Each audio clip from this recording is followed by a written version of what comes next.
This story begins with a brutal betrayal. An Suho, our protagonist, a skilled swordsman, was on his knees in front of a group of people he once called comrades. His body was trembling, and his arm showed clear signs of being poisoned. He coughed violently, his breath shallow and rough, and it didn't take long for him to realize this wasn't just any normal poison. It was something far more dangerous, possibly fatal. In front of him stood two of his teammates, and instead of helping him, they laughed. They actually found joy in watching him suffer. One of them, a warrior, sneered and said Suho should have joined their plan. But Suho had chosen a different path. He remained loyal to his duties as a public servant, stubbornly holding on to his morals instead of giving in to corruption. This team had just finished conquering one of the notorious 5 disaster gates, a place from where terrifying monsters emerged. But now, these bastards wanted to leave that gate open. They didn't want to finish the job.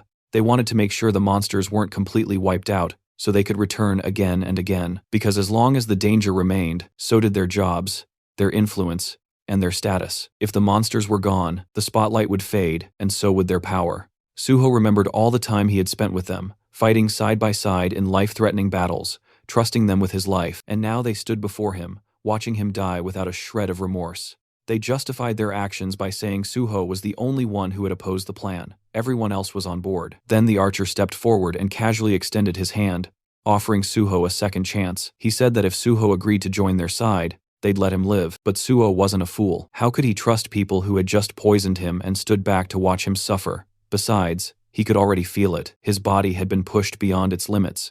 The poison had spread too far. There was no coming back from this. His survival was impossible. But even if he couldn't live, he could still do one thing: take at least one of these traitors down with him. With that, Suho began gathering all the energy he had left. A powerful aura erupted from him, sharp and overwhelming. A couple from the group was immediately paralyzed with fear, backing away in terror. But the woman in the group, even more frightened than the rest, tried to calm everyone down, insisting they shouldn't panic. The archer, clearly on the verge of losing control of his bladder, could tell this was bad, and then Suho moved. In a single swift motion, he charged forward. His blade slashed through the warrior's arm, and in the very next second, he beheaded the dark mage woman with deadly precision. The archer barely managed to retreat, dragging the healer with him. Their smug expressions, once full of arrogance, had completely vanished. In an instant, they were replaced by sheer horror. The healer quickly tried to save the wounded warrior, casting healing spells desperately, but nothing worked. To her shock, she realized she couldn't heal him at all. Her eyes turned to Suho.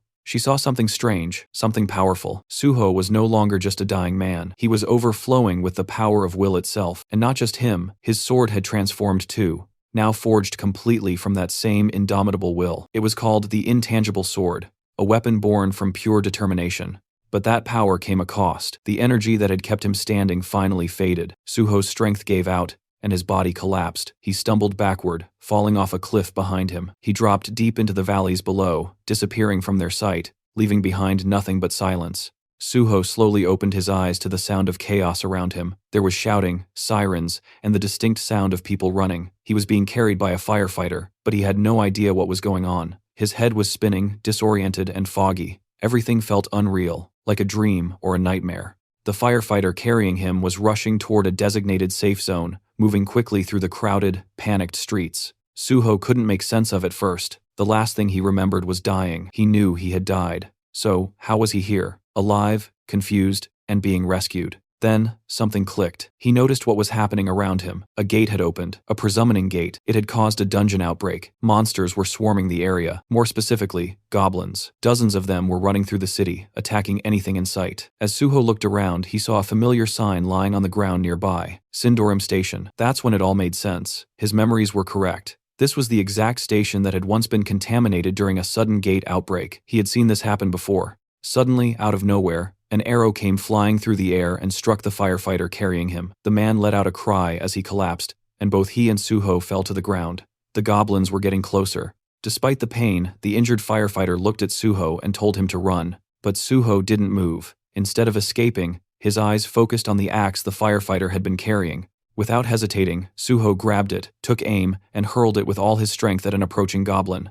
The weapon flew through the air and struck the goblin cleanly, taking it down in a single blow. And then, right in that intense moment, something strange appeared in front of Suho. Floating text, just like a digital display. It was a system window. It congratulated him on his awakening. For a second, he just stared at it, stunned. It was exactly like before, exactly as he remembered. The system asked him to choose the class he wanted to pursue. Out of reflex, his finger almost moved to select warrior. It was instinct, but then he paused. No, this time he decided to delay his selection. Suho turned his attention toward the goblins, who were now cackling wildly, their screeches echoing across the battlefield. They looked completely unbothered, laughing like lunatics, as if victory was already theirs. But Suho wasn't amused. Without wasting another second, he launched himself straight into the horde. His movements were sharp and effortless, weaving through incoming attacks like they were nothing more than a breeze. One goblin, eager to land a hit, tried to sneak up on him from the side. But the moment its eyes locked on his Suho, it froze in horror, because right in front of it, Suho had just retrieved the same axe he had hurled earlier. The goblin recognized it instantly, its face twisted in pure panic. And honestly, if goblins wore pants, that one probably would have pissed itself right there. But Suho didn't care. He wasn't here for theatrics. Before the creature could even let out a scream, Suho slashed it down in one clean motion, cutting it off before it could make the area even more disgusting than it already was. He didn't stop there. Grabbing one of the goblin's sword from the ground, he kept moving. He knew exactly what he was dealing with. Goblins were dangerous, sure, but only to beginners. To someone like him, a veteran who had seen far worse, cutting down goblins was no challenge at all. For Suho, it was easy as fuck. Suho continued slashing through the goblins, cutting them down one after another with a speed and precision that was even sharper than before. In just a few minutes, the entire wave of goblins had been completely wiped out. Ended so quickly, it almost felt unreal and illegal. As the dust settled, Suho looked down at the sword in his hands. He realized how easily he had gotten carried away. In that moment, he wasn't calm or calculating. He had acted purely on instinct and emotion. And while that raw power was useful, he knew that during times like these, what he really needed was a cool head. But then again, if he wasn't mistaken, he had been brought back to the past for a reason. This was a second chance, a rare opportunity to start everything over from scratch, and he wasn't going to waste it. Suddenly, several system windows popped up in front of him, congratulating him for mastering multiple swordsmanship skills. But just then, something else caught his attention. The firefighter nearby was staring at him, clearly curious. The way Suho had fought didn't go unnoticed, and the man couldn't help but wonder if this guy is a player. Suho simply gave a slight nod in response and turned his focus back to the system. He had made up his mind about his class selection. He would become a healer. With that decision made, Suho walked up the firefighter and politely asked if he could take a look at his injury. The man looked a bit confused. Just moments ago, he had saved Suho, and now Suho was offering to heal him. It didn't quite add up, but Suho didn't hesitate. He activated his magic healing light, and instantly, the warm glow of the spell began to take effect. In almost no time at all, the wound healed completely. The firefighter could hardly believe what he was seeing. How could Suho be a healer when he had just watched him take down an entire goblin wave like a trained swordsman? Before the man could ask more questions, another system window appeared. It was time for Suho to select a weapon from the arsenal. He didn't even hesitate. He knew exactly what he wanted. He picked out a beginner's sword, the same one he had used before, and began preparing himself to challenge the gate ahead. This sudden determination made the firefighter a little nervous, even panicked. The gate up ahead wasn't something to be taken lightly, but Suho had something important to rely on. He had acquired the swordsmanship talent before selecting a class. This was a key detail. Skills obtained based on innate talent could be used regardless of which class a player chose, and as the player leveled up, those skills and class skills also would continue to evolve and grow stronger. Suho recalled something. Isabella's Holy Spirit had been the top-tier upgrade of healing light. If only he'd possessed that kind of power back then, maybe things could have turned out differently. But this time, he was going to do things right. He had a clear plan. He would walk the path of both a swordsman and a healer. And as he remembered the faces of his former teammates, those scumbags who had betrayed and abandoned him, his resolve grew even stronger. He stepped closer to the gate, the one that had nearly killed him in his past life. Back then, he was weak and unprepared. But now, with the fundamentals of swordsmanship engraved in his very being, he knew he could handle it. Without a trace of hesitation, Suho began walking forward and stepped inside the gate. As Suho stepped through the entrance, he suddenly found himself standing in the middle of a dense, shadowy forest. Almost instantly, the system window appeared in front of him, displaying the name of the area, Green Red. A strange name, but there wasn't much time to think about it. After walking for a short while, Suho stumbled upon the gruesome sight of multiple goblin corpses scattered across the forest floor. Judging by their positions and expressions, it looked like they had been running from something or someone far more terrifying than themselves. Their twisted bodies suggested fear, not just defeat.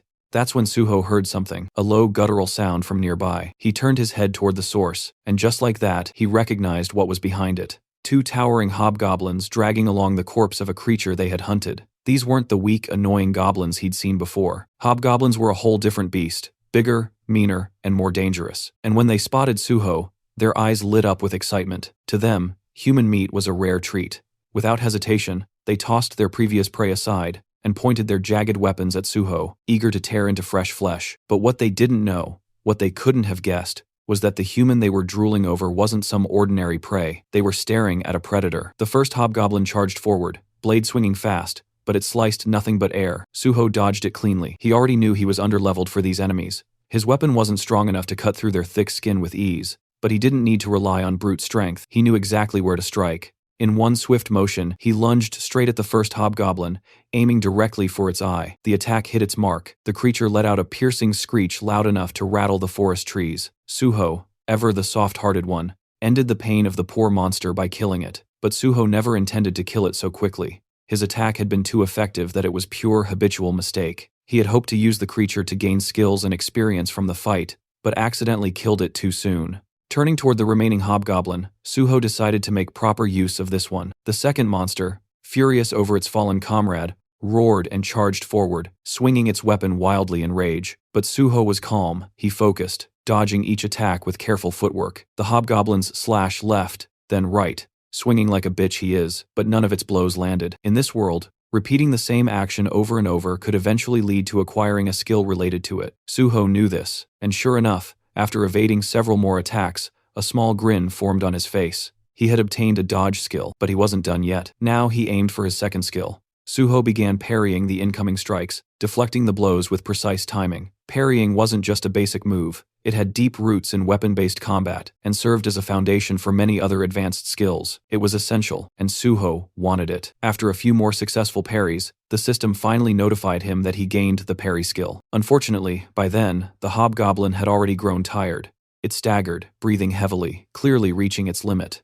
And so, just like before, Suho gave it peace, this time by swiftly beheading it. It wasn't out of cruelty, just necessity. Now, with 2 fresh skills in hand, he was ready to fight more. He wanted to face more monsters, not for the thrill of battle, but to earn skills, gather experience points, and grow stronger. Outside the gate, the atmosphere among the waiting hunters was tense and frustrated. They had just found out that someone had entered their assigned gate without permission. The moment the news spread, curses began flying left and right.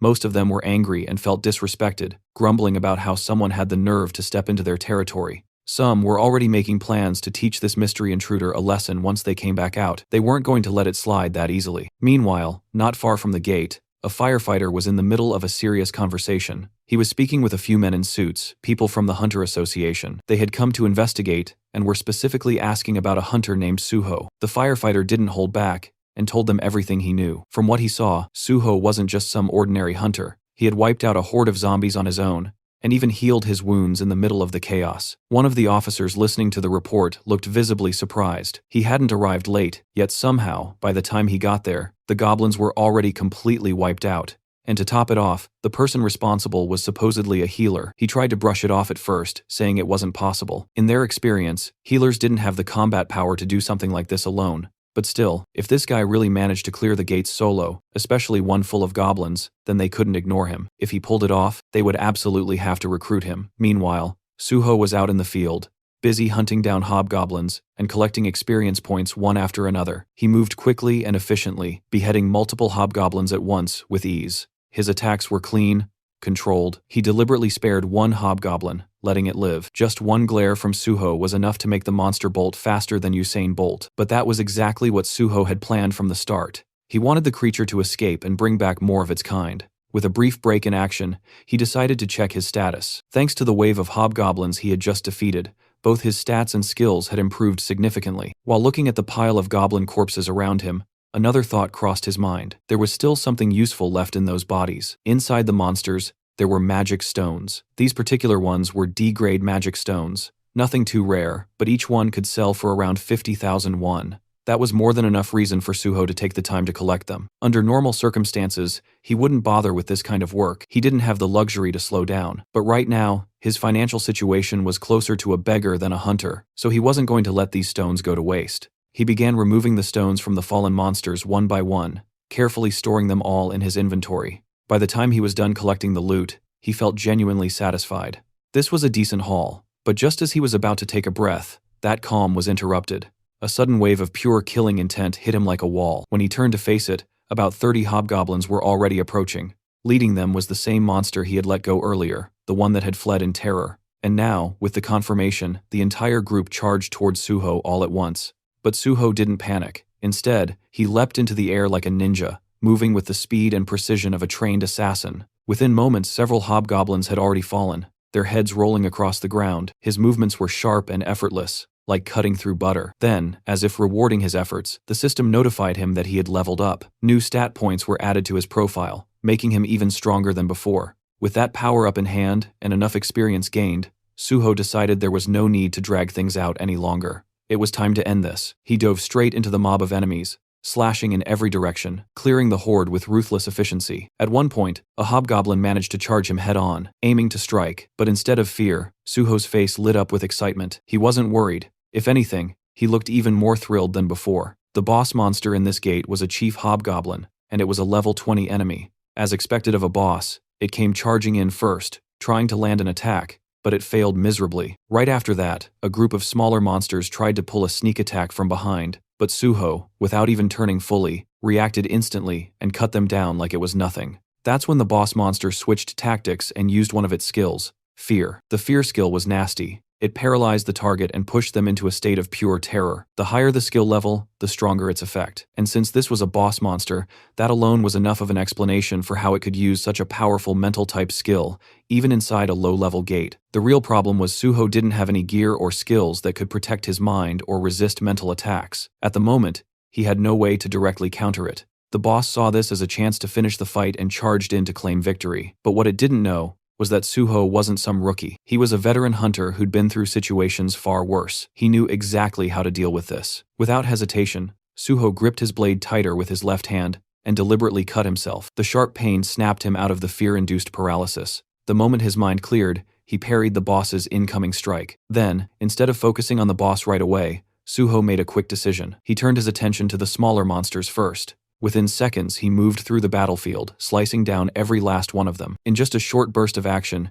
he wiped out all the hobgoblins inside the gate, leaving no enemies behind except the boss itself. Before going back to face the chief hobgoblin, he took a moment to heal the wound on his left arm. Now, with the distractions gone and his body back in shape, it was just him and the boss. One-on-one, no more interruptions.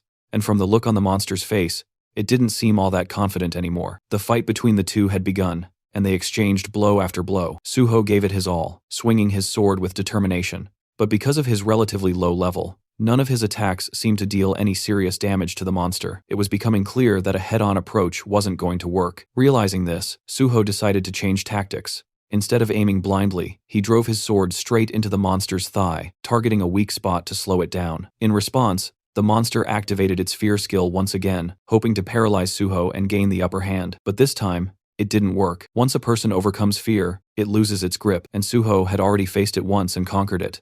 Now that he was no longer affected, Suho focused all his attacks on that same spot. He slashed the injured thigh over and over again, relentlessly exploiting the weakness. After a few more precise and forceful hits, the boss monster finally collapsed to the ground, barely alive, clearly on the brink of death. But Suho wasn't finished yet. Instead of going for the final blow, he suddenly used his healing light, a skill meant to restore health, and he used it on the monster. The creature, already confused and half dead, was now completely thrown off. It couldn't understand why the human who had nearly killed it was now trying to heal it. Suho, on the other hand, was delighted. He had just realized he could keep the fight going. By repeatedly attacking and healing the monster, he could extend the battle and use it as training. Some time passed in this strange cycle: attack, injure, heal, repeat.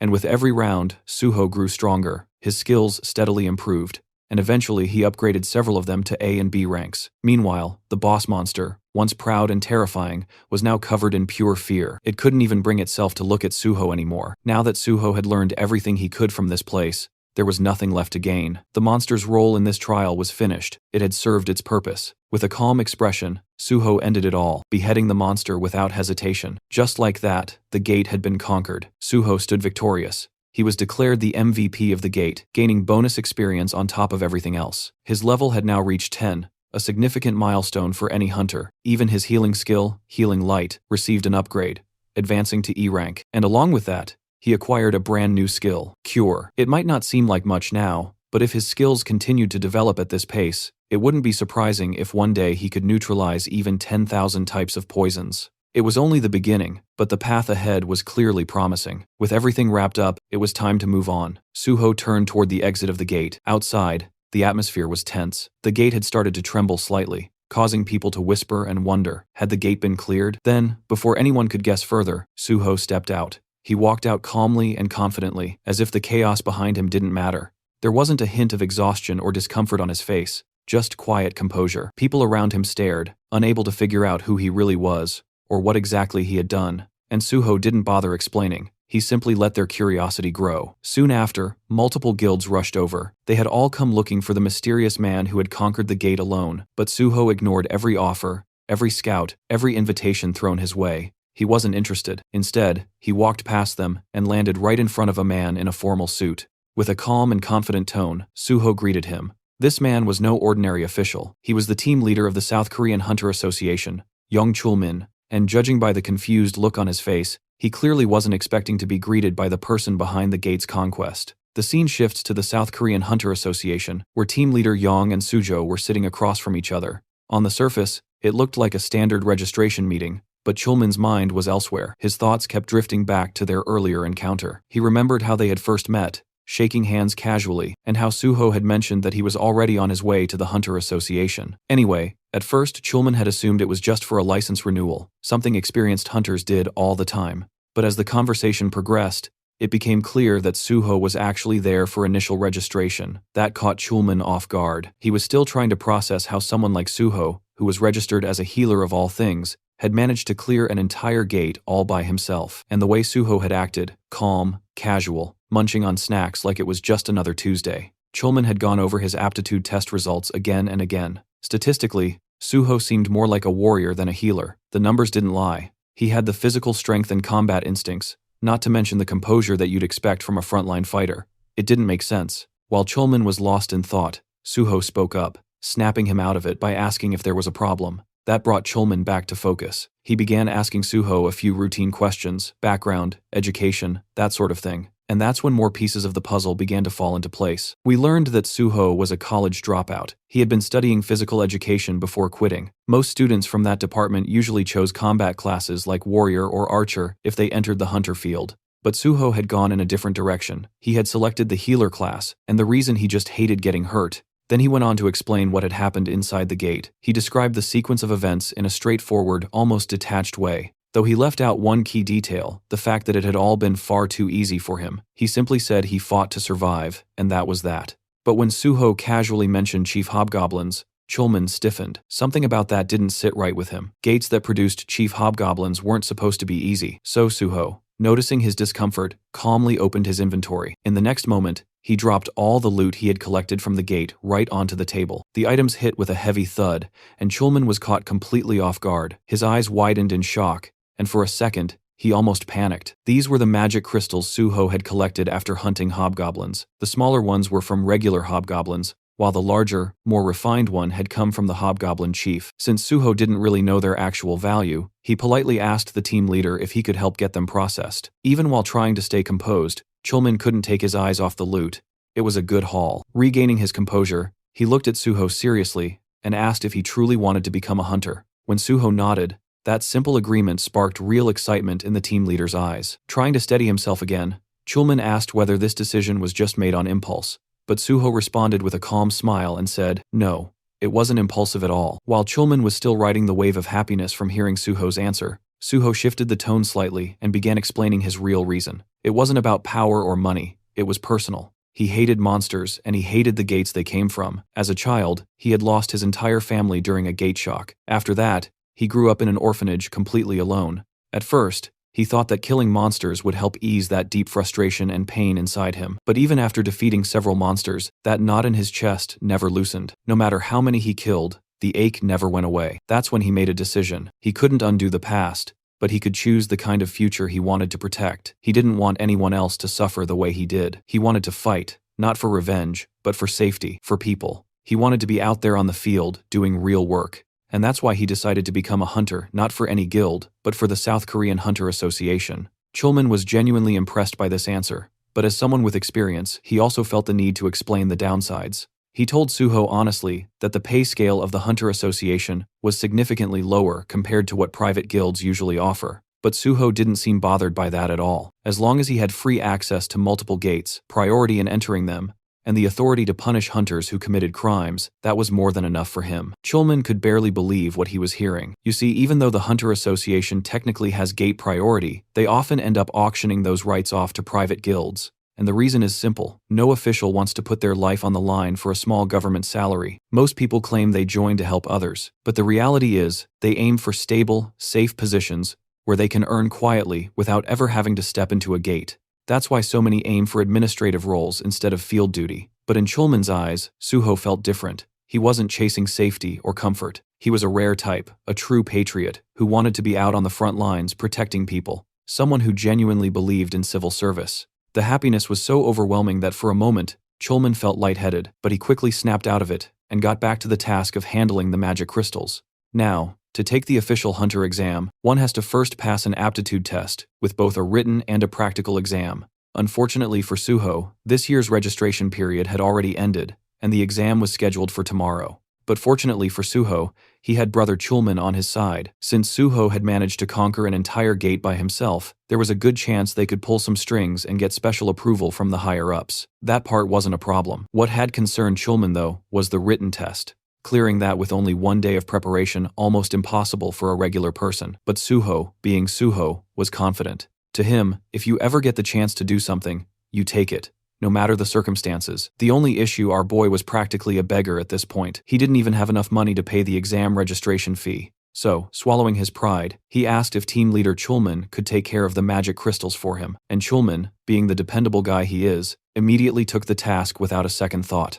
Right now, the only person Suho could fully rely on was his big brother Chulman, and he was genuinely grateful for that. After some time, they completed all the aptitude tests. Team leader Chulman then sent Suho the money they got from selling the crystals. In the next cut, Suho was munching through Chulman's food stash like he owned the place. Thanks to the magic crystals, he received 3 million won. And on top of that, since he registered as a civil servant hunter, he also got some tax exemption benefits. Still, that wasn't enough for him. He had one more request. He had heard the association had a library, and he wanted to cram a bit for the written test tomorrow. He politely asked if the team leader could allow him access. And of course, Chulman said yes, with a smile. He even personally showed Suho the way to the library, and told him he wouldn't need an employee card to enter. Before parting ways, Chulman wished him the best of luck for the exam. Suho watched him leave, quietly, thinking how kind and reliable his brother still was. Deep down, he knew that one day Chulman would definitely become the president of the association. And with Chulman out of the picture,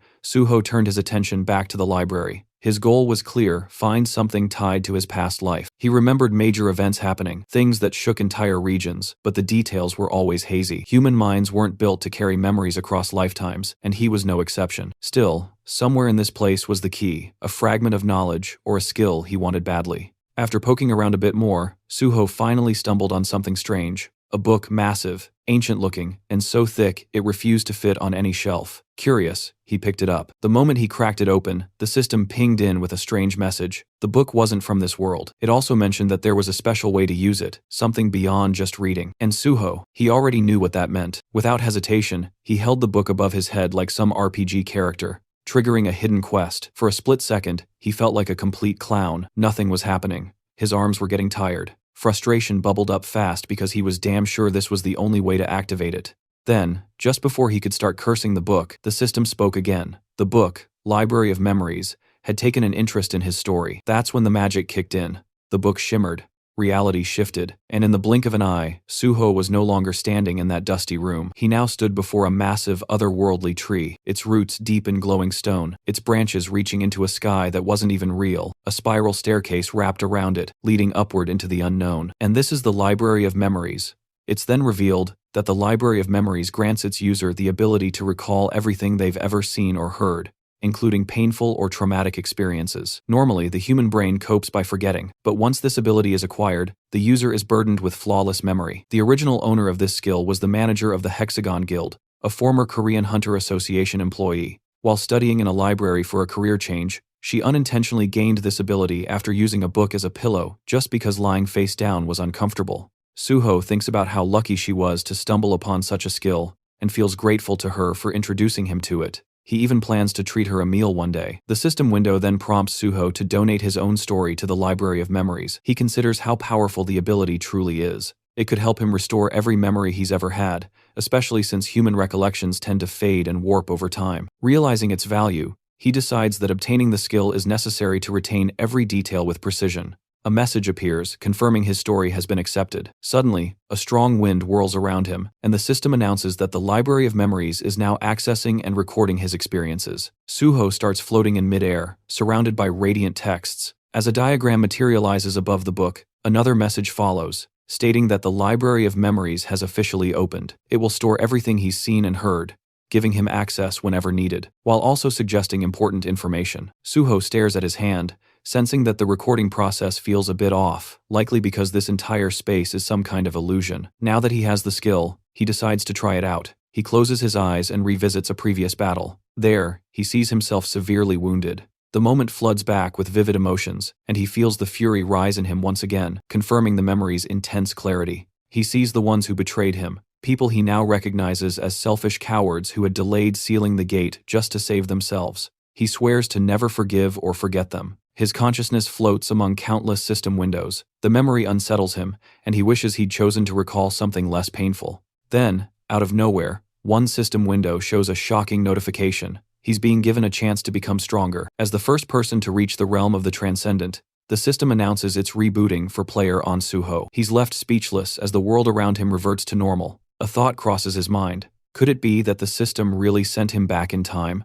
He remembers having once reached the state of unity with the Divine Sword, and obtaining the first SS rank skill. But now, as the first to attain transcendence, he's being given a new opportunity, something no one's ever experienced before. Suho starts to realize that his return to the past might not be just a coincidence. In the next moment, he arrives at a certain place by taxi. As he steps out, he reflects on how meaningful this second chance really is. Now he has an opportunity to prevent the disasters that once struck him and to handle the unpredictable gates that had caused countless casualties. Determined to tackle these gates faster than before, he reminds himself that every second matters. He soon arrives at a huge building nexus. Standing before it, he's impressed by its sheer size and acknowledges that this is the biggest private hunter academy in the country. He also sees it as a place where he can make good money to secure his future. With firm resolve, he heads inside. A cheerful receptionist greets him and asks the reason for his visit. Suho responds that he wants to meet Director Kim Soo. The receptionist, surprised, asks if he has an appointment. Suho says no, but insists it's important. He simply asks her to pass along a message. The solo conqueror of the Syndrome Station pre-catastrophe gate is here. The scene shifts to the director's office, where a calm woman introduces herself as Kim Soo, the director of Nexus Academy. Suho introduces himself as On Suho. Director Kim invites him to sit and acknowledges his achievement at the Syndrome Gate. She then asks why he came to Nexus. Suho explains that he's here to apply for a scholarship. The director is clearly surprised by the request. Suho confirms it and mentions that he also plans to take the hunter license test scheduled for the next day. Still trying to wrap her head around the situation, Director Kim asks how long it's been since he awakened. Suho calmly replies, "It happened today." Shocked even further, she checks her documents and repeats in disbelief. An unregistered hunter who awakened just today wants to take the test tomorrow and has already solo cleared a catastrophic level gate. Suho confirms everything. He adds that a connection within the Hunter Association helped him secure a spot in the exam. His goal is simple: to rank first. His confident declaration leaves the director even more surprised. Then Suho states his condition. If he ranks first, he wants to be officially granted Nexus Scholarship student status with full financial support. Suho knew full well that for an unknown newcomer, reaching the top wouldn't be easy. But he wasn't some beginner. He was a battle-hardened veteran who had cleared countless gates. Whether anyone else believed him or not didn't matter. That choice was up to them. Director Kim recognized that clearing such a dangerous gate alone was no small feat. Still, she reminded him that the hunter test was a completely different matter, with an average pass rate of less than 20%. Suho made it clear if he didn't get first place, they could ignore him and cancel the scholarship deal entirely. Intrigued, Director Kim asked why he chose Nexus instead of more prestigious academies like Hexagon or Prime. Suho answered bluntly. Despite being the biggest academy, Nexus had hit a rough patch in recent years. It hadn't produced a single top-ranking student, and that had hurt its reputation and admissions. Silently, Director Kim acknowledged the truth. Nexus was in desperate need of success, and no current student had shown any signs of becoming a breakout talent. If Suho really did take first place, Nexus would gain the most from spotlight. His proposal in that sense was perfectly timed. Still, the director couldn't help but wonder what kind of person makes such a bold offer with that much confidence. Curious, she asked how much money he was expecting from the scholarship. Suho responded by asking about the rewards for becoming the top student. She explained that the prize included a full refund of tuition, and additional bonus of 30 million won, and the opportunity to immediately join the Nexus Guild. Suho nodded. It seemed fitting for the country's largest academy. But then, with a grin, he added that 300 million won would be even better. The number stunned Director Kim, but Suho kept going, saying that considering the advantages that came with being the top student and the scale of the academy, the amount was fair. For Nexus, 300 million wasn't much anyway. Deep down, Director Kim knew he wasn't wrong. Reluctantly, she agreed and told him that if he ranked first, she would pay him the 300 million. Later, Suho wandered around the campus. The more he explored, the more he realized just how enormous it was, bigger than most amusement parks. Once enrolled, he wouldn't be missing anything. The staff members showing him around chuckled proudly, explaining that Nexus was the largest academy in all of South Korea. Suho noticed the guide looked tired, and figured they'd probably been woken up just to give him a tour. Feeling slightly guilty, Suho thanked him for showing him around so late. The guide smiled, saying it was the least he could do for someone so important. Then, Suho spotted someone training alone on the playground. Curious, he asked if that person was a student. The guide nodded, saying that student trained every night at this hour, and was the most hardworking student in the academy. Suho was intrigued. The student's name was Daehan. The guy called out to him, reminding him to take care of his health, to which Daehan replied with a smile, saying he had to push himself harder since he was already in his 3rd year. Suho recognized him instantly. In his past life, he had teamed up with Dawn for raid missions. Back then, Daehan had been the nation's top tanker, famous for his unmatched endurance and defensive capabilities. It had been unfortunate when pure tankers lost their place in the meta over time, but now seeing Daehan wielding an axe instead of a shield, Suho realized Daehan still hadn't unlocked his real potential. This was a perfect opportunity. He could guide Daehan now and eventually recruit him into the Great Hunter Association.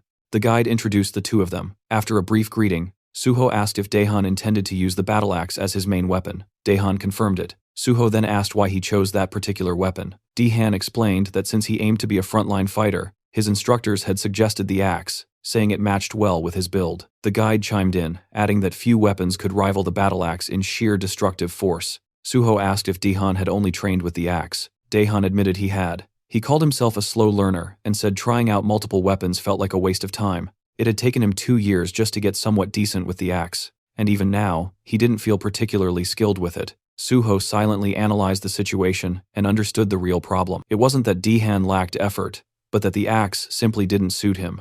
It wasn't a matter of dedication, it was a case of poor direction. If his progress hadn't improved early on, he should have switched weapons. Suho found it surprising that even the top academy in the country missed something this obvious. He suggested a different mindset. Since players would eventually receive stat adjustments, it made more sense to pick a weapon that felt natural to them.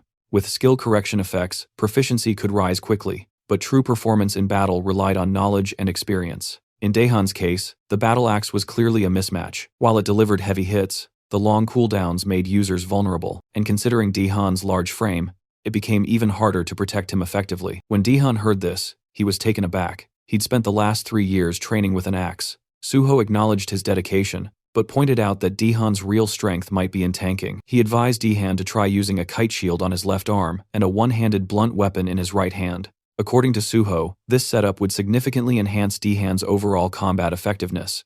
Daehan hesitated. Switching roles right before the exam felt risky, especially since the test was happening the very next day. Suho then asked him to think about what truly forms the backbone of a raid party. While many believed it was the mage, in reality it was always the tank. The tank's job was to draw the enemy's focus and protect the team. To do that properly, a tank needed both a shield and a secondary weapon for crowd control. Suho's reasoning finally clicked with Daehan. Motivated by the insight, he decided to give it a shot. Suho was glad that Daehan didn't let doubt hold him back, and appreciated how quickly he could think and adapt. Suho wished him luck, and Daehan thanked him before heading off. Right after that, the guide explained that Director Kim had asked him to give Suho a tour, which is why he introduced him as a guest. But now the guide was curious. Was Suho actually an instructor? He seemed to know a lot about combat and contracts. Suho clarified that he was an instructor, though internally he realized it probably looked suspicious for someone without a license to know so much. He explained that he was more like a stakeholder. The guy nodded and mentioned he'd just received a call. The contract was ready, and it was time to return to the director's office. Then came a day of the hunter test.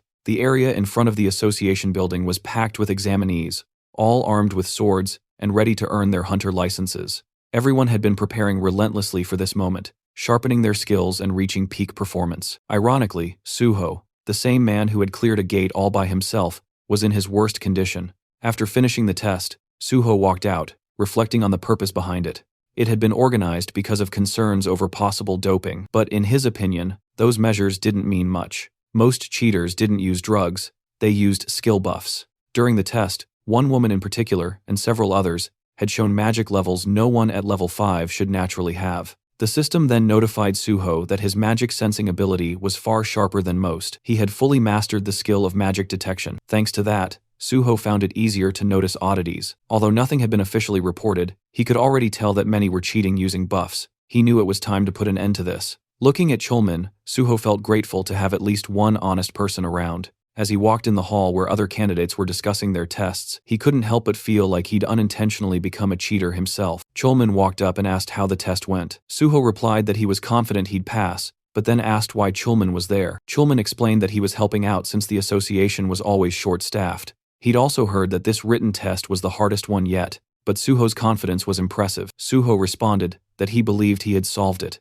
and asked if he could bring something up. Chulman agreed, as long as it wasn't about the test itself. Suho said it was somewhat related. He pointed out that during the test, there hadn't been any checks for buffs and asked why. Chulman asked what he meant by buff checks. Suho explained that while the association did conduct urine and blood tests to prevent drug use, and confiscated personal items to prevent cheating through gear, they didn't seem a check for skill-based cheating. He suggested that using magic detection could help spot buffed individuals more effectively. Chulman appreciated the input and promised to look into it before the practical exam.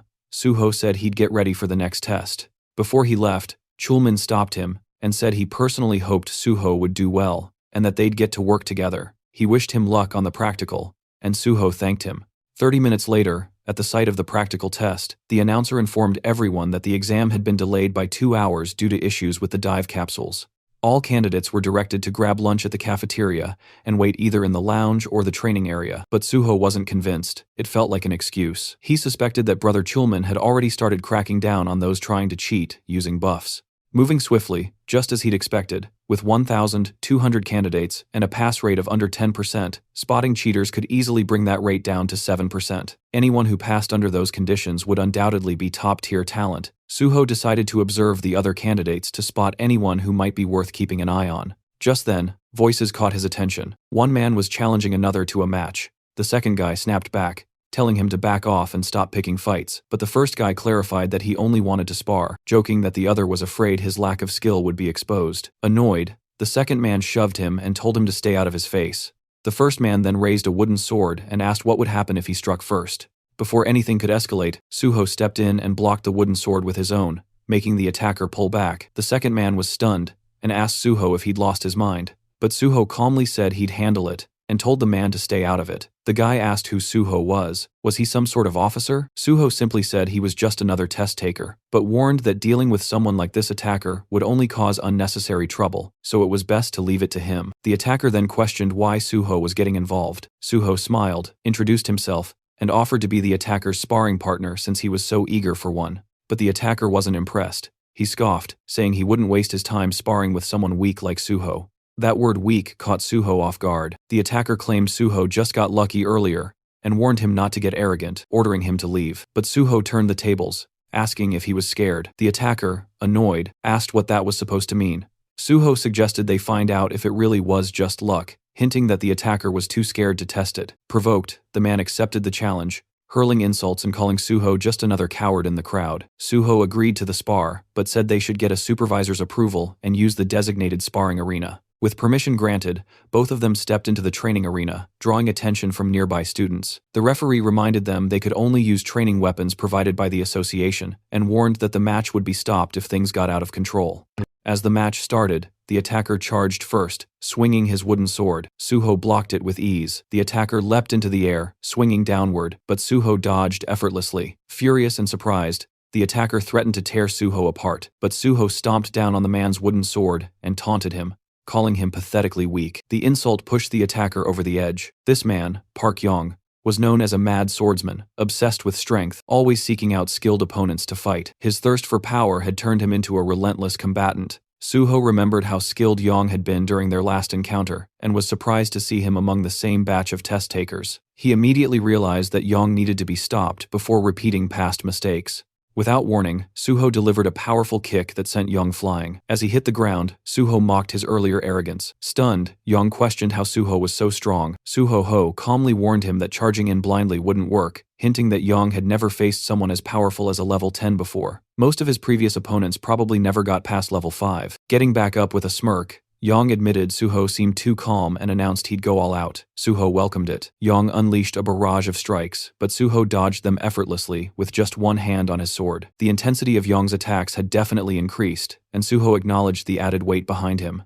Then, Yang went all in, using his signature dragon sword technique. A flash of blinding light erupted as the swords clashed. Yang thought he had finally landed a decisive hit and began to celebrate, but when the light faded, Suho was still standing, completely unharmed. He blocked the attack. Shocked, Yang trembled and demanded an explanation. Suho smirked and said the attack was too slow. In reality, Yang had only managed a basic version of the dragon sword technique. Without a hunter's license, it was impossible to master the real thing. Enraged by the humiliation, Yang charged again, but Suho dodged every attack with ease. At one point, Suho dropped into a crouch, baiting Yang into one last reckless charge. Just as Yang shouted that the match was over, Suho landed a powerful upward strike to his chin, knocking him out cold. Yang hit the ground, defeated and dazed.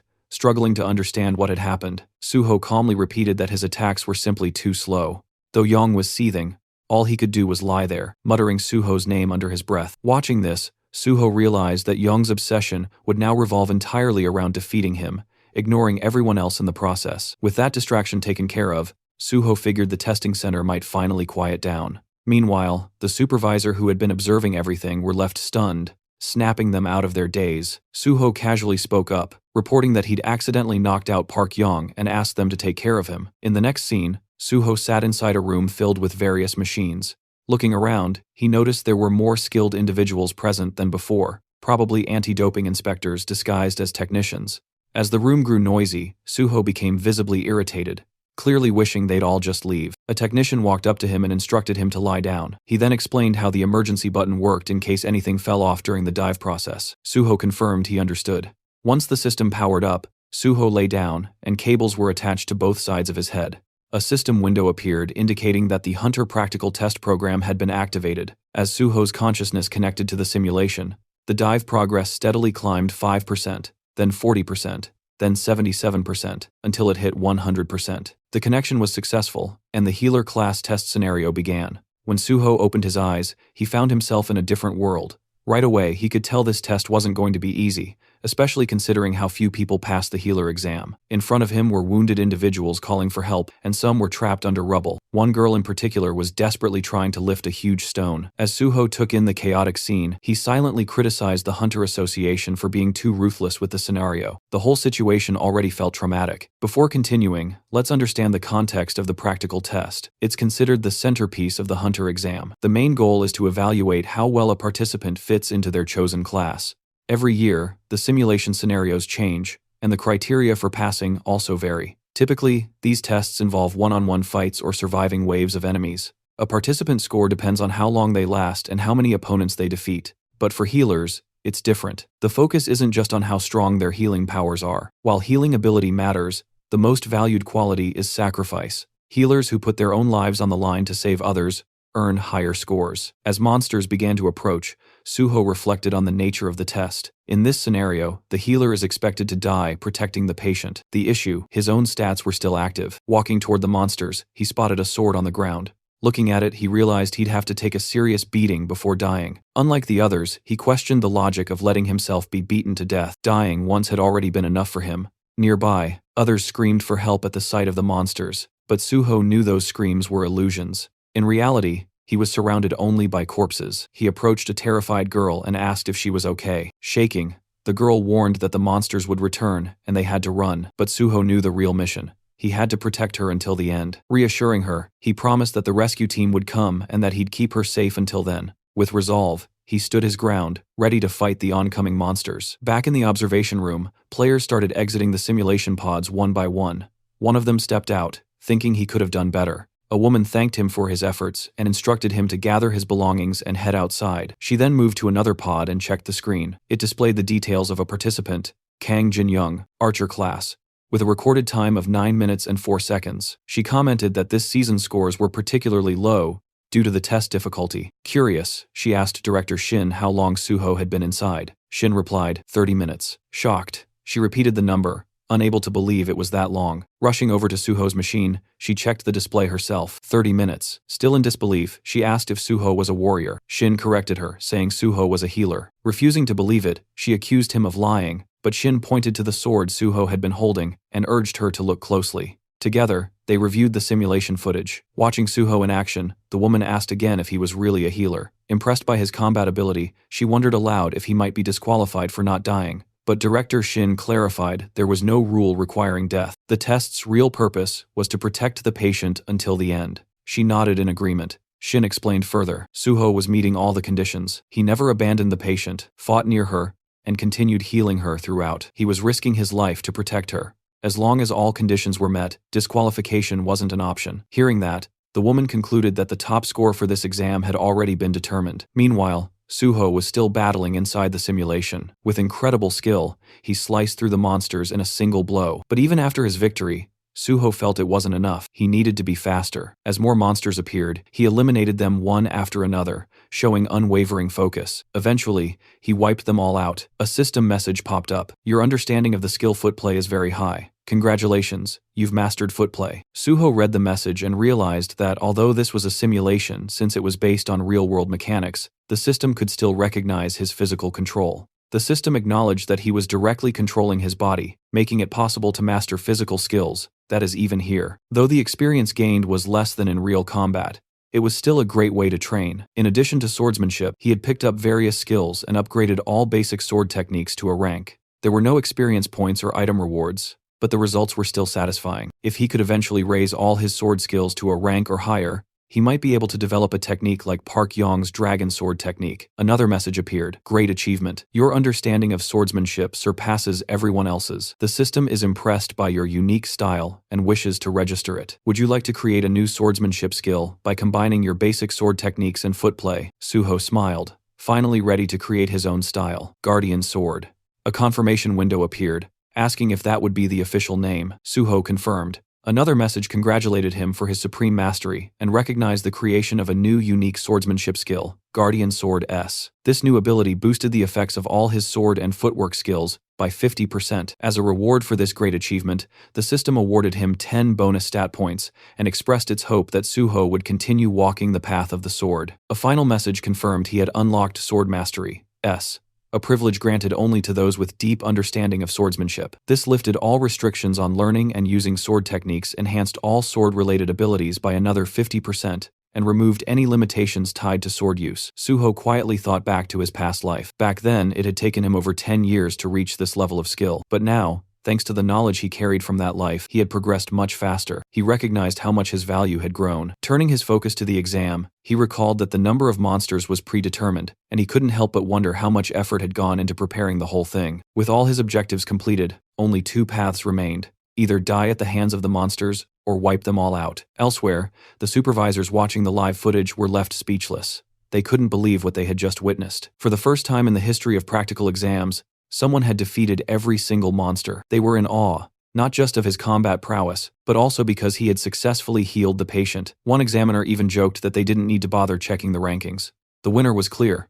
A few days later, the scene shifted to the Hexagon Guild's headquarters. A confident guild member declared that their student, Kian, would surely be this year's top scorer. Another member agreed, proud of the effort they'd poured into his training. But then, someone noticed a congratulatory letter. As it was read aloud, confusion spread. Kian wasn't the top scorer after all. The name on the letter was On Suho. Everyone was stunned. The atmosphere immediately shifted, tense and confused as someone asked where Kian was. At that moment, the guildmaster received a call, and the scene changed again. Suho was now on a call with the team leader. The leader apologized for the late congratulations, explaining he'd been swamped with work, but he made sure to praise Suho for earning the highest score. He admitted he hadn't expected such consistency from him. Suho responded humbly, saying it was all thanks to the team leader, though the leader quickly deflected the credit, saying Suho's achievements were entirely his own doing. He also pointed out that Suho's exceptional performance had helped expose a number of cheaters who were illegally boosting their skills. This would lead to tighter rules in future exams, which he saw as a positive outcome. Then the team leader cautiously brought up a question. Was Suho still interested in joining the Great Hunter Association? Suho replied that although he might stay with the guild a bit longer, his ultimate goal hadn't changed. He still intended to join the association. The team leader appreciated his clear answer and said he'd reach out once the recruitment or testing schedule was ready. Suho agreed with a smile. Before ending the call, the leader reminded Suho to eat properly and look after his health, and Suho returned the same kind words. After the call ended, the team leader glanced down at something in his hand and quietly reminded himself to eat too. Back on Suho's side, he paused for a moment, something about the leader's tone lingering in his mind. It fell off. He wondered if everything was all right. Just then, his phone rang again. Suho checked the caller ID and seemed to know who it was. He answered and introduced himself. The caller was Kim Soo, who congratulated him on his success and confirmed that payment had already been sent according to their agreement. Suho acknowledged her efficiency, praising how professional her large guild was. Then came her proposal. She invited Suho to join the Nexus Guild, promising benefits better than anything other guilds could offer. Curious, Suho asked how far they were willing to go. Kim Soo assured him that she'd do everything possible to match his expectations. As a top student and scholarship recipient, she said adjusting the contract terms would be no problem. She even suggested meeting in person to finalize the deal. Suho, however, politely declined for now, mentioning he had personal plans that day. He promised to review his schedule and get back to Earth soon. Still, he did hint that considering he was a Nexus scholarship recipient, it would be logical to join Nexus over any other guild. Kim Soo was overjoyed by his response. Her excitement was so intense that even her co-workers nearby noticed. She begged him not to sign anything with another guild in the meantime. Amused by her enthusiasm, Suho chuckled and agreed to meet soon. As the call ended, Suho smiled, still hearing the echo of her thrilled voice. At that moment, the taxi driver let him know they had arrived. Suho thanked him and stepped out. Now standing outside, Suho reflected on everything that had happened. He had cleared the test, secured his license, and received the payment. The next chapter of his journey was right in front of him. With quiet determination, he moved forward, ready to begin farming. At Lighthouse General Market, Suho checked his phone and thought about how he had quickly gathered everything he needed. Now, the only thing left was to buy a weapon. With that goal, he arrived at a small, tucked-away shop, deliberately avoiding the crowded ones since he wasn't sure they'd have what he was looking for. As he stood outside, he wondered if his quiet place might hold the right weapon. Stepping inside, Suho greeted the shopkeeper, who asked what he needed. Suho explained that he had just become a hunter and was looking for a lightweight weapon. The shopkeeper directed him toward a section with cheaper items. When Suho glanced at them, he noticed thick layers of dust and realized most low-grade weapons came without verified data. But that didn't mean every unverified weapon was useless. Some weapons needed to go through a process called liberation before revealing their true potential. These special weapons usually gave off a subtle aura, a kind of signal, though most players in places like this wouldn't recognize it. Suho picked up one of the weapons and activated his magic detection skill. A faint smile appeared on his face. He had found it. After walking out with the weapon, Suho thought to himself that if the owner ever found out the spear's true worth, he'd regret letting it go so cheaply. But for now, it was time to begin. Suho closed his eyes, focused, and began pouring his magical energy into the weapon. The spear absorbed his power at a fast pace, draining his energy quickly. Realizing how much it was taking out of him, Suho stopped and collapsed to the ground, completely exhausted. He understood that if he'd pushed just a bit more, he might have passed out from magic depletion. To awaken the weapon, he needed a magic stat of at least 100. Though he couldn't use it yet, he knew it would become a powerful asset in the future. He promised himself he'd level up fast and unlock its full potential soon. Meanwhile, inside the PBS building, reporter Jinwei received a phone call from Suho. Suho introduced himself and confirmed that he was the top scorer in the recent Hunter test. He also revealed that he had personally handled the unprecedented gate incident at Syndrome Station all by himself. Jinwei was shocked by the revelation, taking a moment to silently process the fact that Suho had cleared such a dangerous gate even before officially becoming a licensed hunter. In Jinwei's eyes, Suho was already a monster. When Jinwei asked why Suho had reached out to him directly, Suho explained that he had found Jinwei's blog during a search. He mentioned that while he knew about Jinwei's privileged upbringing, he respected Jinwei's decision to pursue journalism out of genuine interest. Suho shared that he had big plans and would soon become a source of major headlines. He then proposed that Jinwei work as his exclusive reporter. Jinwei was skeptical, wondering if Suho was just trying to tie down a wealthy journalist as his subordinate. Internally, he dismissed Suho as just another ambitious oddball with delusions of grandeur. Even though he understood what Suho was suggesting, Jinwei was uncomfortable with the idea. He admitted he craved exclusives, but he had no desire to work under anyone.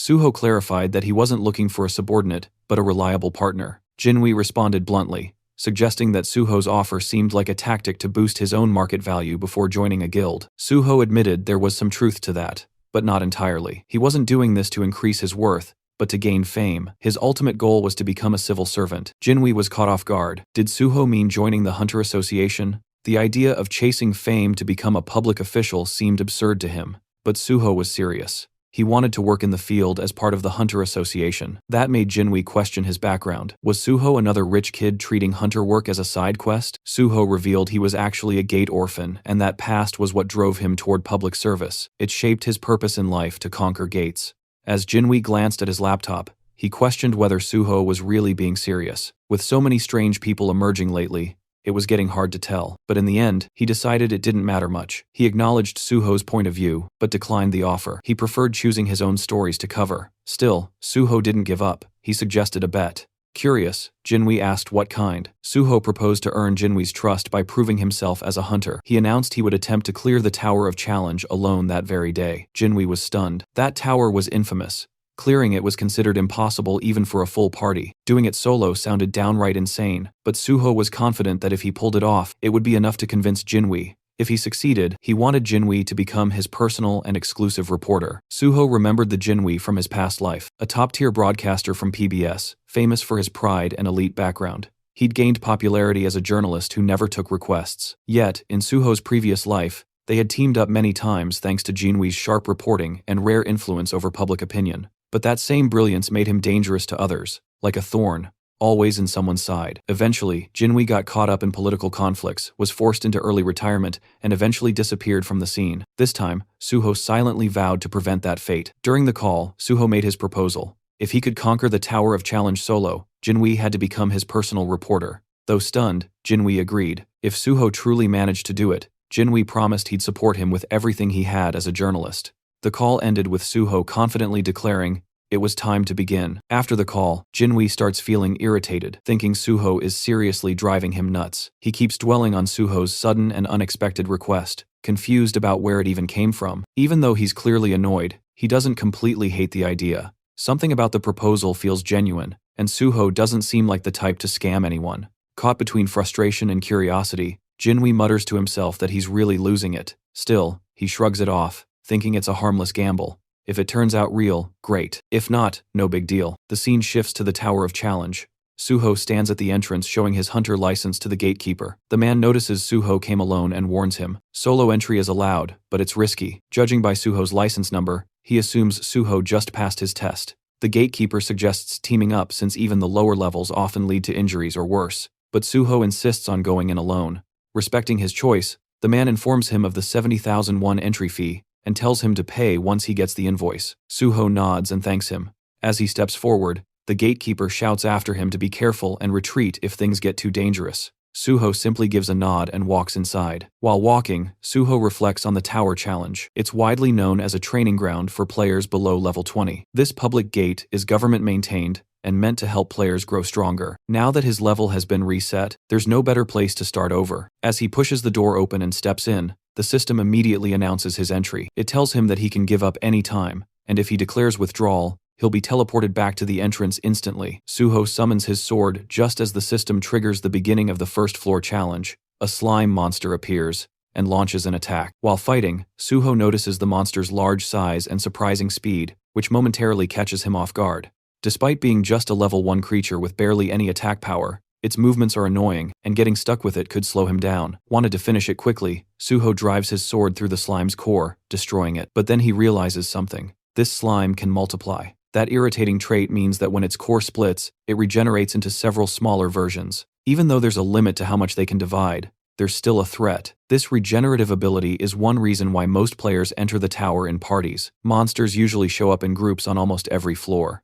Not wasting time, Suho begins wiping out the multiplying slimes. He leaps into the air, stabs one mid-jump, and then hurls his sword to take down another. As he falls, a slime swings its tentacle at him. Suho grabs at mid-air, preventing a hard fall, and uses that grip to catapult himself upward with clean and precise strikes. He slashes through the tentacles and clears the rest of the enemies. The system notifies him that he's conquered the first floor, and asks if he wants to move on. Suho looks up, full of resolve. With 48 more floors to go, there's no time to waste. The system then signals the start of the second floor challenge. Suho thinks back to the Tower of Challenge, remembering that in his past life, the highest official record reached was the 48th floor. At present, the record only goes up to the 29th floor, both milestones achieved through party play. Typically, challengers enter the tower in groups, and the number of participants determines the difficulty level. The more people in a party, the less experience each person earns, but it's a safer way to progress. Most hunters aiming for top records form parties of level 20 members. With these thoughts in mind, Suho clears the 18th floor and looks upward, realizing he doesn't need to follow the usual methods. Without hesitation,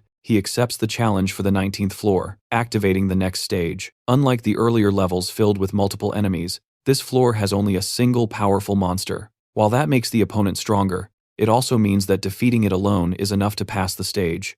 As soon as the monster appears, Suho charges in and defeats it with a single sword strike. The system announces the completion of the 19th floor and gives him the option to proceed to the 20th. Instead, Suho decides to pause the challenge and examines the monster's body. He notices something strange.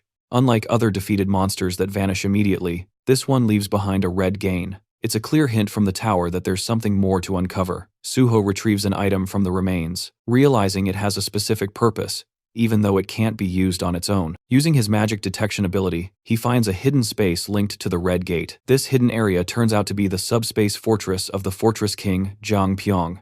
This subspace is unique because, unlike others created using items, it allows living beings to enter and leave freely. Inside, Suho finds himself in a place that looks like a cave. A glowing object appears, and the system informs him that the fortress's previous owner is dead.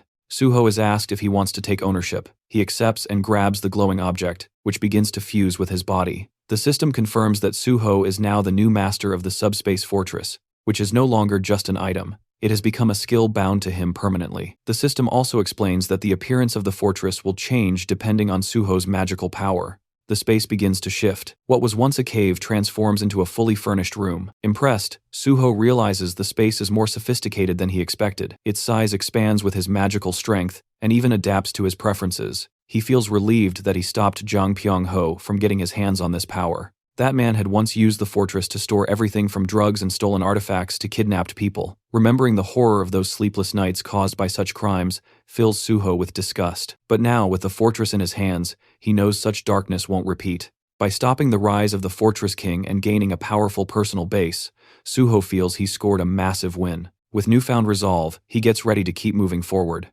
Jinwei was scrolling through his phone reading an article with growing interest. He noticed that a lot of students had started gravitating toward Nexus lately. Suho had once talked about wanting to join the Great Hunter Association, but this exclusive media coverage suggested that Nexus was confident Suho would end up with them. Jinwei felt uncertain. Only time would tell. Still, he couldn't stop thinking about how many floors Suho had already cleared. Right then, a system alert popped up. The 30th floor had just been conquered. The Tower of Challenge record had been shattered, and someone was already advancing to the 31st floor. The nearby crowd went silent in disbelief. Murmur spread. Was a new record, a team raid, or something even more insane? Their shock deepened when the system immediately announced the 31st floor had also been cleared. Just moments after it began, Jinwei froze. If this really was Suho, then he'd completely misjudged him. Until now, Jinwei had chalked up Suho wins to luck and theatrics. But if this insane pace was real, then Suho was a rival he'd be stuck competing with for a long time. Inside the Hunter Association, Director Kim heard the news and was visibly rattled. She quickly confirmed the reports.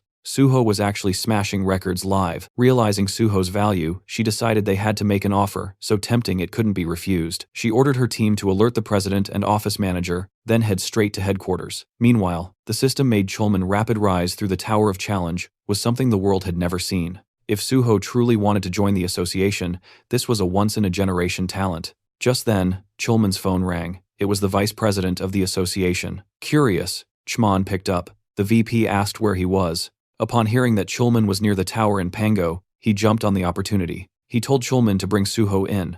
Chulman lit up, thinking he'd been given the chance to recruit Suho, but the VP quickly shut that idea down. He didn't want a recruitment, just a photo of Suho with the association president. Then he hung up, leaving Chulman stunned and bitter. He thought to himself, how these power-hungry executives were exactly why the public saw them as corrupt and incompetent. In his mind, only hunters deserved to be in charge of the association. He stared at the tower, trying to think of a way to convince Suho to come in. Inside the tower, Suho had just cleared the 48th floor, updating the tower record again.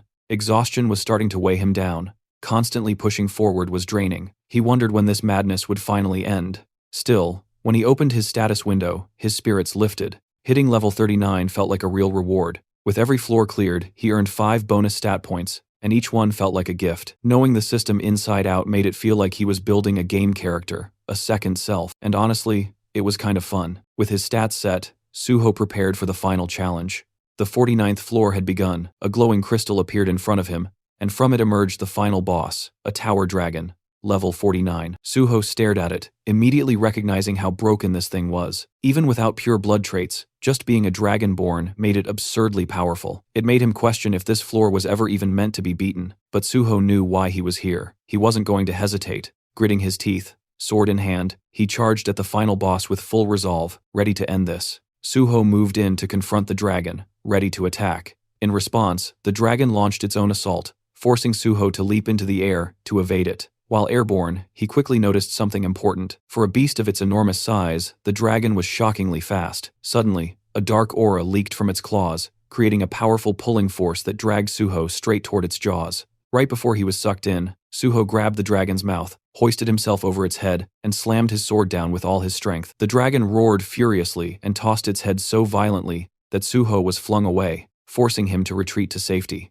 As he caught his breath, Suho realized something concerning. His strongest strike hadn't even left a scratch. All he had managed to do was annoy the creature. The dragon then smashed the ground with overwhelming power, sending deep cracks tearing through the floor. Suho ducked behind a large rock, silently grateful for his high stats. Without them, the shockwave would have killed him instantly. He quickly understood that although the dragon's level wasn't unbelievably high, its natural traits made its body absurdly durable. Standard attacks were useless. He needed to target its weak point, the reverse scale. Since this dragon wasn't level 100 yet, it likely couldn't completely hide that scale. After scanning its body, Suho spotted the vulnerable point near its tail. Without wasting a second, he charged in and struck the rock-hard scale with all his might. The dragon howled in agony, and a system notification appeared. The tower dragon had entered a rage after its weakness was hit. Suho left his sword lodged deep in the reverse scale, knowing the fight wouldn't end quickly. Dragging this battle out would only make it more dangerous. He channeled even more power, pushing the blade deeper. Enraged, the dragon unleashed its fear-based ability. Suho's body froze as he slipped into a hallucination state. The system confirmed he had fallen under fear. He tried to cure himself, but the system informed him that such a high-level fear couldn't be removed. Before the dragon could crush him with its tail, Suho opened the entrance to his subspace and vanished inside. He immediately chugged a purification potion. The system confirmed the potion's effects as the hallucinations vanished.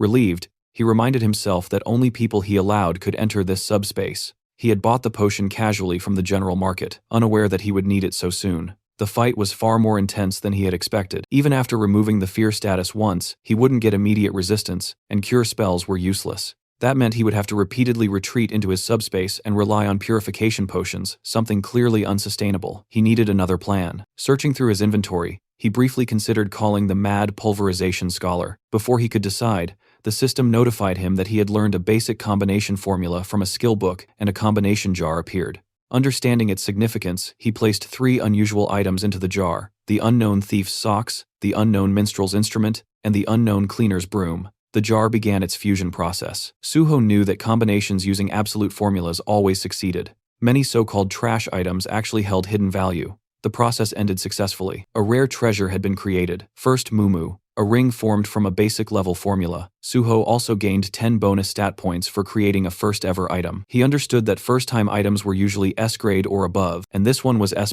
because it was a growth-type item. He equipped the ring, and the system instantly bound it to him. Suho remembered that in his previous life, he had missed the chance to obtain first Mumu because the mad pulverization scholar discovered it first and made the recipe public. This time, Suho had claimed it for himself. With the extra stats, he opened his status window and added 4 points to his magic stat, raising it to 100. The system congratulated him. His magic stat had turned red, an achievement he had never reached before level 50. Earlier, he had thought purple status would take forever, but now, it felt fully achievable. Purple required 700 points. Still a long journey, but he was confident he could reach it. After finishing his stat allocation, Suho summoned his familiar old spear and began infusing it with magic.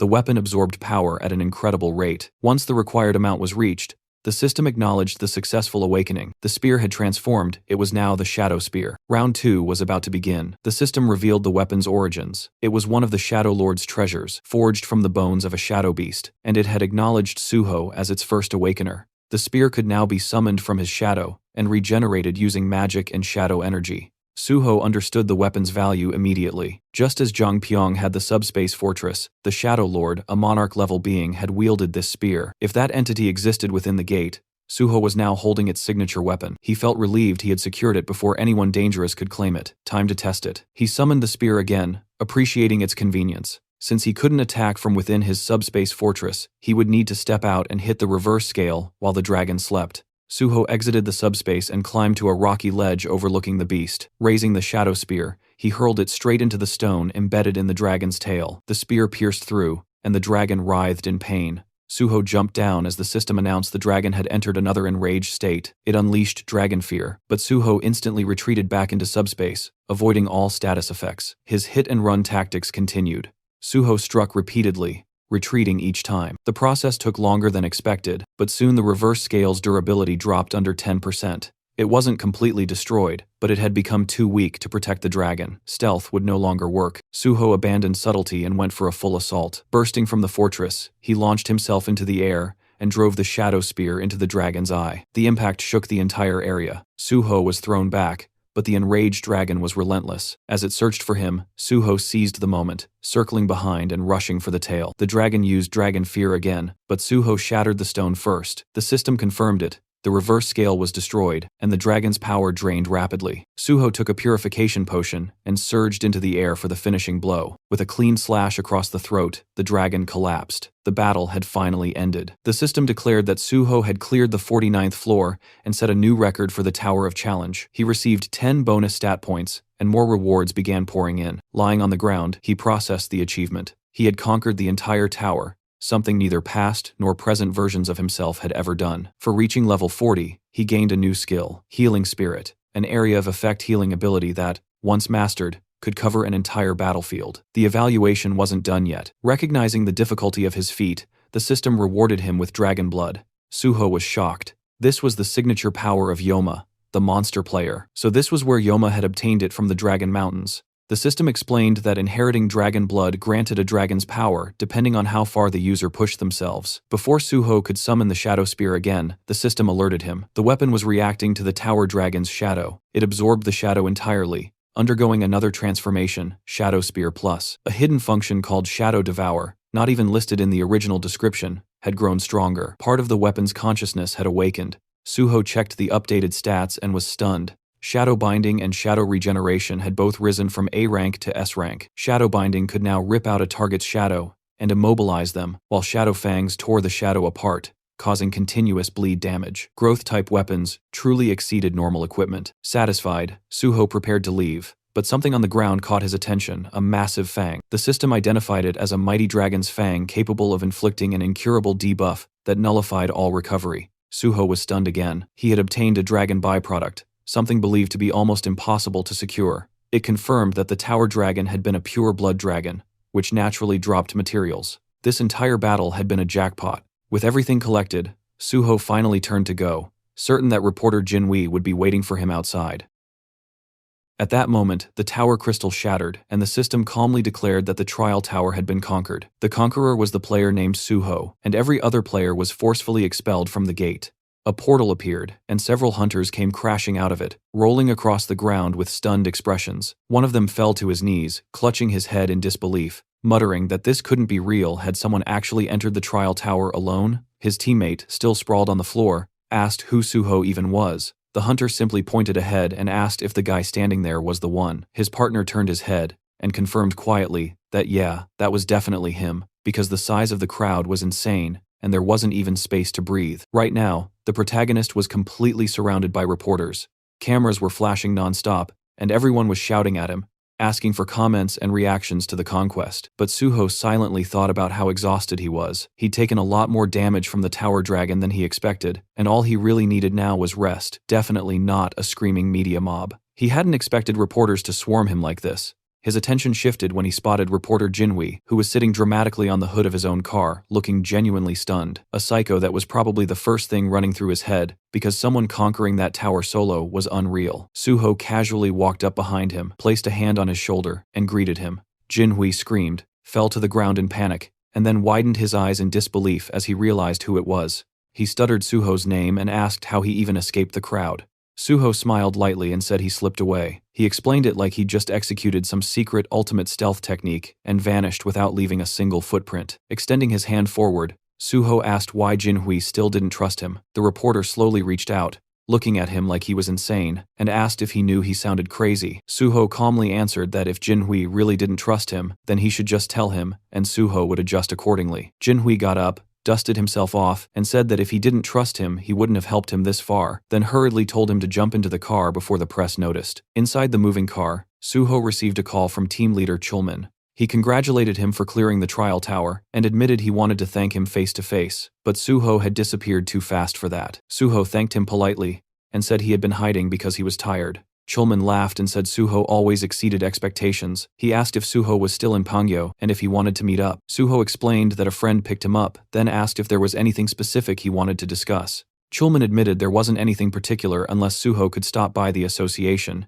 if he wasn't too exhausted. Suho paused and repeated the word, "The association?" Chulman confirmed it. He explained this was an unprecedented event. Everyone believed the trial tower was impossible to clear, and it had been functioning as a public gate. Considering the scale, they needed an investigation. Suho responded that he didn't remember investigations being conducted when large guilds cleared difficult gates. If there was information they needed, couldn't they just request it? After a quiet second, Chulman agreed and wished him good rest. Suho thanked him and ended the call. He leaned back and thought to himself, without a doubt, the chairman or the vice chair wanted him there, probably for photos and PR. He respected Chulman, but he had zero interest in doing anything for the higher-ups. If he let them drag him into bureaucracy now, he'd definitely get stuck in trouble. He planned to dodge it until he officially joined the Hunter Association. Jinhui glanced at him while driving and asked if he could ask something. Suho nodded and told him to go ahead. Jinhui said that with Suho's abilities, couldn't he go anywhere, especially government positions? Suho smiled. The government paid well, and no matter how strong private guilds pretended to be,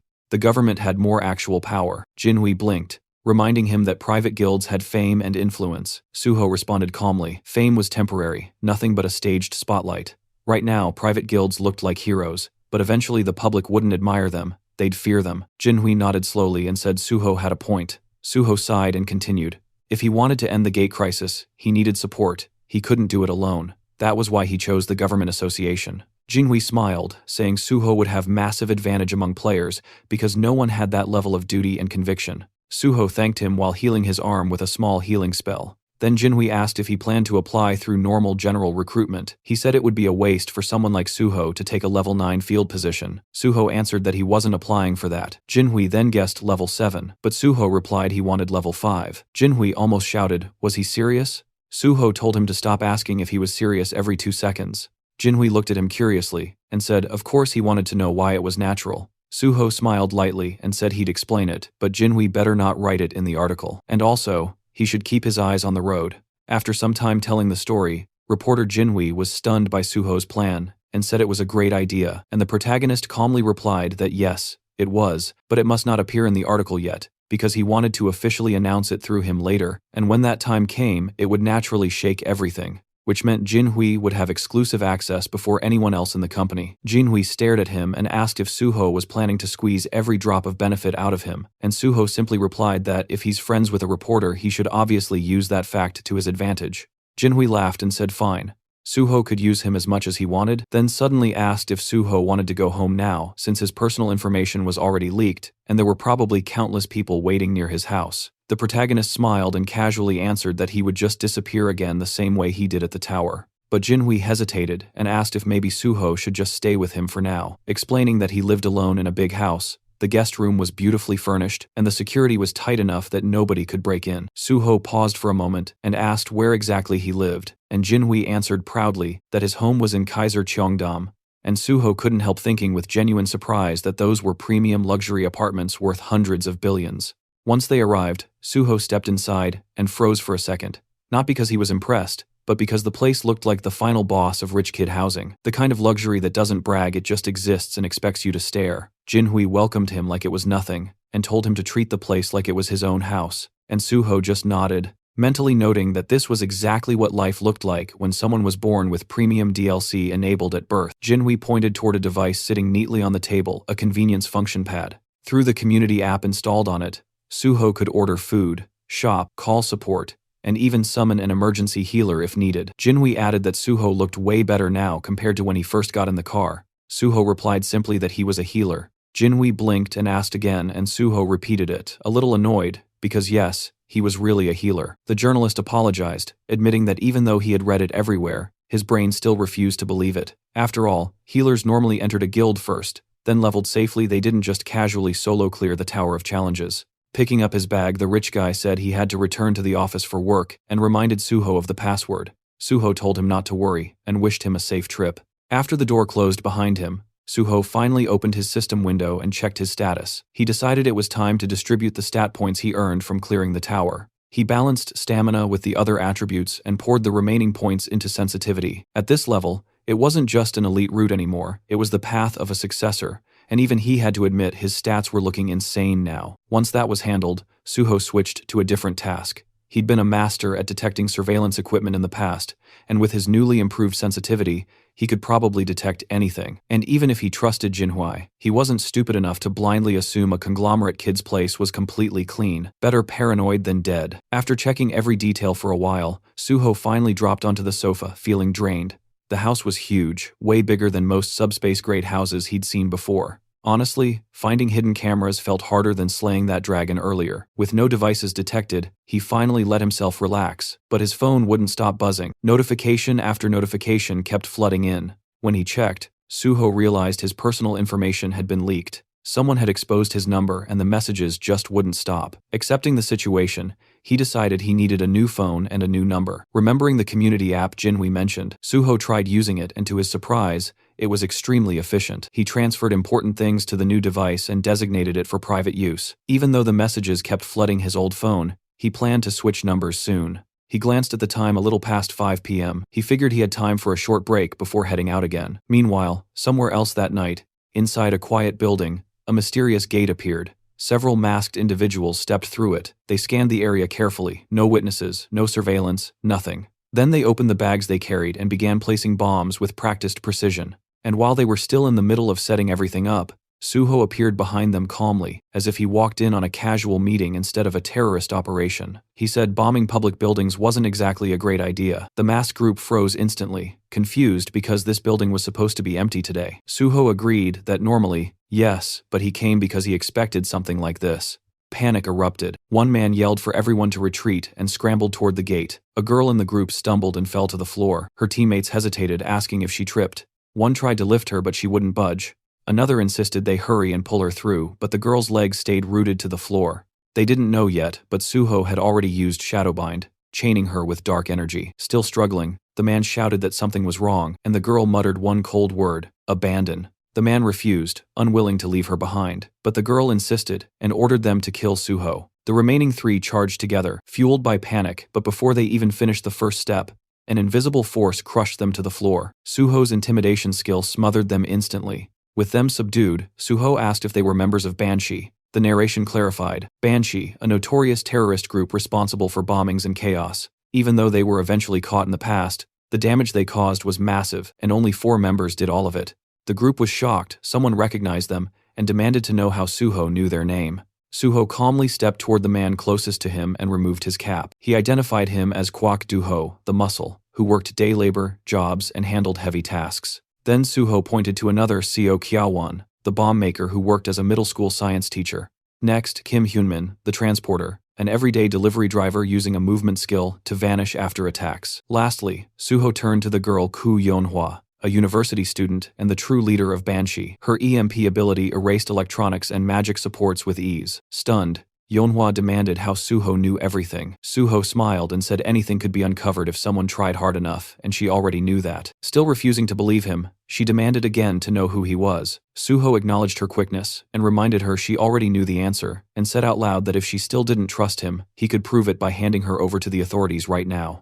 Realizing he wasn't bluffing, she finally asked what he wanted. Suho said she should have agreed earlier and also pointed out this wasn't a great place to talk. He told her to retrieve the bomb and said they'd talk at their hideout instead. She stared at him, wondering just how much information he knew, but finally agreed. Suho turned to Hyunmin and asked if he could move now and told him to open the door, because they obviously weren't going to take a taxi. Once inside their hideout, Suho told everyone to relax, take off their masks if they wanted.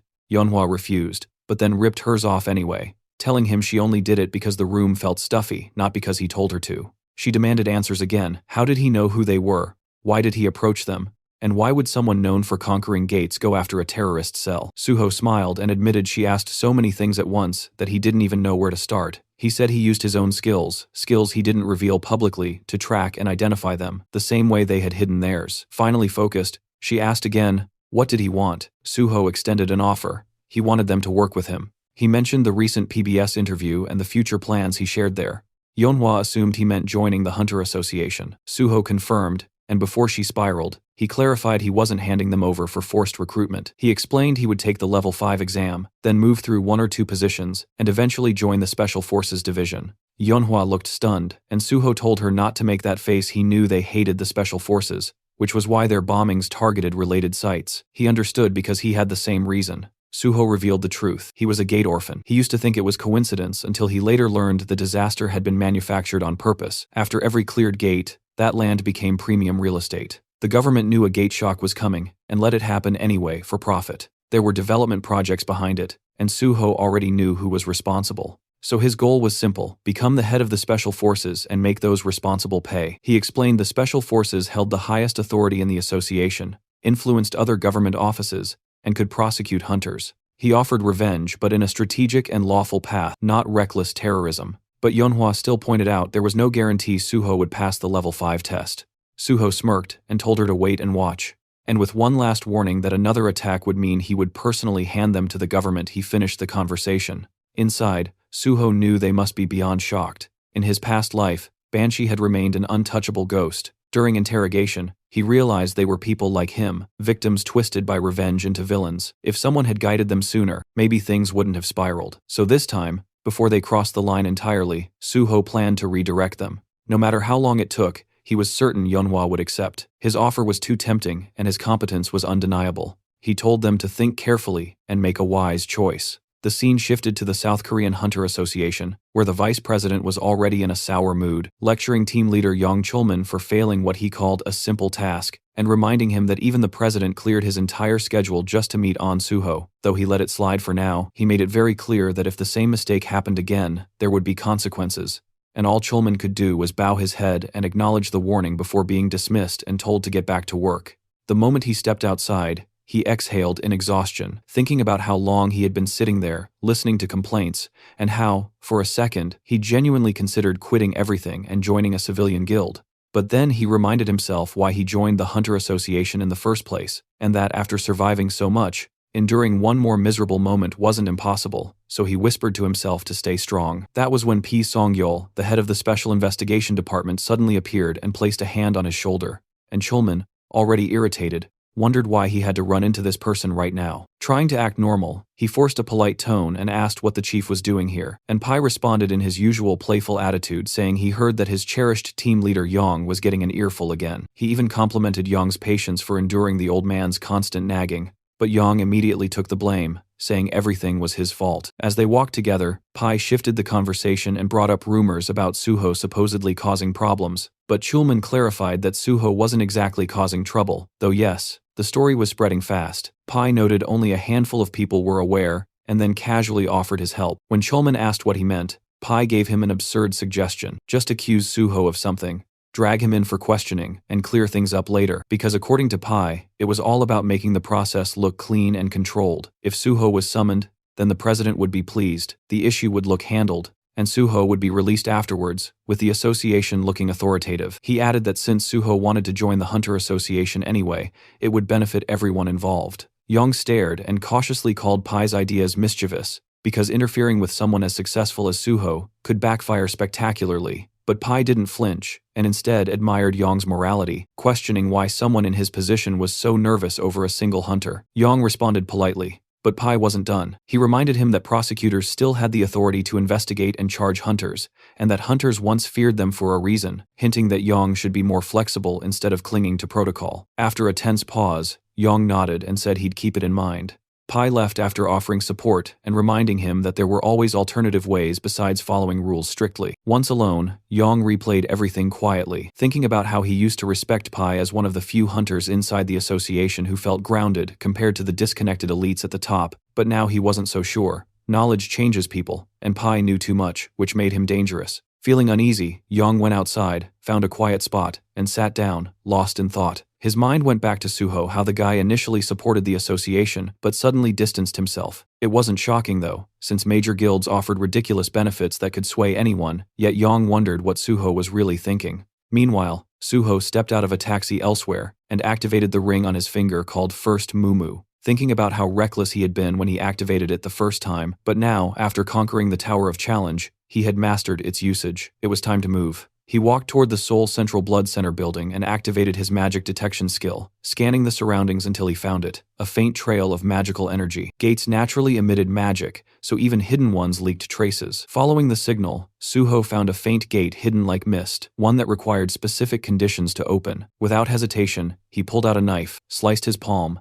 and let the blood drip toward the gate, because he already knew this one demanded blood. Once it absorbed enough, the system confirmed the condition was satisfied. A hidden gate had been discovered, and Suho earned 5 bonus stat points. The gate's name was Blood's Decree. Entering, Suho tossed glow in the dark powder forward to illuminate the cave-like environment. The first stage was clearly a cave system, so he moved deeper until a mysterious liquid dripped onto his head. He looked up and realized it wasn't cave water, it was saliva. Above him hovered countless vampire bats, all around level 63, and Suho smirked at the dramatic welcome. Without hesitation, he activated intimidation, and instantly, every bat lost control and crashed to the floor. Calmly, he stepped toward one bat and drove his shadow spear straight through its body, letting the spear devour the shadow, killing every bat in the room at once. Opening his status window, he felt satisfied. This method was perfect for wiping low-tier enemies. With an S-class intimidation skill, level gaps became meaningless. Most hunters focused on 2 primary stats, but Suho had decoded the full color-coded stat system and planned to raise everything evenly.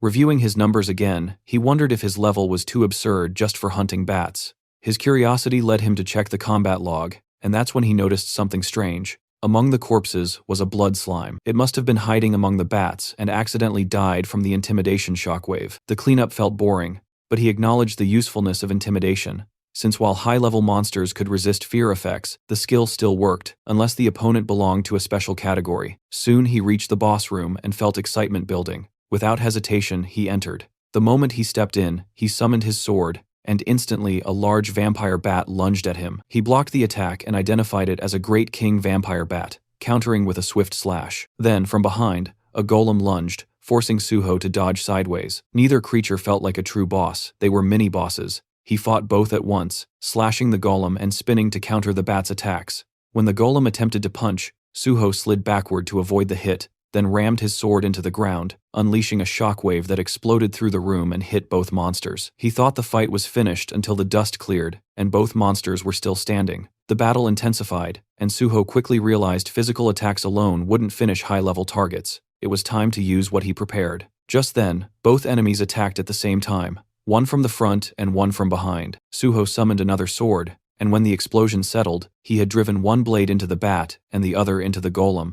Even repeated attacks weren't enough to finish them, but Suho finally grasped the key. Their weakness was pure silver, infused with holy power. At that exact moment, the system notified him holy power had now been successfully applied. The silver sword in the bat's body glowed, and a lightning strike crashed down on it, slicing its throat and obliterating the monster instantly. Suho stood over the corpse with his foot on its head, watching it erupt like an insect crushed under a giant hand. Holy power was devastating. The golem lunged again, but Suho moved first, cutting it into pieces with his wholly enhanced sword until the system confirmed its defeat. Looking down at the weapon, he acknowledged how perfectly it worked. A healer-exclusive skill that allowed holy enchantments had become an incredibly powerful advantage, and enchanting silver weapons with holy energy turned every strike into a guaranteed critical hit, making it the perfect counter for enemies in this gate. Suddenly, Suho sensed a powerful presence behind him, and as he turned, he realized the true boss of the hidden gate had finally appeared. The figure stepped forward, radiating murderous intent, revealing himself as the Cursed Prince, a monstrous level 76 elite, and he furiously accused Suho of invading his domain and slaughtering his subordinates,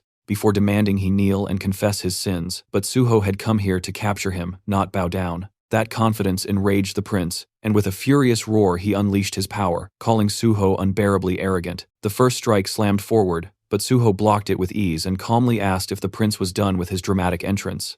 Instead of answering, the prince drove his hand into the ground, and suddenly the battlefield transformed as blood-veiled mist erupted everywhere, obscuring visibility completely. The dense aura made it impossible to detect movement normally, so Suho braced himself knowing the prince could attack from any direction. He sensed something behind him and reacted instantly, just as the prince lunged, blocking the strike perfectly, shocking the boss, who couldn't understand how Suho predicted his attack. Suho retaliated with a confident slash, thinking he'd landed a clean hit, but the prince only laughed and mocked him, saying such weak attacks could never harm him. Then, a system alert flashed. The Cursed Prince had activated Blood Scream. Suho immediately stabbed his sword into the ground and activated Healing Spirit. A cleansing aura burst outward, and the prince visibly reacted to the sensation, as Suho's wounds vanished completely. With a slight smile, Suho revealed he was actually a healer. The prince glanced down, stunned to find a wound on his abdomen, proof that Suho's strike had worked after all. Suho prepared another technique, but the prince snapped and charged forward, enraged by the humiliation of being injured by a mere human. Suho met him head-on, his sword clashing against the prince's clawed hand, as the two engaged in a fast-paced exchange of brutal blows. For a brief moment, the prince believed he was winning, and unleashed a rapid barrage of strikes, but Suho suddenly disappeared and appeared behind him, landing a clean hit.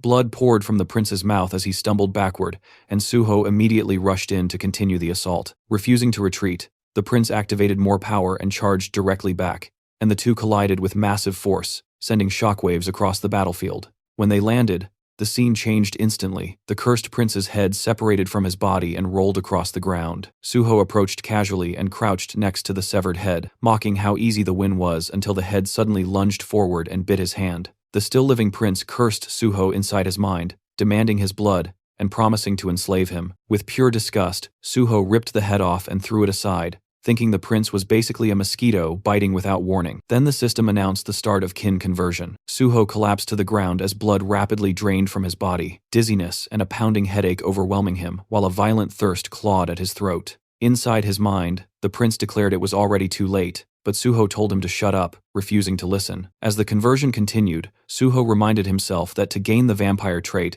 synchronization had to reach a certain threshold, and once it did, he needed to purify the infection instantly with holy water. When kin conversion hit 50%, Suho believed he was close to acquiring the trait, and reached for the bottle only for it to suddenly shatter.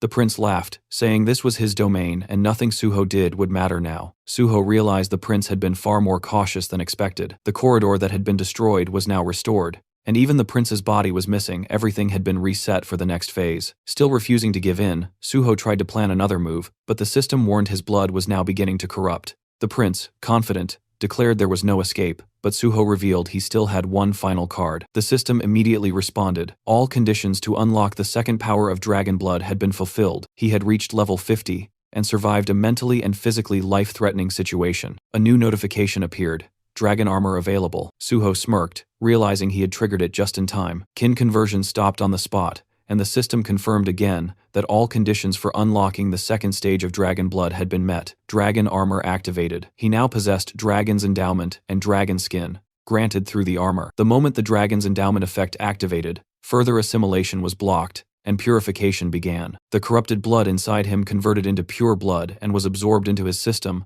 while the remaining corruption was destroyed entirely thanks to the dragon blood effect. Suho successfully mastered the unknown power hidden within the corrupted vampire blood and felt his body become lighter. He remembered planning to unlock the second dragon blood power using a custom gate at level 50, but instead it happened here unexpectedly. Checking his newly unlocked skill, he saw Dragon's Endowment, an innate trait exclusive to descendants of dragon blood representing nobility and superiority. While active, it granted immunity to infection, corruption, and allowed automatic absorption of corrupted sources to purify, heal, and evolve. The system had never shown the second awakening condition, but Suho had learned it from Youngma. Since kin conversion was life-threatening, the system recognized it as the trigger. Although the endowment purified the blood, It also preserved the vampire power inside it. He checked another skill, one tied to vampirism sealed for now, proof that he had nearly become a vampire, and he wondered whether he technically acquired it or not. His original goal was to obtain vampire traits, but dragon and vampire blood clearly couldn't coexist fully still. The skills he gained were strong enough, so he accepted it. Another new skill appeared, Blood Weapon, a rare ability only usable by noble-level vampires or higher, but requiring huge quantities of blood. He concluded he would need to hunt a large number of monsters and planned to develop Phantom Shadow alongside it. Just then, the cursed prince began mumbling to himself again, and Suho told him to stop because his rambling was annoying and incomprehensible. The prince lamented and questioned how Suho could still be alive after being bitten, muttering about curses, calling himself useless. That was when Suho realized Phase 2 was beginning. The system confirmed it. The cursed king laments his fate. His power surges dramatically. Suddenly, blood rained from above and from within that crimson downpour. The cursed king emerged once more, now level 80, radiating fury as he declared that he would destroy all beings superior to him, burn them, crush them, and cast them into the pit. His blood wings unfurled, and a chilling scream echoed through the chamber. Suho immediately sensed the overwhelming spike in magic power. This was no longer the same monster. The cursed king had evolved into something entirely new. The king launched a dark force attack that detonated into a massive explosion. But when the dust cleared, Suho was gone, only to appear in the air above the king's wing and unleash a devastating sword strike. Yet the cursed king barely reacted and claimed that a mere blow like that could not bring him down. Suho realized that not only was his power growing, but his intelligence as well. The king swung his wing like a weapon, smacking Suho away with brute strength. Suho steadied himself and immediately recognized the danger. The king rushed in with another attack, and Suho blocked the incoming strikes head-on with his sword, activating his holy power, and declaring that holiness would surpass all the strength the king possessed. But in the next instant, the cursed king shattered Suho's weapon, and scoffed that holy power meant nothing to him now. Suho quickly retreated, analyzing the situation. A wholly enhanced weapon had broken like glass, meaning normal weapons would not work anymore. With no hesitation, he summoned his bloody sword. Seeing it, the cursed king erupted with rage and demanded Suho hand it over while launching another brutal assault. But Suho infused the bloody sword with holy power and sliced through the strike, shocking the king who couldn't comprehend what just happened. Suho finally understood. Blood weapons scaled in power and durability based on his stats, and at his current level the sword had already reached red rank, more than enough to end this fight. The cursed king conjured a bloody spear, vowing to tear Suho apart, and charged in. The attack came fast, but Suho shifted his bloody sword into a shield form and blocked the spear, leaving the king stunned again. Suho told him he wasn't the only one capable of transforming a blood weapon, then smoothly reverted the shield back into a blade and slashed the cursed king's throat in one clean, decisive motion. The king's severed head hit the floor, still wearing a twisted smile filled with arrogance, confidently claiming that cutting off his head meant nothing. Suho simply kicked the head across the floor and summoned his shadow spear, slamming it into the ground. Immediately chains erupted and wrapped violently around the severed head's shadow bind, locking it in place. Suho knew he needed to finish this before the monster caused more problems. The system notified him that vampire blood had been activated, and the blood absorbed was now stored within the blood jade. While the cursed king screamed at Suho to remove his hands, Suho examined the blood jade carefully. It was the first time he'd seen it in person, and it already held a massive amount of collected blood. According to the Blood Monarch, the blood jade could only be seen by its owner. The Blood Monarch himself had once been a normal healer, working at the Central Blood Institute, until fate dragged him into the Hidden Gate Blood's Decree. He reached the boss room but failed to defeat the cursed king, and was bitten, turning into a vampire. Normally that would mean death, since once bitten, the victim becomes a monster, and the gate permanently seals.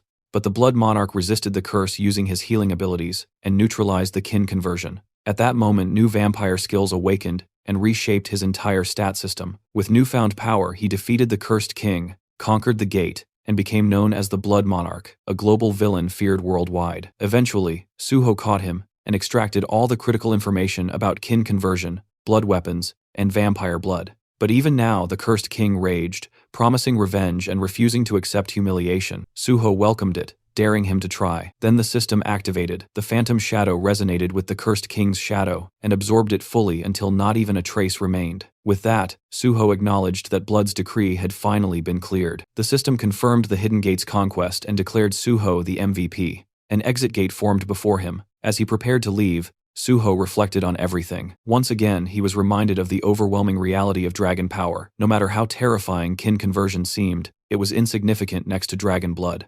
Still, He was annoyed that the vampire managed to escape. Then the system announced a special reward. After analyzing Suho's talents, it granted him a skill perfectly suited for him and awarded 10 bonus stats for his achievement.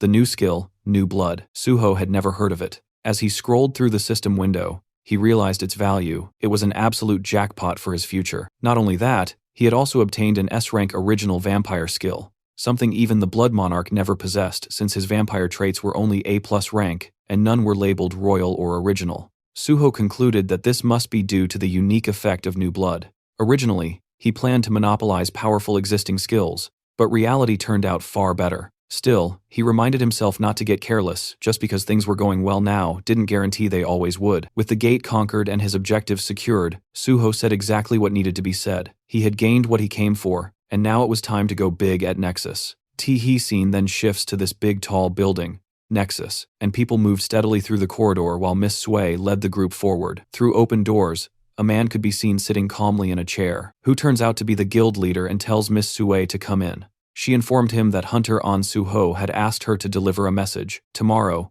he would be coming to join the guild. The man repeated the statement in disbelief, almost questioning whether he heard correctly. The back of his chair faced them as he processed the news, and then he finally spoke, stating that proper preparations needed to be made. When his face finally became visible, as he turned, he added that no one knew what this An Suho was planning, and everything needed to be handled carefully before he changed his mind. Outside, tall buildings stretched toward the sky before the scene shifted inside an elegant, well-furnished room. Suho stood at the entrance, looking in, and found Jinhui sprawled across the couch, drooling in his sleep. Suho stared for a moment and finally asked why he was sleeping there. The reporter weakly sat up on the couch, explaining that Suho had conquered the Tower of Tests today, and even if temporarily, they were now living together, and to top it all off, Suho was his partner. While speaking, the young man clutched a bottle happily, declaring that such a milestone absolutely called for a celebration. He explained that when he returned home, Suho wasn't there, but he couldn't just ignore such a historic moment, so he started drinking by himself. Suho watched him for a moment, then remarked that handling everything at once must have been exhausting. He assured him that in the future, there would be plenty more reasons to celebrate. Still clutching the bottle, the drunken reporter blinked and asked if Suho was absolutely sure about that. Suho simply told him to relax, the future would reveal everything. Looking at the food laid out on the table, Suho asked the surprised and slightly tipsy reporter whether he still wanted another drink even at such a late hour. With a big, satisfied smile, Jinhui immediately agreed. Next to the plates of food sat a glass of wine, and Suho commented that he had tried the community app Jinhui recommended and found that it worked perfectly. He also added that he genuinely liked the apartment itself. While eating, Suho mentioned that he had read the reporter's blog and could tell the young man was doing quite well, leading him to assume that his companion must be incredibly wealthy. They continued drinking wine together, and with a cheerful tone, Jinhui explained that he wasn't just rich, he was the youngest son of a Chaebol family, meaning he couldn't simply be considered normally wealthy. Surprised, Suho asked if he truly belonged to a Chaebol family, then took another sip from his glass. Jinhui continued speaking, saying that since Suho had shared one secret, he wanted to share one of his own in return. He revealed that he was the youngest son of the president of the Daisen company. Suho responded that if he was the president's son, then he was likely also the heir. But the reporter shook his head and explained that his father had many children from different women, and his own mother had been just a mistress, meaning he was merely an illegitimate son. He admitted he had never told anyone that, but since he would likely be working with Suho for a long time, he felt Suho should know everything. Suho looked at him with surprise and asked if that meant journalism was just a hobby for him. Jinhui answered that it was partially true, and he genuinely enjoyed the work. He added that his father gave him anything he wanted, yet he had no right to inheritance and no influence within the company. He had even been offered the opportunity to run a subsidiary company, but he refused, admitting openly that he was a good reporter but knew nothing about business. Suho lifted his glass again, remarking that at the very least, Jinhui was an excellent journalist. Smiling brightly, the reporter replied that it meant a lot to hear that, and confessed that he had never met a hunter like Suho before. Both men slowly stood up, and Jinhui suggested a toast for the two of them. Suho agreed without hesitation, and their glasses clinked lightly together. The next morning, Suho walked through the apartment, yawning, and from the kitchen, Jinhui greeted him with a cheerful good morning while pouring boiling water into a cup. Suho asked if he really planned to work on the weekend, and the reporter replied that he had a lot to do. Standing in front of the window and rubbing the sleep from his eyes, Suho commented that maybe they shouldn't have drunk so much last night, but Jinhui laughed and said everything was fine. He actually had a great time. Suho then asked why he was already going out hunting for new material, and the reporter answered that he couldn't live off articles about him forever. Hearing that, Suho casually admitted that this was exactly why he respected him, which made Jinhui pause in surprise at the unexpected compliment. After taking a sip, he asked what Suho planned to do today, and Suho reminded him that today was the day he had mentioned before. Realizing it, Jinhui asked if he was going to Nexus, and Suho nodded, explaining that last night he reached level 50 and received several upgrades, so it was time. Those words made Jinhui freeze, and he burned his hand with the water, startled because just yesterday Suho had been level 40. He turned to stare at him in disbelief and demanded to know how someone could jump 10 levels in one day. Suho shrugged like it was nothing and clarified that to be exact, he was now level 51. The reporter stared at him like he was some unresolved riddle, mumbling that the more he got to know him, the more mysterious he became. Suho commented that the way he said that sounded strangely suggestive, and as Jinhui scratched his head, Suho asked why he was looking at him like that. Without warning, the reporter pushed him toward the hallway, saying that if he was going to walk into such a serious organization, he needed to look like he belonged there. Suho protested, saying he didn't need anything fancy, and was fine with casual clothes, but the reporter insisted, saying he'd gladly lend him proper clothes and a watch. When Suho continued resisting, the reporter declared that appearances mattered at places like Nexus, and reminded him that he could also pick any of his cars. If he walked in using public transportation or showed up in a taxi, everyone would stare. A quiet upscale district came into view as a sleek red car rolled to a stop, immediately drawing attention from the people waiting outside. The door lifted upward, and Suho stepped out, dressed in a sharp, elegant suit that fit him perfectly. For a second, he cleared his throat and thought that everything had turned out surprisingly well. A suited man approached, politely offering a business card while introducing himself as Bai Dongyuk, the head of Nexus. Suho accepted it with a polite smile, introduced himself as An Suho, and followed him inside the guild building. Soon after, he sat across from 3 representatives of Nexus. Dongyuk calmly stated that over the past few days, Suho must have raised his level significantly and wondered if that sudden progress made him reconsider his goals, especially since he previously mentioned wanting to become a government official. Suho explained that nothing had changed. His goal remained the same. The leaders exchanged surprised glances, prompting Sue to ask what exactly that meant. Dongyuk leaned forward and asked why Suho would want to join a private guild if his true intention was government service. Suho responded honestly, saying that joining Nexus would make reaching his goal easier. He announced that he planned to take the 5th rank exam this year. Someone asked whether he only wanted bonus evaluation points, and Suho replied that while technically yes, it was only one part of a larger strategy. If he only chased the Hunter Association, the association would assume he had no alternative. That was precisely why he intended to join Nexus, because once the association saw others offering better terms, they would improve theirs as well. He added that while serving Nexus, he would dedicate himself fully to the guild, making the partnership mutually beneficial. Dongyuk listened silently as Suho promised to give 100%, but the guildmaster eventually leaned back and said he understood. However, he wanted to ask one question. He pointed out that when Suho first approached them, Nexus was struggling, and the hero's abilities were a complete unknown. Hiring him back then was risky but still reasonable. But now, any guild in Korea would fight for him. So why out of all of them did he only approach Nexus? Suho smiled quietly while the guild leader continued, saying that Suho was clearly talented, but his true intentions remained unclear. Folding his hands,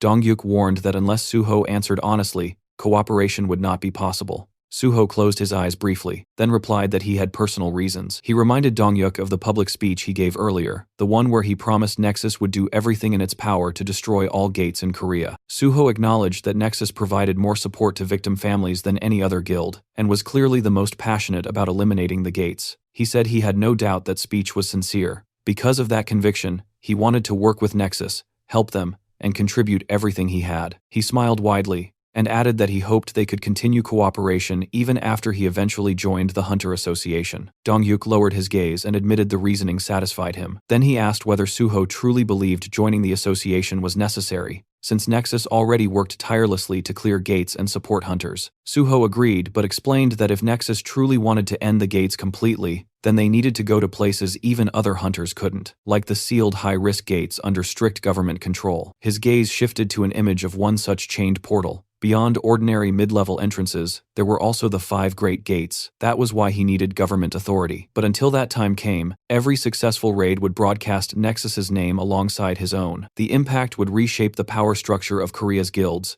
and Nexus would rise to number 1. Dongyuk rested his hands on the table and said all of this only lasted as long as Suho remained with them. Suho nodded, saying that was why he promised to give everything while he was here. Suho blinked in shock, suddenly asking if he had already found team candidates after their previous conversation. Suho confirmed it and revealed the first candidate, Kang Dae-han. Sue froze and asked again, as if she couldn't believe she heard it correctly. Suho nodded and casually mentioned that he was the one who convinced Dae-han to become a tank. Sue shot to her feet in outrage, demanding to know what Suho planned to do if tanking didn't suit him. Suho calmly lifted a hand and told her to relax. He made the decision after analyzing everything properly. He reminded her that Dae-han had passed the exam with exceptional scores. Sue frowned, reluctantly remembering the results. Dae-han had unexpectedly ranked second place. She admitted she planned to thank whoever was responsible, but Suho simply shrugged and said it wasn't a big deal, which irritated her further. The third Nexus representative finally spoke, saying Suho's proposal sounded excellent, but he needed clarification. If Suho intended to clear sealed gates, he should know those locations were protected by the government, and private guilds had zero access because civilian safety was the highest priority. He asked how Suho planned to get inside. Suho calmly asked whether he was doubting his abilities, and then stated that they would finalize the contract once he brought them the pass, proving he could be trusted. He paused, reconsidered, and changed the offer. Instead of bringing a pass, he would clear one sealed gate first, and after that they would sign. The secretary sweated at the scale of the terms and muttered that Suho was offering conditions worthy of royalty. Suho insisted that the terms were fair. The secretary noted that despite Suho being incredibly promising, he was still seen as just a new hunter with no official standing, but Suho declared that was exactly why he would clear a sealed gate immediately and prove himself. Dongyuk observed him carefully, then agreed. Suho would undoubtedly prove his worth. With a satisfied smile, the guildmaster said he liked today's outcome and that they would finalize details later after the gate was cleared. Later, Suho left the building and drove away. Dongyuk and his secretary stood by the window watching the red car disappear. The guildmaster quietly ordered preparations, assemble a special support team, and prepare all necessary documents for On Suho. The secretary hesitated and asked whether they should wait until Suho made good on his promise. Dongyuk replied with a confident smile that Suho would absolutely follow through, and supporting him early would only strengthen their alliance. Closing his eyes, he said he believed Suho would keep his word. The secretary, slightly overwhelmed, asked what made the guildmaster so certain. Dongyuk answered that it wasn't a guess, and the secretary already knew it. The man finally nodded, remembering Suho's determined gaze and the certainty in his voice. The scene shifted to the massive building of the Great Hunter Association of South Korea, where inside one of the offices, Yong Chulman sat slumped in front of a computer, clutching his head in frustration. He was desperately trying to figure out how to get Suho into the organization when the man showed absolutely no intention of coming willingly. Chulman considered offering him a reward for clearing the test tower, but immediately dismissed the idea, knowing full well that upper management would never approve it. They didn't want a picture of Suho receiving thanks. They wanted a picture where Suho stood, smiling beside the association president, making it look like they were already close. While Chulman hated the idea of using force or pressure, Chief Pai's earlier suggestion echoed in his head, a suggestion that basically amounted to dragging Suho in by force if necessary. Chulman groaned, dropped his head onto the desk, and wondered why he ever chose to work in this stressful place. As he cursed his life choices, his phone vibrated. The caller ID was an unknown number. With low energy, he picked up and introduced himself. "This is Yong Chulman speaking," trying to figure out who would be calling him from an unrecognized number. But the moment he heard the voice on the other end, his expression completely changed. It was On Suho. Chulman shot upright from his chair, eyes wide, barely believing he heard correctly. The scene jumped to a small gukbap restaurant, where steam rose from simmering pots. Suho and Chulman sat at a table facing each other. Suho commented that he hadn't visited this place in a long time, and noted that the restaurant served the best boiled pork. Chulman blinked and asked in surprise how Suho knew about this place. With a calm smile, Suho casually lied that he used to come here often back when he worked nearby. Chulman nodded slowly, accepting the explanation. He scooped soup into his spoon and admitted he never expected Suho to reach out first. Then he asked why Suho had changed his number. Suho explained that he had been receiving far too many calls, so he simply got a second number, and now Chulman could use that one instead. The civil servant nodded understandingly, and commented that Suho must be exhausted from all the unwanted attention. Lowering his gaze, Chulman thanked him sincerely for contacting him, admitting that he had nearly given up hope of ever seeing him again. Suho asked how he could think that, and picked up his chopsticks. Then he calmly asked whether the higher-ups were pressuring him, and whether they wanted Chulman to convince him to join the association. Caught off guard, Chulman stiffened and raised a hand to his face as if trying to shield his reaction. He nervously asked why Suho would assume that. Holding the chopsticks near his cheek, Suho explained that he found it odd that the association president suddenly requested a meeting after the tower clearing, because normally, no matter how difficult the gate, the association simply handled paperwork. They never actively tried to recruit someone. Speechless, Chulman stared downward with a nervous smile. Suho continued, saying that after thinking about it, he realized the executives only wanted to take photos for publicity. Hearing that, Chulman looked at him almost fearfully, but Suho reassured him that everything was fine. He just wished they had been straightforward about it, since there was nothing wrong with saying so. Chulman apologized, but Suho waved it off, saying there was no need. He had already understood the situation himself. In fact, he was even grateful to Chulman. The civil servant pointed to himself in confusion, unable to believe he heard that correctly. Suho continued, explaining that situations like this often involved blackmail or even force, yet Chulman handled everything professionally. Rubbing the back of his neck with embarrassment, Chulman admitted that it still felt wrong. Suho then casually mentioned that he had decided to visit the association. Chulman froze mid-motion and asked if he was serious. Suho continued eating comfortably and confirmed it, explaining that he wanted to thank Chulman and felt that meeting the association executives could actually be beneficial. Chulman nodded slowly, agreeing that it truly could be. Suho asked when he should visit the association. Chulman suggested discussing it after finishing their food, but halfway through speaking, realization struck him, and he shot up from his seat, eyes shining with excitement. With sudden determination, he declared he would arrange a meeting immediately. Sometime later, the duo arrived at the building of the Korean Hunters Association. Suho posed for a photo beside the president of the organization. Jang Kyung-won smiled for the camera and then told Suho he was glad to finally meet him. He commented that Suho must be extremely busy, so he truly appreciated that he accepted the invitation. The vice president, Park Hyuman, added that it wasn't every day someone got to meet such a promising newcomer. Suho smiled politely and replied that meeting the leaders of the association was a great honor. Behind that expression, however, he could barely tolerate the sight of these people. It had been a while since he last saw them, but disgust immediately resurfaced. Kyungwon asked if Suho truly intended to join the Korean Hunters Association. Narrowing his eyes slightly, Suho answered that it was his dream, exactly what he said during the interview before the exam. The president asked why. With his gaze lowered, Suho explained that he became an orphan due to a gate outbreak, and he wanted to eliminate portals as soon as possible to protect humanity. But in his mind, Suho reminded himself that this was only one reason. The other was to prevent the president and his lackeys from destroying the association from within.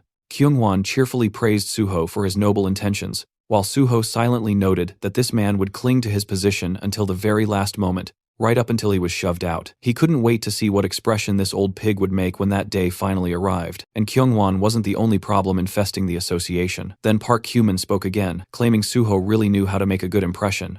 Arms folded across his chest, he said that Suho didn't care about material gain and only wanted to protect the general public, which was worthy of respect. The vice president pressed his fingertips together and solemnly added that Suho had grown into a strong and noble man. His parents would be proud. Suho thanked him politely, while thinking that Kyuman was most likely the one who proposed this recruitment stunt. In his mind, Suho labeled him a pathetic bootlicker who existed solely to polish Kyunghwan's shoes. Because of fools like these, most gates hadn't been cleared in his previous life, and he intended to take away their chance to ruin things again. Then Kyuman happily asked which department Suho wanted to join. Suho rubbed his chin thoughtfully and replied that he had considered several options but ultimately chose the gate department.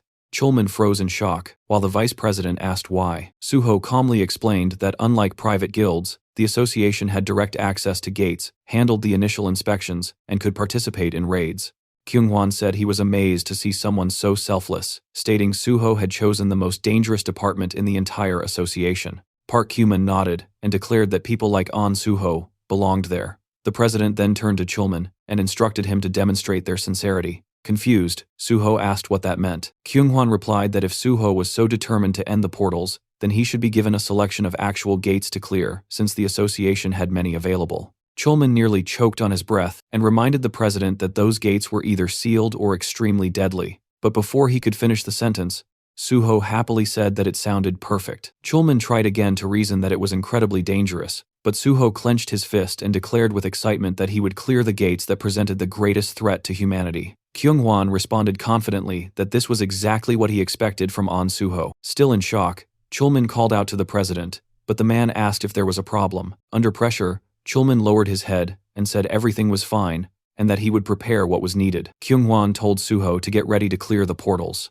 Suho thanked him politely while Chulman glared downward. He knew that for these unawakened executives, the deadliest gates were nothing more than toys. That's why he despised leaders who had never stepped foot inside a gate. They had no idea how catastrophic the danger was. Countless hunters had died attempting to clear those portals, and yet these two were willing to send Suho to almost certain death. While Chulman clenched his jaw in frustration, Suho smiled calmly, already knowing exactly what was waiting inside the sealed gates.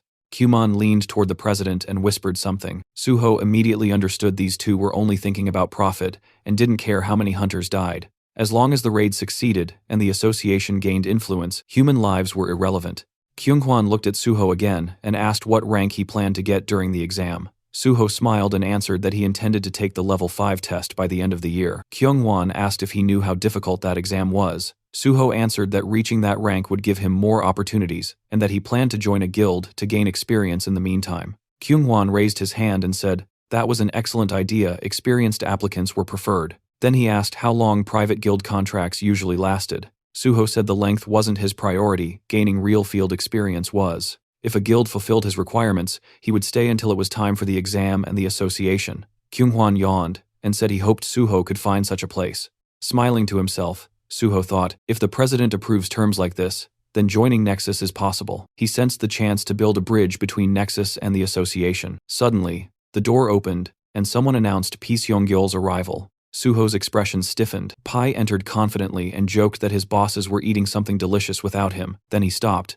noticing Suho sitting there, his lips stretched into a wide grin. He turned to leave politely, but Kyunghwan told him to stay, pointing at Suho and introducing him as the hunter who cleared the test tower. Pai tried recalling the name, then suddenly exclaimed that he remembered. Laughing, he said it was incredible to meet him, and extended his hand, introducing himself as chief of the special department. Suho shook it and introduced himself as An Suho. They exchanged polite compliments, though Suho's smile remained sharp. Once seated, Kyumon raised his hand and informed Pai that Suho intended to take the level 5 exam. Pai blinked in shock, saying it would be extremely difficult. Suho said he wanted to try anyway. Pai stared at him, stunned. One of the executives added that the association planned to give Suho access to sealed gates, since he claimed he could clear them. Pai froze, eyes wide. Then he mumbled under his breath, covering his mouth in disbelief. Looking worriedly at Suho, he asked if he was really sure because those gates were extremely dangerous.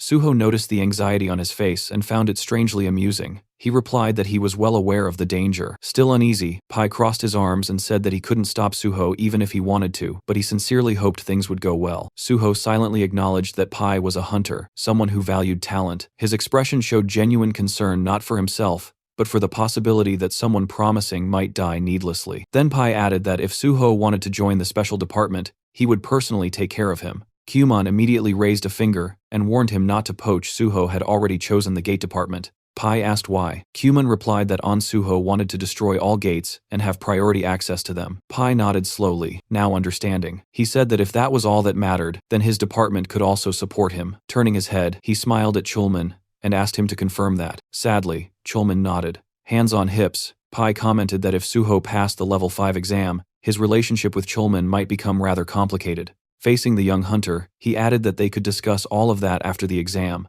but for now, he sincerely wished Suho success. Suho thanked him politely, thinking privately, what a sly fox. Suho quietly glanced at Chulman, already realizing that if he passed the exam, he would outrank him, and that alone would put Chulman in a painfully awkward position. Suho let out a subtle sigh. That was exactly why dealing with Chulman felt complicated. He didn't want the man to feel cornered or overshadowed. After the meeting ended, the two walked side by side down the long corridor. Chulman kept his gaze fixed on the floor, shoulders low with worry. Suho stole another look at him before finally asking if he was troubled by what Chief Pai had said earlier. Chulman admitted that of course he was. He knew better than anyone how talented Suho was, but even with that ability, clearing a sealed gate was beyond dangerous. With a serious tone, he told Suho to be extremely cautious and said he could personally speak to the president so that the association would provide as much support as possible. Suho looked at him with genuine appreciation and said he truly valued that concern. But Chulman wasn't speaking out of politeness, he meant every word. He reminded Suho that he had only recently become a hunter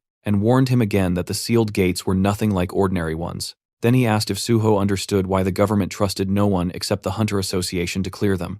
Suho calmly replied that even top-tier guilds were rarely allowed into sealed gates due to national safety protocols.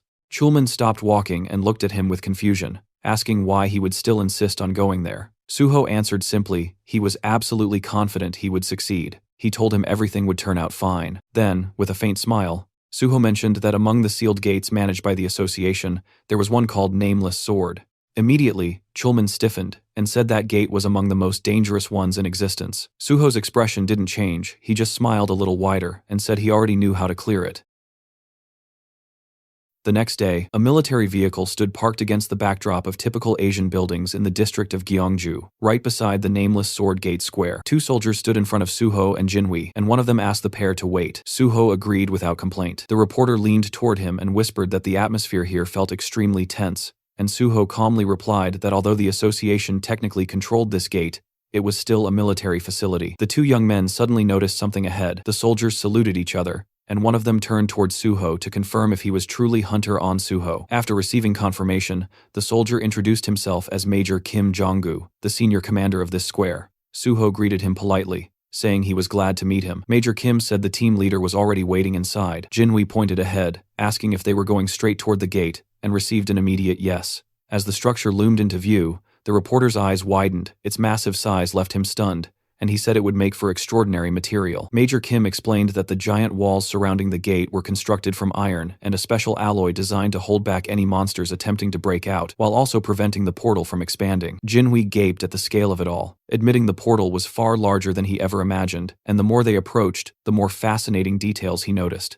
Suho added that the military had taken many precautions to make the portal itself difficult to reach. The group continued forward until Major Kim arrived before Chulman and announced that Hunter On Suho had arrived. The civil servant smiled and greeted Suho warmly. The two exchanged looks full of familiarity and relief. Chulman remarked that it was quite a long trip to reach this place, and said he was glad Suho managed to arrive quickly. Suho noticed that Chulman had arrived even earlier, and asked when he had gotten there. The civil servant casually stated he had only just arrived himself, then looked toward the person standing next to Suho. Before he could ask further, the journalist cheerfully introduced himself as PBS reporter Jo Jinhui, extending his hand and saying it was a pleasure to meet him. The men shook hands, but Chulman still looked puzzled, and asked why a reporter was here in such a location. Suho stepped in and clarified that photos would only be taken after the raid was completed, and asked if Chulman would allow it. The civil servant answered that this wasn't a classified facility, so there was no reason to refuse. While still slightly confused, he admitted he was mostly surprised that Suho had brought his own reporter along. Jinhui gratefully thanked him for the permission,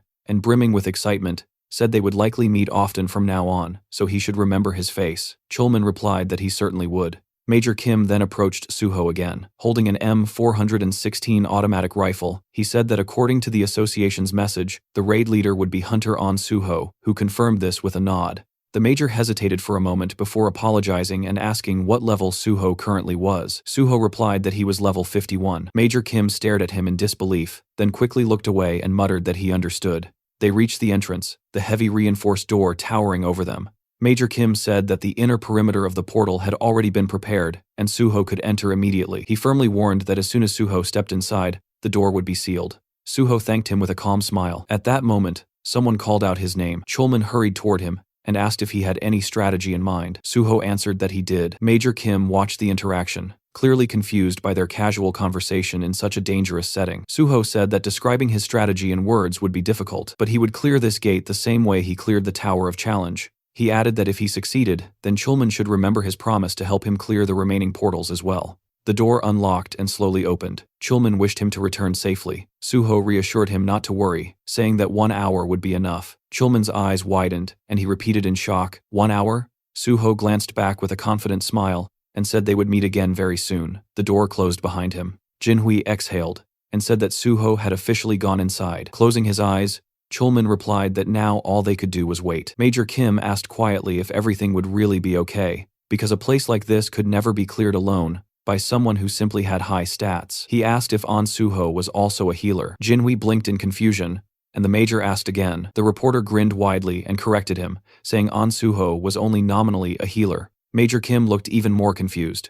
Chulman raised his hand and said that he had never seen anyone wield a sword the way Suho could. The major asked if he was truly that skilled. Chulman explained what he had witnessed during the Hunter practical exam, that Suho was supposed to be taking the healer test, but instead he slaughtered every monster with a sword, while still protecting his patient, and thus passed without issue. Jinhui, gripping the strap of his bag, said this was his first time hearing about it, and wondered aloud if it was even allowed to take an exam that way. Chulman admitted he had been shocked too, but Suho had fulfilled all the requirements, so it didn't violate any rules. Both the soldier and the reporter stared at him in disbelief. Major Kim concluded that Suho must possess a profound mastery of swordsmanship and suddenly understood why he came here specifically to challenge this gate. Looking toward the dungeon's direction, Chulman nodded firmly and said Major Kim was absolutely right. In front of Suho stood the nameless sword portal, its entrance restricted to only one person at a time, and the moment he stepped inside, high cliffs surrounded him, while the system announced that he had officially entered the gate. Walking through the forest with his sword in hand, he looked around, thinking that it had been a long time since he was last here. The path cutting between the trees was clearly visible, and Suho remembered how he had constantly struggled to clear this gate in the past, barely surviving every attempt. Suddenly, a sharp ringing sounded beside him, and he spotted a black shadow drifting between the trees. The system reported the appearance of the boss, and a knight in armor stepped forward, the nameless swordsman of unknown level. He stood with his blade ready, and immediately the air around him began to shine with a bright yellow glow. The system confirmed that the nameless swordsman had activated the battlefield, explaining that while this zone was active, the swordsman's status would mirror the user's exactly. All fighters within this field were prohibited from using anything except a sword and sword-related skills. Smiling, Suho greeted him as an old acquaintance he hadn't seen in a long time. The knight charged instantly, and the two clashed at close range, Suho catching the enemy's blade with his own. He struck back, but the knight blocked effortlessly. White streams of energy shimmered in front of the warrior as the two separated briefly. Watching his opponent, Suho analyzed his footwork. He noticed how the Sword Emperor adjusted his stance in perfect balance to minimize rebound after every strike. The knight swung again, and Suho understood clearly that no one at this point in time could defeat this opponent with pure swordsmanship alone. The Sword Emperor held his weapon with both hands, and Suho noted how the enemy's style shifted instantly after crossing blades, switching stance to catch him off guard with a completely different technique. Not only that, the knight attacked from unpredictable angles, changing direction constantly. As the Sword Emperor closed in, Suho acknowledged the truth. The most dangerous part about this opponent was how he adapted his tactics based on whoever he was fighting. The knight struck again. Suho dodged, realizing how cunning the enemy was, but that was precisely why Suho had learned so much from him in his past life, and with a small, knowing smile he braced himself. As the nameless swordsman lunged in a leaping attack, Suho spotted an opening and slashed, but the enemy twisted away at the last moment. Even so, Suho's blade scraped across the armor, leaving a faint cut. Suho asked lightly if he had managed to surprise him. The Sword Emperor simply stared back in silence. Suho remembered perfectly that this opponent never spoke a single word until the moment he died. The knight stood ready, holding his sword with both hands. Suho struck again, landing a hit, and prepared another assault, revealing that this was already his 7th time challenging the nameless swordsman. He attacked fiercely. The knight's counterstrike swept just above his head. With a precise slash, Suho severed one of the knight's limbs, and followed it with a kick, sending the Sword Emperor crashing backward into a thick bush. Standing before the thicket, Suho recalled how many people throughout history wondered who or what actually hid beneath the armor. The knight rose again, missing a leg. Suho asked if he knew how disappointed he had been the first time he discovered the truth. Calmly gripping his sword, he stated that everyone called this enemy either the Nameless Swordsman or the Sword Emperor, but the truth was simple. He was just the spirit of the sword demon. A ghostly limb appeared in place of the severed leg, and one of the Sword Emperor's hands also shimmered as a spectral form. The opponents clashed again, blades ringing violently as sword marks carved into the ground and rocks around them. Suho blocked a powerful blow, his sword glowing with vivid red streams of energy, and counterattacked his blade, punching a large hole through the enemy's chest armor. He struck the same spot again, and the purple cracks crawling across the Sword Emperor's form spread further. With another leap, the knight retreated, but Suho immediately closed the distance. Studying his enemy closely, Suho said that his own fighting style had been shaped specifically to counter every style the knight used. Smiling, he delivered another decisive slash. Large fragments of armor shattered and flew through the air. Finally, Suho stood over the fallen enemy. The system declared that the nameless swordsman had been defeated, and the sealed gate was cleared, with Suho recognized as MVP. Looking down with a faint sadness, he said he was glad to meet the nameless swordsman again, and that, in truth, he should thank him, because without this opponent, he would never have been able to reach such mastery in swordsmanship.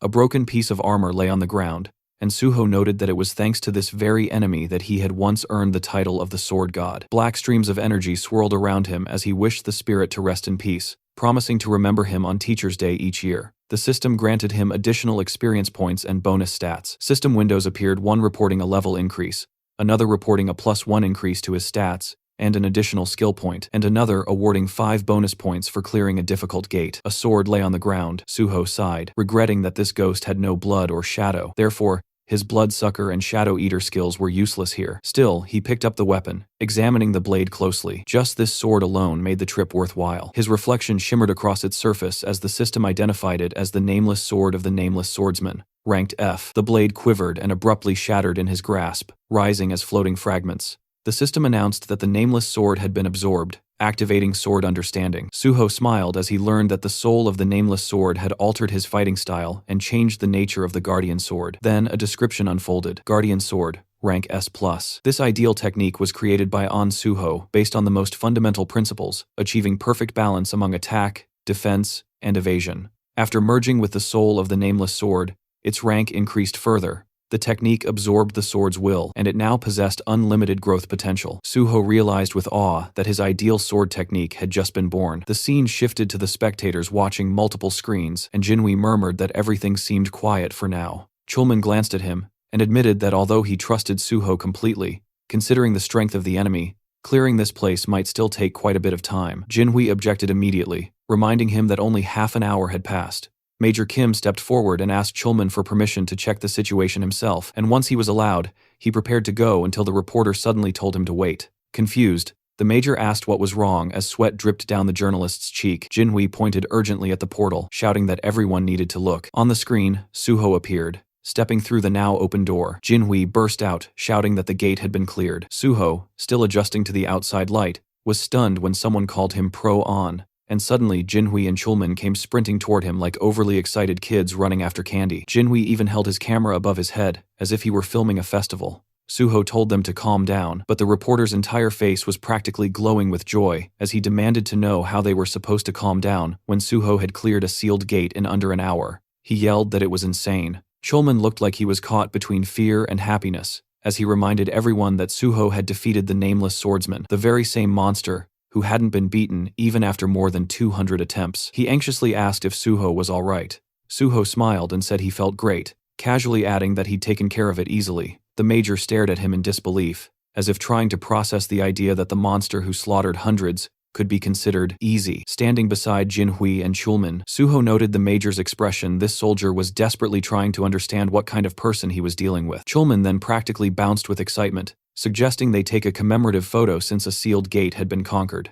The major hesitated, but Chulman waved it off, insisting it was only a formality and that there was nothing to worry about. He reminded the major that he was just a regular soldier, so he rarely appeared in photographs, and that having a Korean army major in the picture would make the proof far more credible. Finally, Jonggu agreed to join the photo. Cut to another scene where the picture appeared on a laptop screen in front of the Nexus Guild leader. Suho explained that, as he had mentioned earlier on the phone, he had successfully cleared the nameless sword sealed gate. In the photo with him were a representative of the Hunter Association and Major Kim Jong-gu. He also pointed at the reporter beside him, introducing him as Jo Jinhui from PBS, explaining they agreed to take the photo together to prevent any manipulation of the news. Jinhui politely handed over his business card, introducing himself as Suho's personal reporter. Dongyuk pressed his thumb to his temple and said he didn't need the card at all, and had never considered manipulating anything in the first place. Standing before Suho, the guild leader asked how in the world he'd managed to pull this off. Suho blinked and asked what part he meant. Dongyuk gestured at everything and demanded specifics: how he'd gotten permission to access the sealed gate, how he'd cleared it so fast, how he'd survived something that had killed over 200 hunters. Suho calmly explained that he met with the president of the Korean Hunters Association to get permission, then simply went in and killed the monster. Dongyuk stared at him in utter confusion, running a hand through his hair as he tried to make sense of it. Suho then asked if, now that he had proven his skill level, they could finalize the contract.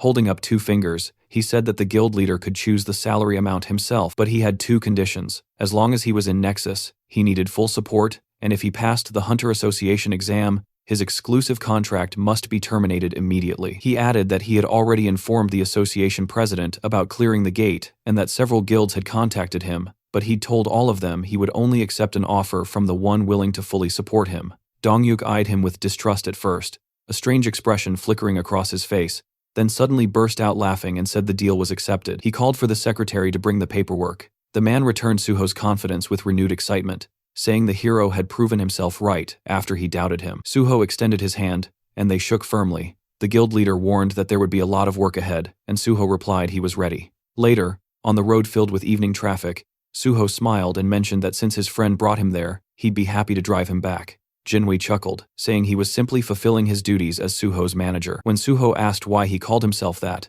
Jinhui explained that since Suho kept feeding him exclusive content, The least he could do was pay him back somehow. He added that the sedan didn't shake nearly as much as the minivan he used before, so he bought this one specifically. Suho stared at him, stunned, realizing once again that this man truly was born with a golden spoon. As they drove, Suho asked if the reporter wouldn't get scolded for skipping work all day. Jinhui proudly replied that several exclusive articles had been published that very day, so no one would complain, especially since he promised the editorial office that he would bring Suho there eventually. Suho realized that there was no way this man would let such an opportunity slip. Jinhui said they could start by reporting the successful clearing of the sealed gate, and then gradually move on to covering his joining nexus.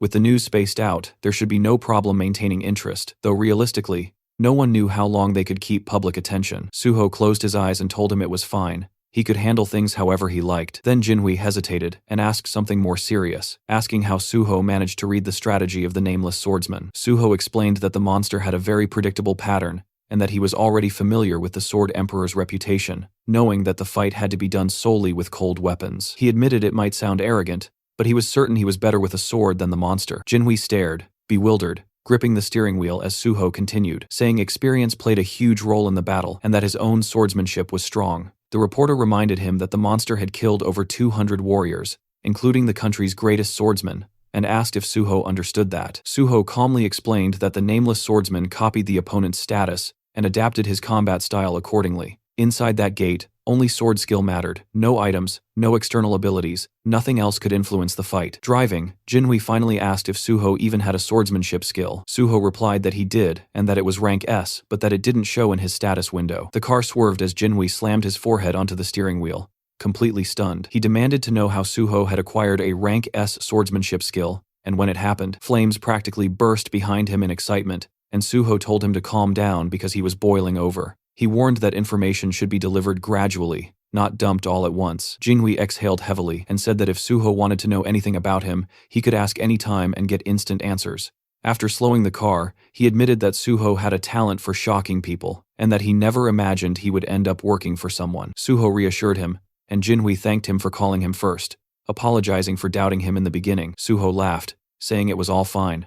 They finally arrived back at their luxurious apartment complex, and Jinhui asked if that meant they were done for the day. Suho nodded, saying he needed rest. The reporter immediately said he would walk him home, and Suho thanked him warmly. Later that night, as darkness settled outside, Suho finally sat down on something soft and let himself breathe, thinking with quiet satisfaction that he could genuinely be proud of today's results. Wiping his head with a towel, he realized he wasn't even tired despite everything he had done. Pulling the towel away, he summoned his status window. The system reported 7 remaining bonus points, and he immediately understood that this might finally be enough to unlock Unified Train. Though the conditions for it were strict, every stat except one had to share the same rank, and all stats at that same level needed to have identical values. If even one bonus point remained, the system would automatically raise the lowest stat to match the higher ones. Suho worked through the window carefully, watching as the system evaluated each requirement. Then the notification appeared. All conditions had been met, and the skill Unified Train was fully activated. He blinked in surprise and watched as the remaining bonus points were distributed to equalize every stat. His personal card refreshed, showing that all of his characteristics now stood at the same values red level, rank 14 across the board.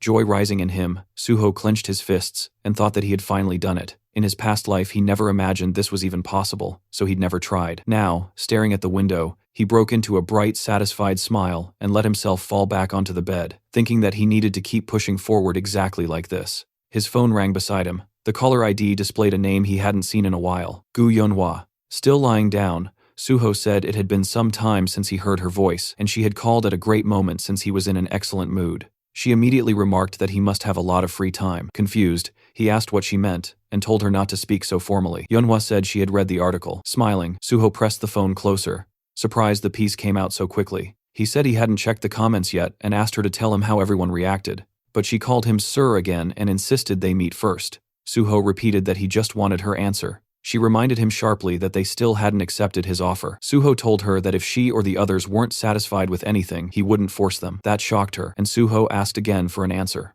Yunhua closed her eyes and asked what they were supposed to do from now on. Suho got up from the bed and said he would explain everything tomorrow when they met. He suggested everyone come to the Nexus Academy at 1 p.m. She objected immediately, saying 2 of them had work and she had lectures. His expression hardened with disappointment. He told her he must have overestimated them. Apparently none of them cared about anything except useless nonsense. He had to pull the phone away from his ear because Yunhua exploded, cursed him out, and then yelled that she would still come. She said she'd be at Nexus Academy at 1 p.m. and hung up. Suho smirked and told her goodbye. The next day, at the magnificent Nexus Academy building, Yeonhwa crossed her arms and barked at him not to get full of himself, claiming she skipped her lectures only because she felt like resting, not because of him. The others stood before Suho, who sat casually on a bench. He said he didn't recall asking her why she came, and she snorted angrily. Irritated, she demanded to know why he gathered them all. Suho stood up and said he brought them because he had something important to say. Smiling, he announced that today he was going to kill them all. The Banshee members stared at him, stunned, while he handed them tablets and asked them to fill out forms first. Yeonhwa squinted at the device and assumed it was some contract to hand over their corpses to him.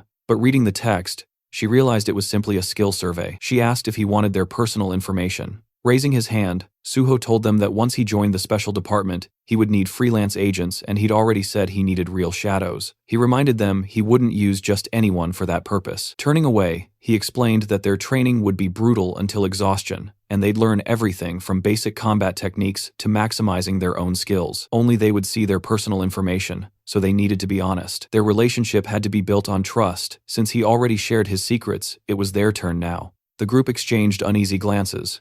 Later, inside the Nexus Academy's training hall, Suho held a black key card and smiled as he said it was time to begin. He remembered how he received it. Miss Sue had explained that this card granted unrestricted access to any area of the academy, including the S-rank only training hall, ensuring he avoided unwanted attention. She also gave him guest cards as he requested. Examining the card, Suho realized he had been so focused on everything else that he had forgotten about Daehan, whom he promised to meet here. He would arrange that soon. Nearby, the Banshee members lay inside training capsules. Suho thought he would deal with challenges as they came. Suddenly, the landscape shifted. Towering cliffs appeared before them. They had entered the Kunlun Mountains. Suho stood before the Banshee squad and welcomed them, telling them that they would be training there whenever they had free time. He looked them over, thinking that since they were all below level 50, he could train them however he wished. Yeonhwa demanded to know what exactly they would be doing. Suho answered that they would begin with fundamentals and combat technique refinement, because with their current level of skill, the special department would catch them eventually. He asked if they really believed cheap tricks could fool the special department forever.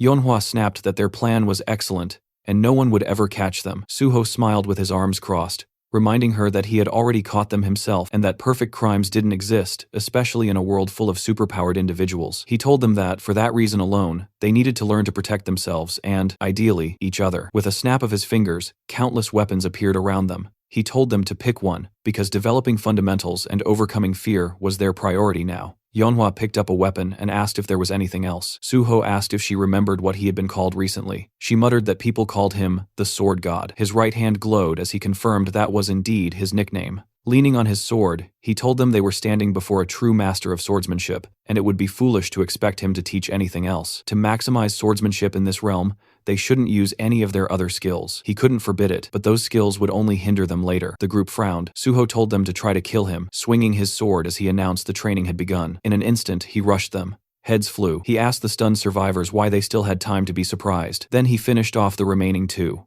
The squad respawned again, and Suho said that since they had died once already, they shouldn't freeze like idiots. They quickly took defensive stances. Suho praised that and said they would restart. Looking upward, the group realized his next attack was coming from above. Suho slammed into them again, scattering bodies. He mocked them mid-combat. He told one that his grandmother moved faster. He elbowed another in the chest, asking how someone who worked in delivery could be this slow, wondering jokingly if he was fired because customers starved waiting for their orders. The boy crashed into another teammate. Turning to the third, Suho asked how a teacher could be so slow that he couldn't even parry such a simple strike, wondering what he could possibly teach kids if they could already outpace him. The young man insisted he didn't dodge on purpose. Suho said his excuse was worse than a schoolboy's. Their hands trembled as they held their swords. One cursed loudly, asking when the bastard would finally shut up. They attacked together. Suho thought their growing self-control would help them avoid panic when they eventually entered real gates. A blast tore through the terrain. Suho told them they would become his shadows, not errand runners, but real warriors who would help clear gates. Stepping on their swords, he told them sternly that there was no easy path to becoming strong. You became strong only when you believed there was no retreat left.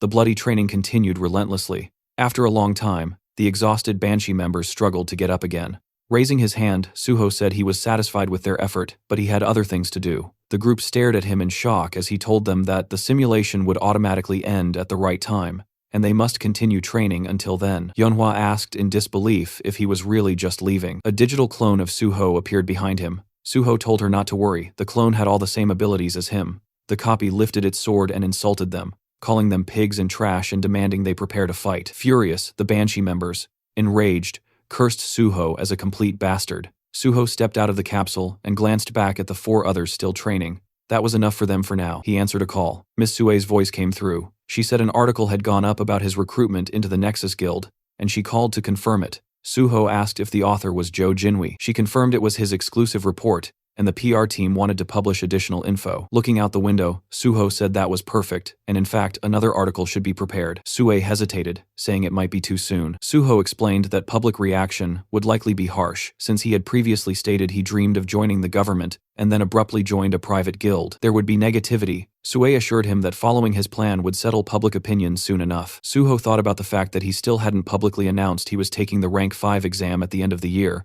though it wouldn't remain secret for long. He told her he'd explain everything later and needed to make another call. He phoned Jinhui, who greeted him happily while working at his laptop. Jinhui asked what he needed. Suho said he heard the article about Nexus had been published and that public opinion was heated. He said he had an idea, he wanted another article. This time it would cover his next challenge, the clearing of another sealed gate. Smiling, Suho announced he was planning to take on the Swamp of Despair next. A new article spreads across the internet, announcing that Suho has successfully cleared the sealed gate of the Nameless Sword. People online explode with shock. How could he have just cleared the Tower of Trials, yet already moved on to conquering a sealed gate? One person wonders aloud if Suho is now the newest Sword King. Another corrects him instantly and says the guy should be called the Sword God. A second article follows, reporting that An Suho has joined the Nexus Academy. Immediately, users start reminding everyone that he previously said he wanted to work for the Hunters Association. Others accuse him of being corrupt and throw insults without restraint. Then a third headline drops. Nexus Guild Hunter An Suho intends to clear another sealed gate, the Swamp of Despair. Someone calls him a complete psycho. Another mocks the people who said Suho joined Nexus for money,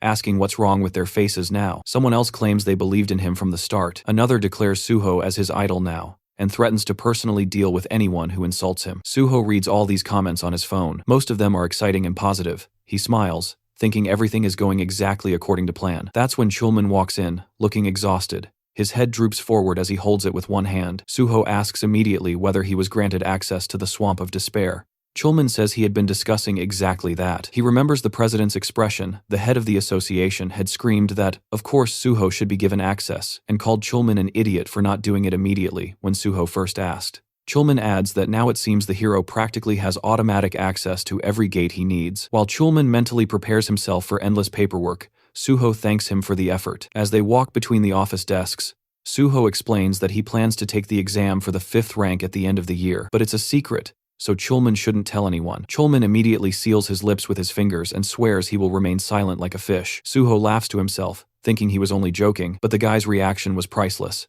He tells him they should move toward clearing the gate now. The scene shifts to Yongjongdo, Incheon, where the sealed S-rank gate known as the Swamp of Despair looms. Suho stands before the massive portal, while several cameramen record the moment. People whisper that no hunter has returned alive from this gate before. Even though An Suho is incredibly unique, some doubt whether he can truly overcome this place. Inside the security room, Jinhui watches the screen nervously. He tells a worried man beside him to relax and even suggests making a bet. Grinning, Jinhui says he'll bet 1,000,000 won that Suho will clear the gate. The other man, still anxious, agrees reluctantly, saying he hopes Suho comes out alive but is convinced it's impossible to clear this place. Meanwhile, Chulman stands frozen, horrified. He shouts that the gate is disappearing. Everyone stares at the screens in disbelief. Jinhui asks if Suho actually cleared it already. The other man yells that it's impossible. In panic, Jinhui elbows Chulman right in the face, demanding to know how many minutes Suho was inside. 10, 20. Chulman shakes his head and says it wasn't even 10. It's been less than 5 minutes. The moment Suho stepped inside, the truth becomes clear. The system informed him that the Swamp of Despair had no entry requirements, and any number of players could enter. Now Suho stands at the base of a colossal staircase, stretching upward into an eerie sky. He remembers well that this gate caused even more casualties than the Nameless Sword, and no one had ever returned from it. Outsiders never understood what actually happened inside. Suho knows, monsters don't appear here. To clear the gate, one must simply climb the stairs, but every step is a psychological nightmare, packed with terrifying mental traps. That's why horrific monsters surround the staircase victims turned into statues. Suho understands the real strategy for clearing this place. You need an item or skill granting S-rank mental protection. Otherwise, the endless despair kills you and your corpse becomes another statue on the stairs. This gate is called the Swamp of Despair. For that very reason, no one has ever made it back. Smiling faintly, Suho steps onto the first stair. He thinks that none of this matters right now. Immediately, a crushing wave of despair slams into him. His legs barely stay steady. Purple streams swirl behind his head, but he smiles. The system announces that dragon blood has activated mental damage immunity. With dragon blood flowing inside him, the entire gate turns into nothing but an easy stroll. Suho climbs to the next step, terrible monsters lurking all around him. He keeps walking calmly. He notices fewer and fewer statues the higher he goes. Only a handful ever made it even halfway. Twisted faces look at him from the sides, forever trapped. He knows he cannot save them. In his past life, the hunter who cleared this gate spent hundreds of days strengthening his mind. That man attempted to save the victims, but when he touched the statues, they all turned to dust. In the end, he was left alone, unable to save anyone. Finally, Suho reaches the top. He looks at the lifeless forms below and says he knows how much they suffered. Pressing his palms together, he promises to free them. He knows he can only release their trapped souls. A white portal awaits him. The system declares him MVP and awards additional experience points and a skill point. It also announces he is the first person ever to clear this portal, awarding 5 more skill points. Then, a level increase notification appears, more stats boosted, and another skill point added. Smiling, Suho says it's time for the final reward. The system grants him the Ring of Emotions. This ring lets him see emotions as colored auras, absorb white or black emotional energy, and reshape it at will. The duration is unknown. Suho remembers that, in his previous life, the only person who ever obtained this ring was the same player who cleared this gate. That man used it to heal emotional wounds, but it was later stolen by enemies. Suho lifts his hand, thinking that this time things will be different. He slips the ring onto his finger. Standing at the top of the stairs, the ring instantly begins absorbing the black emotional energy lingering in the corpses. Thanks to dragon blood, Suho takes no mental damage. He touches the ground, and the system reports that the ring reacts to strong emotions. Its color is black, and absorption begins. Black energy swirls. Suho raises his right hand. The ring has absorbed the maximum amount it can. It isn't enough to purify the entire staircase, but he has no other option now that he faces the exit portal. Turning toward the gateway, Suho says quietly that it's time to leave. The moment Suho stepped outside, reporters instantly surrounded him, their cameras flashing non-stop. He lifted a hand to cover his face as journalists urged him to look into their lenses. Before he could steady himself, Chulman and Jinhui rushed toward him, both overflowing with excitement. Chulman, practically punching the air, demanded to know how Suho had managed to clear the portal in exactly 4 minutes and 17 seconds, when this gate was said to be even more dangerous than the nameless sword. Jinhui shouted that he needed to write an article immediately. Suho told them to calm down, but with a smile, he invited them for a photo, and the two happily agreed. As news of the cleared gate exploded online, people questioned whether Suho had truly conquered the Swamp of Despair, a gate no one had ever returned from. The answer was yes, he really had. Dongyuk stared at his tablet in disbelief, overwhelmed that the completion time was under 5 minutes. He covered his face with his hands, unable to believe what he was reading. Just then, the landline rang. When he picked up, the caller introduced himself as Jang Kyung-hwan, the president of the Korean Hunters Association, who politely asked if Dongyuk had a moment to discuss something. Dongyuk immediately assumed this was about An Suho. When asked if he could come to the association, Dongyuk offered lunch instead, and the president agreed. After hanging up, a man entered the office to speak with him, but Dongyuk simply called his secretary, Kimigang, and instructed him to arrange a meeting with Hunter An Suho. Later, a white car pulled up, and Jinhui told Suho they had arrived. As they got out, Suho asked if he was heading to the broadcasting station. Jinhui explained that the Swamp of Despair article was already prepared, and only needed minor edits before release. He also suggested they go on a restaurant tour next time, since he enjoyed writing food reviews, and Suho promised to join him. As the car left, Suho looked happily at his ring, saying that Jinhui's passion had filled it with plenty of positive energy. Entering a restaurant, Suho approached a table where Kyumun greeted him loudly as the protector of South Korea. The president encouraged him to sit beside Mr. Dongyuk. Suho thanked the association leaders and took his seat, noticing Kyung-hwan, Kyumun, Dongyuk, and the head of the Special Force Division, Pai Songyol, all gathered. Confused about the sudden formality, he listened as Kyung-hwan congratulated him, praising the unprecedented speed with which he cleared both sealed gates and calling him the future of the nation. Kyumun proposed a toast, and Suho, raising his cup, chose to toast their shared success. Glasses clinked around the table. During the meal, the president mentioned hearing that Suho's guild contract had no fixed term. Dongyuk confirmed that while most contracts lasted 3 years, An Suho was a special case who could contribute greatly to the country, so he would not be restricted at all. Kyung-hwan laughed, pleased that guild leader Dongyuk shared the association's goals, then asked Suho if he agreed with the arrangement. Suho said he appreciated the guild leader's consideration very much. Chief Pai added that he looked forward to Suho joining the Hunters Association as it would boost not only their organization but the entire nation. With a strange smile, Cuman said the president wanted to present Suho with a special letter of thanks. Inside, Suho rejoiced this letter practically ensured he would pass the level 5 exam. Out loud, he said he was deeply honored. Kyunghwan explained that they had originally gathered to celebrate the nameless swordsman victory, but Suho cleared another gate so quickly that even they couldn't keep up. Suho humbly replied that it was only possible because the president granted him the access he needed. The leaders loved his answer. Chief Pai, still holding his cup, asked how Suho managed to clear the swamp of despair, since no one had ever returned and information was minimal. Suho recognized Pai's talent for extracting secrets, something he remembered from his past life, so he maintained his guard. Smiling, he explained casually that inside the gate there were no monsters, only a single staircase, and after stepping on it once, he felt the danger and used his tools while continuing to climb until he succeeded. The association representatives stared with their mouths open as Chief Pai stroked his beard, impressed that Suho avoided mental overload, where others relied solely on stability. Cuman then asked his current level, saying he'd heard Suho wasn't even level 100. Suho replied that he was only level 53. Chief Pai nearly choked and asked what ability he gained. When the ring on Suho's finger emitted white light, Suho sensed immediately that the association wanted to shape him into an obedient weapon. He explained that he was a healer, but because he preferred swords, he acquired the sword path. Chief Pai said the sword path wasn't unusual, though unexpected for a healer. Suho noted privately that the special department had many unique abilities, so his didn't impress them much, yet he disliked the feeling of being treated like a hunting dog. Out loud, he added that while his main skill was swordsmanship, he wanted support developing his healer abilities because a hunter's lifespan was too short. Dongyuk and Kyungwon both agreed that hunters faced constant danger, and the Nexus Guild could support his development better. The leaders smiled as Kyumon declared himself a link between the guild and the association. Chief Pai said Suho could also rely on him. Feeling overwhelmed by so many offers of support, Suho raised his fist and promised to clear every gate in Korea. The leaders applauded, and Kyumon refilled his drink. As night settled, the meeting ended, and Suho and Chief Pai walked out, saying goodbye to the association leaders. Suho said he enjoyed the evening. Once the car left, Chief Pai reached under his jacket,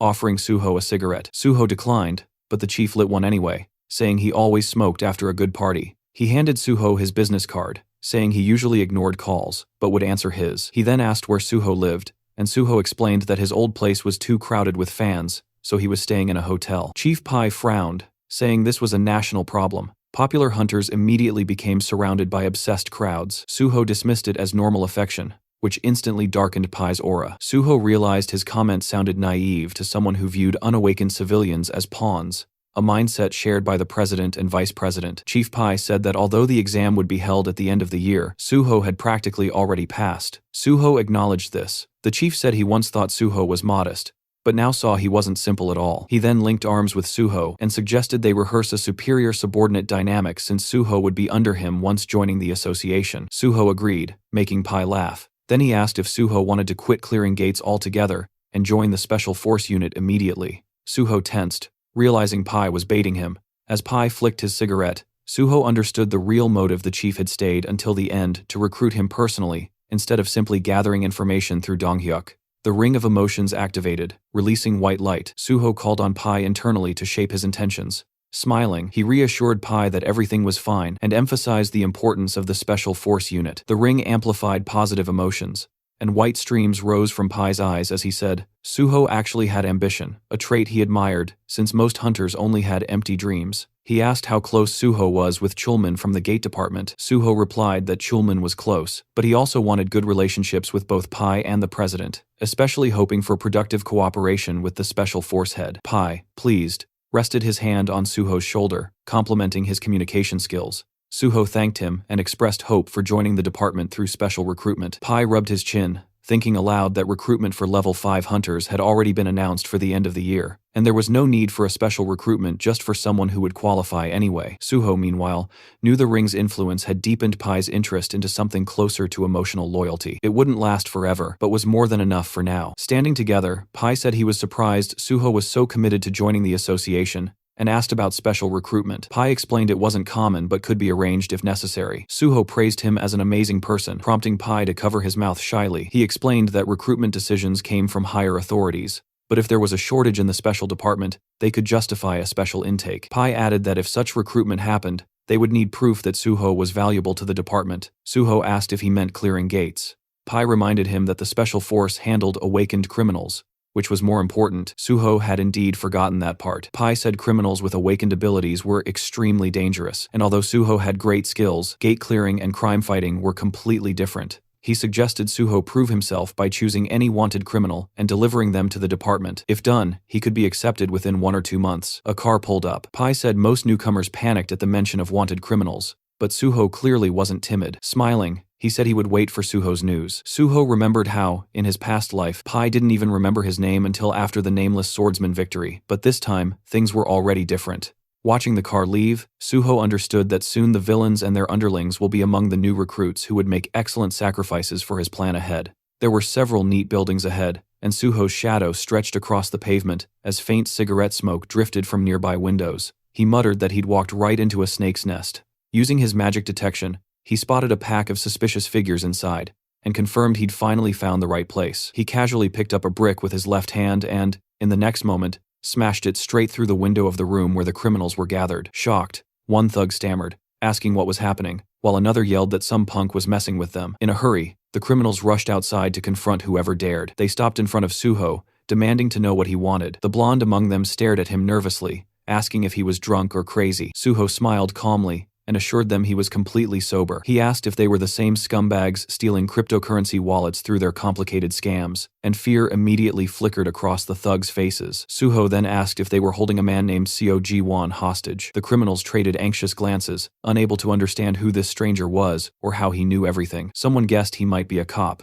Another said they had to get rid of him anyway. A third hesitated, asking if this could get them into trouble. But the reply came quickly: this bastard already knew too much, so nothing worse could happen if they didn't deal with him. Suho gave them a tired smile, thinking that these opponents were pathetic and mentally encouraging them to try catching him. If they could, they might even prove useful. He summoned the shadow spear and fired a shot near one thug, releasing chains that wrapped tightly around him. Purple energy swirled over the man's trapped body as his bald friend shouted his name in panic. Several criminals charged at Suho yelling insults, but he dodged effortlessly. A blonde man lunged with a spear, managing to land a clean hit, but it did absolutely nothing. The criminal stared wide-eyed as Suho, splattered lightly with blood, grinned. The system announced the activation of his blood weapon, and a long crimson shaft formed in Suho's hand. He drove it straight into the thug, sending him sprawling across the ground. Suho noted that he couldn't kill them, but nobody said he couldn't beat them senseless. Another criminal rushed forward, calling him an idiot, only to be sent flying by a powerful strike. Soon only the bald thug remained,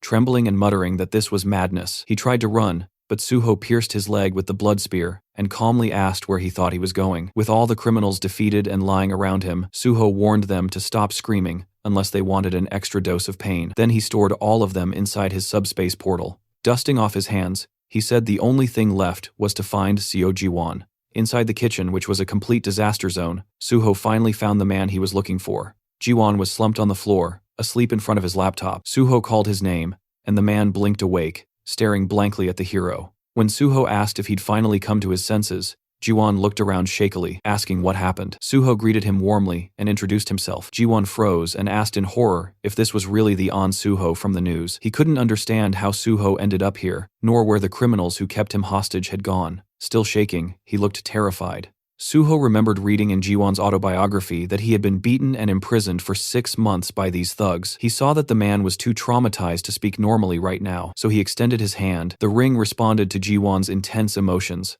identifying them as black, and Suho pressed his palm gently to Ji-won's chest to absorb them completely. When Suho asked if he felt better, Ji-won stared at him in disbelief, unable to comprehend how the trembling had stopped. Suho knelt in front of him, explaining softly that he saw his condition was terrible and used one of his skills to help. Ji-won gasped, and then, hesitantly, asked what would happen to him now. Would he be going to jail? Suho asked why he would. Ji-won admitted he'd done many wrong things. Suho reminded him that he had been forced into everything, and people like that didn't belong in jail. Ji-won reluctantly agreed. Still suspicious, he asked how Suho knew he was here when Suho hadn't even joined the association yet. Suho answered that he found him using a special skill that no one else knew about, and that he shared the information because he truly needed him. Ji-won held his left hand anxiously and claimed he was useless. Suho disagreed firmly. Ji-won was the only person in Korea with the cyber-type trait. Ji-won stared in shock as Suho said that. Among countless traits worldwide, cyber-type was one of the rarest.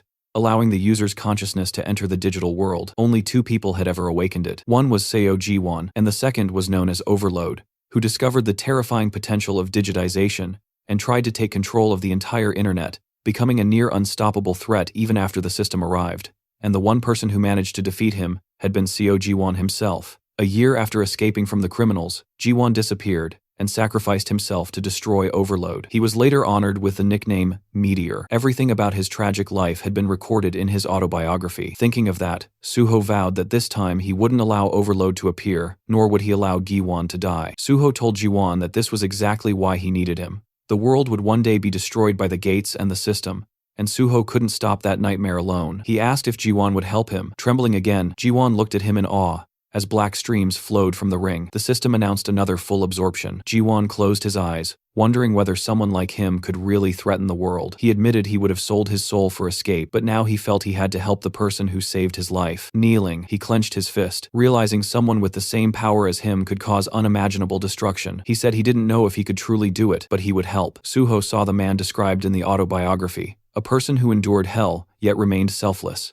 Suho thanked him sincerely and said their first step was to eat. When Ji-won admitted he had no money, Suho slid slippers toward him and told him not to worry, he would pay. Ji-won asked how Suho knew all this, and Suho replied with an awkward expression that it was all thanks to his skill. Tears welled in Ji-won's eyes as Suho said he knew the man had suffered. Later, as they ate together, Gi-won apologized for devouring the food so greedily he hadn't eaten properly in a long time. Suho assured him it was fine and ordered another plate. After finishing his soup, Ji-won thanked him and shyly asked a question. Suho reminded him they were now a team and could speak openly, and since they were only a year apart, Ji-won could just call him by his name. Ji-won, having another bowl taken away, agreed and told Suho he could also treat him as an old acquaintance. He asked why Suho chose the Hunter Association instead of joining or founding a powerful guild. Because government work came with countless restrictions. Suho closed his eyes and said that no matter how strong a guild was, its power was limited. He wanted to stop the destruction of the world with minimal casualties, and the association was the only place that could help with that.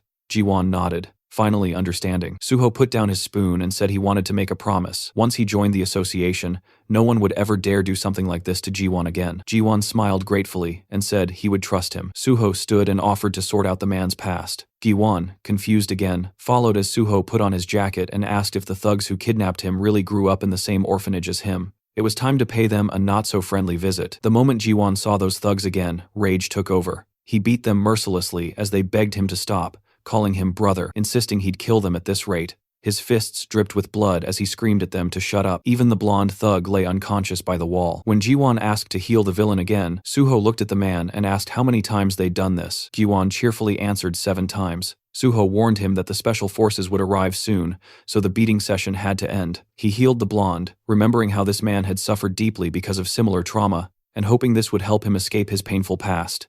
A gray car pulled up and Chief Pai Seungjol stepped out. He noted that Suho seemed to have figured everything out already. Suho, standing beside the unconscious blonde, thanked him for coming personally. Pai said he had special feelings for Suho and couldn't help himself. Suho felt slightly offended by that phrasing. The kidnappers were lying unconscious. Pai asked if these were really the criminals. Suho confirmed it. Pai observed that although they were knocked out, they didn't have a single scratch. Suho explained they resisted arrest, but he patched them up afterward. Pai burst out laughing, saying he liked Suho's style, a hero who didn't hold back. Suho apologized, admitting he wasn't experienced in this field. Pai clarified he wasn't scolding him. In fact, he approved. He even said Suho could beat villains nearly to death if he wanted. The association's healers could erase all evidence of violence. Pai pressed his foot on the blonde's head and muttered that criminals like these deserved execution, but society was obsessed with humanity. Suho thought about how he had learned this method back when he worked with the special department in his past life. Pai then noticed Gi-won standing behind Suho and said he'd heard the criminals use this boy in their schemes and that it was his first time seeing someone with cyber-type abilities. He added that Gi-won seemed dangerous and must be taken in. Both Suho and Gi-won glared at him. Suho asked if that was truly necessary, explaining that Ji-won was just a victim. He handed Pai a folder containing the young man's testimony and documents proving everything. Pai was stunned that Suho gathered all of it so quickly. He then asked if digitization could be used inside a gate. Suho understood Pai's motive and explained that the skill belonged purely to the digital domain,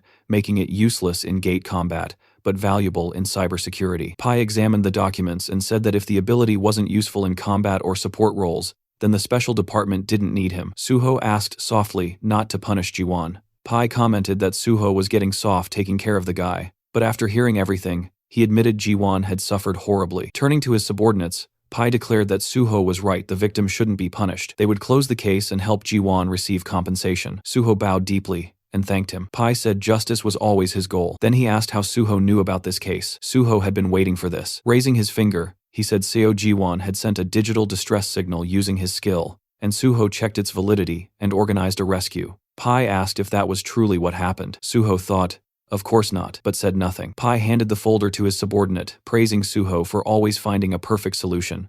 Suho said it was just luck. Pai replied that luck favored the capable. With a hand on Suho's shoulder, he promised to arrange the special recruitment as agreed. Ji-won finally stepped closer, asking what he should do now. Suho pointed behind him and said that he would be coming with him. Ji-won looked around the apartment in shock, while Suho grabbed a drink from the fridge. The place was luxurious, almost too perfect, and Ji-won couldn't help saying it out loud. Suho casually replied that it wasn't his home, this belonged to Jo Jinwi, the PBS reporter. As he poured the drink into a glass, he mentioned that the owner was currently away on a business trip, so the two of them had the whole place to themselves. Ji-won accepted the glass, nervously asking if the owner wouldn't be angry about bringing someone over without permission. Suho brushed it off, saying it wasn't a big deal, but warned Ji-won not to talk too much. Ji-won slapped his own chest dramatically and promised to stay silent like a fish, then quickly asked what Suho wanted him to do next. Suho lifted the glass to his mouth and clarified. Gi-won had been kidnapped right after hitting level 50 and awakening his ability, right? Gi-won confirmed it. Suho said that meant he would soon have to face overload,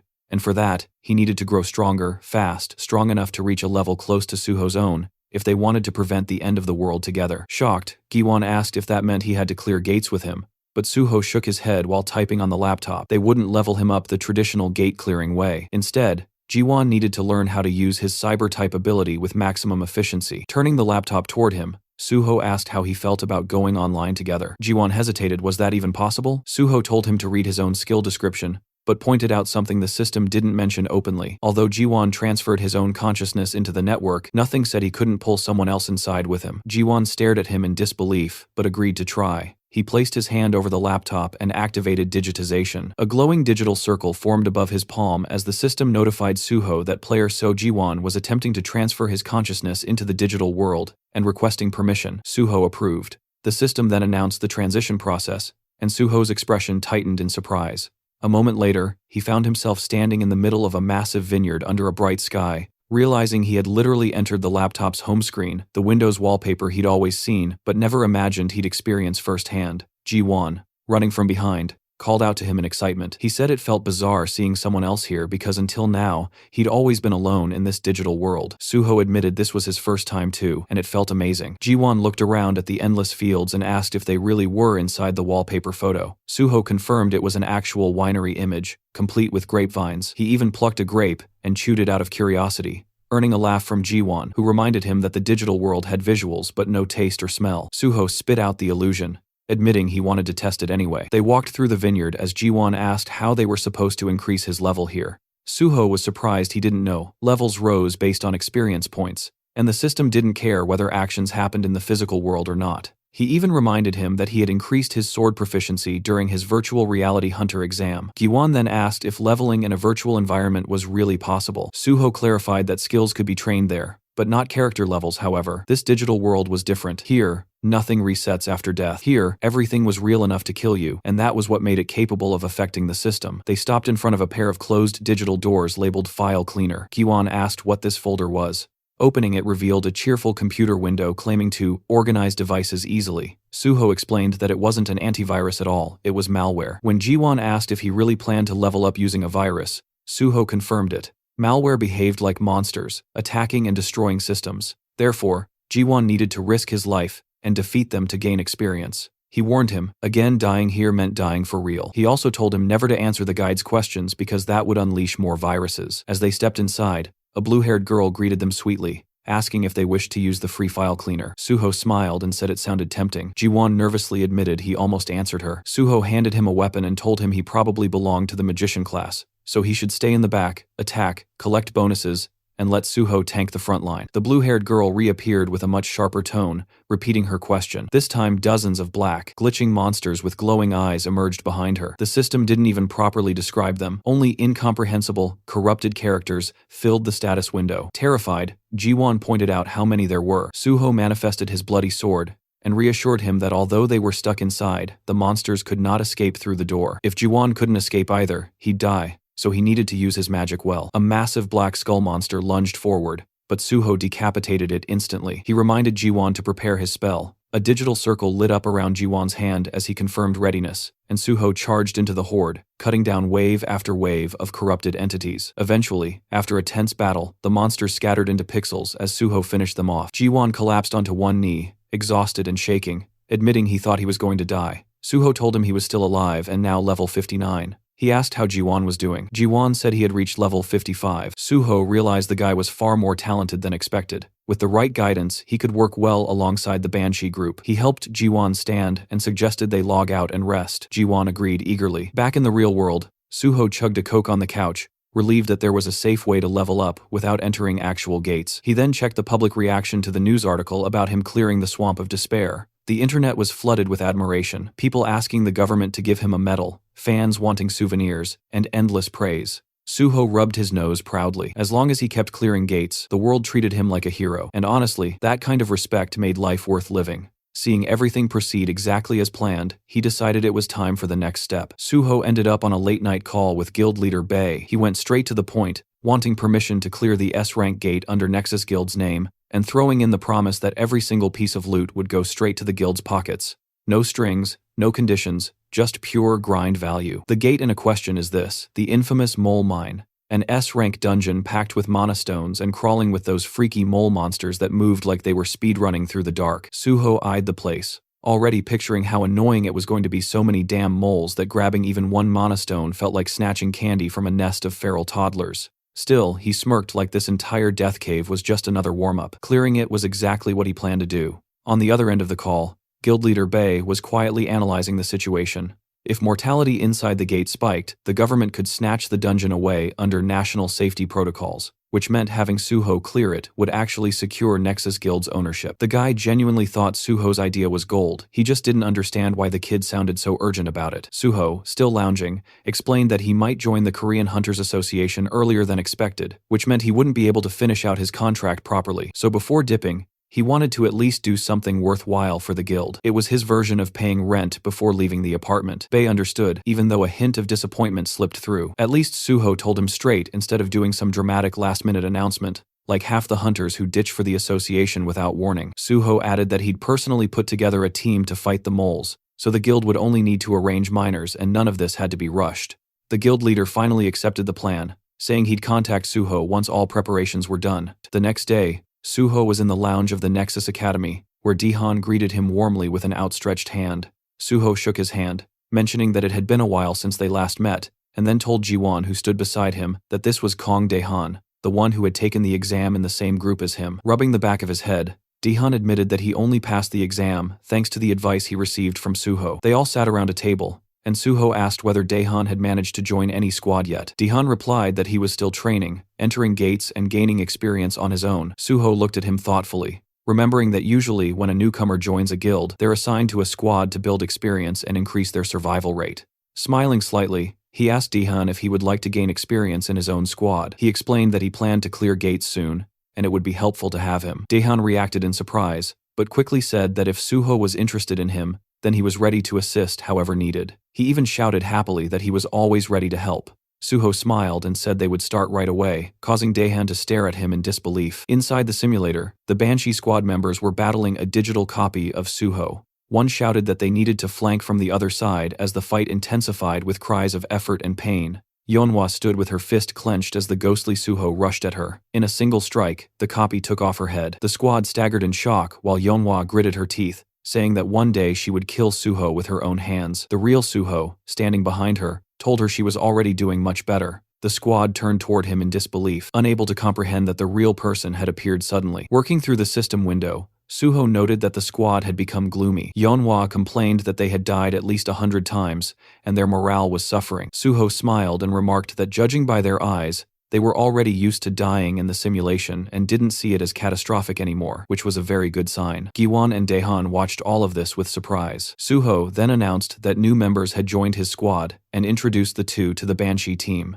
The group examined the newcomers while Suho explained that they had arrived earlier and shared their names. Daehan smiled, while Jiwon looked nervous. Suho asked the Banshee squad if they were tired of this place yet. Yeonhwa tightened her fist and said they were nowhere near bored. Burning with fury, she warned that she wouldn't rest until she managed to take Suho's head off, and the entire Banshee group was fueled with killing intent. Suho smiled and said that he liked that attitude, advising the newcomers to develop the same instinct. Giwon asked why that was necessary, and Suho replied gently that it was essential if they wanted to survive inside real gates. He declared that from today onward, they would all train to clear gates together. Yeonhwa stepped closer, and Suho told her that one of the newcomers was a mage and the other a tank, so they didn't need sword training. She would need to organize the squad properly, use the clones well, and train everyone hard. Yeonhwa agreed, but asked him to at least explain more about the gate. Suho adjusted the system window and said that he would have to change the clones' settings, but soon they would understand everything themselves, so they should be ready. When she asked him again about the type of gate, Suho simply said that it would be a very ordinary one. He added that it would be inconvenient to call each other with meaningless shouts in real combat, so they needed proper forms of address. Yeonhwa said she didn't know what to call him, but she would rather die than call him Appa. Suho, still working through the window, said that since they were one team now, she could call him team leader. She accepted that. Suho then said he needed to leave for other matters, and asked them to notify him once preparations were complete. Daehan and Jiwon watched in confusion as the digital Suho pulled a sword out of the ground. When they asked what they should do, Yeonhwa told them they would soon see for themselves. The virtual Suho pointed his sword at them, calling them trash, and asking why they were standing around like ducks. He demanded they attack instead of staring. Daehan was stunned, saying he never imagined Suho acting like that, while Yeonhwa remarked that he was always like this. She warned the newcomers to be ready if they didn't want their heads rolling. Meanwhile, Suho stepped out of a taxi outside. The driver explained that cars were not allowed any farther, so Suho would have to take a walk. Suho agreed calmly and continued forward, standing before tall buildings. He then activated his ring using First Mumu, and the system reported that the skill Monochrome Solitude had been activated to erase his presence. Walking down the sidewalk, he observed the neighborhood of Paju, once known as the Golden Land. Seeing the beggars nearby, he remembered how prosperous the place used to be. But after the appearance of multiple gates and too few hunters to clear them, the area had become desolate. If not for the gates, this place would never have turned into such a ruined district. Passing by the impoverished residents, he thought about how the area was now filled with crime, gangs, drugs, and hunger. He knew that he couldn't save everyone here. Still, he remained determined. He needed to clear the gate quickly, and when the right time came, this place could become useful. Looking up, he realized that the abandoned area had attracted a certain group of people who could be useful to him. He stopped before a familiar door, remembering that he used to come here often in his past life. A man peeked through a small window in the door and asked who he was. Suho said he wanted to purchase the mine. As First Mumu deactivated, the man immediately recognized him as An Suho. Smiling, Suho confirmed it. The man opened the door and invited him inside, pointing at a sofa. Sitting across from him, the man explained that, although they weren't officially open yet, he already had orders about how to treat Suho. He asked if Suho had ever been to Paju. Suho instead asked whether the man was uncomfortable. The man repeated the question in confusion, and Suho mentioned that he didn't look comfortable in the mask he was wearing. Surprised, the man asked how Suho noticed that. Suho told him not to worry, since they were alone. The man removed the mask, revealing a stunning red-haired woman underneath. She commented that she had expected someone capable of clearing 2 portals alone to have abilities like this. Suho recognized her immediately as Choi Yun, one of the most famous gate brokers in the country. In his past life, he had gained access to many portals through her, but now, at this time, she was barely known. Choi Yun crossed her legs and asked how Suho knew about this place, adding that she found it interesting he used the slang term mine instead of the official term gate. Suho thought to himself that Choi Yun only gained popularity later after joining the Union Korea's largest underground guild. Placing his briefcase on the table, he simply said that he always learned what he wanted to know and suggested they talk about gates. She asked which ones he was looking for. He asked if she had access to the Twisted Forest. Choi Yun stiffened in surprise, and Suho pushed the briefcase toward her, saying he wanted to buy a pass and would be entering alone. She explained that the Twisted Forest had appeared on the market less than 3 days ago, and very few people knew about it. She asked how he even knew she had access to it, and what the price was. Suho answered that explaining such things in the black market wasn't necessary. He reminded her that when dealing with gates, people didn't talk more than needed. There were 2 types of gate deals, buying the gate itself, or buying a one-time entry ticket. Ownership cost far more, but even single entry into a popular gate could be expensive. Choi Yun nervously apologized and said that a one-time entry into the Twisted Forest cost 100 million won, and clearing it alone was extremely difficult. She asked whether he was sure he wanted to attempt it. Suho held a thick bundle of cash, telling her not to worry, since it was his responsibility. He said she could take a deposit now, and he would give the rest once they reached the gate. Smiling, Choi Yun admitted he surprised her, hence all her questions. She agreed to take him. Their car crossed a bridge, and Suho noticed an emblem on the dashboard. From it, he realized Choi Yun had already joined the union. He thought that was good. Their influence would prevent trouble. Looking out the window, he listened as she asked whether he was surprised to be crossing into North Korea. He admitted it was unusual. He remembered how after the appearance of Gates, North Korea fell into chaos. China tried to take control, but failed because of the creatures near the borders. Meanwhile, South Korean hunters moved more freely. During the ride, Choi Yun commented that Suho was much more straightforward than she expected. She said that after reading about him in articles, she assumed he would be different. Suho replied that he simply wanted to leave a good impression. They stepped out of the car in front of a group of armed men. Choi Yun announced that she brought a guest who wanted to enter the Twisted Forest and said the payment had already been made. One scar-faced man said he expected a nobody, but seeing An Suho surprised him. The girl told him to mind his manners and asked where his boss was. A bald man stepped out of a tent, introducing himself as the leader here, and saying it was an honor to meet Suho. Suho examined him quietly, recognizing him as Bang Duek, also known as the Woodsman, a notorious human trafficker who had once kidnapped people, called them logs, and sold them like merchandise. In his past life, the man had been captured and sentenced to life imprisonment. Suho didn't remember him ever working with the union or owning a gate. They stood before a white vehicle, and Choi Yun asked if they could enter the gate immediately. Bang Duek replied that she could, but a hunter who cleared 2 portals alone shouldn't be allowed in. Confused, she asked why. Bang Duek removed his glasses and claimed that they only sold tickets to people who absolutely couldn't clear the portal. Someone like Suho didn't qualify for the condition though. Suho frowned, thinking that such a justification fit a human trafficker's twisted logic. Choi Yun challenged him, asking if he was trying to raise the price on the spot. She folded her arms, warning that he shouldn't expect her to accept such treatment.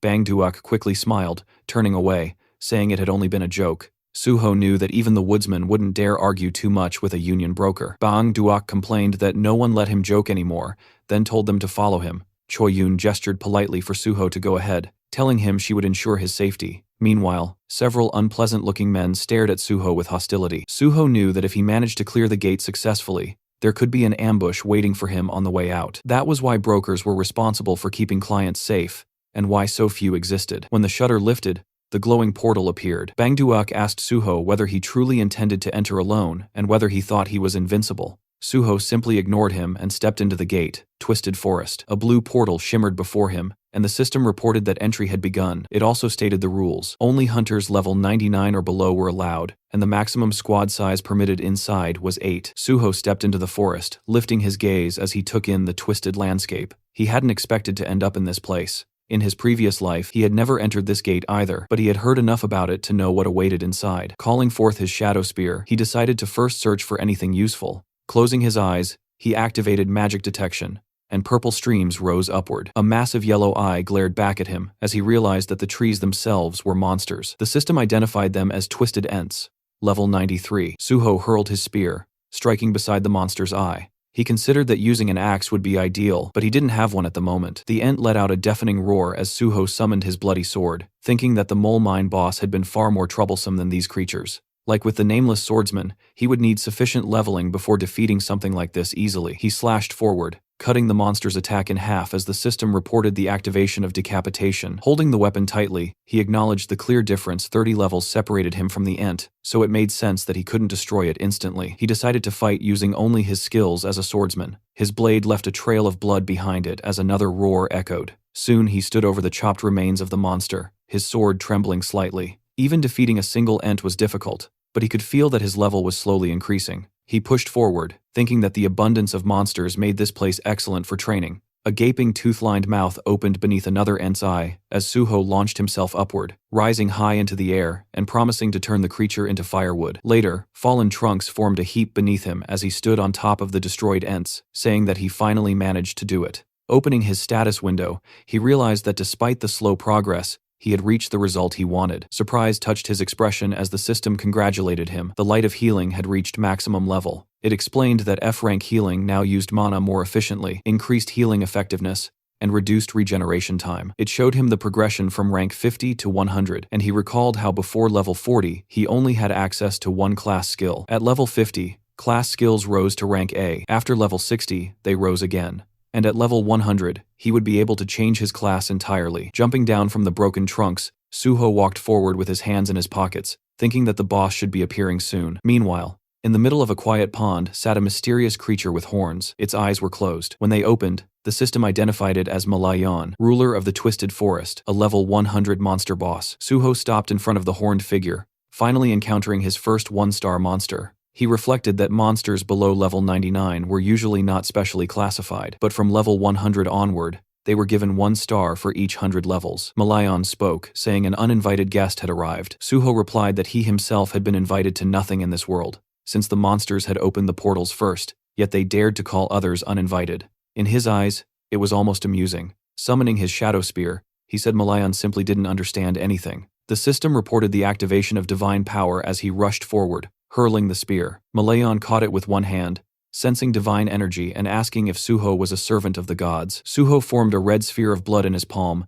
and acknowledged the boss's guess. The projectile shot forward, striking the spear and forcing it stab through Malayan's chest. Suho remarked that he expected more from a 1-star boss. Malayan removed the spearhead, a predatory smile creeping across his face as he declared that Suho had made an unforgivable mistake. The system warned that the forest trembled with Malayan's fury, and his terrifying killing aura washed over Suho until the dragon blood inside him responded, activating the dragon's armor and shielding him from the intense aura. Suho noted that Malayan's aura was powerful, but the fight now was essentially between a deer and a dragon. Malayan demanded to know what kind of dark magic was protecting him. Suho said it was not magic, but simply a reward for effort. He summoned the shadow spear again. The boss scoffed and asked if that was all he could do. Suho replied that he could do much more if needed. The spear struck the ground in front of Malayan, and black chains coiled around the boss as the system activated shadow binding and shadow bleeding. Malayan tore through them easily, asking if Suho truly believed such tricks would work on him. He raised his arms,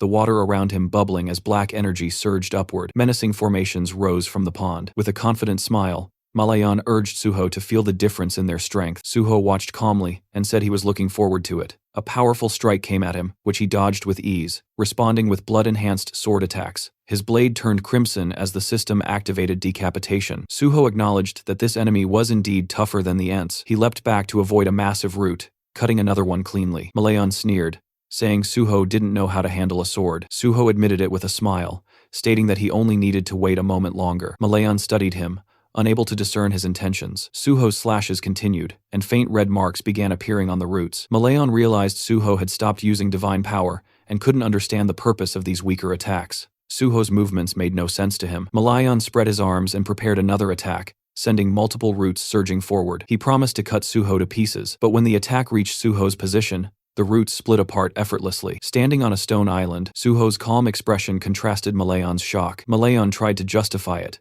imagining Suho had struck weakened points on the roots, but as more roots fell with clean cuts, Suho said that his technique seemed to have worked. He had been using decapitation so that the system would assess his technique, and now that it recognized his mastery, it significantly boosted his strength. Holding a red and black sword, he watched as the system announced that his swordsmanship had surpassed all others and upgraded decapitation to rank S. A follow-up message stated that the will of the nameless sword reacted to this increase. Smiling, Suho read the new system notifications. The sword's consciousness awakened, it blessed him, it chose a new target, and then the system congratulated him for becoming the successor of Void-style swordsmanship. Malayan unleashed another swarm of roots, shouting that Suho could not stop this attack. Suho looked up, struck once, and split the massive root neatly in half. The system identified the technique as the first form of the Void-style slash. Malayan, enraged, demanded to know what sorcery this was. Suho replied that it was not magic. Holding his bloody sword forward, he said the real fun was only beginning. The system announced that Suho's understanding of swordsmanship surpassed all others and would now be added to the system's database. Suho thought back to when he first created the style, mistakenly believing he had reached the limit. Later, he had realized that there were monsters like the Nameless Swordsman, whose skills exceeded all human abilities. The first technique he learned afterward was Void-style, Steel Cutter, and he had achieved it in this life far faster. Malayan furiously promised to crush this dark magic, but Suho asked whether life taught him nothing. The system activated cutting steel. Suho slashed, And Malayan raised his hands in disbelief, unable to comprehend what he was seeing. Suho questioned whether the boss was blind in his old age and promised to finish him. Malayan refused to back down, summoning giant monsters behind him. The system identified them as Twisted Forest Golems, levels 96 to 98. Suho declared that Malayan had summoned pathetic creatures. Malayan smirked, ordering the golems to kill him. Suho charged forward, striking down one with a single blow as the system activated, cutting steel again. More golems collapsed, dropping green stones. Standing among the defeated monsters, Suho told Malayan that steel was no longer difficult for him to cut, so these creatures didn't stand a chance. Malayan snarled, sending more vines toward him. Suho sliced them apart and said the boss had exhausted all his strength. He jumped up onto a stone, then another, and declared that it was time to finish it. Leaping into the air, he kicked Malayan mid-flight, knocking the boss into the water. Streams ran down the monster's body as Suho summoned a shadow spear and wrapped him in chains. Malayan, struggling, demanded he stop talking, and accused him of daring to mock a being of his stature, but the chains held him in place. Suho swung his blade and beheaded him with a single decisive strike. The system announced that Malayan, king of the Twisted Forest, had been defeated, and the gate was cleared. Suho was named MVP, received bonus experience, 1 skill point, and another skill point as all his abilities rose with the level increase.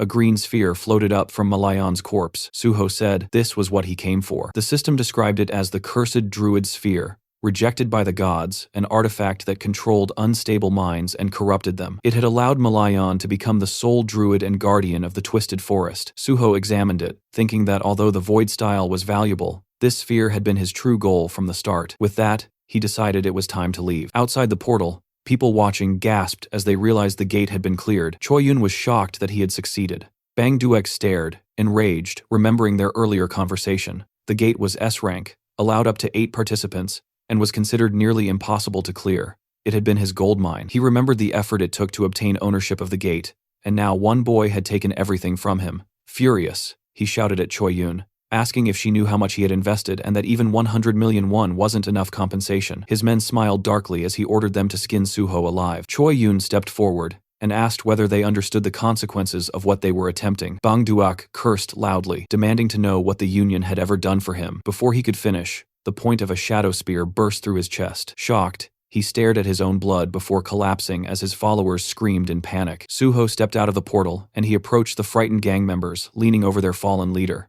Squinting slightly, he asked Choi-yun if they could leave now. The remaining men glared at him and told him to go. Suho asked if they intended to return the money he had paid. The tip of his sword landed against one man's shoulder, and pressing the red and black blood blade to his throat, Suho told them that since the portal owners had broken the rules, they should pay for it. He demanded the refund. The man quickly agreed. A car door slammed as they left the scene. Choi-yun, seated at the wheel, thanked him. Suho replied that, of course, she should be grateful, then added that thanks couldn't be put in a pocket so a more substantial gesture wouldn't hurt. She admitted he was sharp-tongued, and he answered that it was natural since he was a swordsman. Handing her his phone, he asked her to give him her number so they could stay in touch. Choi-yun said she would call him first instead. Suho said he would welcome it, especially if she found another suitable gate. After saying goodbye, he stepped away from the car. Watching him leave, Choi-yun remarked softly that he was much nicer than she had expected. The scene shifted to the Nexus Academy at 9 a.m. Many feet moved across the pavement as someone asked where they were going. Suho, holding the trunk lid, said he would explain everything once they arrived. Closing the trunk, he added that they shouldn't keep the boss waiting. Leading his squad forward, he told them they were going to the miner's quarry, which made his comrades visibly excited. The group gathered before the protective frame surrounding the portal, just as a car pulled up. Bae Dongyuk approached and thanked Suho for coming, and Suho replied that he was fortunate to arrive without any trouble. Before them stood the walls of an iron barrier, and Suho asked if the landkeeper's mine was inside. Dongyuk explained that a safety zone had been built to contain the gate's energy, and behind him stood a team of workers wearing yellow helmets. He confirmed that he arranged the mining team exactly as Suho had requested. Suho thanked him, then suggested they begin the briefing. Dongyuk agreed that it was time. Inside the meeting room, Suho held a tablet. He explained that inside the mine lived creatures known as landkeeper kobolds. If they managed to eliminate them, they would be able to gather a large number of monastones. Their strategy, he said, was straightforward. Destroy every monster, collect as many monastones as possible, defeat the boss, and clear the landkeeper's gate. A guild secretary asked in surprise if it was really that simple. The group looked thoughtful, and someone wondered why no information about the portal boss had been shared during the briefing. Suho replied that he would fight the boss alone, so he felt it didn't require further attention. Raising his index finger, he reminded everyone that, as previously promised, All profits earned from clearing the gate would belong to the Nexus Guild. He shook hands with Dongyuk, who said he was counting on him. Suho thanked him for the trust and said he would not disappoint. Then, smiling, he told the nearby miner that his squad should wait behind and only begin mining when they received the signal. The miner nodded that he understood.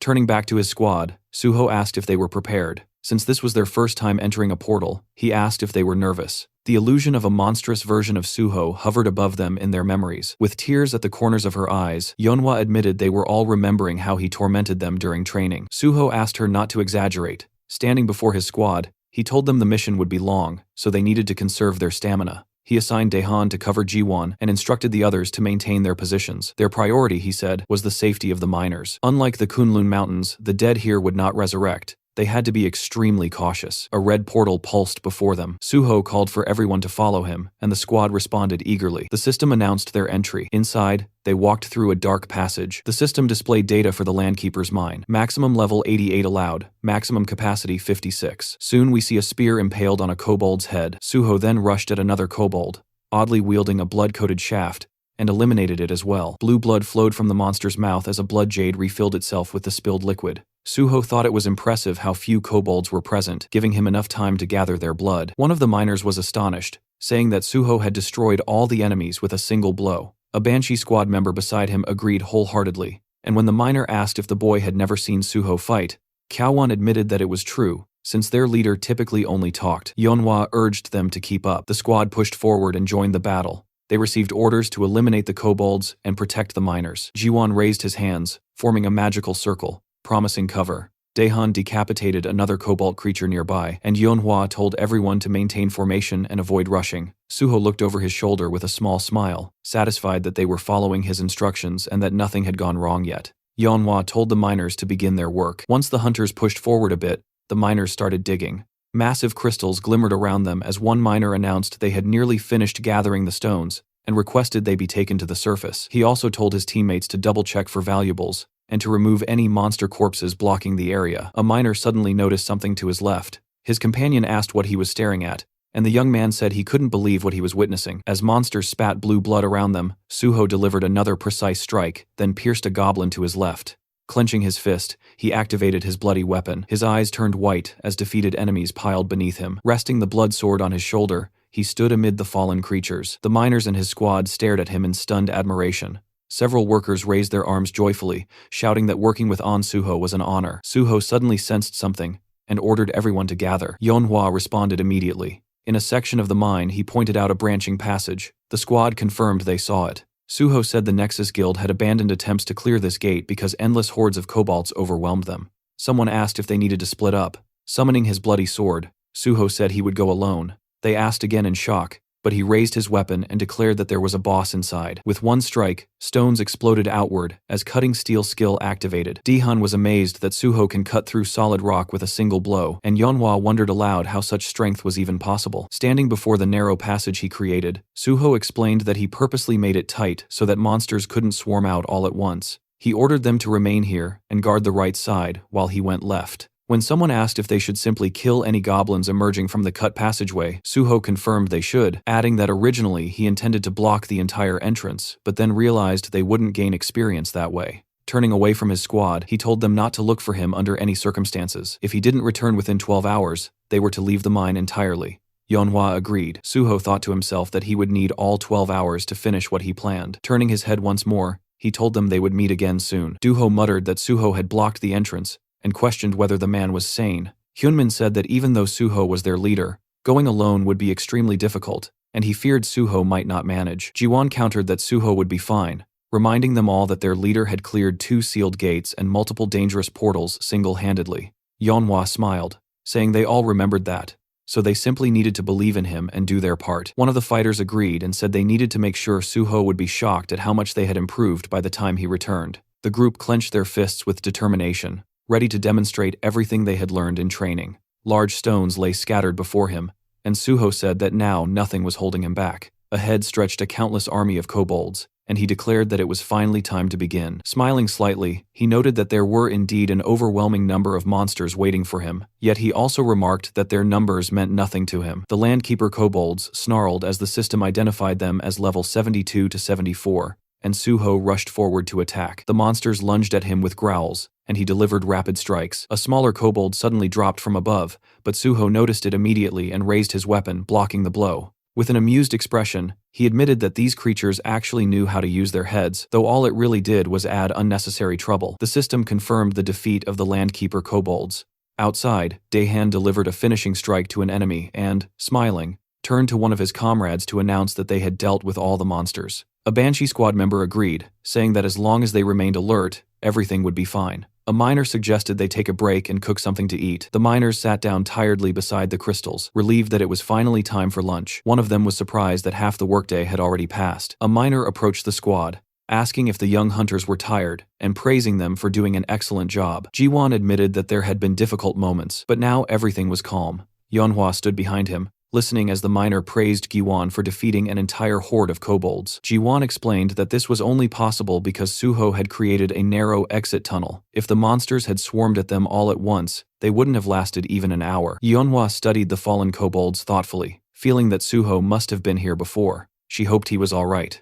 Remembering her first encounter with him, she thought about how badly that meeting had gone, and how she had assumed he was simply insane. But with time, she realized she had begun to worry about him. Smiling faintly, she accepted that she could not help him right now, and admitted to herself that it was unclear who should be worrying about whom.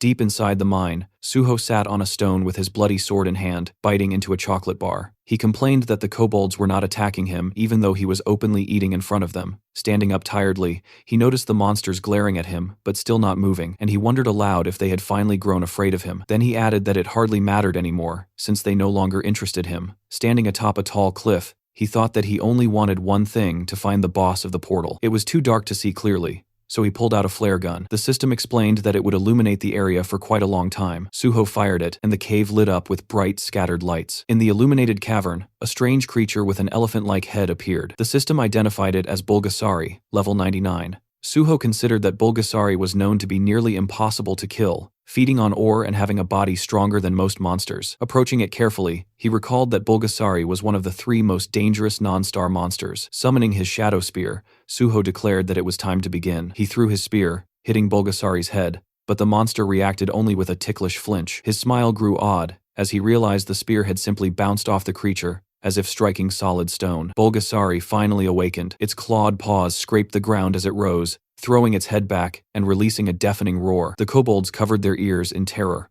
Far away, the miners looked up in panic. One said it felt like an earthquake, and another lamented that he never imagined dying like this. Yeonhwa saw stones tumbling from the cavern ceiling and realized the source of the tremor was the direction Suho had gone. Sweat ran down her face as she tried to understand what was happening. Meanwhile, Suho looked up at Bulgasari, smiling as he noted the creature did not appreciate being awakened. The system warned that Bulgasari was using the boss monster level fear skill. The enormous jaws roared again, but Suho stood firm as the system reported that the dragon's blood within him had activated, granting him resistance to the fear effect. Bulgasari's eyes glowed with menace as Suho summoned his bloody sword and invited the beast to attack him. Bulgasari then fired a steel projectile from its trunk, aiming directly at Suho. He remembered that Bulgasari converted ore stored inside its body into ammunition and spat it with incredible force. Although the technique was primitive, its destructive power was terrifying. He gripped his sword with both hands, thinking that steel was one of the strongest materials, and few things could match it. With a clean slice, he cut the projectile. Steel Slash had activated.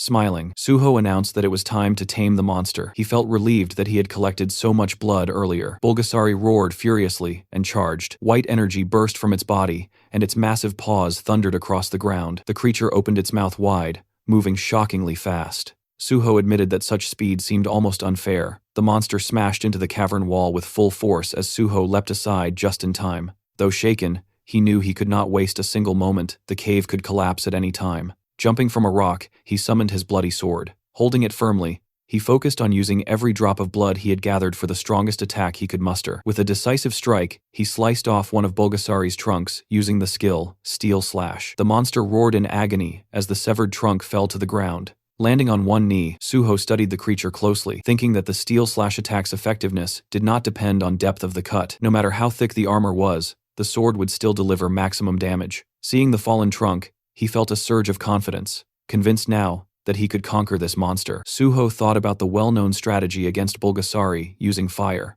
In his past life, This monster had only been defeated with overwhelming flame, but he reminded himself that such a method required an enormous amount of firepower, and since he was not a mage, he had no way to use that option. Standing with his bloodsword in hand, he understood that this was why he had no choice but to rely solely on his blade. Before him, Bulgasari's enormous paw scraped the ground, the monster growling low and dangerously. Its eye shifted, and Suho noticed a sudden change. A powerful wave of energy surged from the creature, and the system warned that Bulgasari was shrinking its body to activate quick recovery. The stump of the severed trunk pulsed faintly. Suho thought about the creature's regeneration. Once Bulgasari was wounded, it compressed its body and used the minerals it had absorbed to restore itself, which was precisely why the monster was considered immortal, and so notoriously difficult to kill. A small, almost comical appendage began sprouting from the wound as the regeneration took place. Suho smiled and asked whether the monster expected him to simply stand and watch this process. Yellow waves of power spiraled around Bulgasari, and the system reported that the monster was initiating ultra enhancement. A new exoskeleton began forming as the absorbed minerals hardened along its body, giving the beast an even more threatening form. The two opponents faced each other. Suho realized Bulgasari was using every skill it had, unleashing its full strength in an attempt to defeat him. Clearly, the monster believed it needed all its power for this single confrontation. Suho, still smiling, accepted the challenge. The monster launched itself forward, the system stating that it was using the skill, Ultra Rotation. Holding his bloody sword, Suho braced himself. He had always wondered what Bulgasari, known as one of the strongest monsters, was truly capable of, and he was equally curious to see whether his blade would be able to break through such formidable power. The two clashed. His sword met the monster's rotating body with a violent impact. Bulgasari's eyes gleamed, yet Suho remained calm as he slashed at its form. The creature's limbs suddenly sprawled outward in a helpless motion. Bulgasari growled weakly, looking upward as if trying to understand what had happened. Suho tried to make sense of whether he had already defeated the beast. Raising his sword high, the system announced the activation of Steel Slash. Suho struck with full force, slicing the monster cleanly in half with a single decisive blow. A deafening roar echoed, the monster's remaining eye glowing as Suho pointed a green sphere toward it, declaring that Bulgasari now belonged to him. Outside the chamber, the miners and the hero's squad waited near a collapsed section of stone. One of them said that the shaking seemed to have stopped. Yeonhwa looked up, while Jiwon, standing beside her, remarked that the kobolds had stopped emerging, and it appeared the expedition had already gathered enough mana stones. The girl lowered her head slightly. Jiwon said that now all they could do was wait. Suddenly, Yeonhwa's expression brightened. She saw a system message confirming that the gate had been cleared. The miners gasped as they saw the same message appear. The system declared An Suho as the most valuable player. Yeonhwa and Jiwon exchanged relieved smiles, and Jiwon said he had expected nothing less from his boss. Meanwhile, inside, the system informed Suho that for his exceptional achievement, he was awarded 5 skill points. Smiling, he looked at the glowing green sphere, and the system granted him several more points, along with a level increase and a rise in all his stats. Holding the shining sphere in his hands, he excitedly said that he had done it. He recalled the final blow, thinking that any other monster in Bulgasari's place would have died instantly, but he had not come here intending to kill the beast.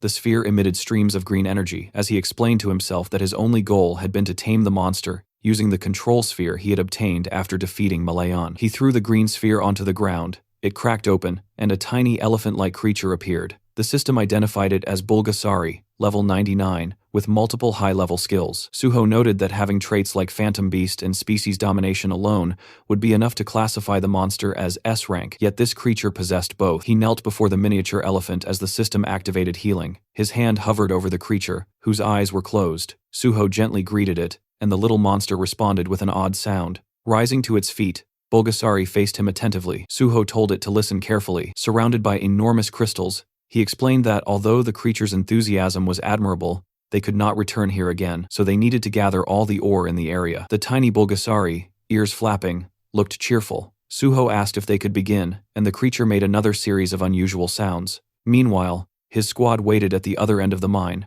confused and increasingly anxious, wondering why their leader was taking so long. Suho now stood inside his impossibly luxurious subspace house, the kind of hidden dimension only very few individuals in the world could ever possess. Surrounded by its vast, quiet expanse, he found himself thinking again about his past life and everything he had learned by living through the world twice. In that old life, the only player who had ever controlled Bulgasari was a person known as Gaia, the Master of Earth. Their fame had risen entirely, because Bulgasari was an overwhelmingly powerful creature. Suho remembered every detail of how Gaia used Bulgasari. The monster was a mythical beast capable of devouring any kind of metal, converting all of it into pure strength, while also storing enormous quantities of minerals within its body, turning itself into a walking mountain of compressed energy. Inside the subspace house, Bulgasari, now nicknamed Bulbul, looked shockingly cuter than its terrifying full-sized form. It resembled a cheerful, metallic-skinned gray hippo as it bounced energetically around the room. Then Bulbul opened its mouth wide and inhaled an entire mound of gleaming magic stones like a living vacuum. Once it had consumed everything, it rolled onto its back and began radiating a deep, powerful glow. Suho watched this with satisfaction, thinking that this little creature was unquestionably the greatest miner in the entire world. He smirked to himself. By now, the Nexus miners outside should have collected their portion exactly as agreed in the contract. Whatever remained inside this subspace belonged solely to him, and he had ensured that. Outside the mine, Daehan, Yeonhwa, Jiwon, and the rest of the team continued to wait near the sealed tunnel. Daehan grew increasingly restless, convinced that Suho had been gone far too long. The miners whispered to each other, assuming that Suho must have defeated the boss, but perhaps suffered injuries during the fight. A few even considered going deeper to check, but Jiwon held firm, insisting that they follow Suho's strict orders. Yeonhwa agreed, even though worry tugged quietly at her thoughts. She reminded everyone that a team without trust in its leader would collapse, and Suho had clearly told them not to enter for at least 12 hours.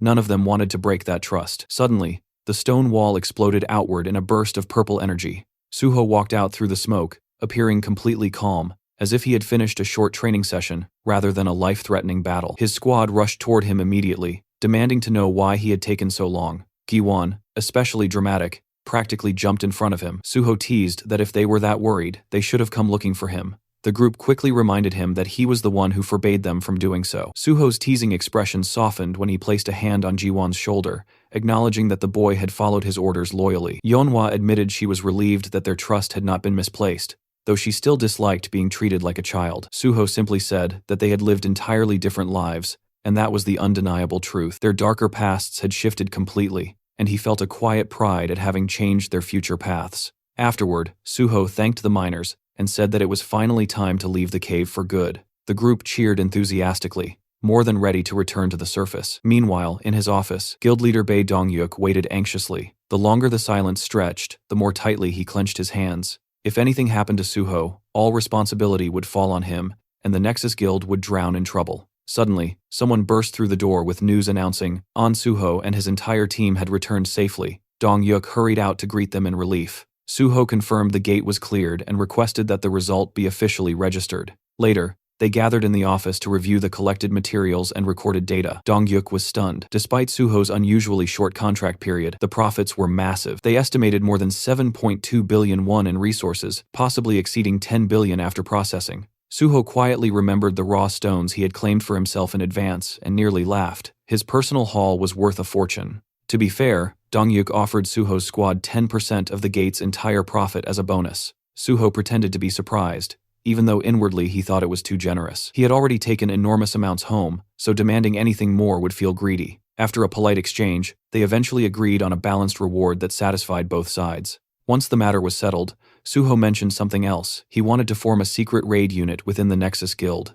Since he would soon join the Hunter Association as a government hunter, he would be unable to lead his team officially. He asked Dongyuk to support them quietly and register them within the guild, so they could continue serving as a hidden force behind the scenes. Dongyuk loved the idea and agreed immediately. Suho reflected that only because he had regressed could he build a foundation this solid, avoid the betrayals of his past life, and test each person until they proved to be trustworthy allies. This time, he wanted real companions walking beside him, not opportunists. Later, Suho entered the locker room where his squad was gathered, still buzzing with excitement about the previous mission. Jiwon immediately leaped toward him with his usual overly enthusiastic greeting. Suho gathered them around and shared the news starting today. They were all officially members of Nexus. The team was stunned. Several Banshee members had given up their previous jobs just to follow him, and now they would receive proper pay, clear advancement paths, and official B-rank status with potential for A-rank promotions. Daehan and the others were ecstatic, celebrating like they had just won a grand prize. Right then, Suho's phone rang. It was Chief Pai, calling with even more good news. Suho's special recruitment for the Hunter Association had been approved.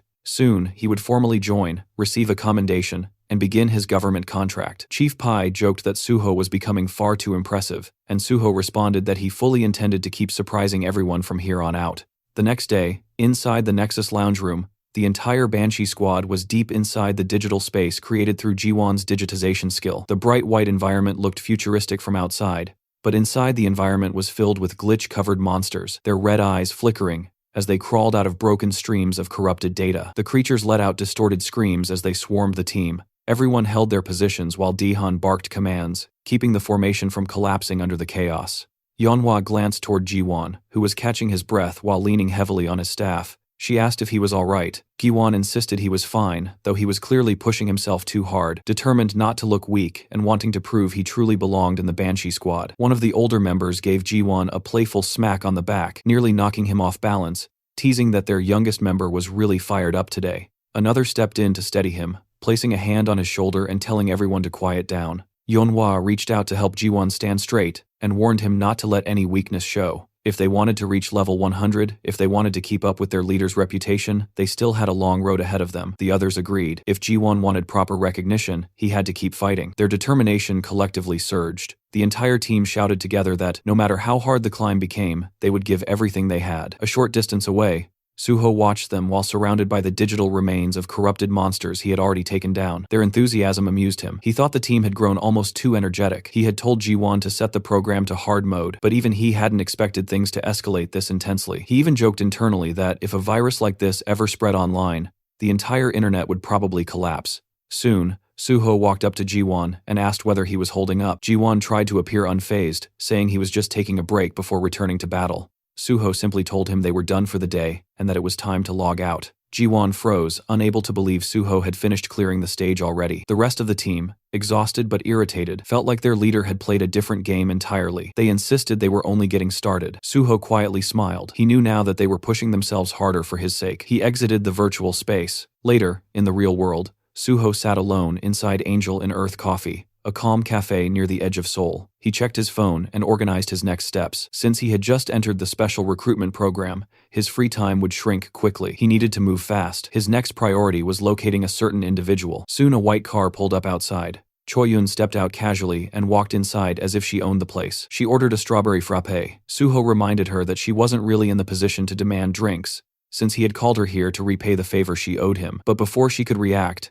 the waiter placed the drink in front of her. Suho had already ordered it. She blinked in disbelief, wondering how he knew the exact drink she would ask for, and even the timing. Suho brushed it off, saying it was simple intuition. In truth, the library of memories he carried from his previous life contained even small details like her favorite snacks. Switching topics, he asked if she had found the person he requested. She handed him a document folder, still confused about why he wanted information on what she thought was a junkie. Suho corrected her immediately. The man he sought was a highly skilled craftsman. In Suho's memory, that junkie would become one of the greatest blacksmiths in the world, Nam Haewon. He thought to himself that finding information on someone like Haewon wasn't easy, yet Choi Yoon had still managed it. She was undeniably good at her work. Suho then said the next step involved using a safe house in Cheongdam, one that belonged to the Union. The girl froze. She knew these safe houses existed, but only the highest ranks had authority over the Cheongdam location. Even brokers rarely stepped inside. Her nerves rose. She pointed out that even knowing about the place was unusual. Suho simply reminded her that she owed him a favor. She tried to negotiate, but he pressed her harder, even teasing that if her entire life's worth amounted to mere paperwork, maybe he shouldn't have helped her at all. Cornered, sweating, she started making out childish excuses. Finally defeated, she said she would make the call. She stepped outside. Suho waited calmly. Knowing the Union would eventually choose the most logical outcome, they would approve his request. When she returned, she looked defeated and asked whether it truly had to be Cheongdam. Suho's twisted expression made the answer obvious. She regretted asking. He chose the location simply because it was closest. She told him he could use it, but only under one condition. She explained that if he met that condition, he could access the Cheongdam safe house at half price. Even so, half the price was still expensive. She pulled out her phone, ready to accept the Union's terms, but Suho told her to wait. He wanted to know the full catch first. She thought he was being extremely strict for someone asking favors, but Suho replied with a shrug, saying he had to be, after all. He was joining the Hunter Association. Finally, Choi Yoon told him the condition. He had to help clear a newly discovered gate the Union had found, one they didn't want exposed, because it appeared in an extremely public area, Namhansan. Suho asked about the monsters inside. She explained the gate was known as Sky Mountain and filled with wyverns, massive, fast, sky-blue dragons that were difficult even for trained hunters. Only those under level 110 could enter. She added that it wasn't supposed to be a solo operation. Suho only needed to join the raid team and assist. But Suho already knew everything about Sky Mountain. He asked whether the wyverns were sky blue. She confirmed it and asked how he knew. Suho stood up, asking her for the raid time. She said he could go immediately if he wanted. With a calm, confident smile, Suho told her to change the condition because he would be clearing the gate alone. A couple of days later, the sun was shining over a quiet forest clearing, where a blue swirling portal stood like a breathing doorway. Boxes of supplies were stacked nearby, prepared for the raid, but Suho walked right past them without slowing down. He headed straight for the gate. Not far behind him, Choi Yoon stood beside Kim Suwon, a hunter from the Union. Kim Suwon commented that it was surprising Suho had declined all supplies and insisted on entering alone. Choi Yoon only shrugged. She believed he had his own plans, and their boss had said that regardless of success or failure, watching Suho would be interesting. She still felt confident he would win. Suho always exceeded expectations in the end. Kim Suwon, meanwhile, remained curious. If An Suho succeeded in soloing this gate, he would become even more of a legend. If he failed, the fall would be dramatic. Either way, he found the situation extremely fascinating. Inside the gate, the system loaded a new environment, Celestial Mountain. The surroundings were rocky, bright, and high above the clouds, with strong winds swirling through the mountain peaks. The system stated that only hunters under level 110 could enter, and the maximum party limit was 31. Yet Suho stood there alone, planning to clear everything by himself. He remembered reading association reports about this place. Officially, it was not classified as extremely dangerous, but the reality was different. Many hunters had failed here, and several had died. With wyverns dominating the sky, the association usually sent mages and archers. Warriors were advised to stay away, since aerial combat was too difficult for them. But Suho felt that these rules did not apply to him. He gathered blood in his hand and activated his blood weapon skill. A bloody sword formed in his grip. Looking up the winding mountain path, he decided to skip it entirely. Using leap, he soared upward through the sharp winds, as if they were nothing more than a gentle breeze. He ignored the twisting trails, and ran straight up the mountain. Soon, he reached a plateau where sky wyverns had gathered. All of them were over level 100. The leader, a sky wyvern at level 109, stood among them. As Suho approached, the wyverns reacted with irritation and surprise, clearly confused that a lone human had rushed them so confidently. One wyvern launched a swift attack, but Suho struck faster, slicing the creature cleanly with quick draw. The others recoiled in fear, realizing immediately that this human was unlike any they had faced before. Still, they refused a fair fight. When it became clear none of them could take him one-on-one, the wyverns attempted to overwhelm him from every direction. Suho quickly realized this was a coordinated strategy. The first attackers served only as a distraction. The true threat was the leader approaching from behind. As the leader lunged for a surprise attack, Suho dodged and slashed upward, landing a precise hit. Enraged, the sky wyvern used its fear skill. A wave of blue pressure rolled across the mountain, but Suho's dragon blood rendered him immune. To him, the wyvern's intimidation felt almost amusing. Only real dragons could frighten him. These wyverns were merely imitations. Frustrated, the leader fired its breath attack. Meanwhile, the lesser wyverns tore large boulders from the mountainside and hurled them at Suho, blocking his movement, while the leader prepared another strike. It was a surprisingly well-coordinated tactic.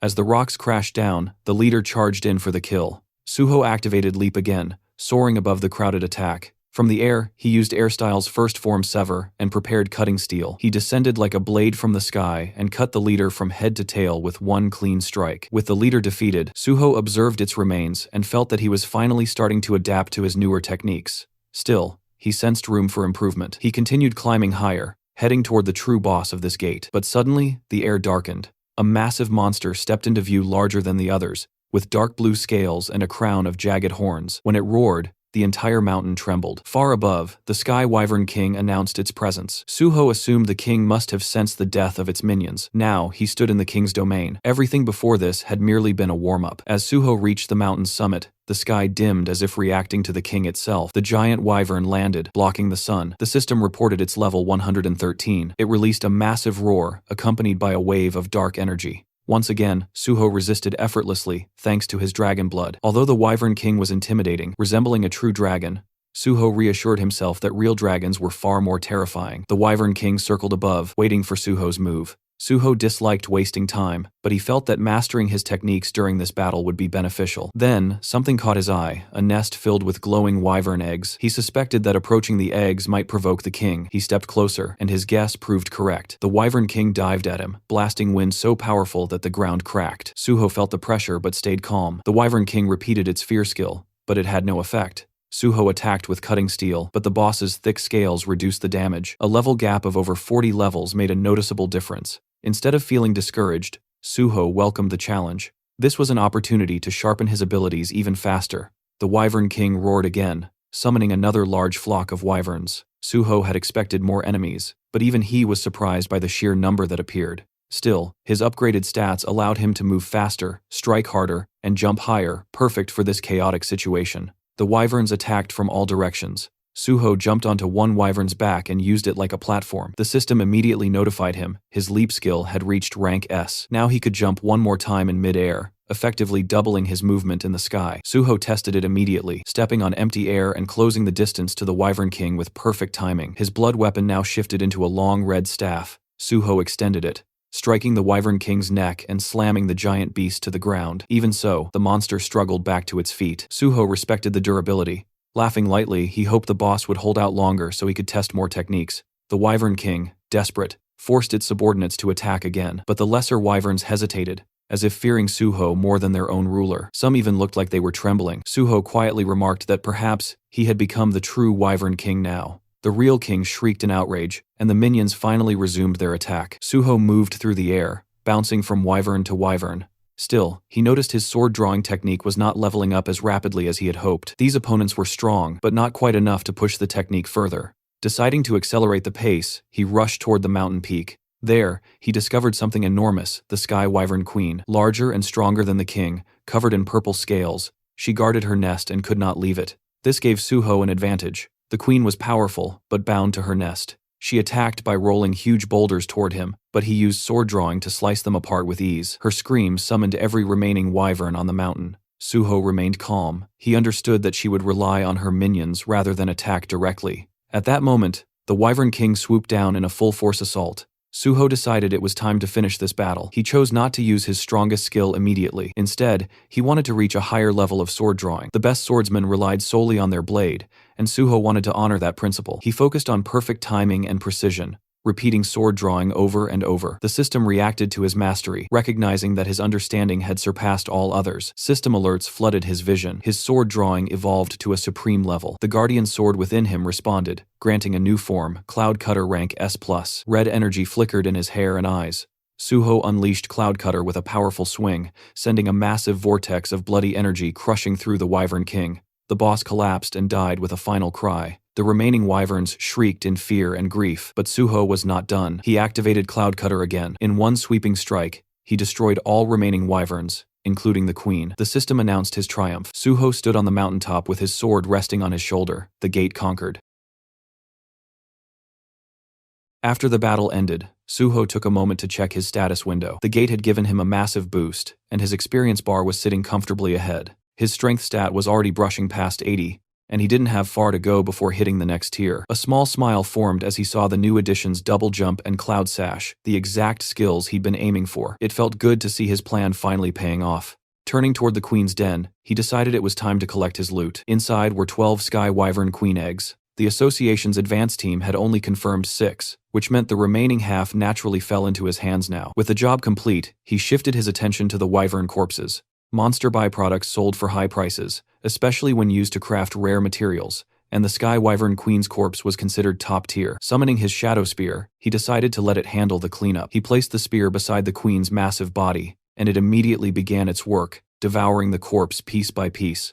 As it absorbed the flesh, the spear's purple energy flared, growing more vicious and alive, upgrading the blade to its next level. Watching the transformation, Suho realized that even a one-star beast could serve as excellent nourishment for the Ghost Blade's shadow devouring. Judging by the spear's state, one more powerful meal should push it further. With that in mind, he directed the spear toward the king's corpse next, letting it feast again. Outside the gate, chaos had already broken out. Someone shouted that the gate reading had been completely deceptive, and people around him stared in disbelief. They finally realized the guy inside wasn't just some healer, he was actually a sword master. Among the crowd, a black-haired man wiped sweat from his forehead, overwhelmed. He knew better than anyone that even with a full raid party, clearing that gate wasn't guaranteed. Yet somehow this man had done it solo, and not as a combat class, but officially as a healer. Choi Yun brushed it off casually, reminding him that she'd already said he would clear it easily. He agreed, but couldn't understand why she looked so excited. She just told him it must be his imagination. Their conversation paused as Suho walked out of the gate. They congratulated him for conquering it solo, the girl cheering first, and the guy echoing her. Suho thanked them and then reached into his inventory, pulling out the wyvern eggs. He placed all 10 Sky Wyvern Queen eggs before them, saying he'd found that many inside. Kim Soo-won stared, stunned by the sheer quantity. Suho calmly insisted he had retrieved every single egg, while keeping quiet about the extra ones he kept for himself. As for the Sky Wyvern King and Queen corpses, he explained that both bodies had fallen to the base of Sky Mountain during the fight, making it impossible to recover them. Of course, hiding the fact that Ghostblade had already devoured them cleanly, leaving no trace. Lowering his voice, Suwon asked if he could pose a question. Suho told him to go ahead. Suwon hesitated, then asked how someone officially registered as a healer was able to wield a sword like that. Did he really fight those wyvern using nothing but swordsmanship and healing abilities? Even with good sword skills, taking down flying monsters with only a blade shouldn't be that simple. Suwon thought Suho, being both swordsman and healer, would have brought arrows, throwing spears, or at least long-range spell scrolls. As a fellow hunter, he was dying to know how the hell Suho managed it. Suho simply smiled, and told him one sword was enough. Suwon stared at him like an amazed fanboy, asking if he really meant he took down all those flying wyverns, including the king and queen, with only that one sword. Suho confirmed it. Suwon practically lit up, thrilled and glowing with admiration, while Choi Yun nudged him, asking if this wasn't the same guy who had been whining earlier. Changing the topic, Suho asked Choi Yun if he had fulfilled all the conditions. Choi Yun happily said he had more than fulfilled them. He'd solo cleared the gate and recovered all 10 eggs. As promised, she guaranteed him free use of the largest unit in the Cheongdam residence, adding that her boss never went back on their word. She then asked when he wanted to start using it. Suho told her he wanted to start today, and also requested access to future reports on items and magic stones. He asked if that was possible. Smiling, she said it absolutely was. He could contact her for anything, from item disposal to money laundering, and she'd provide top-tier service. Suho suddenly pushed a small diary toward her, saying he had one more favor. She told him to go ahead. Inside was a photo of a green-haired man.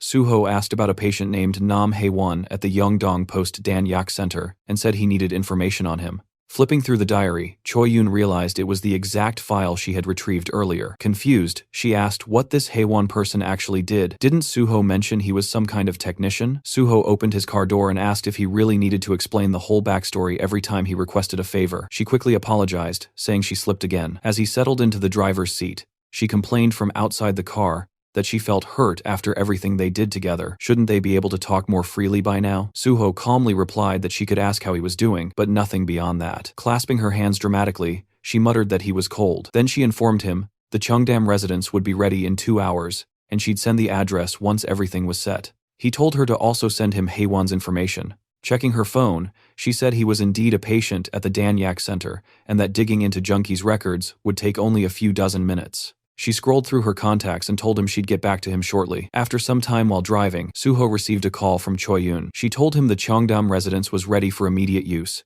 and she had already gathered all the information on Nam Hae-won and sent it directly to his phone. Suho thanked her for the work, but Choyo still pushed, asking why he was digging into a person who is a drug addict. Suho simply ended the call, refusing to entertain the question any further. He opened the map location she sent. Looking at the screen, he muttered the name Yang Dong-po, realizing this was where the man and deciding he would go recruit him now. Soon after, he arrived in front of a cluster of old, worn-down buildings that looked more like a slum than anything else. Standing before one of the structures, he noted that this must be the house where Nam Hae-won stayed, another semi-basement. He glanced through one of the small windows and noticed the curtains pulled shut from the inside. He pressed the doorbell, only to realize it was broken, so he began pounding on the door, calling out for Nam Hae-won. After a moment with no response, he assumed the guy wasn't home and said he would have to return later. What he didn't know was that inside the room, 3 men were standing over a collapsed Nam Hae-won. The brown-haired thug crouched beside him, asking if Hae-won really had visitors coming by, deciding they should finish the job before anyone saw him. Before he could act, a heavy thud shook the entire door. All 3 thugs froze instantly, startled by the sudden impact. The one responsible, of course, was Suho. As he stepped inside, the tattooed thug demanded to know who he was,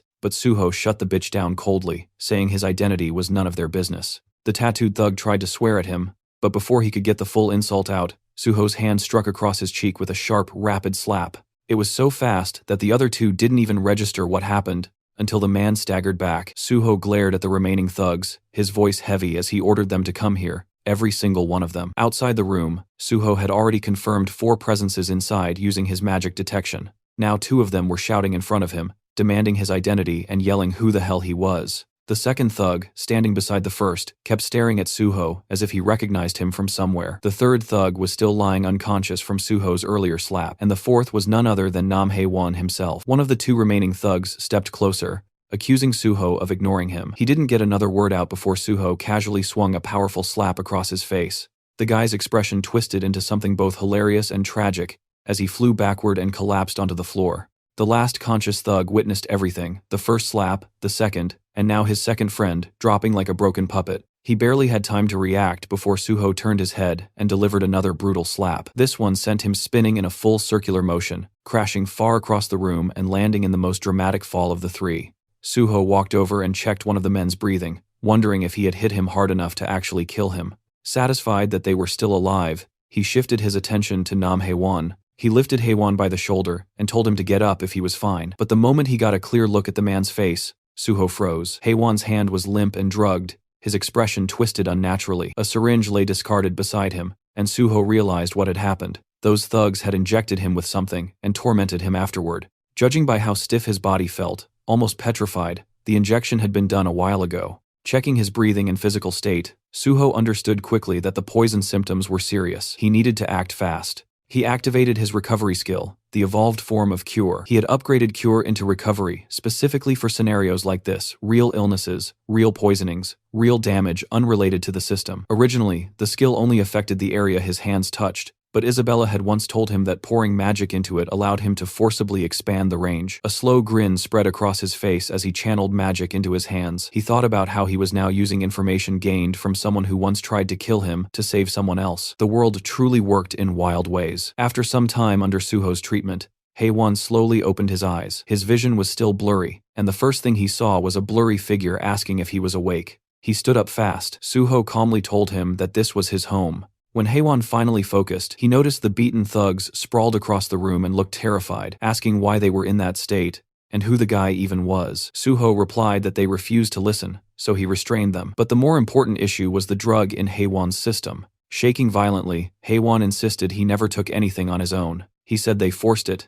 they injected him, and he begged Suho to believe him. Trembling, he repeated that it was the truth. Suho watched him and realized the guy was too agitated to talk properly like this. In his past life, Suho remembered an interview from when Haewon later became a famous blacksmith. In that interview, he admitted the Changsik gang had forcibly injected him with drugs, and he suffered long-term after-effects of addiction because of it. With that memory in mind, Suho decided to treat him properly. He placed his hand close to Nam Haewon, and the system responded. The ring of emotions reacted to the strongest emotions in the target. The color being absorbed was black. Suddenly, Haewon clutched his chest, overwhelmed by the pain. Then, as the ring drew out his dark emotions, the tension eased, and he felt relief wash over him. Once the process ended, Suho asked if he was feeling better, and the green-haired boy nodded. Suho stood and told him he believed him. He addressed him properly as Mr. Nam Haewon, confirming that the people who injected him belonged to the Changsik gang, and that the thugs on the floor were from the same group. The Changsik gang's original name has been Gold Made Hand, but the intention behind the naming was so ridiculous that the association simply renamed them as Changsik Gang. Suho asked Haewon if he was attending a rehab center. Still shaking, Haewon said yes, then asked how Suho knew. Suho answered lightly, saying he found out while digging into the Changsik Gang. He reassured him he no longer needed to worry. Forcing drugs on someone already in rehab was a serious crime, and Suho said he would personally take responsibility and resolve the case. Haewon's expression brightened,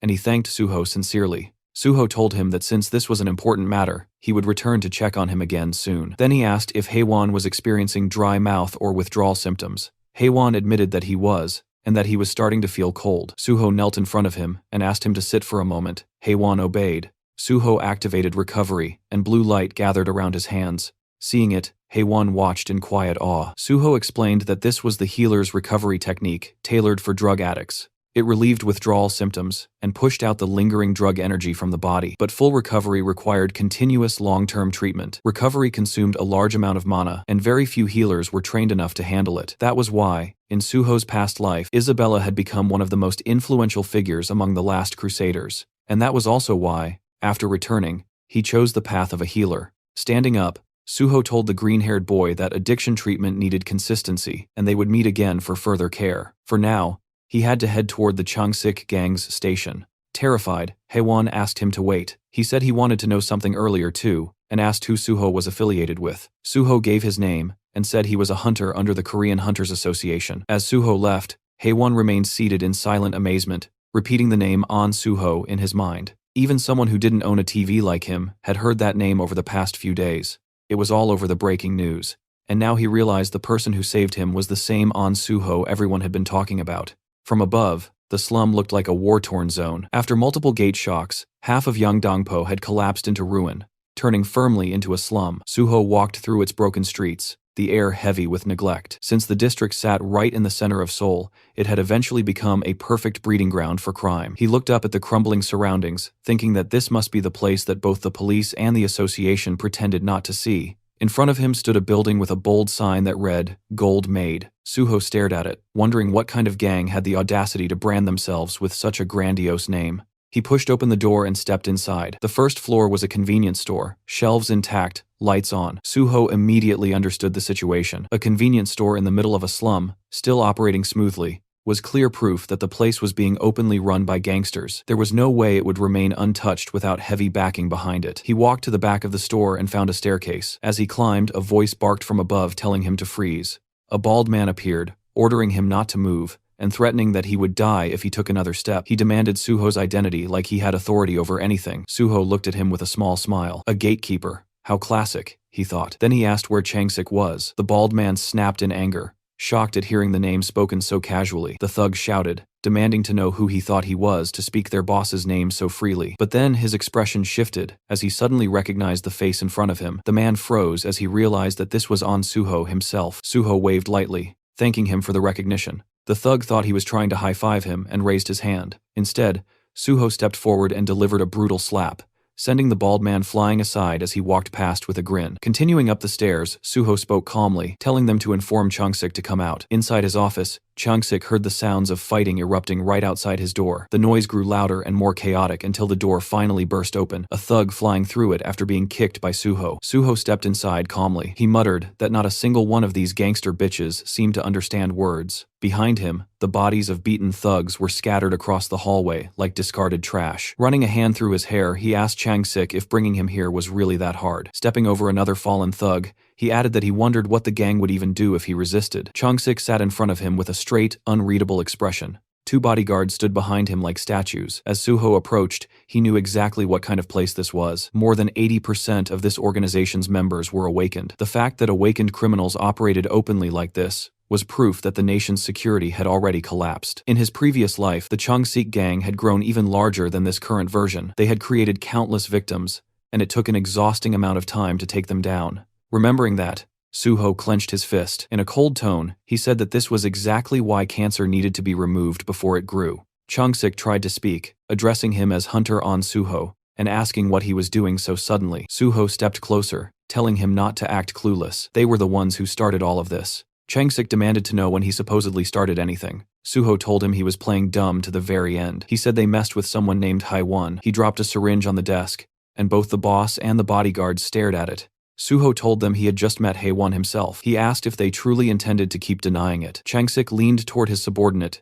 and quietly asked who Haiwon was. The underling whispered the explanation into his ear. Suho raised his leg and slammed it down on the table, breaking the surface clean in half. He said they had turned his closest friend into that state. His eyes glowed red as he asked why they did it. The two bodyguards froze. Changsik kept his expression firm, trying not to show fear. The boss rolled his hand across his face and told the bodyguards to step outside. They hesitated and asked why. He then barked at them to get out. The rest of the guards immediately rushed out of the room, leaving only Suho and Changsik inside. Changsik swallowed and said he believed there was some misunderstanding, suggesting they talk calmly. Suho walked over the broken table with slow steps. He said that every word they spoke only earned them another beating. Changsik, now trembling, warned him that if he touched him, he would call the police. Suho punched him across the face, calling it nonsense. The blow sent Changsik sliding across the floor along with his chair like his ass glued to it. Suho said that hearing the word police come from a gangster boss was hilarious.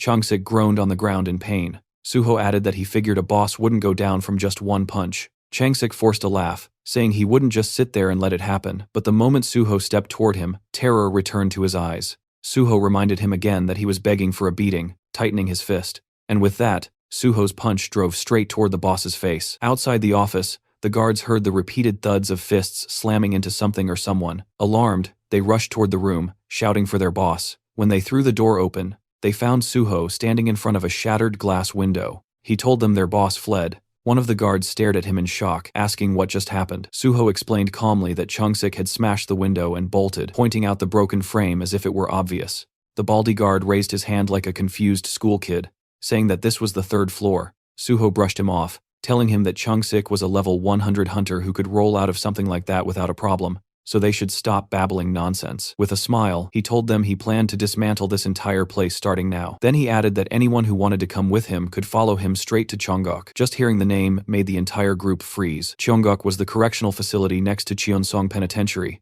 While Cheonsong held regular criminals, Cheongok held awakened offenders. Since the whole place was filled with violent awakened criminals, it was practically a hell within hell. A pro version of hell. Only the strong survived there. Its reputation alone was enough to make half-baked punks bitches tremble, exactly like the situation unfolding now. Sweat poured down their faces. Suho reminded them that he had connections to the Great Hunter Association. He told them to run before he tossed them all inside. Otherwise, he would drag them along with Changsik straight to Cheongok. The thugs gritted their teeth in terror, then the next second they bolted at full speed, shouting that they don't know any boss. Watching them scatter, Suho said he expected about that much loyalty from gangsters, calling them vermin, cockroach bastards. He warned them that if even one document disappeared, he would carve them up slowly. He ordered them to leave empty-handed. Once the building was clear, Suho activated his magic detection. A blue magic circle formed beneath his feet. After a moment, it detected something special radiating mana on the 3rd floor, in the corner of the room. Suho approached the spot and uncovered a hidden safe. He called it obvious, saying the bastard must have thought hiding it here would keep it protected. It was a top-tier safe from a famous brand,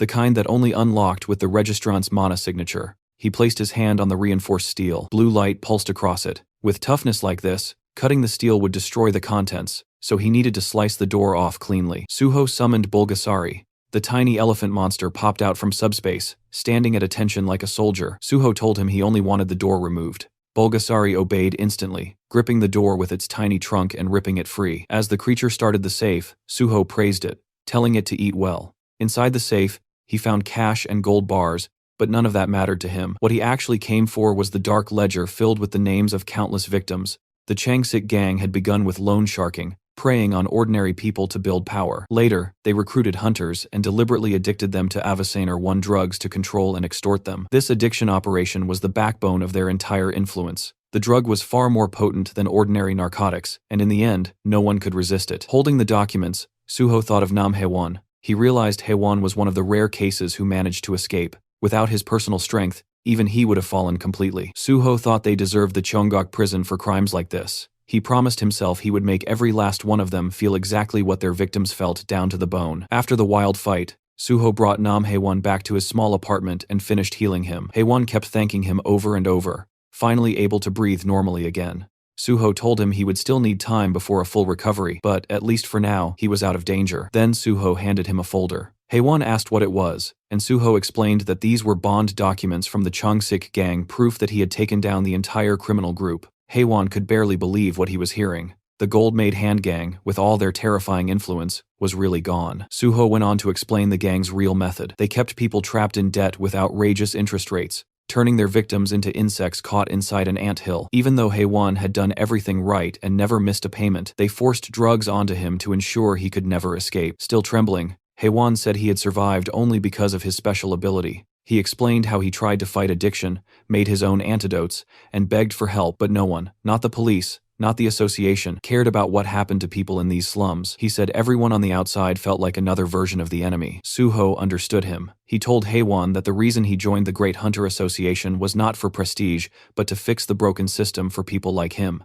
Suho placed a reassuring hand on his shoulder and praised his courage. Overwhelmed, Haewon broke down and thanked him again and again. Then Suho shifted the conversation to something important. It was time for a new proposal and potentially a new ally. He asked if Haewon was ready, and Haewon said he was. Suho explained that he had learned about Haewon's special power, synthesis. With synthesis, Haewon could combine any materials and create a brand new result. The outcome always matched what he intended. That was the core of his extremely overpowered ability. Suho said that while reading the gang's files, he discovered how huge the number of drug victims really was. There were far too many for him to treat alone, but Haewon had already made secret antidotes before, so Suho offered him a real job to create a proper neutralizer to help even more people. He promised top pay, a luxury safe house, and full medical support for Haewon's own addiction recovery. Haewon looked stunned. He thought being healed was already far more than he ever deserved. Now he was being given a chance to help others, live safely, and get paid for it. To him, this felt like something a hero would do. He thought that if a godlike hero existed, Suho must be that person. Haewon said he would do it. He said he needed no extra payment, and he would work as hard as he could out of gratitude alone. But Suho, firm as always, said he would pay him properly, so everything stayed official and fair. After that, they went to Suho's new base, the building he was granted earlier. It was a 3-story place in Cheongdam, with friendly staff, a full lab on the top floor, and everything Haewon would need. Even the Banshee team showed up, curious to see the fancy place, but they left immediately after their workaholic boss dumped another assignment on them. Meanwhile, Haewon was in awe. Suho told him to pick a room, get settled, and start working on antidotes as soon as he was ready. Suho said he had to leave for Nexus HQ, but Haewon could contact him anytime. Later, Suho got on a call with reporter Jinwi. He gave him the full scoop on the hidden crimes in the slums. Jinwi, being the genius reporter he was, said he could expand the story tenfold. He would frame Suho as the hunter who stormed into a dangerous slum, crushed a criminal organization, saved the victims, and sparked a new era of hope for the people living there. He said he wanted to create a major feature article with all the details so the world could not ignore it. Suho believed him completely. Public influence was exactly that reporter's specialty. Afterward, Suho met with guild leader Bai Dong-yuk at Nexus Guild and laid out the plan. Nexus would buy every neutralizer Haewon produced, helping victims all across Korea. The uplifting story would shift Nexus's reputation, turning them into a guild with a genuine hero presence, the kind the world would finally take seriously. Dong-yuk was thrilled. He shook Suho's hand and promised to look after Haewon from now on. With everything lining up, Suho felt good. The win-win plan was in motion: heal the people, spread the truth, make the criminals pay, and show the world that real change was finally possible. The scene cuts to Chung-sik, the once feared boss who made slums, Neil now reduced to a shaking wreck inside a trashed luxury room. He was on his knees, trembling. Suho's name kept echoing inside his mind like a curse he could not escape. No one had to spell out what happened. The syringe and the half-empty bottle beside him made everything clear. He had taken some kind of drug, the kind that burned strength into the body while tearing holes through the mind. Those substances twisted people from the inside, and his scattered expression showed exactly that. He muttered Suho's name, obsessively, like it was the only thought left in his fractured skull.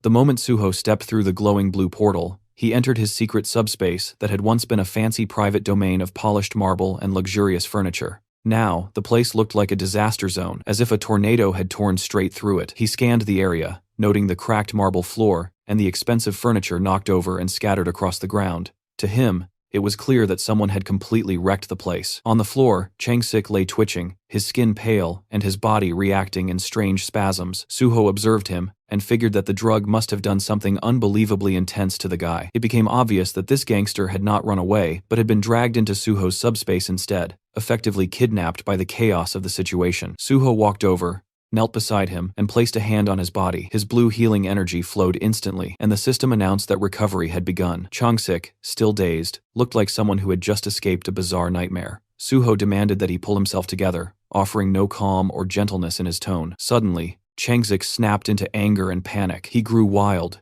yelling incoherently as he lunged forward to attack Suho. Suho barely reacted, simply kicking him in the chest and sending him flying backward like it was effortless. Chung-sik continued screaming, desperate to be let out, spiraling into fear as though he believed he was trapped with a monster. Suho smirked and rolled his eyes, noting to himself that Chung-sik still had a lot of energy. He assumed the drug was overstimulating him, but mentioned to himself that he had brought extra, so the man did not need to worry. Sensing danger again, Chung-sik crumbled into full desperation. He dropped to the floor, crawling and begging Suho to release him, insisting he would do anything to avoid experiencing the drug again. Suho had no sympathy. He stepped onto Chung-sik's chest with force, pressing him down firmly. Chung-sik screamed for help, insisting that he had been kidnapped, but Suho reminded himself that no one could enter this place, and that the fools from Chung-sik's gang had already run away. He promised internally that he would hunt them down and make them pay as well. For now, he instructed the criminal to sit still, reflect on his choices, and drown in regret, since that was the only useful thing available to him at the moment. Later in the afternoon, Suho returned to his new house.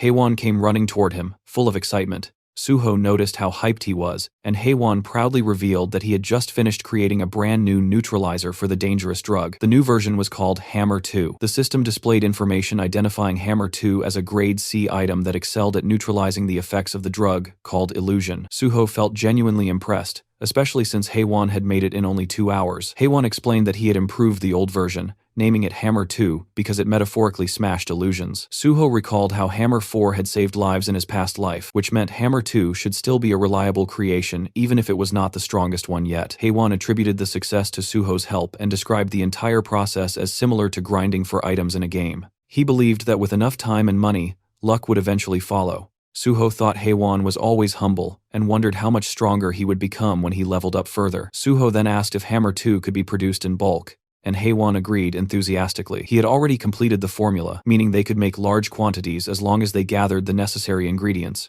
Suho found that reassuring, and then checked Haewon's current level. Haewon had just reached level 51, thanks to creating the new drug. Because of this, Suho concluded that he would not need to call Giwon for now. Haewon was already functioning as a high-level hunter. With that decided, Suho shifted his focus toward helping all the victims from the slums, ready to use what they had gained to fix the damage that had been done. The next day, several news stories appeared online, claiming that the police and the Hunter Association were ignoring the suffering in the Yeongdeungpo slums. Unfortunately, only around 500 people viewed the article throughout the entire day. The hype simply was not there. Suho realized that Jinhui had been right. There were too many terrible places in the world, so unless something was explosively dramatic, people rarely paid attention. Still, this was only the beginning. Suho then got busy. He distributed large boxes filled with food, water, and magical neutralizer potions to the grateful residents of the slums. Soon after, a truck arrived, loaded with even more supplies. People helped unload everything, and quickly delivered food and potions to everyone. Suho thought Nexus had truly come through with support. His phone rang. Chief Pai was on the other end, speaking to him with the energy of a relaxed uncle, as they discussed tomorrow's appreciation plaque ceremony. They agreed to keep it short and simple. Suho felt secretly thrilled, because receiving a plaque meant the possibility of special recruitment. After some light conversation, Suho called Jinhui to talk about the ceremony and the news. While the slum article did not get many views, he believed it had probably caused trouble for the reporter with the Hunter Association. But Jinhui remained calm, mentioning that only popular stories went viral, and that he had broken no laws. He added that he planned to upload part 2 soon, and that the PBS news group would likely report on the ceremony as well. He then asked if Suho had an Instagram account. Suho did not. This annoyed the reporter, who said many fans were waiting to follow him. Then the conversation took a strange turn. There was an entire fan cafe for Suho, called Anshin Temple, where fans referred to him as the Guardian Priest. Suho realized that the moderator running the cafe was actually Jinhui himself. The reporter admitted to managing it so that Suho's reputation would stay clean, and to avoid unnecessary drama caused by other chaotic fan groups. The logic was reasonable. He also offered to manage an Instagram account for Suho, boasting about his social media skills, and saying he could help Suho become extremely popular. But Suho preferred doing things himself. He asked the reporter to simply send content for posting, and he would copy and paste it. That simple approach made the reporter ridiculously excited. He even suggested that Suho upload selfies and photos for fans, but Suho was not confident about pictures. The reporter advised him to relax and at least make the account. Soon enough, Suho would become an influencer. After the call, Suho made the Instagram account, and immediately his phone began vibrating non-stop with notifications. A huge number of users started following him. Inside the house, Haewon noticed the phone buzzing constantly, but Suho said it was fine. He figured that Jinhui had already started promoting the new account aggressively, so he muted all notifications. Finally, the big day arrived. The appreciation plaque ceremony at the Hunter Association headquarters began. A massive crowd had gathered inside. Reporters, fans, and people holding signs shouted Suho's name, and the title Guardian Priest. Suho had expected a simple ceremony, but the screaming fans and swarming reporters told a very different story. The number of people was overwhelming, forming a sea of excitement. Security guards struggled to control the crowd, begging them to stop pushing and asking them to wait outside. 2 association workers stared in shock, completely stunned by the turnout. They checked and confirmed that all these people had come for only one person, Hunter on Suho. They found it unbelievable, especially because the event had never been posted online. It was the first time in the association's history that such a scenario had occurred for an unofficial event. Suho's fame had reached another level entirely. Inside the auditorium, the chaos continued. Fans filled the entire space, holding signs for On Suho and Sword God, buzzing with anticipation. One girl even mentioned that she had skipped school just to attend. Others discussed how the fan club president, Golden Horse, was absent, so they planned to take plenty of photos for her. In the press section, reporter Jo Jinhui was busy texting. He informed Suho that a massive crowd had shown up for him and asked where the MC was. Suho had actually arrived early, and had been observing everything while using his monochrome solitude skill, which made him invisible to others unless he chose to be seen. A fan sat directly in front of him, with no idea that the sword god was right behind her. Suho soon received a message from Chief Pai, asking him to meet in the hallway, next to the waiting room. He slipped out silently to meet his senior. Chief Pai was astonished by the number of fans, and jokingly called Suho a superstar, which made Suho laugh. Chief Pai then mentioned that the recent article about the Yeongdeungpo slums had stirred public sentiment toward the Hunter Association. Suho already knew the article would make the association look bad, but Chief Pai seemed unconcerned about reporters, which explained how easily the journalist had entered today. Chief Pai congratulated Suho for the award and rushed off for something urgent, maintaining his typical cool and distant style. Then an announcer called everyone to take their seats. The ceremony was about to begin. Suho walked toward the stage as the crowd erupted in excitement. Cameras flashed everywhere. Fans screamed about his appearance, some claiming they finally understood why people fell for him, and others joked that they would let the sword god cut them. Suho stepped forward and received his appreciation plaque from Association President Young Kyung-won. They posed for photos. The president teased him about being good at posing, and Suho responded politely, giving credit back to the president. Keeping the atmosphere smooth, the president praised Suho's work in Yeongdeungpo and hinted that good news, likely a job offer, was on the way. Suho assumed this meant special recruitment. The president then asked him to speak a few words. Suho thanked everyone and said he had only done what he believed he was supposed to do. He admitted feeling strange about receiving a reward for helping people, but promised to work hard. Fans screamed that they loved him, and he could only laugh and thank them. A short Q&A followed. Reporter Kim Sang-won asked whether Suho still intended to join the association, to which replied, yes.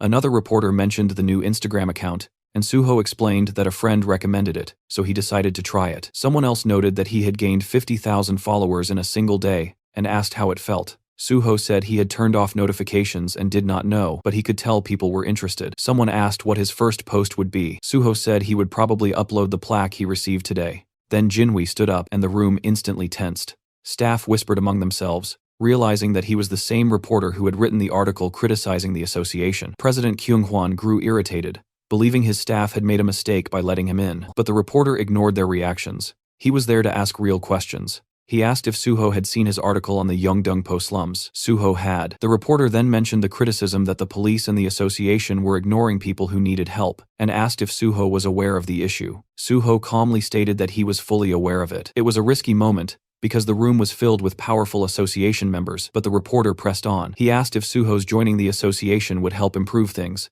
The president nearly jumped out of his seat, barely held back by his aides. Suho, with a slight smirk, stated that if he joined, he would do everything in his power to eliminate corruption so that no one would ever have a reason to doubt the association again. The reporter thanked him, and the public portion of the ceremony ended. Later, Suho and Jinhui left together in a car. Suho praised him for his work. The reporter joked that the angry stares from the staff had made him extremely nervous, but Suho noted that he had acted brave the entire time. The reporter then apologized if his questioning was too harsh, explaining that his job required him to act while public attention was still focused. He wanted to maintain the momentum, and that was why he planned to release another article soon. Suho appreciated it because he finally got to express what he truly wanted to say about improving the association. The reporter was almost in disbelief that Suho meant every word, but Suho clarified that he would not lie while receiving an award. He genuinely intended to make changes.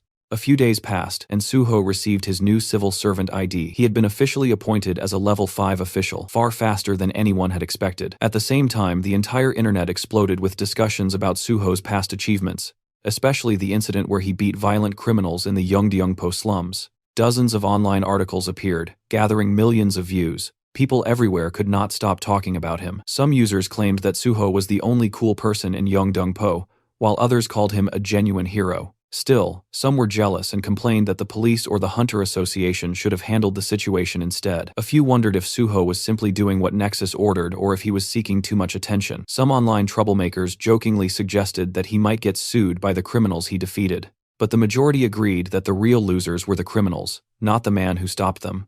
People argued a lot, but everyone agreed that something massive was happening. Then major headlines appeared everywhere. The news declared that An Suho was joining the Great Hunter Association. Broadcasts repeated it constantly, referring to him as the hero of Yeongdeungpo, and announcing that Swordmaster An Suho had earned a special Grade 5 position. Crowds of fans and reporters waited at the entrance of the association building, screaming his name like he was a celebrity attending a concert rather than a civil servant arriving for work. The shouting did not stop. People wondered what would happen to Nexus now that Suho had moved to the association. Questions came up online about whether he still had a contract with them and whether Nexus would be upset. Inside the Nexus office, the boss, Bae Dong-yuk, remained calm. He mentioned that everyone was talking about them now and that it was time to release an official statement. Nexus sent out multiple news articles wishing An Suho good luck, clarifying that there was no contract issue and explaining that they had never paid Suho any signing bonus. The message was clear. Nexus wanted everyone to know they supported Suho's decision. Elsewhere, two men watched the news and read newspapers,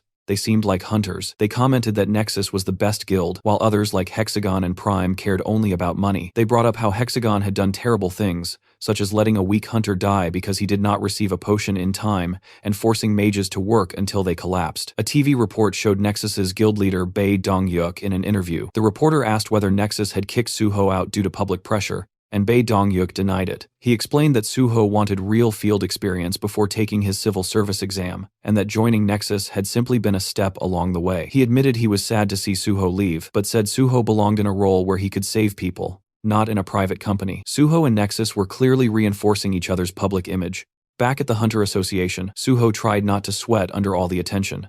The crowd continued screaming while cameras flashed non-stop. He thought about the weight of being watched by so many people. He remembered the advice from Jinhui, who told him to show his face to the fans because they would be disappointed otherwise. Suho admitted to himself that the advice made sense, even though he wanted to maintain a cool, mysterious vibe. This time he wanted control of his own story, instead of letting others direct it. Suho walked into the Hunter Association lobby. Inside, President Kyungwon and Vice President Kyumon were waiting for him. Cameras flashed everywhere, as the president welcomed him with extreme friendliness, calling the day historic, and congratulating him before inviting him inside. They entered the elevator. As soon as the doors closed, the president dropped the formal tone and became more casual. He asked if Suho was doing well and if he knew his schedule. Suho said he was fine but had not been informed of the details yet. The president said that the vice president would explain everything. When the elevator reached the correct floor, the president left, and Suho remained with Vice President Kyumon. Suho found it slightly unusual that the vice president himself would be giving the briefing, but Kyumon simply led him through the hallway to an office where Chief Pai waited alongside Chulman.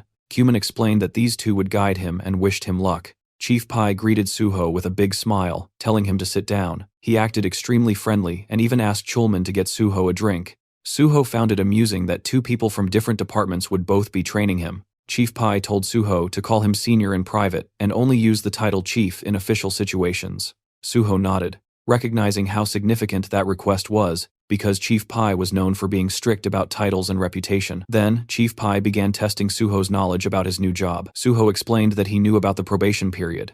Normally, a grade 5 officer would train at the HR center before being assigned to a branch office, but because the Hunter Association was unique, Suho would rotate through all departments for 2 or 3 months each. Every department was eager to take in a superstar like him. Chief Pai assured him that after the training, Suho could join the Special Forces Division. Suho remembered the true promise, which was that he would go to the Special Forces instead of the Gate Management Department. He also understood that with so many eyes on him, he had to follow the official process. Chief Pai then introduced Chulman as Suho's overall supervisor. Each department had its own boss, but Chulman would oversee the bigger picture and answer Suho's questions. After Chief Pai left, Suho realized that the man had only come to issue a silent warning to Chulman, not to steal Suho for his own department. Suho found it a bit petty, but let it go. Chulman then explained the training plan. There were 5 departments: Special Forces, Administration, Awakening, Gate, and Resources. Suho already knew and recited what each department handled. Chulman was impressed but believed Suho had probably memorized it from a document.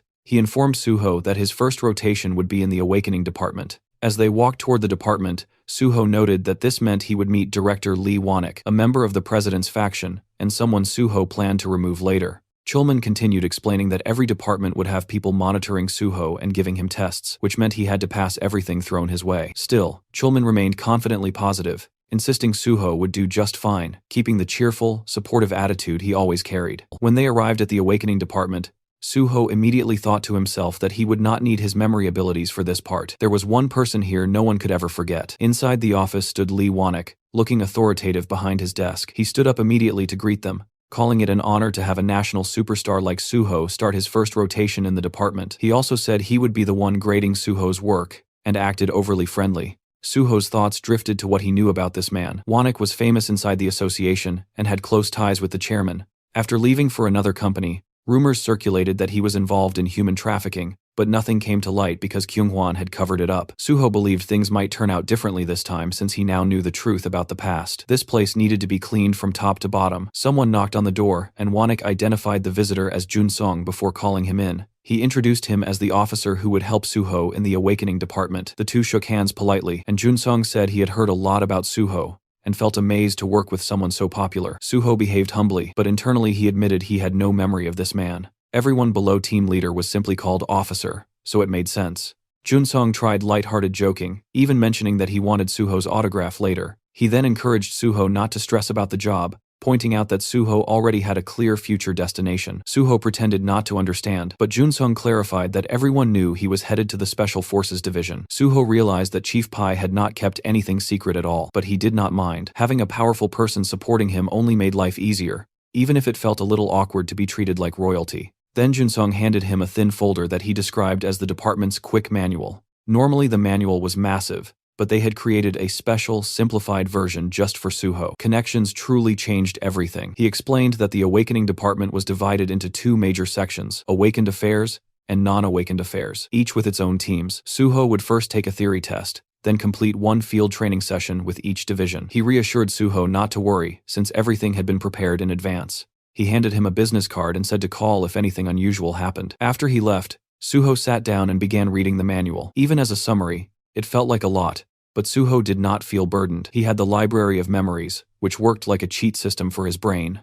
The system activated, and all the information flowed into his mind effortlessly. For him, any memory test was trivial. Around 40 minutes later, Junsong returned and said it was time to begin. He expected the test to take at least 30 minutes, because the questions were designed to be difficult and tricky. But once Suho began, his pen flew across the paper like a machine. Junsong stared in disbelief. Suho finished in 10 minutes and handed in the paper calmly. It was the first time anyone had completed the test that fast. While Suho prepared to leave, Junsong tried showing him the cafeteria, but Suho declined, saying he already had lunch plans. Then Suho made a secret phone call to Chulman. He asked if Chulman was busy, and since he was not, Suho suggested they eat lunch together and asked him not to tell anyone. Chulman agreed enthusiastically. Back in Chulman's office, Junsong entered while the supervisor was ending his phone call. He informed him that Suho had finished the theory test. Chulman was surprised it was already over, but Junsong insisted it was true. They examined the test together and put it into the grading machine with nervous anticipation. The machine displayed a perfect score of 100. Thinking it might be a malfunction, they checked it by hand, but after multiple reviews, the result remained the same. A flawless, perfect score. Junsong nearly lost his mind, saying no one had ever achieved this, especially on their first day. He finally understood why Chief Pai wanted Suho so badly. Chulman could only laugh. He admitted internally that he had hoped to work with Suho first, but Chief Pai's influence was overwhelming. It was hard to compete when Suho performed at that level. Meanwhile, Suho was just yawning casually in the hallway, completely unfazed. None of this meant anything to him. After meeting for lunch, Suho and Chulman sat on a bench beside a vending machine. Suho said that since Chulman treated him to lunch, he wanted to buy the coffee. Then Chulman asked why Suho had suddenly wanted to eat together. Suho explained that he did not know many people in the association yet, and did not want to eat alone. Chulman was the only person he knew well. Chulman joked that if Chief Pai heard that, he would feel a bit hurt, but Suho said he simply wanted a comfortable place to eat, so it could not be helped. After a quiet, comfortable pause, Chulman congratulated him on his perfect score from the morning. He explained that he had graded it immediately, because Junsong kept pestering him. He joked that Suho was insane. He could fight. He entered the association as a special grade 5, and now he turned out to be extremely smart as well. To him, Suho felt like the main character of a story. Suho said it was thanks to the people around him and that he had seen similar tests before. Chulman teased him that too much modesty annoyed others, so Suho laughed and admitted openly that he was amazing. For the first time in a long while, he smiled sincerely. It felt refreshing. Since restarting his life, it felt like he was constantly doing homework, but sitting here drinking coffee with someone he used to be close to brought back memories of simpler days. He remembered when he had almost died from poisoning and thought it was over, but now he promised himself never to fall like that again. He intended to overcome every disaster and reclaim a peaceful life. Suho then asked if Chulman had any tips about working in both the Awakening and Non-Awakening divisions. Chulman began explaining. He asked if Suho knew what the Awakening division did. Suho said, yes, they manage both awakened and non-awakened individuals. Chulman agreed but emphasized that the biggest task was keeping information updated. No one could see an awakened person's status window except the person themselves. They had to personally come in and update their information. If they ignored the deadline, they received fines and eventually jail time after repeated warnings. There was even a specific term for these cases: malignant non-updaters.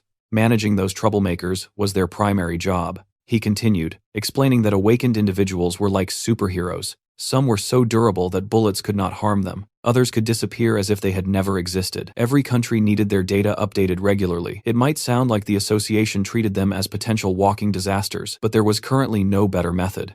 Suho then asked about the non-awakening side. Chulman said it worked similarly. Sometimes people awakened as players and hid it instead of registering, The department had to track down and arrest those unregistered players. Suho already knew all of this, but pretended to be new. After the break, Suho returned to the building, walking beside Jun-sung. The officer asked if Suho enjoyed his meal, and said they would begin work in the awakening department. He congratulated him again for his perfect score, noting that even the director would be pleased. They arrived at an office where a man was waiting. This was Lee Moonho, chief of the awakening section. He greeted them warmly and said he had already heard about Suho's perfect score. He handed him a folder and said he could begin his field training immediately. He wished him luck, and Suho acknowledged it. Walking down the hallway, Shun-sung explained that Suho's first mission involved malignant non-updaters. His task would be to find those troublesome individuals and force them to update their information. He handed Suho a folder labeled Non-Updater List. Suho asked if this was truly the list of people he had to handle, and Jun-sung confirmed it, stating that the list was not very long, so the work should be manageable. But when Suho looked at the list, his expression hardened. He thought the entire thing was ridiculous.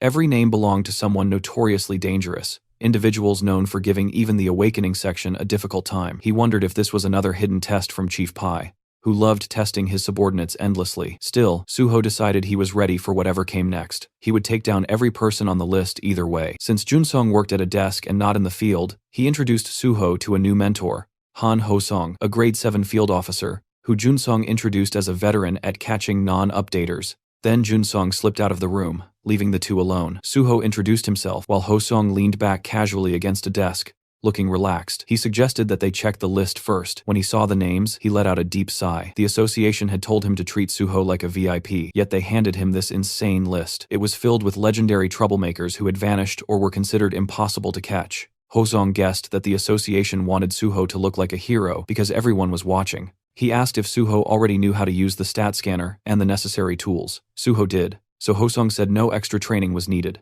Then he asked if Suho planned to choose his first target. Suho said he did and pointed at a photo of a man with long dark hair. Ho-sung asked if Suho even knew who the man was. He was a malignant non-updater who had fled overseas and evaded capture, but that did not stop Suho. He said that if the man was still on the list, then he had to be pursued. Suho pressed his hand firmly onto the list, covering the photo of his chosen target. With a confident smile, he prepared himself to track down every one of those legendary troublemakers. The page displayed a photo of a dark-haired man named Kim Gung-won, an illegal pharmacist whose real occupation was designing doping substances. He provided doping drugs to both ordinary and professional athletes. The issue was that the drugs he distributed did not rely on chemical doping effects but on skill-based doping, something far more dangerous and far harder to trace. Suho scanned through the information and noted that Kim Gung-won denied all charges, yet multiple reports had already been filed that confirmed the accusations. An update to his status window had been requested years ago, but he had continuously fled, avoiding every attempt to track him. His current location was presumed to be overseas. Normally, when an unregistered hunter goes untraceable for a long time, they are declared missing, but the fact that his name remained on the active list meant one thing: he was still operating. Suho realized that even the Awakening Division recognized the ongoing threat he posed. Despite this being an obvious hunter-related criminal case, it fell under the jurisdiction of the Awakening Division instead of the Special Forces Division. The Special Forces Division never moved without solid evidence, no matter how suspicious the situation was. As Suho closed the file in his hands, he reflected that the Special Forces Division also struggled with chronic manpower shortages. But the bigger issue was that Chief Pai simply avoided anything he considered unprofitable or bothersome. Han Ho-sung scratched his neck and expressed his concern that the suspicion was understandable, but catching someone presumed to be overseas seemed impossible. Suho stared at him and questioned whether he truly believed the man was overseas. Ho-sung reacted with shock. Suho explained that Kim Gung-won was absolutely still in Korea. The reports mentioned that domestic athletes were still using his substances, and the fact that his drugs were easily accessible meant his base had to be inside the country. Suho pointed out that drug smuggling procedures were extremely strict, making it nearly impossible to maintain such a smooth supply line from abroad. Ho-sung, taking a seat, admitted that the reasoning was convincing, but a report remained only a report. They still did not know for sure if those individuals were actually using doping drugs. Suho looked him in the eye and decided they would verify it themselves. Ho-sung responded that skill-based doping left no physical traces in the body, unlike chemical doping, which created a major challenge. Suho declared that he would handle the verification personally, which only confused Ho-sung further. The officer pointed out that this wasn't even an official request for acquisition, but only an anonymous tip, meaning Suho would not receive a warrant. He wondered how Suho intended to manage anything without one. Suho remained firm. He stated that he had a separate plan and wanted to handle this case alone. It was technically a field evaluation, so he wanted the chance to attempt his own method first. If it failed, They could revert to Ho-seong's approach afterward. Ho-seong, still confused but not wanting to press the issue, brushed it aside and told him to proceed however he wished. Suho bowed slightly, thanking him for trusting him. Ho-seong added that he could contact him anytime if he needed help. With that, Suho left the office, ready to execute his plan. Ho-seong, leaning on his chair, thought to himself that he had no idea what kind of plan Suho was relying on, but he assumed Suho would learn the hard way. Tracking a fugitive unregistered hunter was nothing like what Suho had done before, and the reality of it would hit him soon enough. As Suho stepped outside, he pulled out his phone and contacted Nexus Academy. He informed them that he was heading there immediately, and that he needed something done. After some time, Ji-won appeared, laughing and commenting that the request seemed easy enough. Inside the Nexus Academy lounge, Suho and Ji-won sat together while Ji-won confirmed that all he had to do was locate Kim Gung-won. Suho verified it. Ji-won studied the file and concluded that if they followed the numbers listed in the reports, they would eventually trace Kim Gung-won's phone. Once they found the phone, they would have his location, and Suho could take him down from there. Suho watched him and felt certain he had made the right decision by coming to him. Ji-won, shyly brushing it off, said it was a simple task and asked if they should begin right away. He mentioned that one more person would join them, and that person was Hyungmin from the Banshee team. Ji-won wondered why Hyungmin was involved, but Suho explained that Hyungmin's ability was essential. They would infiltrate a heavily secured phone and extract data from inside it. Now Ji-won understood the purpose. With the plan settled, Suho signaled the start. Sometime later, Ji-won made a phone call pretending to be someone named Kwon Song-min from a telecom base station, asking if the phone belonged to Mr. Hamdeo and advertising a new internet plan. The person on the other end only responded with disinterest and cut the call. Suho observed him and noted how good he was at acting. Ji-won brushed it off and said that since they confirmed the informant's number was legitimate, it was time to move forward. Ji-won activated his digitization skill, and immediately the three of them shrank and entered the smartphone. They landed on the digital screen inside the device, confirming they were in the correct place. Ji-won explained that all they needed to do was find traces of contact or trade records with a drug dealer, and searching text messages or messenger apps would make it quick. They spotted a Telegram icon, recalling that Telegram was commonly used for such illegal trades, so they started there. When Ji-won approached the icon and tried to access it, he realized it was locked, which made him tense. Suho looked at Hyungmin and indicated that he would handle it. Ji-won grew confused and warned that firewalls like this were not easy to break. Suho explained that Ji-won did not know Hyungmin's personal skill. Hyungmin had the ability to create a special doorway capable of bypassing any barrier. His skill was called portal creation. Hyungmin raised his hands as a blue orb formed, and suddenly a door appeared in front of him. Suho understood in that moment that apps like Telegram would normally alert users of hacking attempts, but Hyungmin's ability did not attack the firewall. It created an entrance through it, leaving no trace. It reminded Suho how the Banshee team had carried out terror strikes with precision thanks to Hyungmin. Meanwhile, Ji-won thought about his past struggles, remembering the time he dealt with firewalls through manual labor and sheer effort. Suho, noticing his gloomy expression, reminded him that he was the only one capable of allowing them entry in the first place. Still carrying the emotional Ji-won, Suho led the group through the newly opened portal. Inside the messages, they found some information. The three stopped at one detail, realizing they had located the right place. In front of them appeared a room labeled drugs. Inside that room sat two avatars facing each other. Ji-won identified them as Ham Dae-ho and the drug dealer. Fortunately, they had not left the chat room yet. The avatars represented chat logs. Suho placed a hand on a box on the table and determined from the contents that the avatar in front of them was definitely the dealer. They now needed to follow the information upward.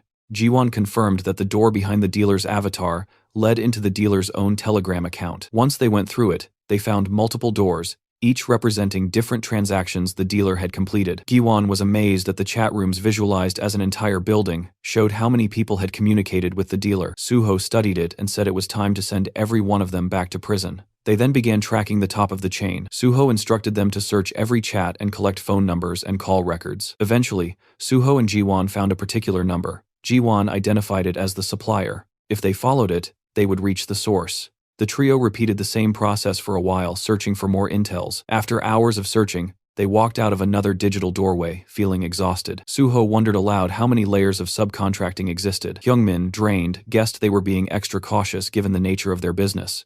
Suho believed that after tracing so many layers, it was time they finally found something concrete. At that moment, Hyungmin opened another door and discovered Kim Gung-won's phone. Inside the digital room, photographs of the man were plastered on every wall, ceiling, and corner. Top, bottom, everywhere. Hyungmin was shocked at the overwhelming number of images. Ji-won stared at the photos in confusion, wondering why the man's ego had inflated so dramatically and why he had so many selfies. Suho explained that these were likely arbitrary self-photographs used for verification or identity tracking. He then said that since the GPS remained active, they could retrieve the location and head back. Soon enough, Jiwon compared the data and pinpointed Kim Gungwon's home. Suho asked where it was, and Jiwon explained that the location was in Gangnam, Seoul, at Acro Tower. Inside one of the tower rooms, a bulky man with a nasty scar across his face lounged back with the kind of smugness only dirty money could buy, bragging that profits were soaring thanks to their dear Mr. Gung. This was Baek Jeom, the boss of the Platinum Gang, and across from him sat Kim Gungwon, pretending to stay humble while soaking in the praise.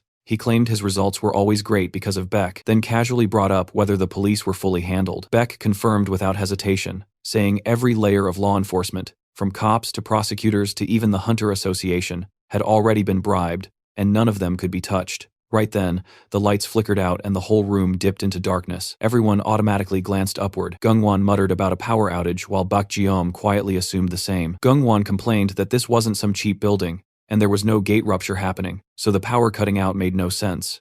Baek followed up with irritation bubbling inside him, thinking about the ridiculous maintenance fees they paid, and how this nonsense was unacceptable, promising himself he would give the management a piece of his mind. Baek Jeom turned to his bald bodyguard, ordering him to go take care of it, and the bodyguard moved toward the door without question. But before he could reach it, the door exploded inward with a violent crash. The sound ripped through the room and instantly snapped both men out of their irritation, their attention locking onto the chaos as they tried to process what the hell just happened. The answer walked in on its own. Suho stepped through the broken entrance, gripping the bald bodyguard's head like a piece of trash, slammed it into the floor so hard the skull cracked. With a cold smirk aimed straight at Gungwon, letting the bastard know he had been found, Gungwon froze when he saw Suho, demanding to know who he was, while Baek stood beside him casually puffing on a cigar, commenting that Suho looked familiar. Suho rose to his feet and introduced himself, holding up his ID. He identified himself as An Suho, record updater of the Awakening Department of the Korean Hunter Association, and stated that Kim Gungan had intentionally refused record updates for years. That alone was enough reason for an on-site arrest. Kim Gungwon, terrified and shocked, recognized him as the sword god An Suho. Suho confirmed that identity, scratched his neck, and told him to cooperate obediently. Instead, the men took their fighting stances. Suho looked at their audacity and warned that, if they did not want to die, they should submit. Moments later, the two criminals knelt on the ground with beaten expressions while Suho stood tall in front of them, thanking them for their cooperation. In their minds, the criminals thought he had beaten them one-sidedly, and wondered how that counted as cooperation. Suho then turned to Yeonhwa and thanked her for her EMP ability, which allowed them to enter easily. Yeonhwa blushed and played with her hair, admitting the job had felt so easy and anticlimactic that it seemed like a waste of training time. Hyungmin, standing nearby, revealed that she had skipped training and rushed over excitedly, but before he finished, Yeonhwa elbowed him sharply and reminded him that when the team leader called, she always needed to come running happily. Meanwhile, Suho sat in a chair in front of the criminals and suggested they continue their conversation. He first looked at Kim Gungwon. Taking out the stat measuring device, he remarked equals on its impressive capability. System rules prevented people from seeing each other's status windows directly, but the association could check stats through reaction results based on input values. Officially, the innovation had an accuracy above 70%, but in practice, Suho had extracted 100% accuracy. Kim Gungwon, panicked, thought to himself that Suho had beaten him until the results reached 100%. Suho smiled at him and reminded him that he had even healed him, so there was no reason to look so upset. He repeated that if the measured stats later failed to match what they recorded now, he would die. Faced with that statement, Kim Gungwon desperately agreed. Then Suho focused on Baek Jeom, who had recently risen as a big shot in Gangnam thanks to Kim Gungwon. Suho knew this man needed to be arrested someday, but since today was only an on-site assessment, it would be difficult. Still, he could not pretend he had not seen him standing right there. Suho looked at him and addressed him as Baek Jeom, pointing out that the man had said something unclear earlier. Baek Jeom asked what he meant. Suho continued, stating that Baek Jeom had bribed the police, prosecutors, and the Korean Hunter Association. The sudden accusation left Baek Jeong trembling, as Suho pressed for more details, specifically wanting to know who inside the Korean Hunter Association was involved. Suho placed a hand on Baek Jeong's shoulder and warned him to refrain from actions that caused misunderstandings, or he would die. The cold tone made Baek Jeom in fear and promise understanding. From the sidelines, Yeonhwa and Hyungmin watched the scene unfold. Yeonhwa commented that it brought back memories, and that it had been very scary back then, while Hyungmin admitted he never expected Suho to become someone he respected this much. Meanwhile, Baek Jeong confessed that he had bribed Park Kyuman, the vice president of the Korean Hunter Association, Suho asked if it was just one person. Baek Jeom cried as he insisted it was only him and begged Suho to believe him. Suho looked at him and sensed he was not lying. He then wondered whether Park Kyuman knew nothing about the awakening and non-awakening assessments. If Park Kyuman had known, he would have removed anyone connected to him from the list or given special instructions to protect them. This meant someone had targeted Park Kyuman. It would not have been Section Chief Lee Munho, the one who had provided the list. But the mere fact that Lee Munho assigned the evaluation task meant someone higher had pressured him, someone above Park Kyuman or on equal footing. The possible candidates narrowed down to Chairman Jang Kyungwon and Special Unit Chief Pai Sung-yeol. To Chairman Jang Kyungwon, Park Kyuman was like a tongue in his own mouth, so he had no reason to harm him. Pai Sung-yeol's official rank was lower than Park Kyuman's, but most people said his internal power was far greater. Suho concluded that the most likely suspect was Pai Sung-yeol. According to his memories, he didn't remember that the vice president and Chief P were on bad terms, and he decided he would have to watch carefully. If Kim Gungwon were captured, either Pai Sung-yeol or Park Kyuman would react.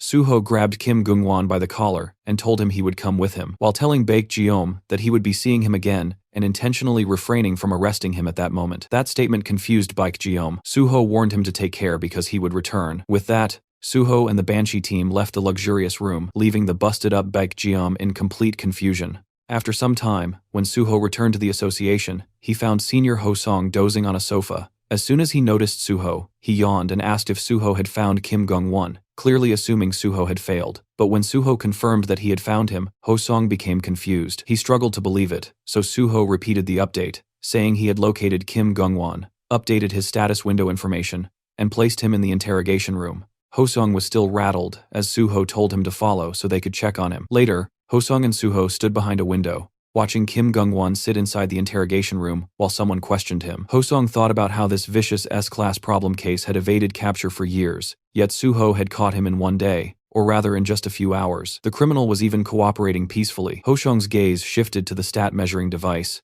and he thought about how the machine normally produced only 70% accuracy, yet this time the results had come out nearly identical to the real stats. He looked at Suho and marveled that something so notoriously difficult had been handled so effortlessly, as if Suho had taken a simple stroll. Suho then said the charges were proven and that they could hand Kim Gungwon over to the Special Forces Department immediately. Ho-song nodded. Still confused, he asked how Suho managed to catch him. Suho, wearing a straight expression and not even looking at him, said he simply asked around here and there and got lucky. He then asked if he could bring in the remaining non-updaters too. Ho-song agreed and suggested they go together, but Suho suddenly turned, saying he wanted to catch all of them himself and earn the highest evaluation. The sudden declaration caught Ho-song off guard. Suho bowed slightly and said he would ask for help if needed, but asked Ho-song to focus on transferring Kim Gungwon to the Special Forces Department. As Suho walked away, the sloppy 7th grade officer remained standing alone and simply responded with an okay in confusion. A few days later, chatter filled the office.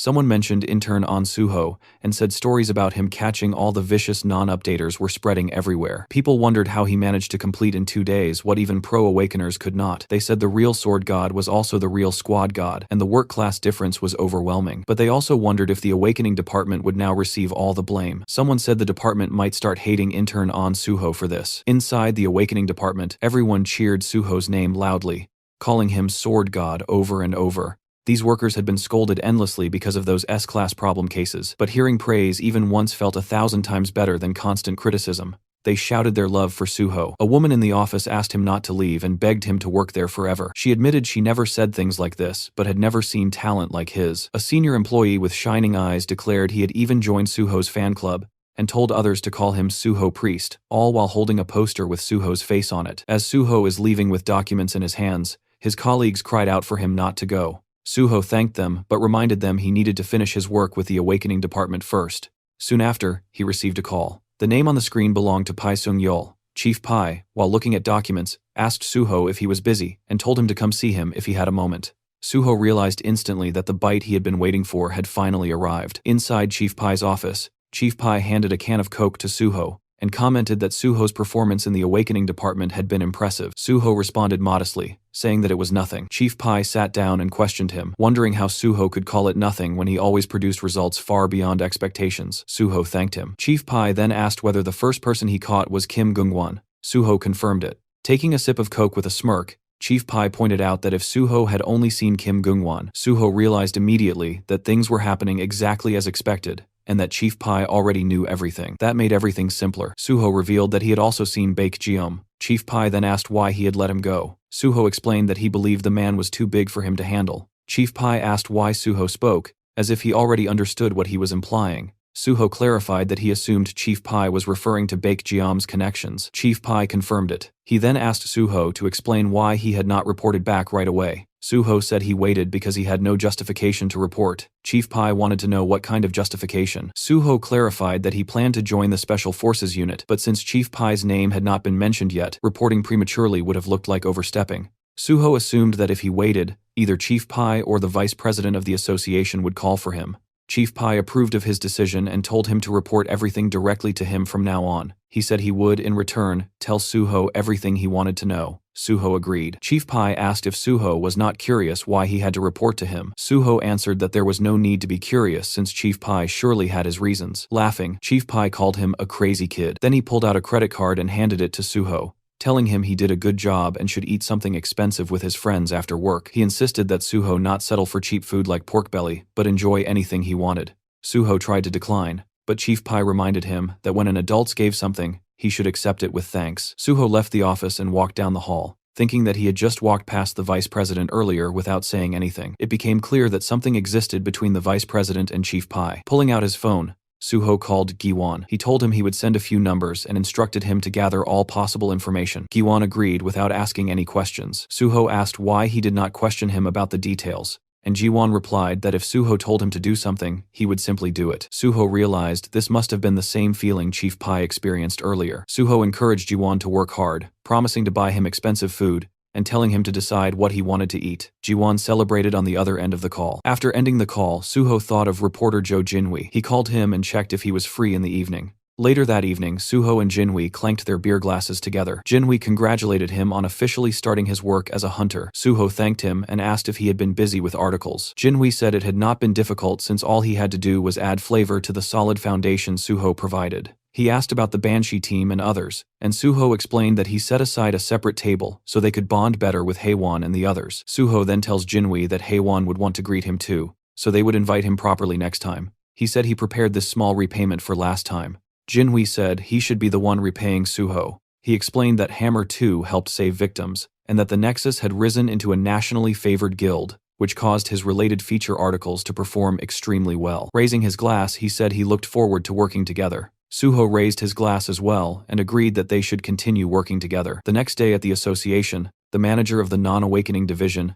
Lee Se-hyun, greeted Suho with cheerful energy. She told him she had heard about his impressive achievements and was happy to welcome him to the non-awakening division. Seeing his modest expression, she reminded him not to be too modest because it did not look good. She asked if he knew what the division handled. Suho replied that they searched for unregistered hunters. She confirmed it and told him that it would be as difficult as finding a needle in the desert. She said he should not aim for more or less, but just find exactly one person to complete his field evaluation. Suho said he would find one quickly. She handed him a blue file labeled unregistered and said she liked his confidence. She informed him that Officer Eom would guide him through the details. She told him to do his best. After some time, as Suho went through the reports she had given him, he decided to review the documents he received earlier from Eom Jun-sung. He found them to be only scattered reports. He thought about the fact that there was no way to identify an unregistered hunter unless the person confessed. Unless their level had increased noticeably, they were indistinguishable from normal people. Hunter registration existed to prevent unexpected incidents, but some people avoided it because they disliked having awakened, especially when certain jobs could only be taken by non-awakened individuals. Athletes were a prime example. Then someone called out to Suho. It was Jo Song-gil, an investigator for unregistered hunters. He said he heard about Suho's record-breaking achievements in the Awakening Division. He mentioned that his colleague Han Ho-song had praised Suho endlessly, so he was looking forward to meeting him. Suho responded politely. The officer asked whether Suho intended to handle this assignment alone. Suho said he would try alone first. Turning away, the officer told him to contact him if he got stuck, and Suho realized the man had simply come to dump all the work on him. Suho decided to meet the first person he had marked for evaluation. Somewhere else, a dartboard was filled with perfectly centered arrows. A blonde boy named Park Gung had shot all of them. People behind him praised his skill, saying that his abilities never disappointed. Another person commented that he would likely win the upcoming tournament again. Someone else noted that the first place prize money would be large, and they felt jealous. Two other students approached Park Gung. A girl invited him to go to karaoke with them after a long time, but Park Gung said he needed to help his mother at the shop, telling them to go without him. The black-haired boy complained that even on the day before the tournament, when practice ended early, he still had responsibilities. Park Gung apologized, saying they would go next time. Later, he arrived at the restaurant and announced he was home. Inside, he saw an officer eating. It was Suho, casually eating fancy dishes. The boy immediately recognized him as the sword god, but his mother shushed him, reminding him quietly not to bother customers. The boy agreed, and his mother asked why he was home early when it was still training time. He explained that practice ended early because the tournament was tomorrow. She asked why he did not hang out with friends, but he tied on an apron and said he could not leave her working alone. He then asked whether he could take care of the sword god's bill if it had not been paid yet. She agreed. When Suho asked for the bill, the boy said it was 10,000 won and asked if he wanted a receipt. Suho declined and addressed him by name. The boy froze, shocked that Suho knew who he was. Suho revealed that he was from the Korean Hunter Association's non-awakening department. The mention of the non-awakening department made the boy's face turn pale. He immediately began stepping back and apologized, saying he was busy and had no time. Suho told him it would only take a moment, but the boy bolted out of the restaurant, apologizing as he ran. His mother watched him leave, wondering why he was acting that way. In an alley, the boy slumped to the ground. A system window hovered before him, asking if he wanted to pursue his power. The boy stared at it miserably, wondering why this had to happen now of all times. Still shaken, Gung remained crouched on the ground. He had told no one about the status window that had appeared days ago, yet somehow Association already seemed to know. If people discovered he was an awakener, even at level 1, it would be over for his archery career. An awakener was still an awakener, and revealing it now was not an option. He forced himself to stay low, convincing himself to endure a little longer. His phone suddenly rang. As he answered, he slowly stood up, steadying himself, and told her he was nearby. She mentioned that Hunter On Suho had already left, and Gung immediately pressed for more, wanting to know if he really left without saying anything. His mother explained that she had only spoken briefly with the sword god, and that nothing else had happened. Hearing this, Gung felt his tension ease for the first time. He told her he was fine, that he would return to the dorm to rest for the tournament the next day, and that she should eat dinner without worrying about him. She agreed, though she cautiously checked if everything was really all right. The question snapped something inside him, and he raised his voice, insisting that nothing was going on. The call ended shortly after. Gung exhaled slowly. His mother had not sounded anxious or suspicious, and that alone brought him relief. It seemed the sword god had chosen not to tell her anything. The reason behind that decision bothered him. Clutching his phone tighter, he wondered if that man intended to expose him later, though clearly not yet. No matter what was coming, he could not abandon tomorrow. This tournament mattered more than anything else. It was the biggest high school archery competition in the country, and the first place prize was 50 million won. That money was his grandmother's chance at surgery. He had lived his entire life for this single moment. Once the tournament was over, he would report everything properly. All he needed was just one more day. The next day, the scene shifted to the training center, where Park Gung sat alone in the waiting area. He looked unsettled, his thoughts heavy, as he wondered if Sword God hadn't come all the way to school properly before. The tension sat clearly on his face. From behind, his dark-haired friend suddenly greeted him, startling him slightly. Gung reacted instinctively, brushing it off by saying he was feeling a bit sick. His friend noticed the reaction and pointed out that Gung seemed nervous, though the blonde boy immediately denied it. Park Gung was reminded that even if he was not in perfect condition, first place would still naturally be his. His friend added that no one could deny it, smiling as he mentioned that Gung had never lost first place since joining the school. He had outranked all the upperclassmen and secured the top spot every time,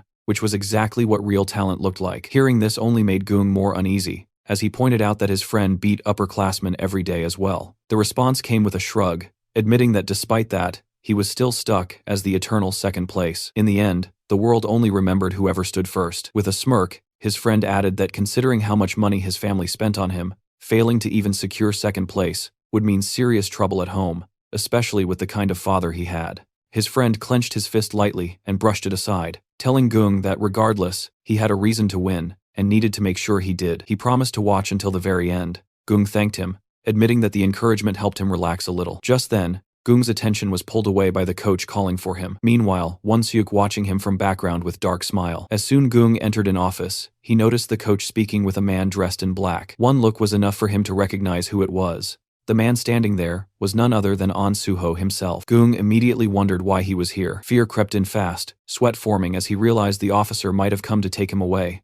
The coach excused himself, saying he would leave so the two could speak comfortably. Once alone, Suho addressed Park Gung and brought up where he had gone the previous day. The question made Gung stumble over himself, unable to respond properly. Suho then asked the boy if he is awakened, and the words hit Gung like a hammer. His fear intensified, his thoughts spiraling as he wondered whether he should tell the truth or lie. The tournament was right around the corner, and even just participating meant victory for him. He needed the prize money for his grandmother's surgery. There was no other way he could earn such a large amount outside of archery. Just this once, he wanted to hold on. Suho placed a firm hand on Boy's shoulder, emphasizing the seriousness of the matter and asking for honesty. Still trembling, Gung finally admitted the truth and confessed that he was awakened. Suho's expression softened into a smile as he thanked him for being honest. Then, without hesitation, he stated that they would report the awakening immediately and that Gung would have to withdraw from the tournament. He assured him that he could make sure the coach and others would not hear about it. The words left Gung completely stunned. Desperation overtook him as he pleaded, telling how he had not even chosen a class yet and was still only level 1. However, Suho's response was cold and firm.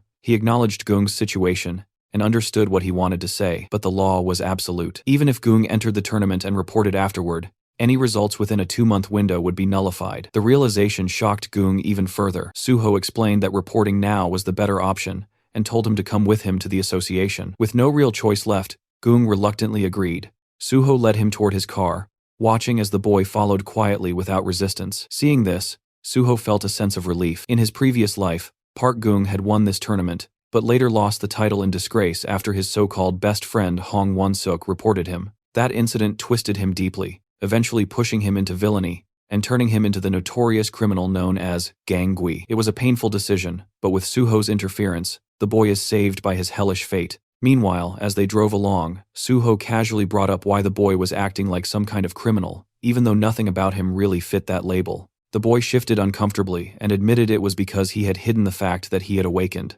Suho immediately shut that idea down, saying that he hadn't actually done anything wrong. At that moment, the boy snapped his neck to look at Suho so fast it was almost reflexive, clearly caught off guard and confused. Suho calmly told him to stop worrying because he wasn't a criminal in the first place. Still unsettled, Gung struggled to understand and tried to grasp what Suho meant. Suho explained it simply. He asked whether anyone had suffered damage because he delayed reporting his awakening. The boy admitted that no one had. Hearing that, Suho concluded that there was no problem. Without a victim, there was no crime, and there was no reason for him to carry guilt. He then instructed Gung that once they arrived, he should report his awakening at the first-floor registration desk. Suho continued, warning him that he likely would not be able to do archery for some time, and perhaps not ever again. Still, he acknowledged Gung's talent, reminding him that he was an excellent archer, and that another great future would eventually open up for him. Not long after, the car reached their destination. At the association's registration center, Suho dropped the boy off and prepared to leave. Just as he turned away, someone called out to him. It was Investigator Joe, standing nearby with a cigar in his hands. With a casual tone, Joe remarked that handling everything alone must be tough. Suho answered calmly that it was not that difficult. A faint smile crossed his face as he added that he had only just begun.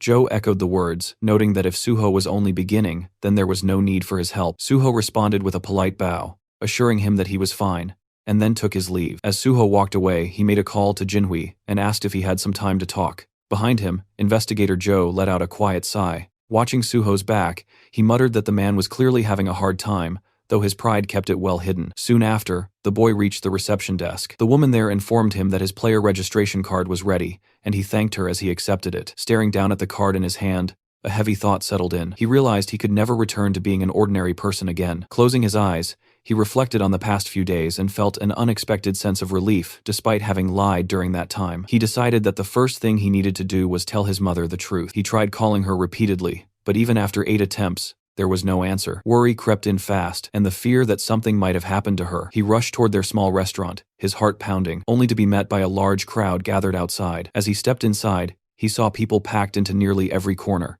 In awe, he wondered what on earth was going on. A dark-haired girl noticed him and complained that her group had been first in line. Another man looked at him closely and asked if he was Park Gung. The moment the crowd realized who he was, excitement erupted. People began cheering, recognizing him as Ansung High School's archery prospect, and several asked him to take pictures with them.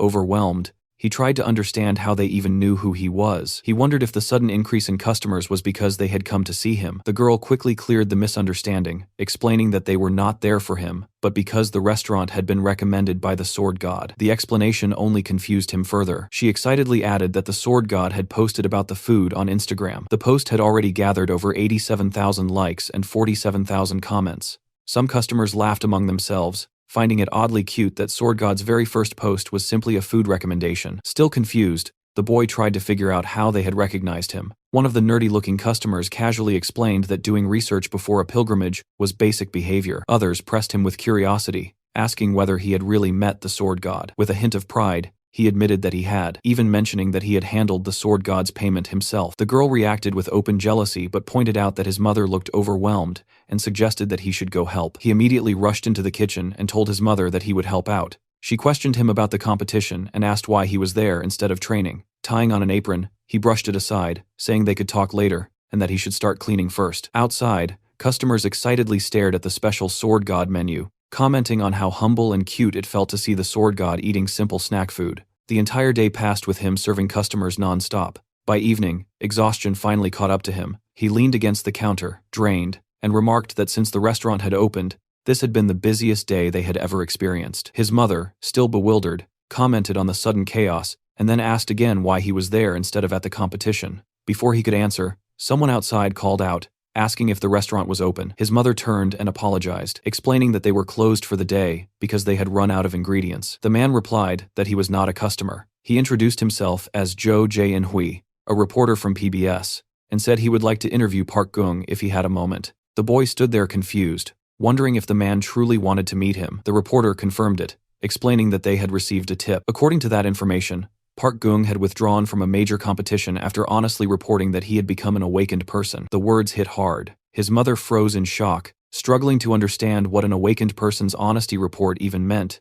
and questions what was really going on. The scene shifted to the archery training ground, where Coach patting Won-suk, offering a few words of encouragement. The boy responded confidently, stating that he would do his best for the competition. Once the coach walked away, his thoughts immediately turned sharp and bitter. He had not expected Park Gung to make the first move. Originally, Won-suk had planned to report Gung's awakening right after winning the competition, intending to crush his future. He thinks, the higher someone climbed, the harder they were meant to fall. But now that Gung had withdrawn from the match entirely, everything changed. This unexpected move made Won-suk debut much earlier than planned. A few days earlier, he had overheard Gung muttering to himself about awakening, and that memory burned deeply. Jealousy had always lingered inside him. It finally made sense why that beggar kid had been shooting so unnaturally well. The thought that Gung had deceived him and tried to block his future filled him with resentment. But now, his eyesore is gone. This was his time. He would win the competition and prove himself to everyone. As he began training, whispers spread around the field. People quietly remarked on how perfectly he was releasing the bow, even claiming it looked better than Gung's technique. The praise fed directly into his confidence,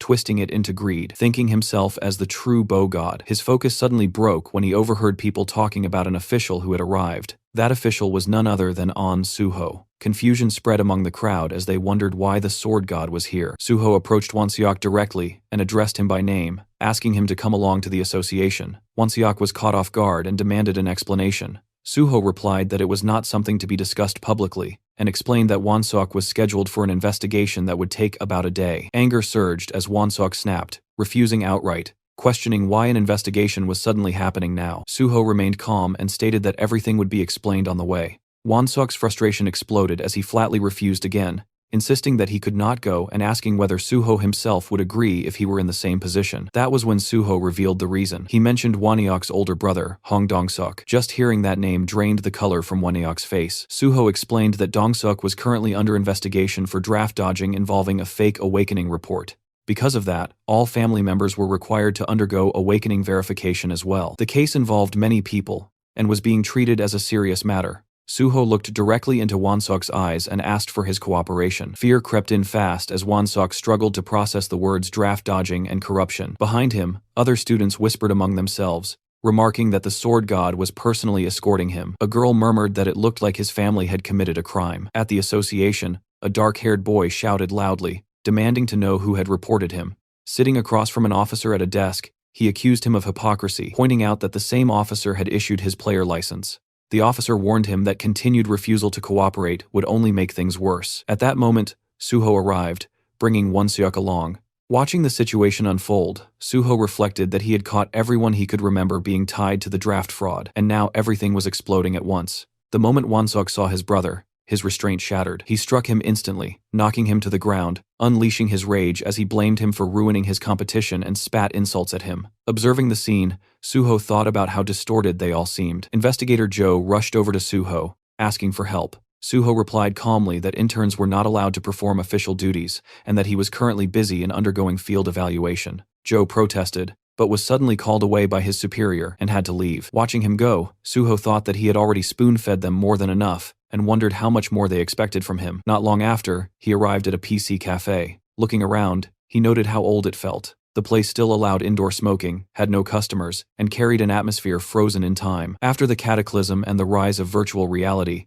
the online gaming industry had collapsed rapidly. PC games that relied only on monitors had no chance against VR games. It surprised Suho that this place was still operating at all. His attention shifted to a gray-haired man seated nearby. Instantly, Suho realized he had finally found him. He took the seat beside him and opened the game OPS. The gray-haired man noticed and commented on seeing someone play OPS after such a long time. Suho admitted that returning to the game after so long was not easy. The man found it amusing and remarked that Ops was practically a dead game, so having even one more player felt nice. He suggested playing together and asked Suho to add him as a friend under the name Railgun. Suho recognized the name immediately and realized he was sitting next to the #1 ranked OPS player. The man confirmed it casually. Suho expressed his respect and appreciation. Feeling generous, the man stood up and offered to buy Suho something to eat, explaining that he worked there and could give him plenty. As he browsed the shelves, he asked what Suho wanted. Before he could pick anything, Suho asked him if his name was Kim Gyum. The reaction was instant. The gray-haired man froze in shock, fear flashing across his face as he turned to face Suho and confirmed his name. Suho calmly removed his identification card and revealed his affiliation with the Korean Hunter Association's Non-Awakening Inspection Division. Fixing his gaze on the man, Suho asked him to show his ID. The gray-haired boy trembled as he stepped backward, finally confirming that he was Kim Gwon, his fear obvious the moment his identity was exposed. Suho stared straight into his eyes with an unshaken firmness, already aware of the truth, and demanded identification without hesitation. The boy tried to stay composed, claiming his ID was locked inside the staff room and insisting he would return shortly. As he moved toward the stairway, Suho followed closely, already anticipating what would happen next. The moment they reached the stairs, the boy bolted without warning, sprinting away exactly as Suho had predicted. Outside the building, the exhausted boy leaned against a wall, gasping for breath, his thoughts spiraling as he wondered how the association had managed to track him down. He did not realize that Suho was already standing behind him like a silent shadow. Before the boy could react, Suho casually remarked on his attempt to escape, and in the same instant struck him with a powerful flick to the forehead. The impact alone sent pain shooting through the boy's body, instantly dazing him. He dropped to his knees, trembling as the pain overwhelmed his senses. Suho reminded him coldly that any refusal to cooperate or another attempt to flee would result in immediate arrest. Kneeling beside him, Suho listened as the frightened boy protested, insisting he had done nothing wrong. Suho then called him by his real name, Kim Jian, shattering the boy's composure. He asked whether the person inside the building was his older brother, Kim Jian. The boy denied it instantly, but Suho remained unmoved, already seeing through the lie. He told him they would go back inside first, as he needed to confirm Kim Jian's real body. Anger suddenly overtook the boy, and he rushed forward with a clenched fist. The attack was effortlessly stopped with one hand, shocking the boy, as Suho twisted his arm without strain. Suho made it clear that he had come to help them, but their actions were only creating unnecessary trouble for him. Moments later, the boy gave in, tapping out under the pressure. Suho smiled calmly, warning him that one more attack would end with him being tied up, and he ordered the boy to show the way to his place. Inside the room, the twin of the gray-haired boy lay motionless on the bed. Suho stood over him, quietly observing, and it did not take long for him to realize that the boy was in a possessed state. On the bed lay identical IDs belonging to the twin brothers, both bearing the same name, Kim Gwon. Suho turned his attention back to the gray-haired boy and questioned when his brother had awakened. He then revealed that Kim Jian's possession trait could only activate on the same player, and hearing this made the boy visibly tense. Suho warned him not to lie, stating that their work dates at the PC cafe could easily be checked. Realizing there was no escape from the truth, the boy broke down and desperately asked what Suho was planning to do next. With his eyes shut tight, he explained everything in a rush, revealing that he was paralyzed from the waist down due to an accident. while his brother had ended up in a vegetative state. They had no parents, no money, and no support, and this was the only way they could survive. Suho calmly responded that he would not do anything, a statement that completely confused the boy. For clarity, the hooded boy was Kim Gwon, the younger brother, while the disabled one was Kim Jian, now possessing his own younger brother because of his vegetative condition. With that understood, the situation continued. Suho looked at the boy calmly and explained that he was there to help them, instructing him to sit down and listen properly. The boy, irritated and unwilling to trust him, resisted until Suho finally introduced himself as An Suho. The name struck a nerve, sounding familiar enough to spark panic. The boy quickly pulled out his phone to search the name, only to realize that the sword god himself was standing right in front of him. At that moment, the original Jian returned to his own body, confusion washing over his face as he tried to process what was happening. Pulling himself toward his wheelchair, Jian focused on Suho and asked him to explain in detail how he intended to help them. There was a saying that truly helping the helpless meant giving them work instead of handing out money, and Suho applied that principle without hesitation. He stated that he intended to find a job for Kim Jian, then directly brought up whether Jian wished to become a hunter again. The boy reacted with visible confusion, unable to understand how Suho could say such a thing while clearly seeing the condition of Jian's legs. He went on to make it clear that if Suho's idea involved entering gates by possessing his younger brother's body, then that path was completely off the table. Suho responded calmly, clarifying that it would not involve possession at all, and that the job would be for Kim Jian himself. The boy frowned deeply, irritation rising as he told Suho to stop joking around. If something like that were truly possible, it would have happened long ago. He pointed out that his level was already above 50, and he could not even enter the lowest level gates anymore to make a living. Suho then shifted the topic and asked whether Jian was familiar with partner items. These items were special equipment that synchronized perfectly with a player's innate traits, amplifying their abilities in unique ways. Jian was aware of them, but he also knew how unrealistic they were to obtain. Partner items were comparable to winning a lottery, with only a handful of players across the entire world ever finding one that truly matched them. Suho acknowledged that difficulty, knowing better than anyone that finding an item perfectly suited to a person was nearly impossible. Still, he knew that in his previous life, Kim Jian had become infamous because of a specific partner item. Suho assured the boy that he knew exactly which item resonated with Jian's possession trait, and through that item, he intended to give both brothers a completely new life. Hearing this, the boy clenched his fists tightly, his emotions boiling over. He demanded to know why Suho was doing all of this after they had been ignored by everyone for so long. He questioned whether there was something Suho wanted from them in return. All this time, Kim Jian had knocked on the doors of welfare centers, district offices, and countless organizations, yet not a single hand ever reached back to him. He had fallen from being a successful hunter to someone society quietly labeled as weak and disposable, and that slow abandonment carved deep scars into him. Because of that neglect,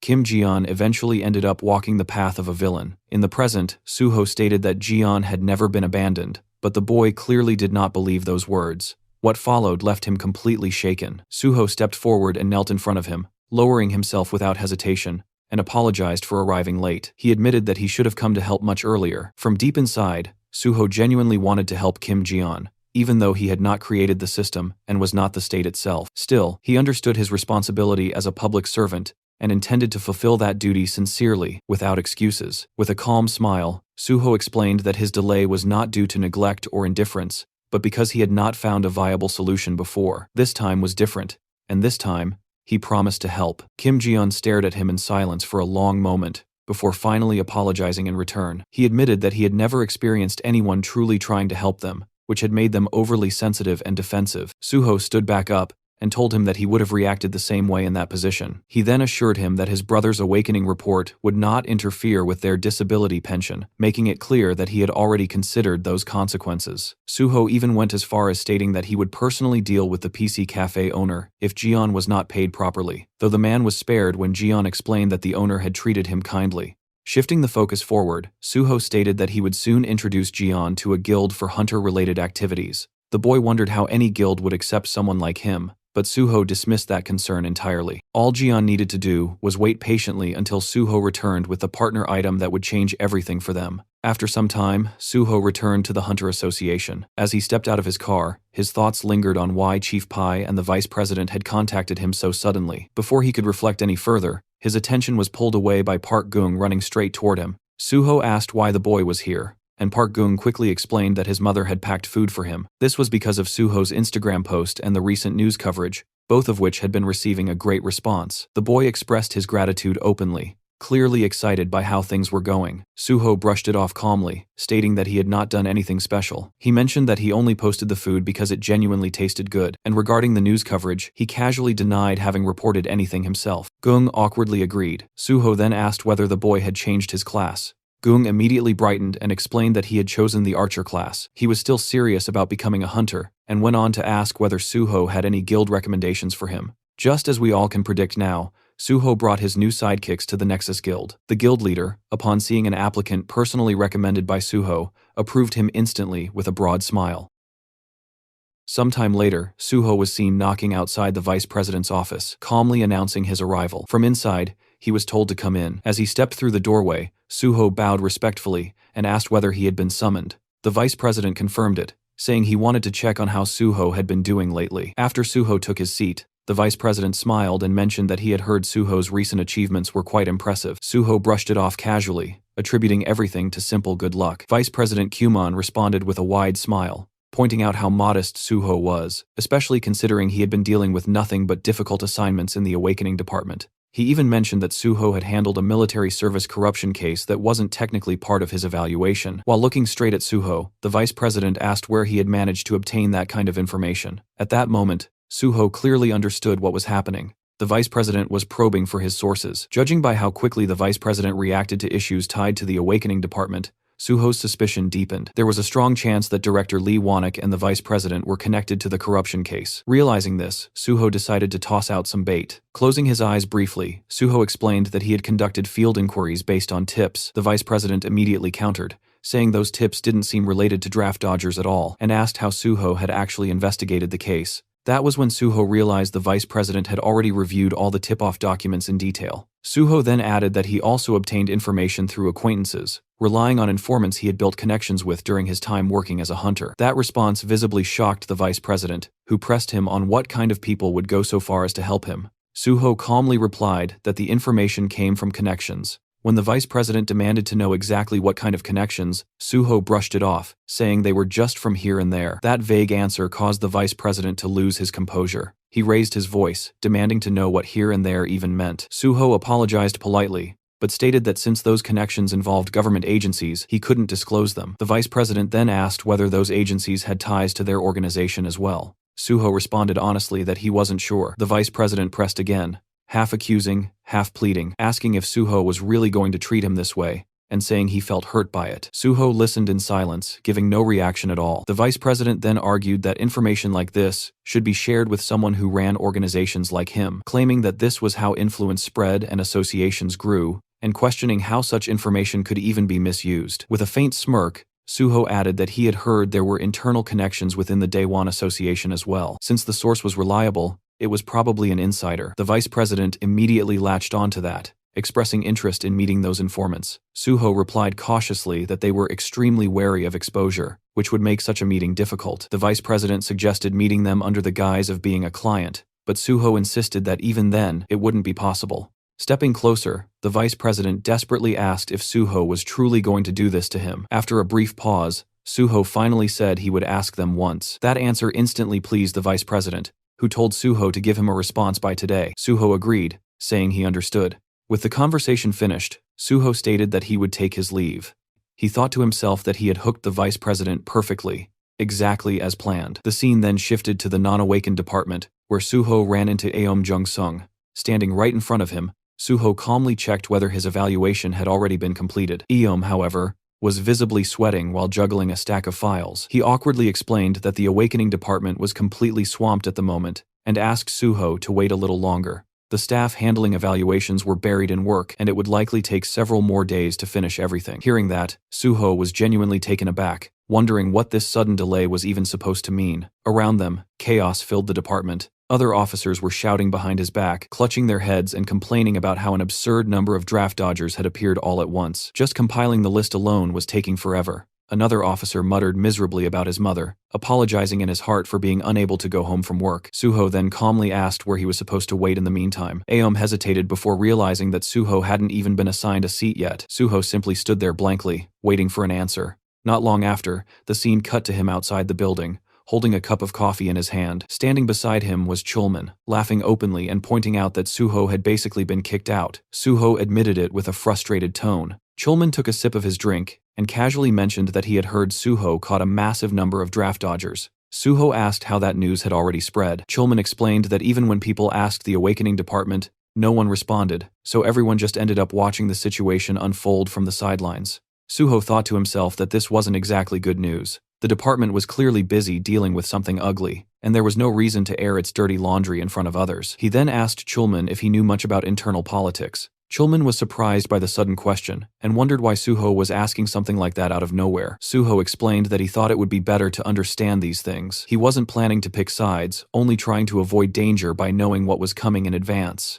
Chulman immediately understood why Suho was asking. Watching him, Suho reflected that Chulman showed a lot through his expressions. Even though he looked dull on the surface, he was actually sharp and cautious, someone who had clearly suffered through internal power struggles before. In contrast, Suho realized that all he had ever done was swing his sword, staying so focused on survival that he never had time to look around. Chulman then began explaining the structure involving Vice President Kyuman and Chief Pai Seung-yeol. On the surface, there were two major factions within the association, the Vice President's line and the Special Unit Chief's line. Suho recalled that before the regression, those two hadn't appeared as faction leaders and even seemed to be on the same side. Looking at it now, that clearly wasn't the case. They were never allies to begin with. Suho suspected that cases like the Sun Baekgeum incident were likely handled by slowly gathering information and tightening a leash from behind the scenes. Chulman continued, explaining that the factions themselves were easy to distinguish. The Awakening Department and the Management Department belonged to the Vice President's line, while the Gate Department and the Resource Department fell under Chief Pai's line. He then asked Suho why the president didn't seem to have a faction of his own. Suho answered simply that the president was the highest-ranking person in the association. Chulman agreed, adding that the president only needed to survive his term, so his focus leaned more toward external relations. Chulman asked if there was anything else Suho was curious about. Suho said no, stating that he would keep everything he had heard in mind. Chulman then offered to arrange a temporary seat for him in the Gate Department. Suho thanked him but expressed concern that doing so might cause unnecessary misunderstandings. Instead, he suggested studying for other department theory exams at a cafe. Chulman agreed and said he would provide the necessary study materials. Suho thanked him once more, thinking to himself that taking the rest of the day off might not be such a bad idea after all. Sometime later, Suho arrived at the Nexus Guild Villa in Paju. The moment he stepped inside, the Banshee team and Ji-won visibly lit up, genuinely happy to see him after such a long gap. Suho calmly guided everyone to their seats, setting the mood before anything else. Ji-won found it odd that Suho was here during work hours, but Suho brushed it off, explaining that it was a legal skip. What mattered more, he added, was that the timing was finally right. The group didn't immediately understand what he meant, so Suho reminded them of the promise he had made in the past.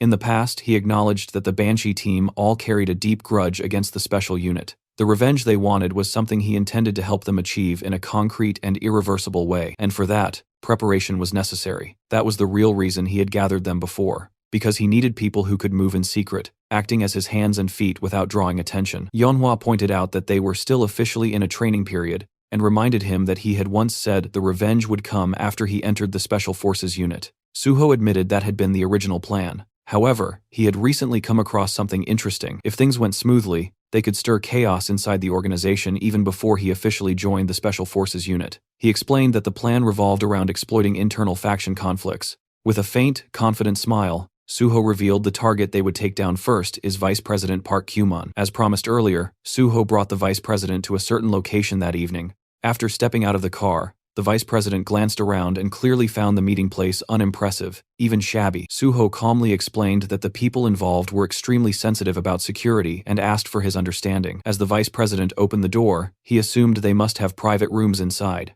reasoning that choosing such a place meant the informants were cautious and scheming. Inside the building, the Banshee members stood waiting, white masks covering their faces. The Vice President began sweating, his mind racing as he noticed no other signs of life. He wondered if something had gone wrong, or if someone had overheard them. Still, he reassured himself that Sword God Suho was right there, meaning nothing serious could possibly happen. Suho then turned slightly away from him and stated that this was indeed the right place. The Vice President grew uneasy, sensing something off about Suho's tone.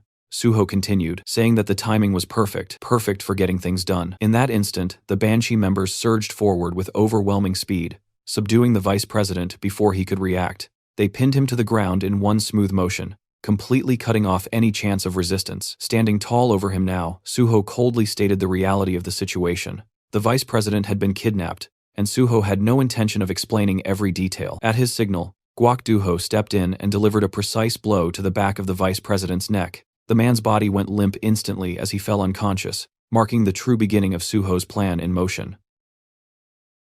Somewhere else, the vice president slowly woke up from his unconscious state. The moment awareness returned, he shot to his feet and began slamming his fists against the door, shouting at the top of his lungs, demanding to know where he was and whether anyone was there. Before any answer came, a strange, wet gurgling sound echoed behind him. The noise caught him completely off guard. Fear instantly froze his body in place as his thoughts spiraled, wondering what kind of sound that was, whether it was some kind of monster. The gurgling only grew louder. As soon as he realized the sound was coming from a specific direction, panic took over. He started screaming in terror, begging for someone to save him and for someone to get rid of whatever monster was there. Then his eyes finally locked onto the source of the noise. To his shock, it wasn't a monster at all, but a person, chained up and tightly restrained. Staring at that sight, the vice president's mind reeled in confusion, realizing the figure was completely bound and unable to move freely.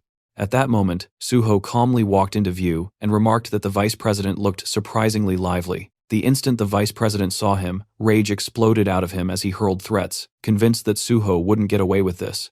Suho didn't hesitate for even a second. He summoned his blood weapon and brought it down on the vice president's hand in a single, ruthless strike. Bones cracked as fingers broke, and the vice president collapsed to the ground, screaming in agony. Suho coldly scolded him, questioning whether he was brave or simply stupid to act like that in this situation.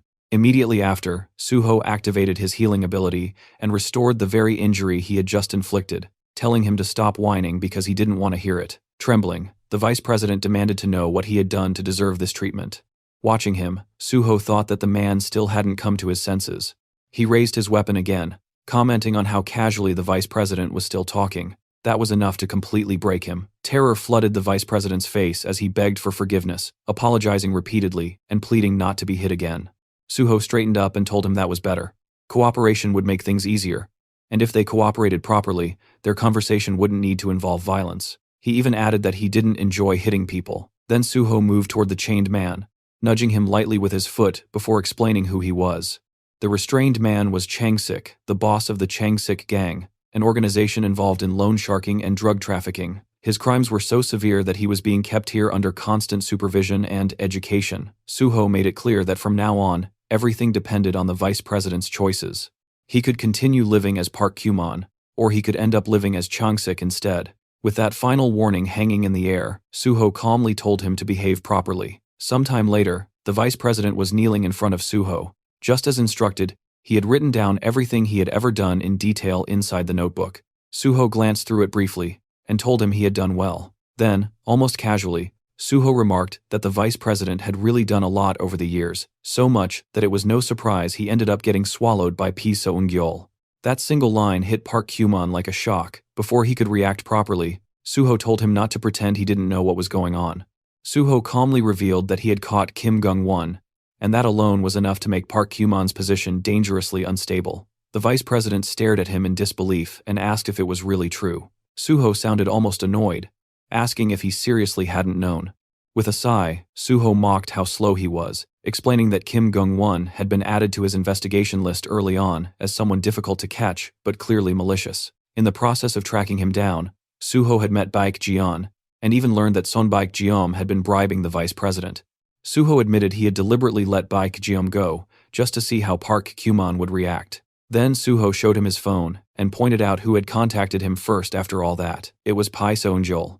Suho explained that Pi Seung-gyol was already busy moving behind the scenes to take Park Kumon down, while Park Kumon himself remained clueless about everything happening around him. Suho added that he had assumed all the Awakening Department executives were on Park Kumon's side, but it turned out none of them had reported anything to him. Grinding his teeth, the vice president cursed them in anger, furious after how well he believed he had treated them. Suho coldly pointed out that, given his situation, Park Kumon's life was already hanging by a thread. If Pi Seung-gyol decided to act, it could all be over at any moment. Completely shaken, the vice president begged him, asking if there was really no way for him to survive.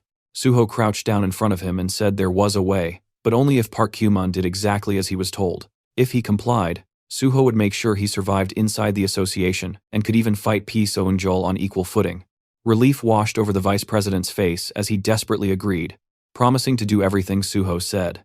Suho then took out a small black pill and handed it to him, ordering him to swallow it. Trembling, Park Kyuman asked what it was. Suho calmly explained that it was an item bomb, absorbed into the body once eaten and triggered only by his commands. It couldn't be detected by any search skills and was extremely expensive, so he told him to eat it quickly. Fear completely overtook the vice president as he refused at first, asking if he really had to eat something like that. Suho replied that he needed insurance in case of betrayal. If Park Kyuman truly didn't want to eat it, he didn't have to. Suho leaned closer and told him that if he didn't want to live here alive and unharmed, he could always live on as Changsik under a different name instead. He told him to choose wisely. Shaking violently, Park Kyuman stared at the pill, then closed his eyes and swallowed it in one motion. Suho nodded in satisfaction and told him that from now on, they would clean up the messes he had made, one by one. When Park Kyuman asked what messes he meant, Suho explained that if he wanted to live, he needed to stop Pai Seung-jul from attacking him, and that started with fixing every wrong he had committed so far. He didn't care how Park Kyuman handled it or who he pinned things on, as long as no innocent person was sacrificed. If he crossed that line, Park Kyuman already knew what would happen. The vice president quickly swore that would never happen. Suho told him to relax, saying he would simply sit back and watch. Then he gave his first direct order. As soon as Park Kyuman returned to the association, he was to deal with the draft evasion case. Suho asked who had been involved, and Park Kyuman confessed that it was him, the awakening department head, and the non-awakened division chief. He admitted he had taken 70% of the money, while the rest was split among his subordinates. Suho thought that whoever subcontracted the job had clearly stuffed himself with money. He ordered Park Kyuman to return all the money and silence everyone involved. When Park Kyuman hesitated, saying he still had his share but didn't know about the others, Suho coldly pointed out that if the money wasn't returned, things would explode. Either retrieve it or fill the gap himself, but make sure no noise came out of it. Park Kyuman quickly agreed. Suho then added another command. As soon as Park Kyuman returned, he was to immediately proceed with Suho's awakening department evaluation. Both the field evaluation and the written exam were already done, so there was no reason for the process to keep dragging on. Park Kyuman apologized and promised to handle it. Finally, Suho gave his last instruction and told him to close his eyes. The vice president froze, confused by the sudden order. Suho lifted his bat and warned him that he didn't like repeating himself. In the next instant, the bat struck the side of Park Kyuman's head, and the vice president collapsed, losing consciousness once again. Meanwhile, outside the building, Hyunmin was growing impatient, wondering why Suho was taking so long inside. Duho agreed, pointing out that Suho had been in there for quite a while, yet everything had gone completely quiet. At that exact moment, the door suddenly opened, and Suho stepped out with the vice president slung over his back as if he weighed nothing. Yeonhwa stared at the scene in confusion and asked if Suho had hit him. Yeonhwa pointed out that there hadn't been any noise at all. Suho responded calmly, saying that, technically speaking, that was exactly what happened when you hit someone properly. He then gestured for Duho to take Park Kyuman and put him inside the car. Suho told everyone that he would explain their future plans later and asked them to gather together first. He handed Yeonhwa a notebook and explained that they would now use Park Kyuman to carry out some internal maneuvering. They were making their move before the situation fully took over the association, but before that, they needed to clean up the messes Park Kyuman had created. The notebook he had just handed over was the vice president's corruption ledger. As the group skimmed through its contents, Yeonhwa remarked that there weren't just one or two corrupt acts written inside. She asked if they were going to erase everything. Suho clarified that they would only erase the corruption that Pi Seung-jul already knew about. Even if Pi Seung-jul eventually learned about everything written there, it wouldn't matter. They would use Park Kyuman as needed and discard him afterward. Suho then asked if anyone in the group wanted personal revenge against Park Kyuman. If so, they could change how they dealt with him. After looking through the notebook and reflecting among themselves, the group confirmed that none of them had any personal business with Park Kyuman. Suho nodded, satisfied, and told them it was time to head back. As they were about to leave, Ji-won spoke up, noting that the vice president didn't seem to have any major injuries. Curious, he asked how Suho had managed to make him talk. Suho answered calmly that he had made Park Kyuman swallow a bomb that would explode if he disobeyed his orders, so naturally, he would stay obedient for a while. Ji-won was stunned, asking if there was really such an item in existence. Suho immediately shut that down, saying it was a lie. There was no such thing at all. After knocking down Park Kyuman, the group finally split up and began heading their separate ways. Suho told the Banshee team that he and Jiwon would go home, while the rest should drop Park Kumon off and then return to Nexus. Yeonhwa nodded without hesitation, confirming she understood. Suho then turned to Jiwon and asked whether he had finished digging through the numbers Suho had given him earlier. Jiwon replied that he had checked them, but nothing came up for Pai Sungjol, Park Kumon, Lee Wanik, or Lee Munho. To dig any deeper, they would probably need to trace things all the way back to the Messenger app headquarters. As they took their seats inside the car, Suho said that meant those numbers weren't saved as contacts. He told Jiwon to shift focus to the numbers they contacted regularly instead, then asked how long the task would take. Jiwon estimated it would be done by tomorrow, but Suho pushed him, asking if it could be finished today. Starting next week, Suho planned to begin pruning Park Kumon, and timing mattered. The very next morning, Jiwon came running in, his loud voice snapping Suho out of his sleep. He excitedly announced that he had found a number used by Pai Sung-gyol. Sitting down, Jiwon explained that in Lee Wanik's records, there was one unfamiliar number that appeared repeatedly. There were only call logs, no messages or chat history.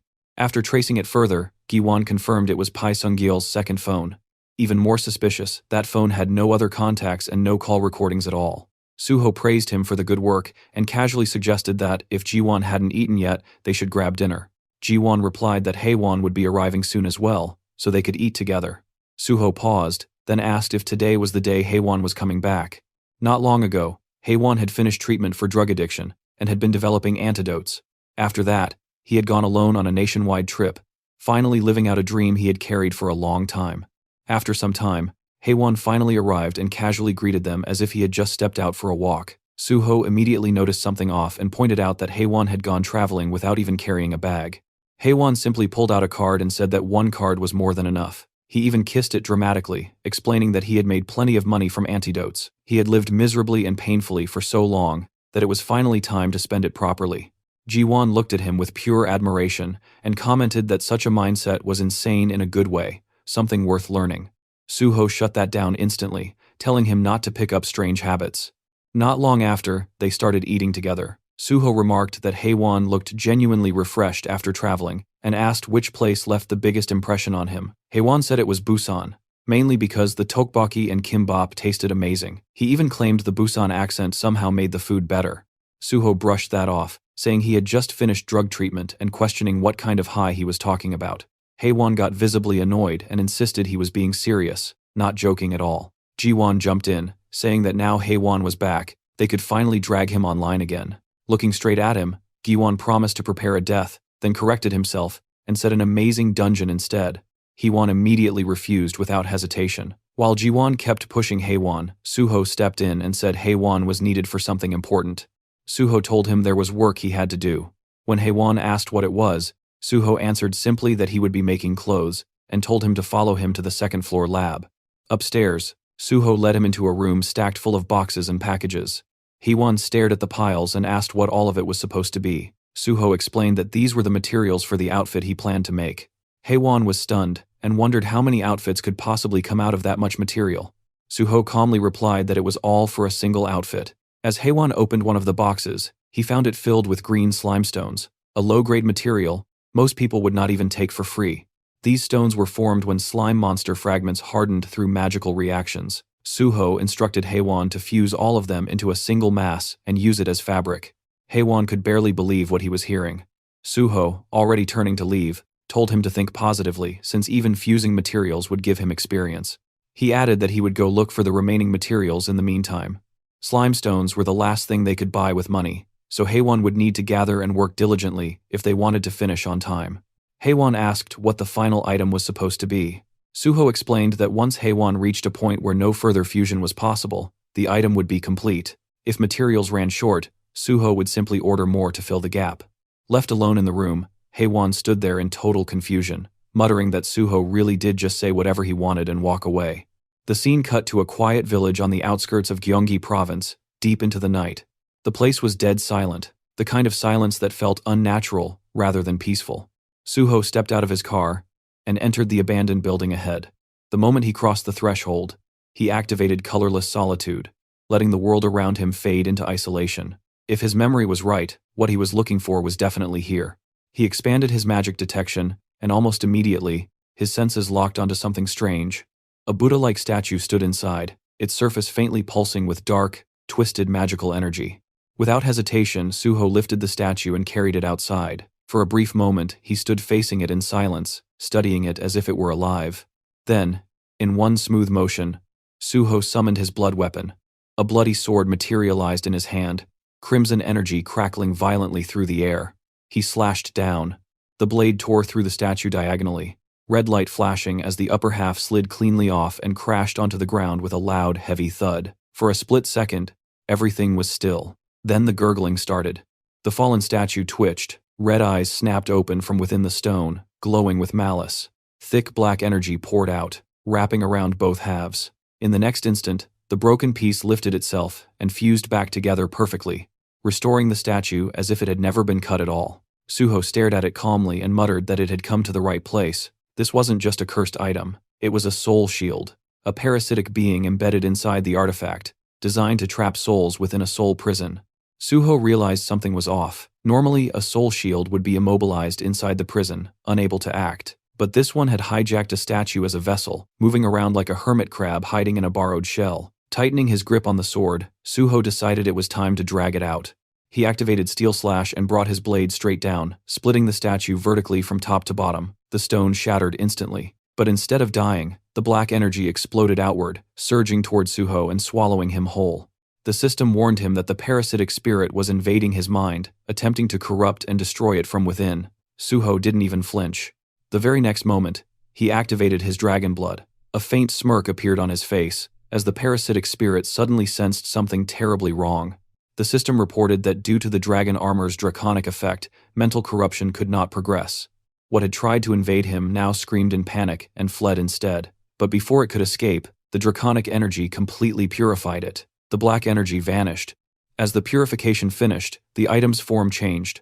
A small skeletal figure materialized in Suho's hand. The system informed him that he had obtained the Freed Soul Prison, a rank A item originally created by a necromancer to seal evil spirits. The item had become cursed after being damaged and overloaded with trapped souls, but the parasitic spirit inside had now been fully purified. He only needed one more material now. With the final piece, he could craft a partner item perfectly suited for Kim Guan. Clenching his fist, Suho felt the plan tightening into place. Now, it was only a matter of time. After a few days passed, Haewon looked like his soul was halfway out of his body. His face was pale, his eyes hollow, and his entire posture screamed exhaustion.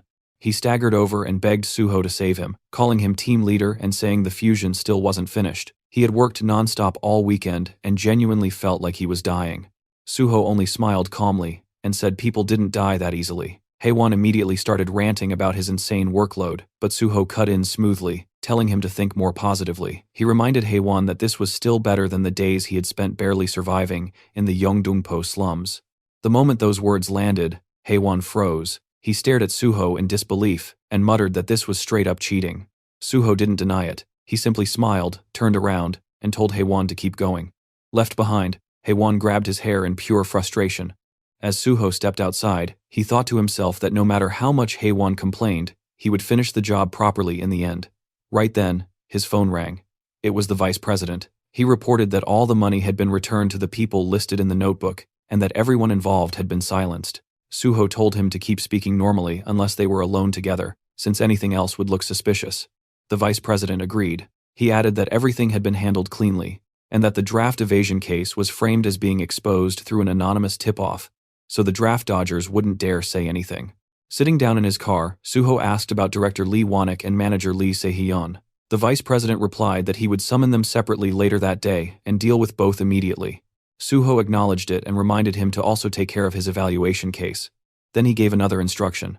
He wanted to be transferred to the resources department. As the call ended, Suho's thoughts sharpened. Other departments only had people worth targeting, but the resources department was different. That place held items and skills that truly became flesh and blood, including things that weren't even registered in the official database. Suho knew there were hidden, extremely important items buried in those resources, and his next move was simple. He was going to take them.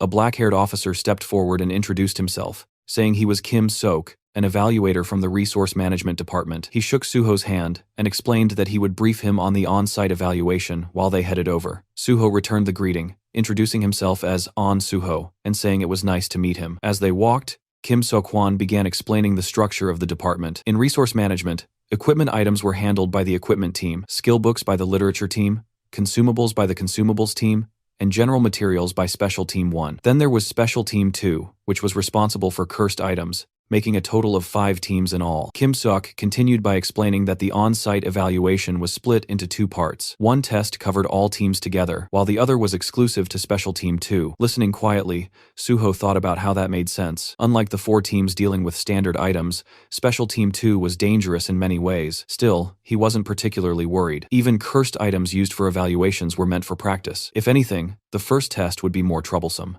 That one focused purely on logistics, meaning nothing but manual labor. Before long, they arrived at the warehouse. Kim Seok explained that this was the external resources warehouse managed by the department. Inside, workers were busy organizing items, moving around efficiently, and calling out instructions to one another. Kim Seok told Suho that from here on, he would need to learn where each team's items were stored, how to locate them quickly, and how to properly sort and store them. This knowledge was part of the written exam, but the field itself was full of unpredictable variables. Suho asked whether he should begin the evaluation immediately, without any prior training. Kim Seok looked at him carefully, and remarked that he seemed extremely confident. Just as Suho confirmed that he was, an item suddenly slipped from a high shelf, and dropped straight onto a staff member's head. Nearby, workers rushed over, checking on him and shouting for a stretcher. Kim Seok handed Suho a safety helmet and explained that this was exactly the kind of variable he had mentioned earlier. Due to magical reactions, items could shift, move, or fall at any time. He asked whether Suho still thought demonstration training was unnecessary. Suho calmly put on the helmet and said yes, they should start the evaluation immediately. Clearly taken aback, Kim Seok warned him that falling objects weren't the only possible accidents and strongly suggested training first. Suho brushed it off,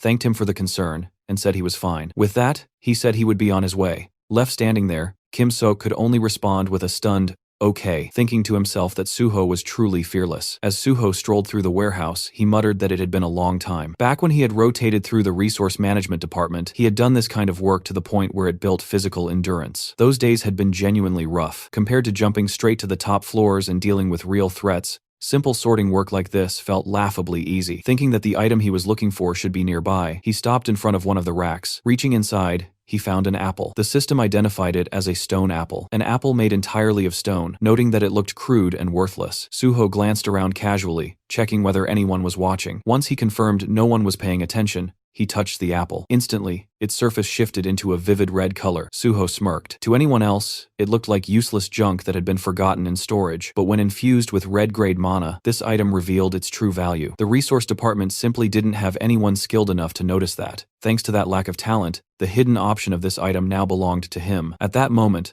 a black snake suddenly emerged above the stone apple. Suho recognized it instantly as the poison-eating snake. The snake opened its jaws and lunged straight at him. Instead of dodging, Suho deliberately let it bite into his neck. The system immediately responded, informing him that the poison-eating snake had seeped into his body and that the trial of the snake quest had been triggered. Watching the system window, Suho thought that he had obtained the cornerstone of the poison dragon path. In his previous life, among all monsters that specialized in poison, the strongest were the poison dragon, the poison demon, and the poison king. They possessed overwhelming toxicity and near unmatched resistance to poison. Back then, Suho had eventually gained complete poison immunity by consuming the heart of the Venom Lord, but that was something only obtainable in the later stages. This time, he needed to start preparing early and steadily raise his poison resistance. Only then could he properly deal with the damned poison witch who had betrayed him, Suzuki Endo. Among her countless spells, poison magic was her specialty. He didn't care about anyone else, but against her, he would answer poison with poison. In Suho's mind,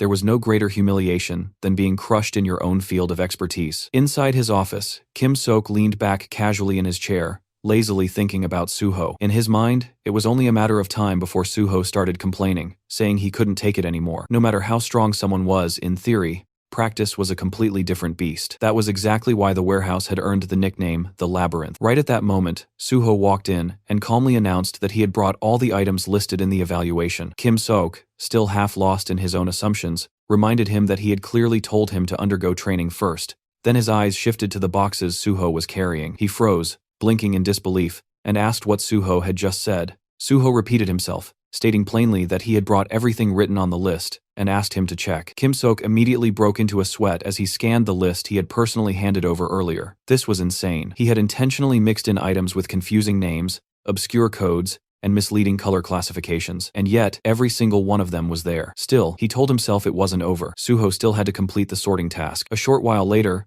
Suho finished sorting everything from the first section to the third, flawlessly, without a single mistake. Watching this, Kim Seok felt his thoughts unravel. He had always believed combat talent and administrative work were completely different domains, yet here stood someone who excelled at both. A truly well-rounded genius actually existed. Unable to hide his shock, he admitted that it was amazing. Suho brushed it off casually, saying it wasn't anything special. Kim Seok shook his head and explained that this wasn't just departmental pride. Objectively speaking, the resource department was the hardest among all departments, and trainees consistently received the lowest on-site evaluation scores here. Suho thought back to his past life. The only reason it seemed easy now was because this was his second life. During his first run, this place had been pure hell as well. More importantly, since no one had mentioned the stone apple, it meant no one had noticed it. Even if someone had, they probably dismissed it as junk, reacting to mana. Suho then asked whether they would proceed straight to the Special Team 2 test. Kim Seok explained that they had originally expected the first test to last until today or tomorrow, so the schedule for the next phase had already been set. When Suho asked what he should do next,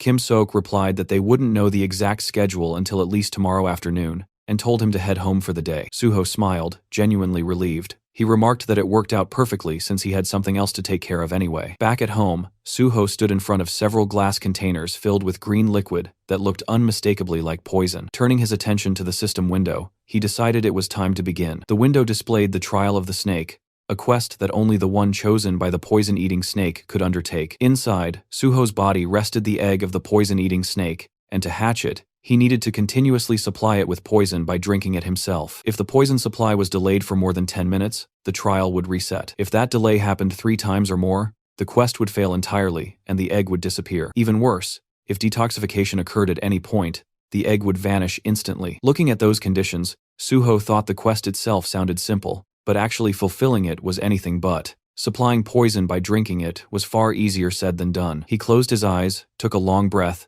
then opened the lid of one of the bottles. Holding it above his face, he stared into the liquid, reacting inside. Even the lowest grade poison made his teeth chatter. Memories surfaced of the times he had been poisoned before, that deeply unpleasant sensation still vivid in his mind. Even so, he steeled himself. Gritting through it, he began drinking. A few seconds later, he finished the entire bottle in one go. His face turned pale, sweat breaking out across his skin. Clearly he is hating every second of it. The system message appeared immediately, informing Suho that he had entered a low-grade poisoning state.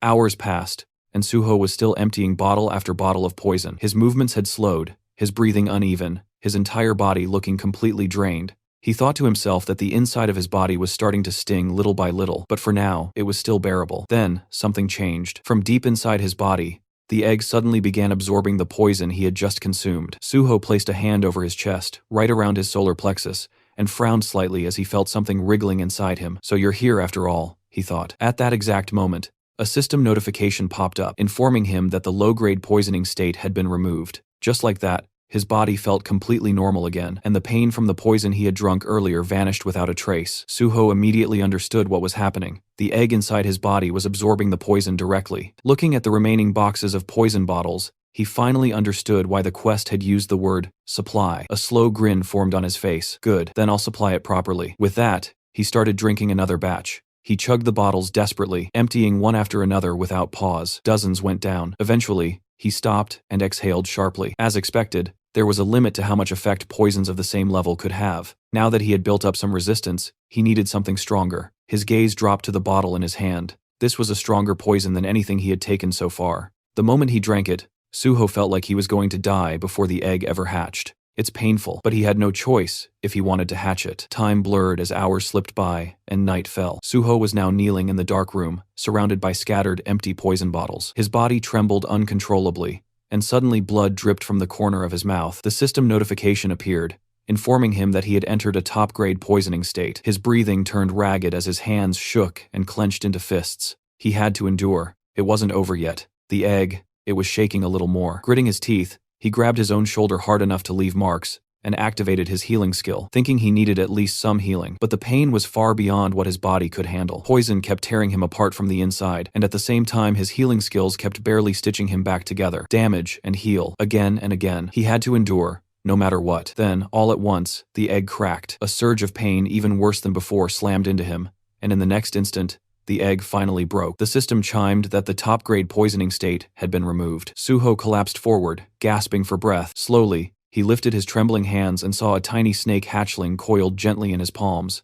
More system messages flooded in, announcing that the poison-eating snake egg had hatched successfully. The quest was completed, and the poison-eating snake recognized him as its master and coiled itself around him. It congratulated him on acquiring the poison-eating snake, ranked S+, and granted him 5 bonus points for achieving a great accomplishment. Suho stared at the little snake, half laughing, half exhausted. With a weak smirk, he muttered jokingly that he had almost died because of that little bastard. Suho looked down at the small snake resting in his palms, thinking that even the poison dragon must have started out this tiny once. It felt closer to the manifestation of a skill than a true summon, but since its evolution path changed based on the type of poison it consumed, calling it a summon wasn't exactly wrong either. He gently wiggled the snake's head with his thumb, silently counting on it, and the little creature happily bowed back as if it understood. His gaze shifted to the few remaining poison bottles scattered nearby. He had already consumed almost all of them. If the egg had needed that much just to hatch, he couldn't even imagine how much this thing would devour later. For now, though, he decided to feed it the rest. The snake perked up the moment it saw its food,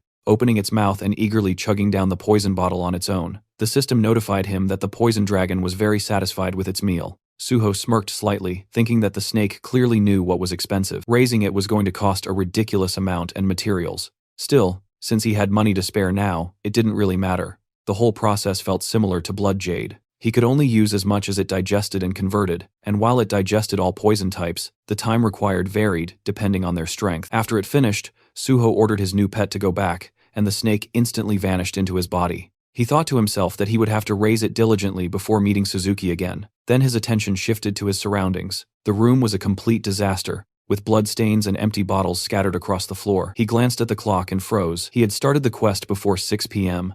the previous day. Just how many hours had he been locked in this room? At least Kim Seok had said it was fine if he came in late. When Suho stepped out, Haewon nearly dropped his cup, spitting out the coffee he had just taken a sip of. He stared in shock at Suho's bloodied clothes and ragged condition. Suho casually greeted him with a simple good morning. Haewon, trembling slightly, asked why he looked like that. Suho glanced at his own hand and brushed it off, saying he had just been doing something. Haewon's face went pale as another thought hit him. He nervously asked if there had been someone else in the room with him, something not human anymore, maybe even a monster. Suho explained that he ended up like this because he was clearing a quest. Then, just as casually, he changed the topic and asked why Haewon still hadn't reported on the task he had been given, saying it was taking longer than he expected. Haewon immediately snapped back, insisting he wasn't slacking at all. Except for eating, sleeping, and going to poop, he had been doing nothing but non-stop synthesis. He even questioned whether the work had an actual end. Suho, completely unfazed, told him he was still far from done, waved at him, and told him to work a bit harder. Left behind, Haewon could only scream internally in despair, crushed once again under his never-ending workload. Sometime later, the scene shifted back to the Hunter Association, where Kim Seok guided Suho toward his second test, just as planned earlier. He explained that the second test would take place in the special warehouse. Suho asked if it was called the special warehouse because it only stored cursed items. Kim Seok confirmed that was correct, and added that the theme of the second test was purification and destruction. He continued explaining that Suho had already learned this in theory. Items classified as cursed items were usually handled in 3 ways: purification, destruction, and sealing. Sealing simply meant locking away cursed items with no known solution into storage, while purification and destruction were the main practical methods. Suho thought to himself that, in reality, destruction was chosen most of the time. Purification conditions were hard to discover, and sealing everything wasted too much space. In a way, the place where the most item destruction happened nationwide was right here, in Special Team 2 of the Korean Hunter Association's Resource Management Department. Soon, they reached the test area. Suho already had a feeling he would find a certain weird individual here. He was greeted by the team leader of Special Team 2, who introduced himself cheerfully as Jo Jeon-hyuk. While exchanging greetings, something behind the glass caught Suho's attention. He spotted that familiar odd figure, the man-crushing scholar known as Grinder Kang Sul-gi, a nickname earned because he ground every item without exception. Suho thought about how, thanks to that man grinding everything in his previous life, he had managed to obtain items like the first muumuu. Strangely enough, the trolling from his past life was actually helping him now. Team leader Joe told Suho that they would proceed straight into the second test without delay. He explained that they would start with the purification evaluation and instructed Suho to put on protective gear before entering. Following his instructions, Suho changed into the protective equipment inside the room. The team leader then placed a box in front of him, and Suho silently hoped that the test subject would be something familiar. Inside the test room, Suho stared down at his assigned test subject. From outside, over the microphone, Team Leader Joe announced that from this point on, Suho would perform purification using the tools placed in front of him. The time limit was 2 hours, and there were 21 types of purification tools provided. Suho thought that the known purification methods were easy. If he applied an undisclosed purification formula instead, he could use that as an excuse to approach Kang Sul-gi later. His test subject turned out to be a small red-colored fruit called the hamu fruit, harvested from a hamu tree. Suho considered it carefully. Revealing its true purification method right now might cause a big reaction, but in the end, it didn't really matter. What mattered was sticking to his schedule. Outside, Kim Sok checked the documents and explained that the hamu fruit came from a demonic tree. When it received a strong impact, the poison spores inside it would spread, creating something like a poisonous mist. Team Leader Joe added that the purification method was simple. It just needed to be burned with a monotorch, and it was safe as long as it wasn't thrown. But while they were busy taking in themselves, Suho had already picked up the fruit in his hand, and he decided to throw it. The moment they realized what he was about to do, both supervisors' jaws dropped. They shouted in panic, telling him not to throw it, but it was already too late. Suho had already made his move. Suho hurled the fruit with all his strength. The moment it struck the ground, a deafening crash echoed through the test room. The fruit smashed into the floor with a heavy impact, fragments scattering outward, yet strangely, not a single speck of dust rose into the air. Outside the room, everyone froze in shock. Because there was no dust cloud, Suho's movements were clearly visible through the glass, along with the fruit embedded firmly into the floor. For a brief moment, the entire area fell into stunned silence. Then Team Leader Joe snapped out of it, grabbing the microphone and shouting in anger, demanding to know what Suho thought he was doing. His reaction was more than justified. The special warehouse was one of the most secure facilities in the association, rivaling research labs and construction sites in strictness. Suho, however, remained completely unfazed. He calmly picked up the fruit from the floor and stated that it had already been purified. The words made no sense to those listening, and confusion spread instantly. When questioned further, Suho simply offered to show proof. He held the fruit out with a bright, almost innocent smile, his expression so clean and devoid of malice that it left everyone watching completely dumbfounded. Jo Jeon-hyuk was the first to react properly. The moment he checked the updated item description, his eyes widened in disbelief. The fruit's curse had vanished. Every cursed option had been removed. It was now safe to handle, safe even under physical impact, and could be consumed without danger. Suho calmly added that it also possessed a minor recovery effect. Recovery. That single word sent a shock through Team Leader Joe. Suho explained that among the 21 purification tools provided, there was a shock hammer designed to purify cursed items through controlled impact. What he had done was simply apply a force far greater than what the shock hammer could generate. He further explained that the hamu fruit's hidden recovery option could not be unlocked unless the user's strength stat exceeded red grade. Anything below that threshold would fail entirely. The realization hit like a bomb. Joe immediately began shouting orders, telling staff to write everything down and record the results. He demanded that the entire team be gathered at once. If this discovery held up under verification, it would send shockwaves through the academic and research communities nationwide. The warehouse buzzed with frantic movement. Even Kim Sok-hoon stood there in disbelief. He had already known Suho was extraordinary after the first test, but this went far beyond his expectations, especially in a purification assessment. Approaching Suho cheerfully, he asked if Suho truly understood what he had just accomplished. This wasn't just a good score. This was the discovery of an entirely new purification method, the 22nd method recognized globally, one that the entire world would soon adopt. Suho, however, only responded casually, asking whether this meant his score was safe, or if he was at risk of failing for not using the standard methods. Kim immediately dismissed the concern, assuring him that as long as he was in charge, Suho would receive full marks without question. As they left the testing room, Kim Seok casually asked how Suho had learned a purification method like that. Suho answered without hesitation, calmly lying that he had discovered it by chance inside a sealed gate. At the time, he hadn't even known purification formulas existed, and if it weren't for the level 5 special recruitment course, he wouldn't have realized there were already 21 recognized methods. Kim Sok burst out laughing, saying that people destined to succeed always found a way no matter what. Suho brushed it off modestly, insisting it wasn't anything special. Kim Sok then gave Suho a firm thumbs up, flashing a satisfied grin as he told him he had passed the second test outright. He said he would personally take responsibility and award full marks, making it clear Suho had nothing to worry about. Suho thanked him, and as Kim Sok walked off, he muttered that at this rate the schedule would need adjusting again. Left momentarily alone, Suho's gaze swept across the bustling special warehouse before settling on a familiar figure. He approached naturally and greeted him. The person he addressed was Kang Seol-gi,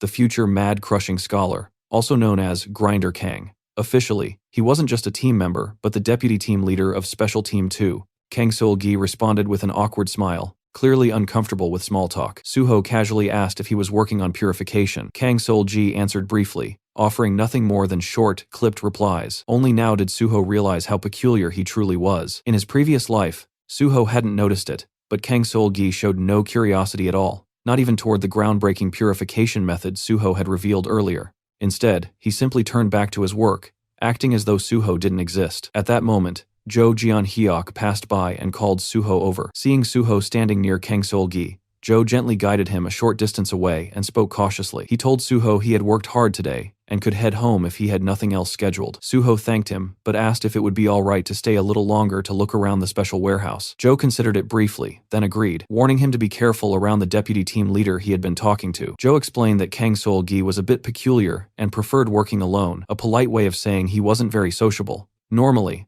that warning would have discouraged most people, but Suho needed an opening. He said it was a shame, mentioning that one of the items Kang Seol-gi was working on looked familiar, something he thought he had seen in a sealed gate before. The mention of a sealed gate immediately caught Jo Jeon-hyuk's interest. When Suho added that he couldn't quite recall the details, Jo insisted they talk to the deputy team leader right away, saying purification work made it a matter of duty. Despite Suho's polite hesitation, Jo confidently approached Kang Seol-gi and told him he was counting on him. Kang Seol-gi responded curtly, agreeing without enthusiasm. Once the arrangement was made, Kang Seol-gi returned to his work in silence. Suho stood nearby, observing quietly. The atmosphere between them remained heavy and wordless. Kang Seol-gi methodically processed cursed items one after another, purifying what he could and discarding the rest into the destruction bin. His movements were precise, efficient, and almost mechanical. Then Suho spoke. He calmly pointed out that Kang Seol-gi had missed a step in the purification process. Kang Seol-gi paused, stared at the item, then nodded in acknowledgement and thanked him. Suho simply smiled and continued watching. From that point on, Suho's presence clearly began to bother Kang Seol-gi, though he said nothing and kept working. Before long, Suho pointed out another skipped step, then another, and then another. Each time, Kang Seol-gi corrected himself in silence. After a while, Suho spoke again, suggesting they take a break and grab some coffee. Kang Seol-gi immediately declined, saying he didn't like coffee. Suho replied that was fine and asked him to just listen for a moment. Then Suho casually asked whether Kang Seol-gi had been stealing items like this all along. For the first time, Kang Seol-gi's composure shattered. His eyes widened, his heart pounding violently in his chest. He stammered, asking what Suho was talking about. Suho stepped closer, his tone calm but sharp, saying he knew Kang Seol-gi had been deliberately throwing usable items into the destruction bin to smuggle them out later. He added that if this continued, he would expose everything Kang Seol-gi had been hiding, including what was inside his stomach.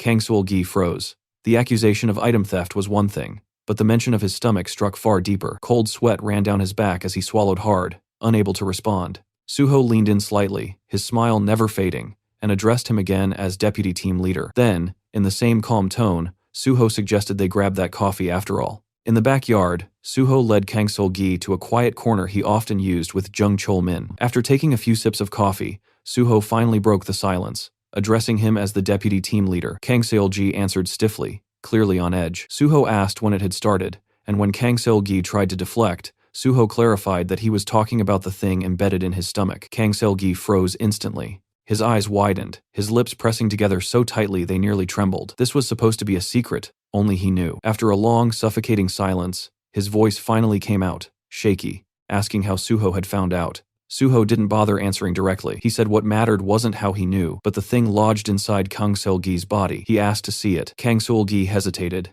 then slowly untucked his shirt and began unbuttoning it. Halfway down, a faint mechanical sound leaked out, a grinding noise that clearly didn't belong in a human body. When the armor covering his abdomen was fully removed, two interlocking shredders were revealed, spinning quietly where flesh should have been. Suho observed it calmly, noting that it still looked tame compared to what it would become later. The device was no mystery to him. It was the Mega Crusher, a cursed item from the High Technology series, an advanced artifact originating from another civilization. Among cursed items, it was infamous as a parasitic device. In simple terms, Kang Seol-gi was its host. Suho named it outright, asking if the thing in his stomach was the Mega Crusher. Kang Seol-gi reacted sharply, demanding to know how Suho could possibly know that. Suho brushed it off as a trade secret, then went straight to the point. He said Kang Seol-gi had been stealing items to satisfy its demands because he couldn't keep up with what the Mega Crusher required. Kang Seol-gi bit his lip, then slowly nodded, admitting it was true. Suho acknowledged how hard that must have been and told him to cover it back up. As Kang Seol-gi did, Suho watched silently, understanding the weight of the burden he had been carrying.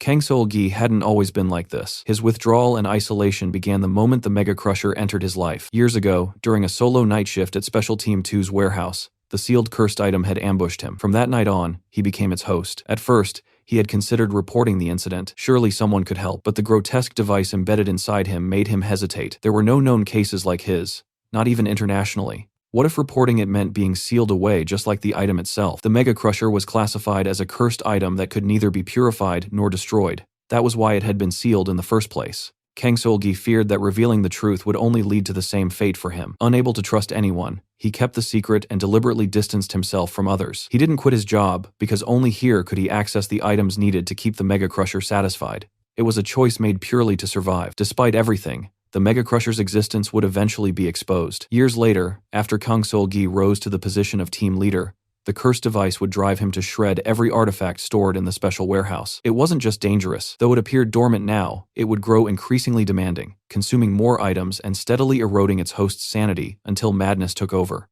That was why, in the future, Kang Sol-gi would be known as the Mad Crushing Scholar. Breaking the heavy silence, Suho spoke again, addressing him once more as deputy team leader. Suho then asked the question that truly mattered. He asked whether Kang Sol-gi wanted to get rid of the Mega Crusher. Kang Sol-gi's eyes widened so violently it looked as if they might burst from their sockets. Not only did Suho know about the Mega Crusher, but he was also claiming he knew how to remove it. Shock shattered what little composure Kang Sol-gi had left, and desperation rushed out of him all at once. He pleaded frantically, saying yes, begging Suho to help, promising he would do anything if it meant being freed from the cursed device. Suho responded with a calm smile, telling him not to worry because he would take care of it. Then he raised a single finger and added that there was one item he would need in order to make it happen. At the mention of an item, Kang Sol-gi's expression shifted, caution mixing with hope. Suho clarified that it wasn't anything complicated, just something simple and easy to acquire. He asked whether Kang Sol-gi knew of an item called the third-person controller's viewer. The name meant nothing to him, and he repeated it in confusion. Suho explained that it was stored in the resource warehouse and was currently classified as junk. With that item, he said, removing the Mega Crusher from Kang Sol-gi's body would be possible. Kang Sol-gi hesitated, conflict flashing across his face. If the item was already inside the resource warehouse, taking it out wouldn't be easy. It could easily become a serious problem. Suho agreed that under normal circumstances it would be difficult, but now they had a way around that obstacle. When Kang Sol-gi asked what he meant, Suho reminded him that he had just introduced the 20-second purification method. That alone meant the resource division would be forced to re-examine every item in their inventory. There was no telling what hidden options might surface once the new method was applied. The logic was airtight. With a breakthrough like that, a full reinspection was inevitable. A sharp mind like Kang Sol-gi's immediately grasped the opportunity hidden within those words. Suho asked if he thought he could manage it. Kang Sol-gi didn't hesitate this time. He said he would find a way to make it happen, then corrected himself, insisting he would absolutely make it happen. With that, the matter of the third-person controller's viewer was essentially settled. Suho handed over his personal contact information and told him to reach out the moment he secured the item. The next day, team leader Jung Chulman came to meet Suho, greeting him with clear excitement as he mentioned hearing that the resource department had already approved another case for him. Suho brushed it off with a light laugh, saying that was simply how things turned out. Chulman shook his head in admiration, remarking that, as expected, Suho truly was the best. He then explained that upper management had wasted no time arranging Suho's next step. For his evaluation, Suho would immediately begin training at the gate department. Orders moving this quickly were rare, and Chulman couldn't hide his amazement. Inwardly, Suho thought about Park Kyu-min and how he had pressured him to speed up the process. It seemed that repeatedly nagging the vice president over the phone had paid off. As they headed toward the gate department, Chulman explained that he would be in charge of the training there as well. Just like before, the written test would be followed immediately by 2 on-site evaluations, protection and management. Everything had already been prepared, so Suho could jump straight into the field assessment without delay. Once inside the department, Chulman greeted the director. The man standing before them was Go Sung-rok, director of the gate department. He welcomed Suho warmly and introduced himself. The moment Suho saw him, recognition flashed through his mind.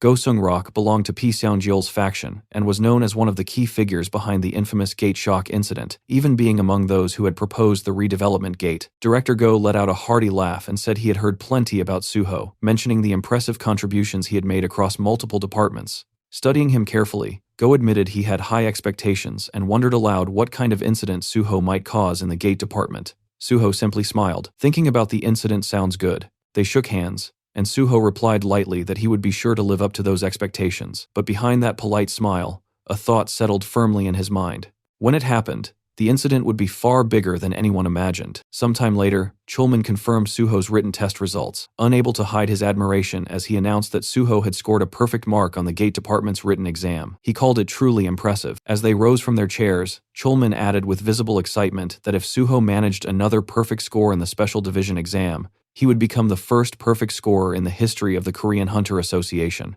Suho replied calmly that such a record would be an honor, then asked if they would move straight to the field evaluation. Chulman confirmed it immediately. For reference, he explained that he was the management team leader, meaning he would personally evaluate Suho this time. He then asked whether Suho knew which teams operated under the management department. Suho answered without hesitation. There was the management team, responsible for handling normal gates, the trade team, which negotiated and sold gate rights to the private sector, and the sealing team, tasked exclusively with managing sealed gates. Hearing that, Chulman gave him an approving nod and remarked that, as expected, Suho knew his stuff well. He then clarified that today's evaluation would focus specifically on managing a normal gate. As they walked down the corridor, Chulman casually asked if there was a particular gate Suho wanted to visit. Suho responded by asking whether anywhere was possible. The moment those words left his mouth, Chulman sensed something unusual. It sounded less like a question and more like confirmation. Narrowing his eyes slightly, he remarked that it seemed Suho already had a specific gate in mind.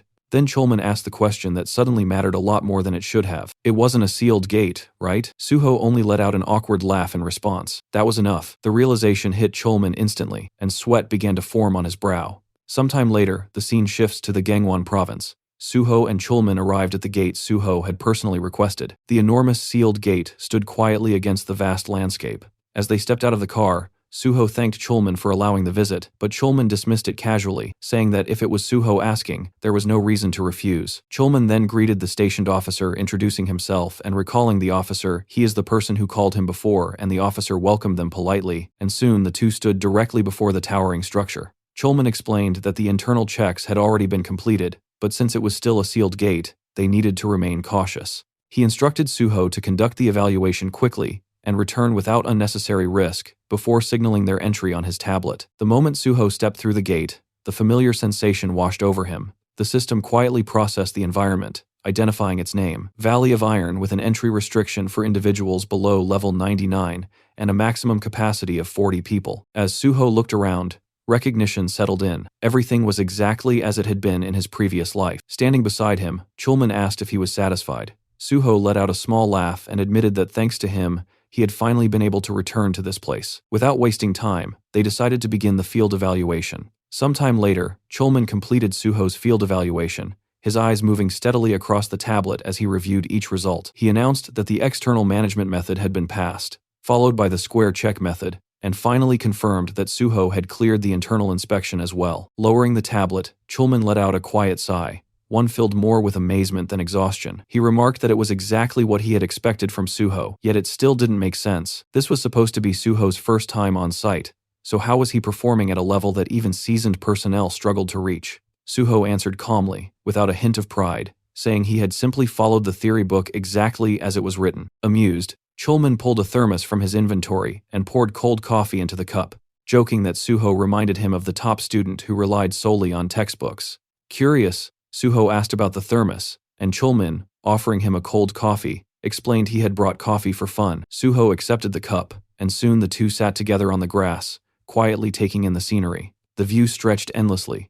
untouched by the crowded chaos of the outside world. Chulman remarked that gates often revealed sights no city could offer, which was why Chulman preferred the management division among all departments. When Suho asked whether that was still true despite the demanding work, Chulman smiled awkwardly and admitted every department believed theirs was the hardest. Still, as he gazed up at the sky with bright eyes, he said this place simply suited him. Suho immediately recognized the tone. It was the classic line Chulman used to lure rookies into the management division, a romantic pitch that happened to be Chulman's specialty. As Suho quietly sipped his coffee, he suddenly spoke up, addressing Chulman in a calm voice. He said he wanted to join the gate division. For a moment, Chulman thought he had misheard. His eyes widened as confusion washed over him. The statement had come completely out of nowhere, yet Suho continued as if it were the most natural thing in the world. He explained that he was fully aware of the rumors surrounding him, that he was some kind of prodigy being groomed by the Special Division, practically treated like royalty. Even Deputy Director P. Seung-yeol had been spreading that narrative. But the truth, Suho admitted, was that he wanted to work in the Gate Division far more than in the Special Division. He added that Chulman had been the first person he met after joining the association, and maybe that was exactly why the Gate Division felt more appealing. As he finished speaking, Suho gave an awkward, almost shy smile. Seeing that expression made Chulman's heart sink. Suho was openly expressing a sincere desire, yet there was nothing Chulman could realistically do to grant it. A bitter taste crept into his mouth. For a fleeting second, an absurdly dramatic thought crossed his mind. Was this what Romeo and Juliet must have felt like? After a long pause, Chulman resolved that if nothing else, he could at least offer a few comforting words, so the disappointment wouldn't cut as deeply. But before he could speak, Suho called out to him again, and asked whether, if there were a way for him to enter the Gate Department instead of the Special Division, Chulman would help. Chulman's eyes widened even further. What was Suho planning now? The seriousness in Suho's gaze made it clear this wasn't a joke. In the long run, he knew joining the Special Division might be the correct move, but right now, the Gate Department offered far more opportunities. If he went straight into the Special Division, he would likely spend his days chasing people rather than gaining the kind of growth he sought. After a heavy silence, Chulman asked if he truly meant it. Suho answered immediately, saying he wasn't in a position to joke about something like this. Chulman exhaled slowly and admitted that no matter how he looked at it, he couldn't yet see how he could help, but he asked Suho to explain his plan first. Suho agreed and said the idea was actually quite simple. Director Pai Seung-yeol was already making his intentions public, ensuring everyone knew he planned to bring Suho into the Special Division the moment training ended. Chulman had noticed it too. After all, they had witnessed it together. Chulman couldn't deny that. With years of public service behind him, he was more than capable of reading such signals. Suho continued, saying that if Director Pai had the authority to appoint personnel however he wished, then the answer was obvious: they would counter him with someone who held even greater authority. Chulman frowned, thinking it through. Officially, only 2 people in the association outranked a director. Slowly, a possibility formed in his mind, and he cautiously asked if Suho meant the vice president. Suho crushed his empty coffee cup in his hand, a sharp smile spreading across his face as he shook his head. Not the vice president. He was thinking of the big dog of the association, the president. Suho calmly explained that the association president was preparing to move into an even higher position, which meant he likely had little interest in the internal faction conflicts. But if those internal issues threatened his promotion, things would change. Chulman rested his chin on his hands, thinking it through before answering that the president would probably step in to resolve the matter himself. Suho nodded. Exactly. That was why he intended to move the president through media play. He suggested a headline, something dramatic enough to stir public curiosity: the Korean Hunter Association's Royal Talent and the Special Division. The mere idea made Chulman uneasy. Watching the scenery ahead, Suho continued, saying that if a so-called royal truly existed, and the standard path for such a figure was assignment to the Special Division, the outside world would erupt with noise. Chulman let out a long sigh, agreeing that it wouldn't just be noise. Sensational articles would flood the media every single day. Suho went on to explain that if, at that exact moment, he were assigned to the Gate Department instead of the Special Division, the controversy would disappear almost instantly, buried under a different narrative. Chulman admitted that it sounded ideal, but there was no guarantee the reassignment would land Suho in the Gate Department. That was precisely why Suho was asking for his help. Chulman paused, caught off guard,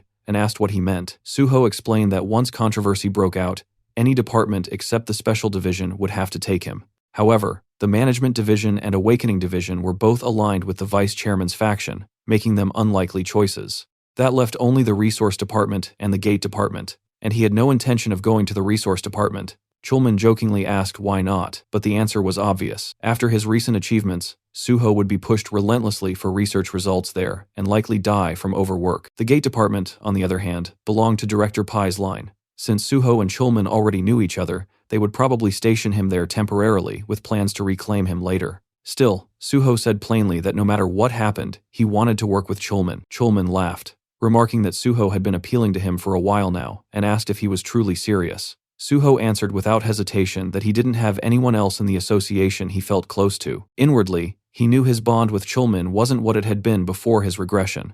If he wanted that trust again, he needed to join the Gate Department and rebuild it quickly. Trying to lighten the mood, Chulman pointed out that everyone liked Suho and even reminded him that he had a fan club. Suho brushed it off, saying, Being liked and being close were completely different things. The attention only made him uncomfortable. Besides, his ultimate goal was to end the gates themselves. If he worked in the gate department, he could access them faster than anyone else, making it the most efficient path toward that objective. Chulman studied him for a moment before letting out a small laugh. He agreed to help as much as he could, but warned that he couldn't guarantee anything. The title of team leader sounded impressive, but it carried far less authority than people imagined. Suho simply laughed and said he trusted him anyway. Scratching his head, Chulman muttered that he wasn't anyone special, and told Suho not to place too much faith in him. But Suho only laughed again, repeating that he would trust him. Just then, Chulman pulled a cigar from his pocket and said he was going to smoke one. As he raised it to his lips, Suho casually added that aside from the gate department's usual romance strategy, choosing this place had been entirely his own decision. The comment startled Chulman, who quickly asked where Suho had heard about that. Suho replied that people had warned him not to fall for the scenery and sweet lines during the gate department exam.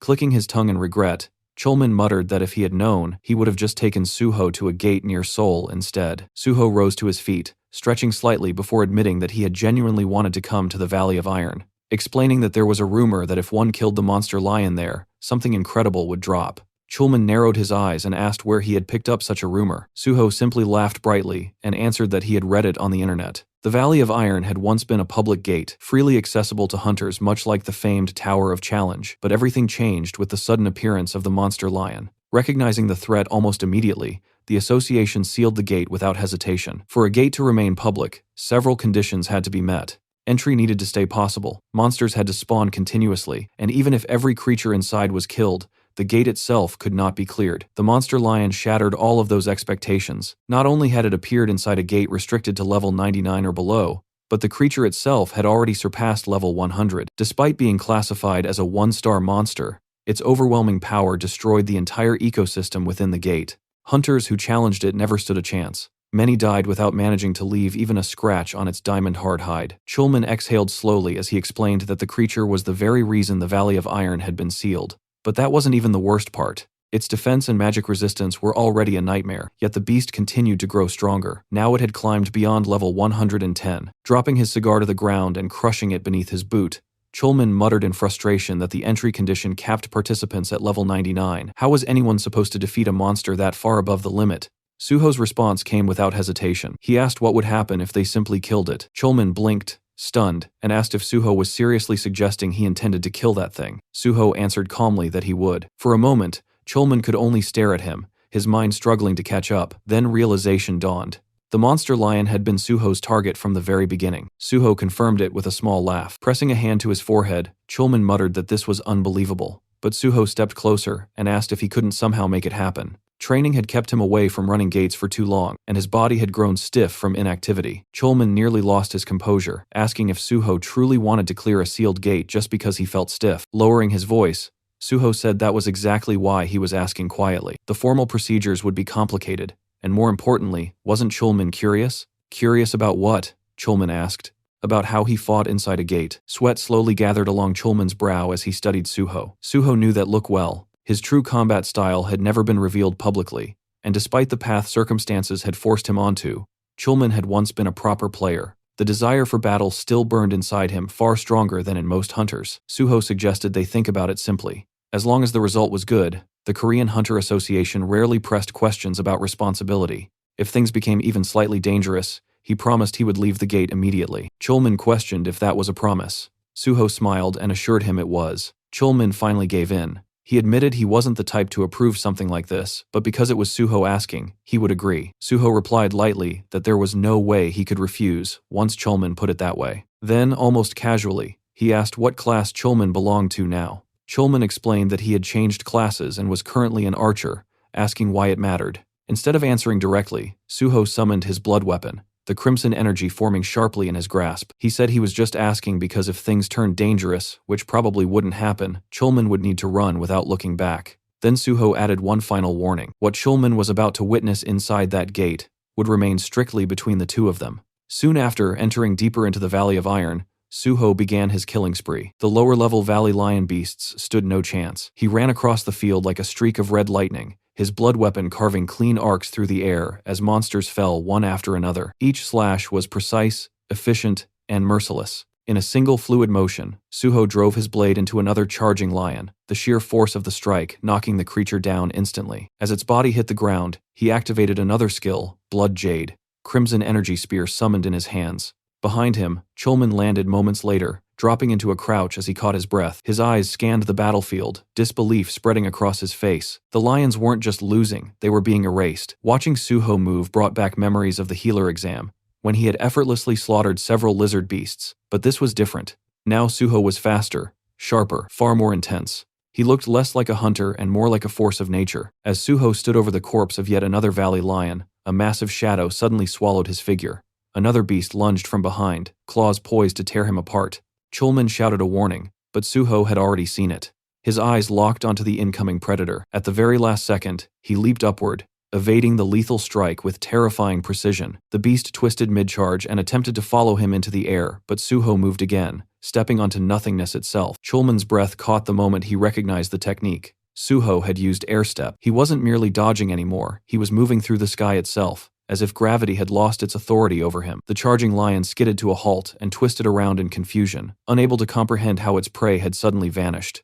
But by the time the beast managed to locate him, Suho was already descending from above, his blood blade pulled back with lethal intent. The strike flashed once through the air, steel met flesh, and the lion's neck split cleanly before the creature even understood what had happened. Watching the scene unfold, Chulman could only stare, his jaw slack with shock. A single thought repeated itself in his mind. This wasn't a hunter stepping into the Valley of Iron. It was a disaster that had descended upon it. There were no words capable of capturing what he was witnessing. Meanwhile, Suho calmly surveyed the destruction surrounding him. Corpses of fallen beasts littered the field, and the metallic scent of blood drifted heavily through the air. After measuring the chaos he had created, he remarked that causing this much disturbance should be enough to draw out the boss monster. Almost as if the valley itself had heard him, the atmosphere abruptly shifted. From the far distance, something enormous began to move. Each step sent a tremor through the ground, the vibrations growing stronger as the presence approached. Then it revealed itself a lion, far larger than any they had faced so far, its overwhelming aura pressing down on the surroundings like an invisible weight. When it roared, the sound ripped across the gate like thunder, shaking the very space around them. At that same instant, a crimson alert surfaced before Suho, the system quietly informing him in stark clarity that the boss monster had appeared. The monster lion stood high upon the rocky ridge, its massive frame silhouetted against the sky, while Suho waited below with his bloodied sword gripped firmly in his hand. The beast roared, its eyes blazing with fury, and at that moment the system quietly revealed its true strength level, 113. Seeing the number, Chulman froze, shocked to see the level the monster had risen again. His mind raced as he stared at Suho, wondering how someone still in double-digit levels could possibly defeat something like that. It didn't make sense. The gap was monstrous, yet a faint smile appeared on Suho's face. He calmly judged the difference, thinking that a 40-level gap was still manageable. Then he shouted toward Chulman, telling him to keep his distance so he wouldn't get caught in the boss monster's attack range. From that point on, Suho warned he wouldn't be able to watch over him. To Suho's surprise, Chulman had already moved several kilometers back, shouting that he understood and telling Suho not to worry about him. For a moment, Suho blinked in confusion, wondering when Chulman had gotten that far away. Then it clicked. As expected of someone nicknamed Spinwheel,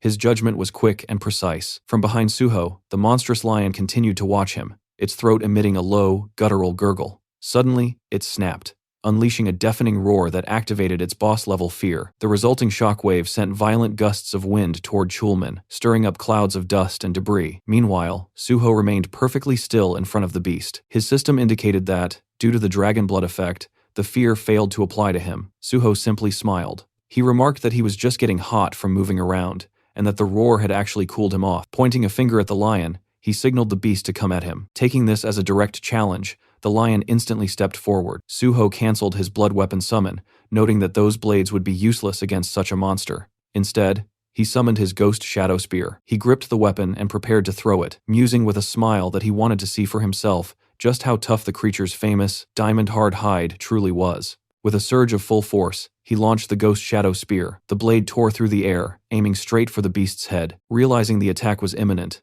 the lion braced itself for defense. The moment the shadow spear struck its forehead, the weapon split apart, proving the monster's hide was far stronger than the attack. Suho watched, amazed by the sheer toughness of the hide. Having successfully defended against the strike, the lion stood its ground, its eyes bloodshot as it bared its razor-sharp fangs and teeth. It was then that Suho realized the truth. This was indeed the Nemean lion. The Nemean lion, the first of the 12 labors, completed by the legendary demigod Hercules. Just as in the myth, defeating this beast grants one of Hercules' powers. In other words, this was the qualification test to become a Hercules candidate. Suho reflected on his previous life, remembering a hunter named Bless who had completed the 12 labors faster than anyone else.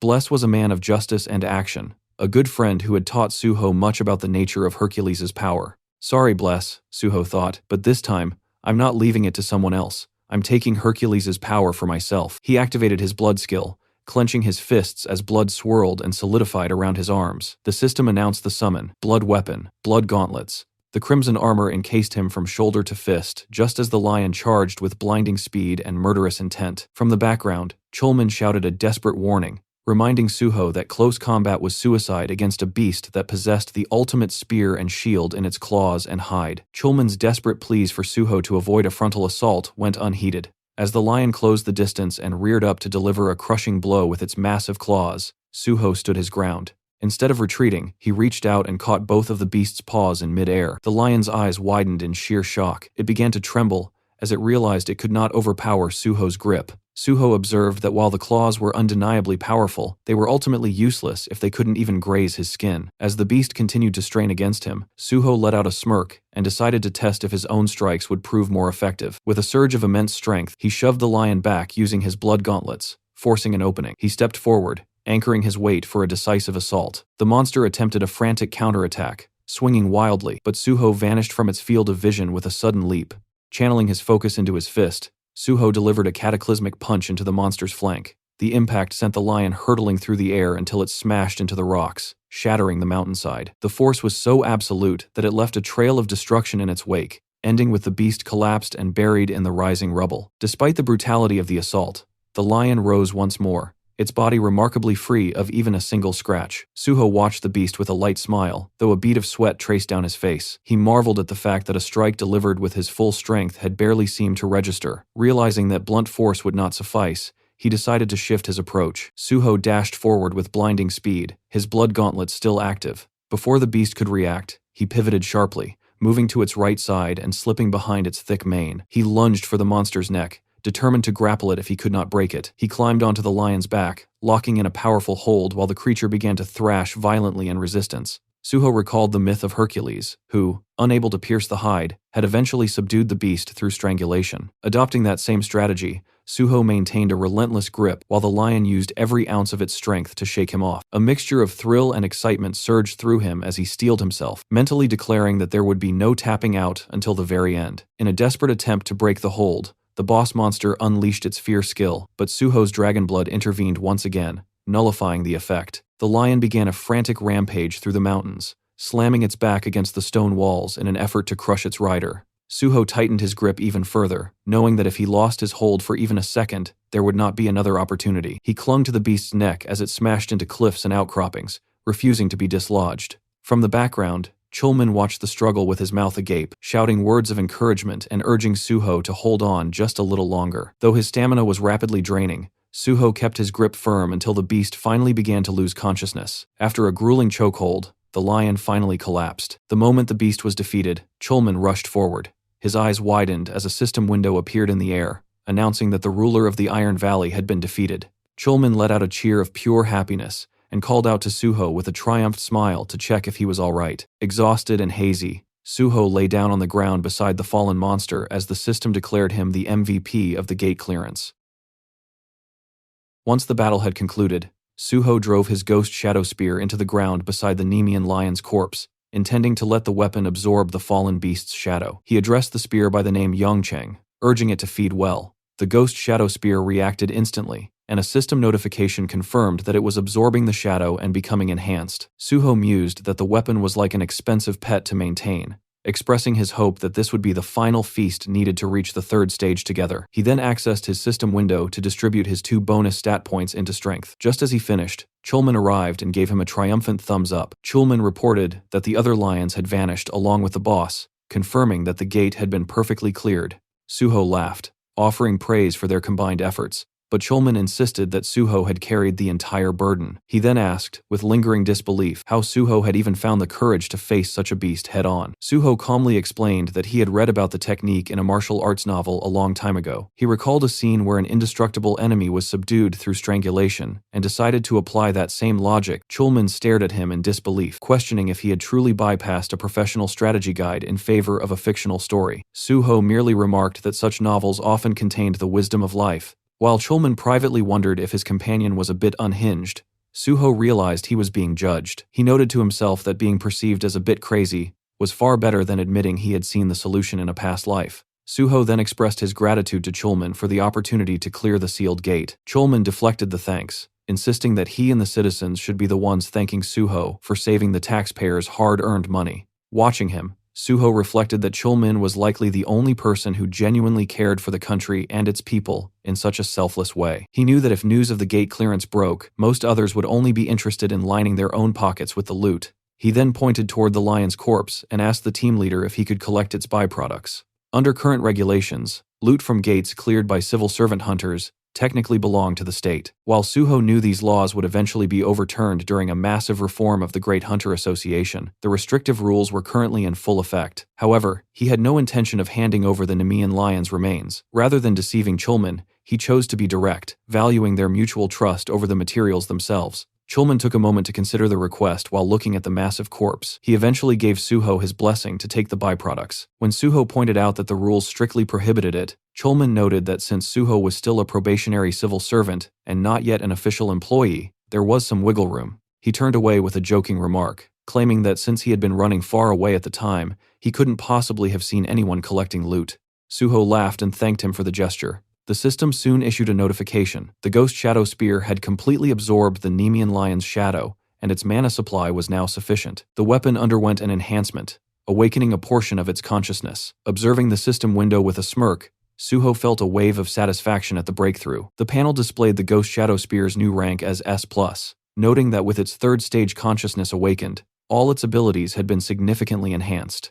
Most notably, it could now use Shadow Spear S, a skill allowing for an unconditional piercing strike against any target covered in shadows. Suho recognized the technique as Shadow Pierce, one of the Spirit King's primary abilities which he had utilized extensively in his previous life. The spear's consciousness was divided into 5 total stages, and he had managed to unlock the third much faster than anticipated. His reflections were interrupted by Chulman, who asked how he planned to harvest the loot from such a massive corpse, especially since no separate items had dropped. Summoning his blood weapon, Suho assured him he had a way. He attempted to use his steel cut skill on the beast's hide, but the material proved too resilient to be damaged. Chulman noted that the indestructible hide lived up to its reputation, resisting even the sharpest blades. Suho agreed, but clarified that while the hide itself could not be cut by normal means, that didn't make the entire beast invulnerable. Moving to the lion's paws, Suho used his blood weapon to sever one of its own claws. When Chulman asked what he intended to do with it, Suho explained that the Nemean lion's hide could only be torn by its own claws.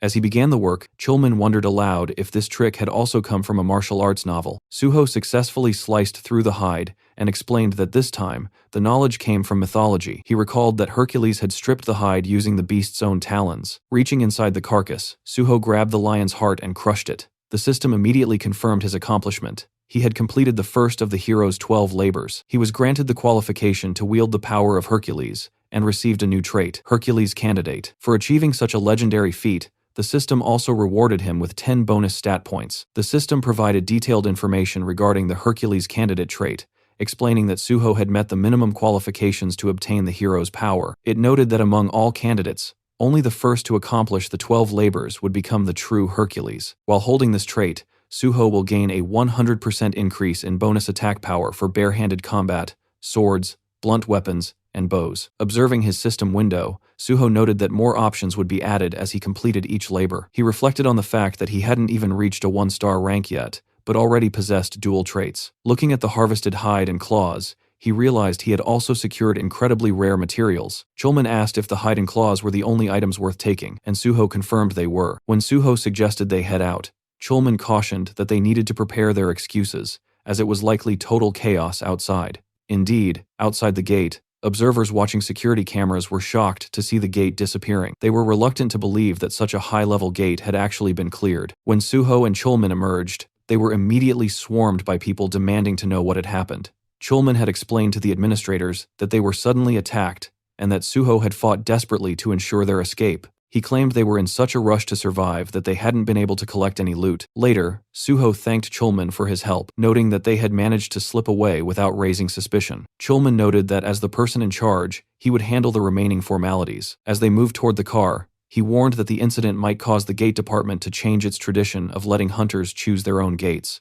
Suho thought of Park Kyuman, deciding that if public opinion shifted, he would have to pull some strings to ensure they could still select their assignments, excluding sealed gates. Suho expressed his regret that a precious department tradition might disappear because of him. Chulman assured him he wasn't trying to make him feel guilty. He explained the difference between a corporate employee and a civil servant, noting that while a company pursues profit, a group that doesn't need to generate profit like civil servants or the military unconditionally prioritizes its own safety. He cited an example of a military ban on cup noodles simply because one soldier got sick, calling it a way for officers to avoid risk since they had nothing to lose. Suho called it an ignorant response, and Chulman agreed. He explained that he had turned a blind eye to the rules this time, because he judged that closing a dangerous sealed gate was more important than strictly maintaining management traditions. Suho reflected that while Chulman was meticulous in weighing pros and cons, his decisions were always rooted in the public good rather than personal gain. As they sat in the car, Suho thanked Chulman for the lesson. Chulman laughed, noting that talking like that often got people labeled as boomers. Suho replied that he truly had learned a lot and asked Chulman to speak more comfortably with him, since they would soon be working together officially. Chulman agreed to drop the formalities once Suho was under his direct command, emphasizing the need to separate public and private matters. Suho asked about the schedule for the next day, and Chulman confirmed they were set for management and evaluation. He then asked when they would proceed with the plan Suho had mentioned in the valley, using a media play to pressure the association president. Pulling out his phone, Suho said he was just about to start. He called reporter Jo Jinghui, informing him that he was ready to share his story to paint a picture based on his experiences so far. Suho also planned to introduce the reporter to Jung Chulman from the association, who had chosen to become an ally. Suho knew that if they simply published an article about his actions, it might be dismissed as cheap gossip. He wanted the source to be clear and official. He acknowledged that the scale of the plan was large and required groundwork. Reporter Jinghui happily agreed to help elevate Suho's reputation once again, and asked when the article should be released. Suho replied that he wanted the world to know before he went to work the next day. He knew this article wasn't just about getting into the gate department, it was a necessary foundation for keeping Pisang-yeol in check later on.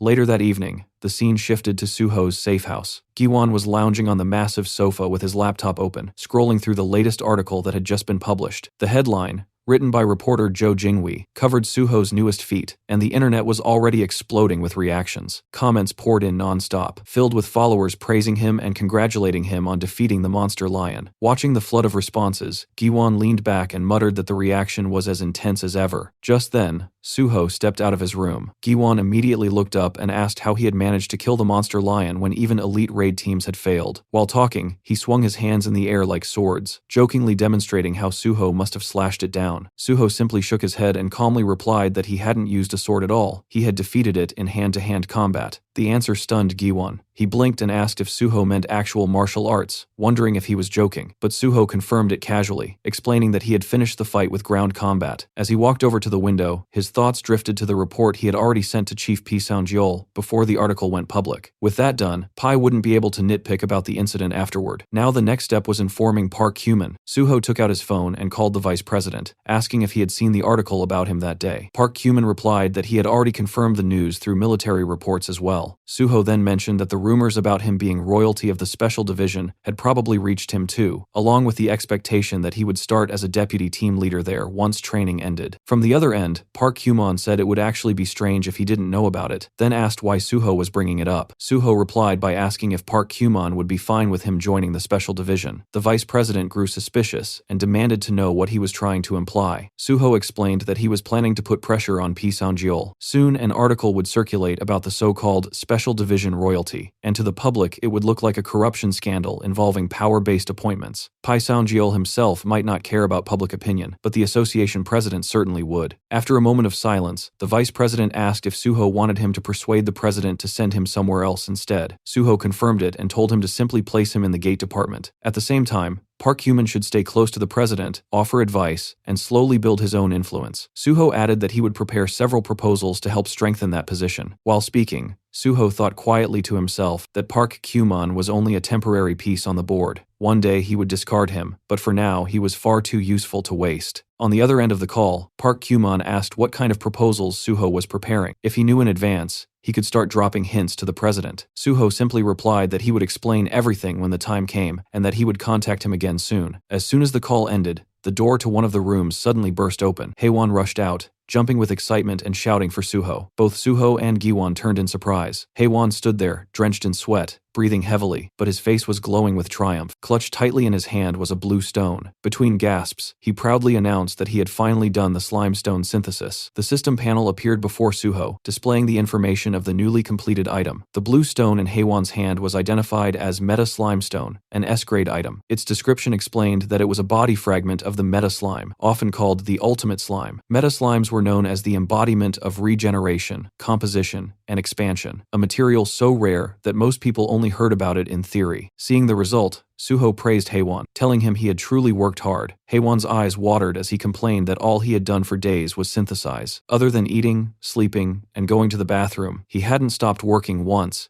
even admitting that he had continued synthesizing while taking a dump. Suho chuckled and kept patting his shoulder, repeating that he had done well. Then he asked if Haewon's level had gone up during the process. The question instantly brightened Haewon's face, and he proudly answered that it had. Every time the slimestone's grade increased, he had received several bonus stat points as well. Suho nodded and encouraged him, saying that was exactly the charm of being an alchemist. With the Meta Slimestone finished, they only needed the remaining materials now, and when the time came, he would need Haewon's help again. The mention of more work immediately drained the color from Haewon's face, but he still nodded weakly and agreed. Suho then took out his phone, thinking that now the Meta Slime Stone was complete. Only one material remained. Looking at the contact number on the screen, a faint smile formed on his face, realizing that the person he needed to contact next wasn't exactly normal either. Sometime later, Kang Seol-gi arrived outside Suho's safe house. Standing in front of the massive building, he looked up at it in disbelief. The place looked less like a house and more like a mansion. He let out a quiet gasp, thinking that if he ever tried to buy something like this, it would probably take him 50 years. Then he reconsidered and thought it might even take 100. Just then, the door opened and Suho called out to him, asking if he had arrived and telling him to come inside. Suho led him through the entrance and thanked him for coming all the way there. Seol-gi brushed it off casually, saying it was nothing, and explained that he had brought the item Suho requested. Inside the box he carried was a strange device resembling a gaming controller. As soon as Suho looked at it, the system panel revealed its name and description. It was called the Third-Person Pilot Perspective Device. The description added that excellent pilots were extremely difficult to create and even harder to preserve, as most of them died alone alongside their machines on the battlefield. Suho examined the device and thought that, judging from that rather unfriendly description, it really was a piece of triple-type technology. Taking the box into his hands, Suho praised Seol-gi for finding it and said he had done good work. Seol-gi replied that he had only followed orders from above and earned his share of the work. He explained that while testing Suho's newly discovered 20-second purification method, the device's curse option had suddenly activated. Because of that, he had written a report stating that the item had to be destroyed. Suho nodded approvingly, saying that was exactly what he expected from the deputy team leader. Then he suggested they immediately proceed with removing the Mega Crusher. Hearing that, Kang Seol-gi brightened instantly and eagerly agreed. Suho guided him deeper into the house,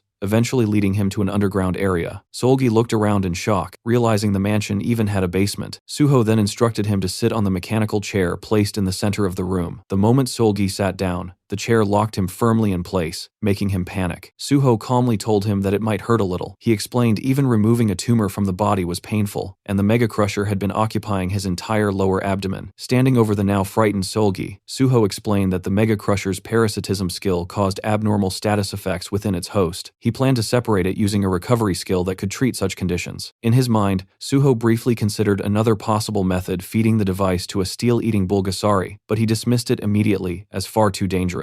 Instead, he moved beside Seol-gi and announced that the procedure would begin. Seol-gi nervously asked if anesthesia wouldn't be used first. Suho casually replied that he had indeed called an anesthesia specialist and that he would introduce him right away. Without another word, he struck Seol-gi sharply on the back of the neck, knocking him unconscious instantly. Suho sighed and remarked that possessing and using anesthetics without permission was illegal, so this was the only option. He then removed Seol-gi's jacket and lifted his shirt, revealing the grotesque mechanism embedded in his abdomen, the Mega Crusher. Looking at the device, Suho noted that with the host unconscious, its activity had slowed down, declaring that the surgery would now begin. A soft blue light gathered in his hands as the system indicated the skill, recovery, had been activated. Suho pressed the glowing energy against the Mega Crusher. He muttered that if the device evolved any further in the future, ordinary recovery skills would no longer work on it. If Kang Solgi had revealed his condition earlier in Suho's previous life, the devastating molecular incident might never have happened. Still, that disaster had at least allowed researchers to discover numerous item combinations involving the device. Sensing danger, the Mega Crusher suddenly began reacting violently to Suho's skill. Kang Solgi's entire body trembled, though the mechanical chair held him firmly in place. Suho observed that if the host had been awake, the scene would have turned into complete chaos. He added quietly that it would hurt, but the device had to be removed quickly, and Solgi should actually feel lucky to be unconscious. As Suho intensified the recovery skill, the Mega Crusher began emitting harsh mechanical noises. Suddenly, the device tore itself free from Solgi's abdomen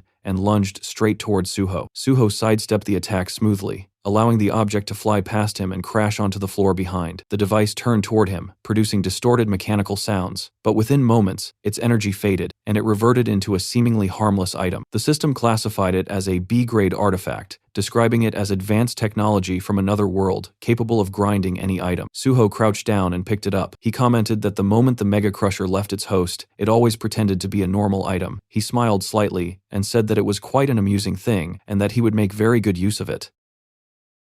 After obtaining the Mega Crusher, Suho returned to the living room. There he found Haewon sprawled across the couch, looking completely drained. Suho told him that all the materials had finally been gathered and that it was time to begin the synthesis. Hearing that, Haewon immediately protested, complaining that he had just gotten some free time, and Suho wasn't even giving him a chance to rest. Suho simply smiled and placed a hand on his shoulder, telling him they would finish just this one and then take a proper break. The materials were already prepared, so the process should be quick. Haewon clearly wasn't pleased, but agreed. The two of them soon headed down to Haewon's laboratory. Once inside, Haewon began the synthesis process. This time, the materials placed on the table were the Meta Slime Stone, the Liberated Soul Prison, and the third-person pilot perspective device. As the process began, Haewon focused entirely on his work. Sweat formed on his forehead as he carefully guided the fusion of the materials. His concentration was absolute. Moments later, a brilliant light burst from the synthesis circle in front of him. Haewon pushed his glasses up slightly and announced that the work was finished. Haewon then revealed the finished item. As Suho examined it, the system panel appeared, identifying the creation as a mysterious meta-suit for Soul Mecha soldiers, an S-grade artifact. The description explained that it was the result of combining ancient mysterious technology, advanced otherworld technology, and fusion engineering. The suit was designed exclusively for possession-type ability users. It would receive 150% influence from the pilot status window, allowing possession-based control and full pilot operation. Its appearance could change freely, according to the pilot's will, and as long as sufficient mana was supplied, the suit could regenerate endlessly. Looking at the result, Suho thought that the quality of the materials must have been exceptional, since even the name had evolved into something far more impressive than expected. Haewon, unable to hide his excitement, asked if the item was really that good. Suho answered honestly that it was extremely good. Haewon beamed with pride, brushing his hair back as he revealed that the synthesis had raised his level by more than 20 and granted him 10 bonus stat points. Watching him celebrate, Suho quietly reflected that the item they had just created was essentially built with endgame level specifications, packed with nearly every possible modifier. The technology series items were officially divided into 3 categories. The first was the lost technology of ancient civilizations, relics left behind by forgotten eras. The second was the high technology of otherworld civilizations, artifacts originating from advanced worlds beyond Earth. The third was the over-technology of mythological civilizations, equipment said to surpass modern understanding entirely. Unofficially, however, there existed a fourth classification, fusion technology, created when 2 or more different technologies were combined together. Looking at Haewon, Suho reflected on that fact. The first 3 technologies existed as independent categories, but the last one was different. Fusion technology could only be created by rare individuals capable of merging completely different systems together. People like Haewon were the only ones capable of doing that. It was the first time Suho had personally witnessed such a result. Suho placed a hand on Haewon's shoulder and told him that 10 bonus stat points were equivalent to roughly 10 levels. Hearing that, Haewon beamed with pride and thanked him sincerely for giving him such an incredible opportunity. In response, Suho pulled out his platinum credit card and handed it to him, telling him to eat whatever he wanted and get some proper rest. Haewon's eyes sparkled with excitement as he accepted it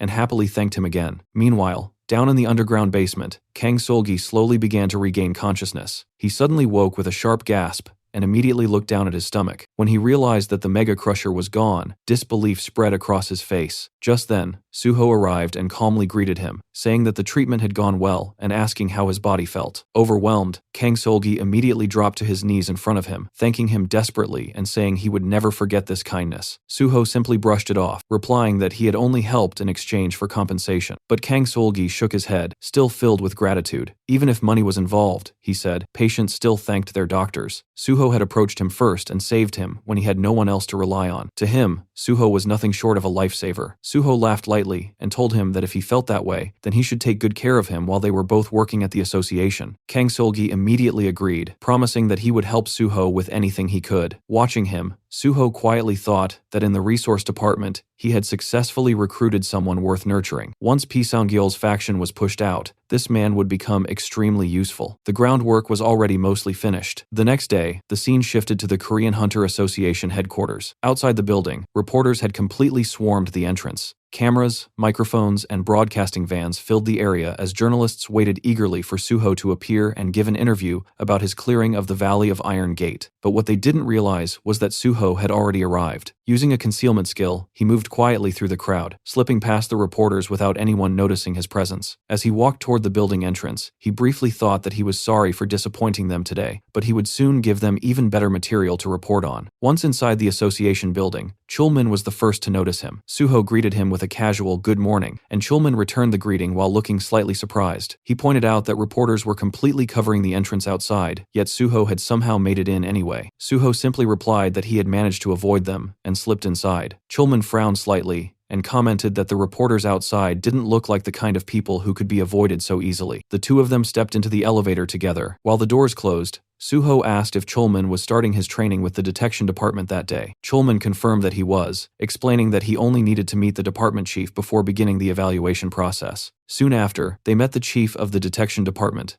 Ma Du-won. The man greeted Suho warmly and said it was an honor to meet the rising star everyone had been talking about lately. Then, turning to Chulmin, he handed him a file. He explained that there had recently been several sudden mana surges, which had left the department short-handed. Because of that, team leader Chulmin would also be responsible for overseeing Suho's evaluation. He instructed him to choose a suitable gate location from the list reserved specifically for evaluation purposes. As Suho glanced over the documents, a thought crossed his mind. Among the listed gate candidates, there was one in particular that he wanted. Using the knowledge stored in his memory, he had already calculated the gate's creation timing and adjusted his schedule accordingly. The scene then shifted to the Dongcheon temporary command post. When Suho and Chulmin arrived, one of the guards recognized them immediately and guided them inside. Before long, they reached the massive steel wall that surrounded the gate site. Chulmin checked the monitoring device and explained that the gate charge had already reached 97%. If they were lucky, they might even witness the gate formation process. However, he quickly added that calling something like that lucky felt strange, since gate zapping was never good news for humanity. Suho quietly looked at the reading. 97%. He smirked slightly. To him, this was the perfect opportunity. If he injected just a little mana into the gate point, it would likely force the gate to open immediately. Meanwhile, Chulmin began explaining the evaluation procedures. He carefully listed each requirement and steps Suho needed to follow. Suho listened silently, though the information essentially passed through one ear and out the other. Everything Chulmin was explaining was something he already knew. After finishing his long explanation, Chulmin asked if Suho had understood everything. Suho nodded calmly and suggested they begin right away. Chulmin then handed him a device and told him to measure the charge around the gate location. By checking the mana density concentration in the area,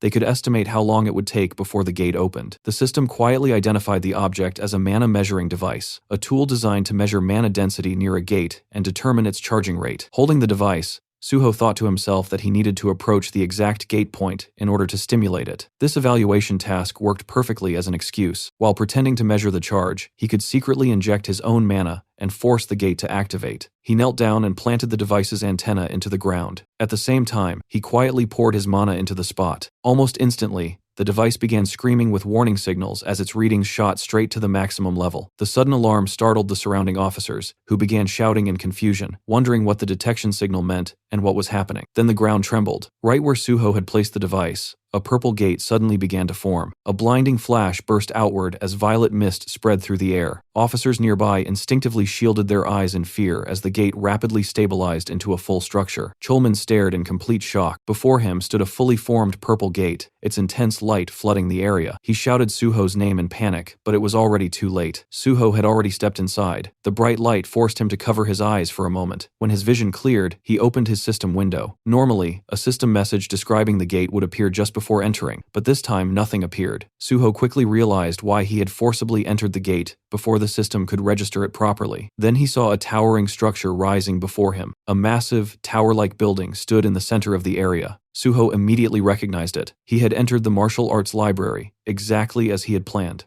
In his previous life, this sealed gate had eventually been cleared by the legendary martial king, Gu Taixu. The man was known as the true king of martial arts, a master capable of overwhelming opponents in hand-to-hand combat regardless of style. The ultimate technique that had made Gu Taixu famous was hidden inside this very tower. Suho recalled that Gu Taixu had been one of the 5 strongest swordsmen he had ever encountered. Even in previous life, Suho had never managed to defeat him, but this time would be different. This time, he would obtain that technique for himself. Staring at the enormous tower ahead, Suho began walking toward it and calmly declared that he was going in. Meanwhile, outside the gate, Chulman stood frozen in shock, shouting Suho's name as panic spread through the command post.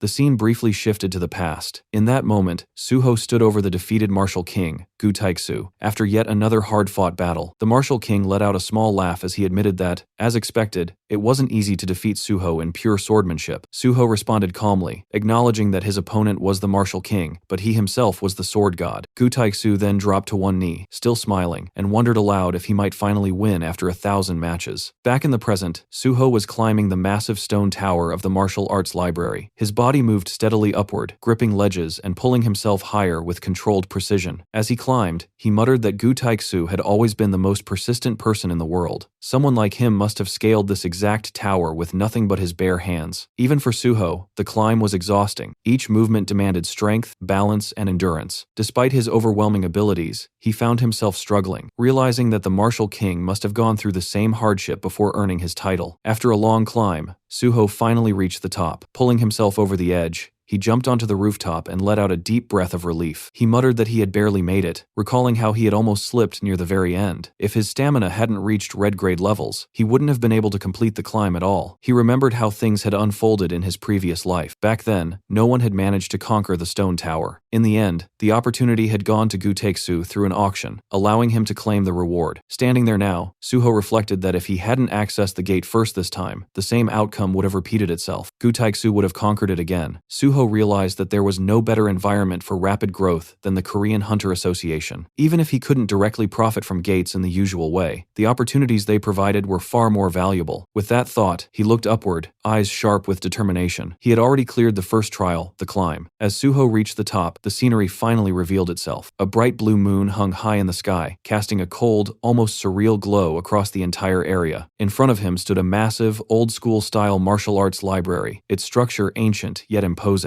Beneath it spread a huge blue magic circle, quietly pulsing with energy. This place was known as Seogopyeong. Suho stared at the library and immediately understood this wasn't the end yet. To enter it, he would have to pass another trial. He recalled Gu Taixu mentioning that the library was filled with martial arts manuals, countless techniques hidden within its walls. As he walked forward, he observed his surroundings more carefully. At a glance, the terrain felt strangely similar to Kunlun, as if it had been modeled after some legendary martial domain. But the moment his foot stepped onto a specific part of the ground, something triggered. A sharp wave of air rang out. The magic circle ahead began to glow, its light intensifying as mechanisms hidden within the space came alive. Suho wiped the sweat from his face, immediately recognizing what was happening. These weren't just decorations, these were traps, or something even more advanced. The second trial had begun. A blue magical sword materialized from the circle and shot toward him at terrifying speed. Suho reacted instantly, dodging the attack by a hair's breadth. As the blade flew past him, he glanced at it and muttered that this was quite the fiery welcome. But the attack didn't stop there. The magic circle flared again, and this time 2 massive hammers formed behind him. They swung forward with crushing force, aiming to smash him from behind. Suho broke into a sprint, and at the exact moment the hammers came crashing down, he twisted his body and slid across the ground, narrowly escaping the impact. He quickly regained his footing, stabilizing himself as the pressure of the trial filled the air. Then, with a calm expression and a hint of excitement, Suho straightened up and settled into a cool Spider-Man position. If this was how the trial wanted to play it, then so be it. He was ready. After some time, Suho stood there completely exhausted, his entire body drenched in sweat as he struggled to catch his breath. The ground around him was shattered, cracked from the relentless attacks he had been dodging. Looking at the destruction, he couldn't help but think about Gu Taeksu. The fact that someone had cleared this place without even having red-grade stats made Suho realize just how monstrous genius the Martial King truly was. Wiping the sweat from his face, Suho steadied himself. If he failed here, despite having far better conditions, it would be nothing short of pathetic. With that thought, his resolve hardened. No matter what, he would conquer this place. He activated his skill, mana detection. In the very next instant, he sensed danger and leaped away. A violent mana blast struck the exact spot where he had been standing just a moment earlier. Had he been even a second late, he would have been vaporized. Watching the aftermath, Suho realized something important. No matter how much this place resembled martial arts concepts, its foundation was still rooted in the system. Whether it was called internal energy or something else, the force driving everything here was ultimately mana. As that realization settled in, the system notified him that his mana detection had advanced from grade B to grade A. Suho understood that this was the result of pushing the skill to its limits. Mana detection was notoriously slow to level up, so this alone was already a massive gain. Soon, Suho was moving non-stop, dodging one blast after another, sensing each attack just before it struck. As he continued, his instincts sharpened, and he suddenly realized something. It was time to arrive that thing. The ground beneath the magic circle began to crack violently. Within seconds, the surface split apart, and from within emerged a massive statue. The moment Suho saw it, he knew this was the boss monster. The system identified it as the guardian of the library, its level unknown. The statue's appearance reminded Suho of something oddly familiar, like Mokujin from Tekken. Then he recalled what people used to say. This guardian possessed the same terrifying ability as the Nameless Sword Emperor, the boss of the Nameless Sword Gate. That ability allowed it to copy the exact status window of its opponent. Almost immediately, the guardian activated its skill. A blue domain spread outward, forming a sealed space that enclosed only Suho and the guardian. The system informed him that the battlefield of conviction had been activated. Within this domain, the guardian's status would mirror the challenger's, and all combatants were restricted to using only the weapon designated by the guardian. Suho rolled his shoulders and understood the situation instantly. This meant he had to fight using pure technique, nothing else. Now he understood how Gu Taeksu had cleared this gate. But at the same time, Suho smirked, thinking, even Martial King Gu Taeksu had never managed to defeat the Nameless Sword Emperor. That meant this kind of fight wasn't his absolute domain. At that moment, the Guardian summoned a sword, and the system confirmed that the designated weapon was a sword. For Suho, known as the Sword God, there couldn't have been a better outcome. He summoned his blood weapon and pointed it toward the Guardian, asking if this would suffice. The statue silently took its stance in response. For a brief moment, the world grew still. Then the Guardian moved. It launched itself forward in a single burst of speed. Suho stepped in as well, deciding to end the fight immediately. Crimson energy surged through his body, his aura flaring as his power condensed into a single decisive strike. The next instant, their swords clashed, just a single exchange. Suho passed through the Guardian, moving behind it as if the strike had already ended before it even began. For a moment, both figures stood still. Then, with a clean sound, the Guardian's sword split apart. The statue froze, as if unable to comprehend what had just happened. Slowly, it turned towards Suho, and then bowed. The system announced that the Guardian of the library had admitted defeat. The gate had been cleared, and the MVP of the conquest was on Suho. The system provided him extra experience points for being MVP, and his level went up. Suho looked at the Guardian and commented that it had accepted defeat quickly, just like a true martial artist. Then, shifting his gaze toward the towering library ahead, he let out a small breath and said that now that the martial trial was over, it was time to move on to something else. It was time to cultivate knowledge.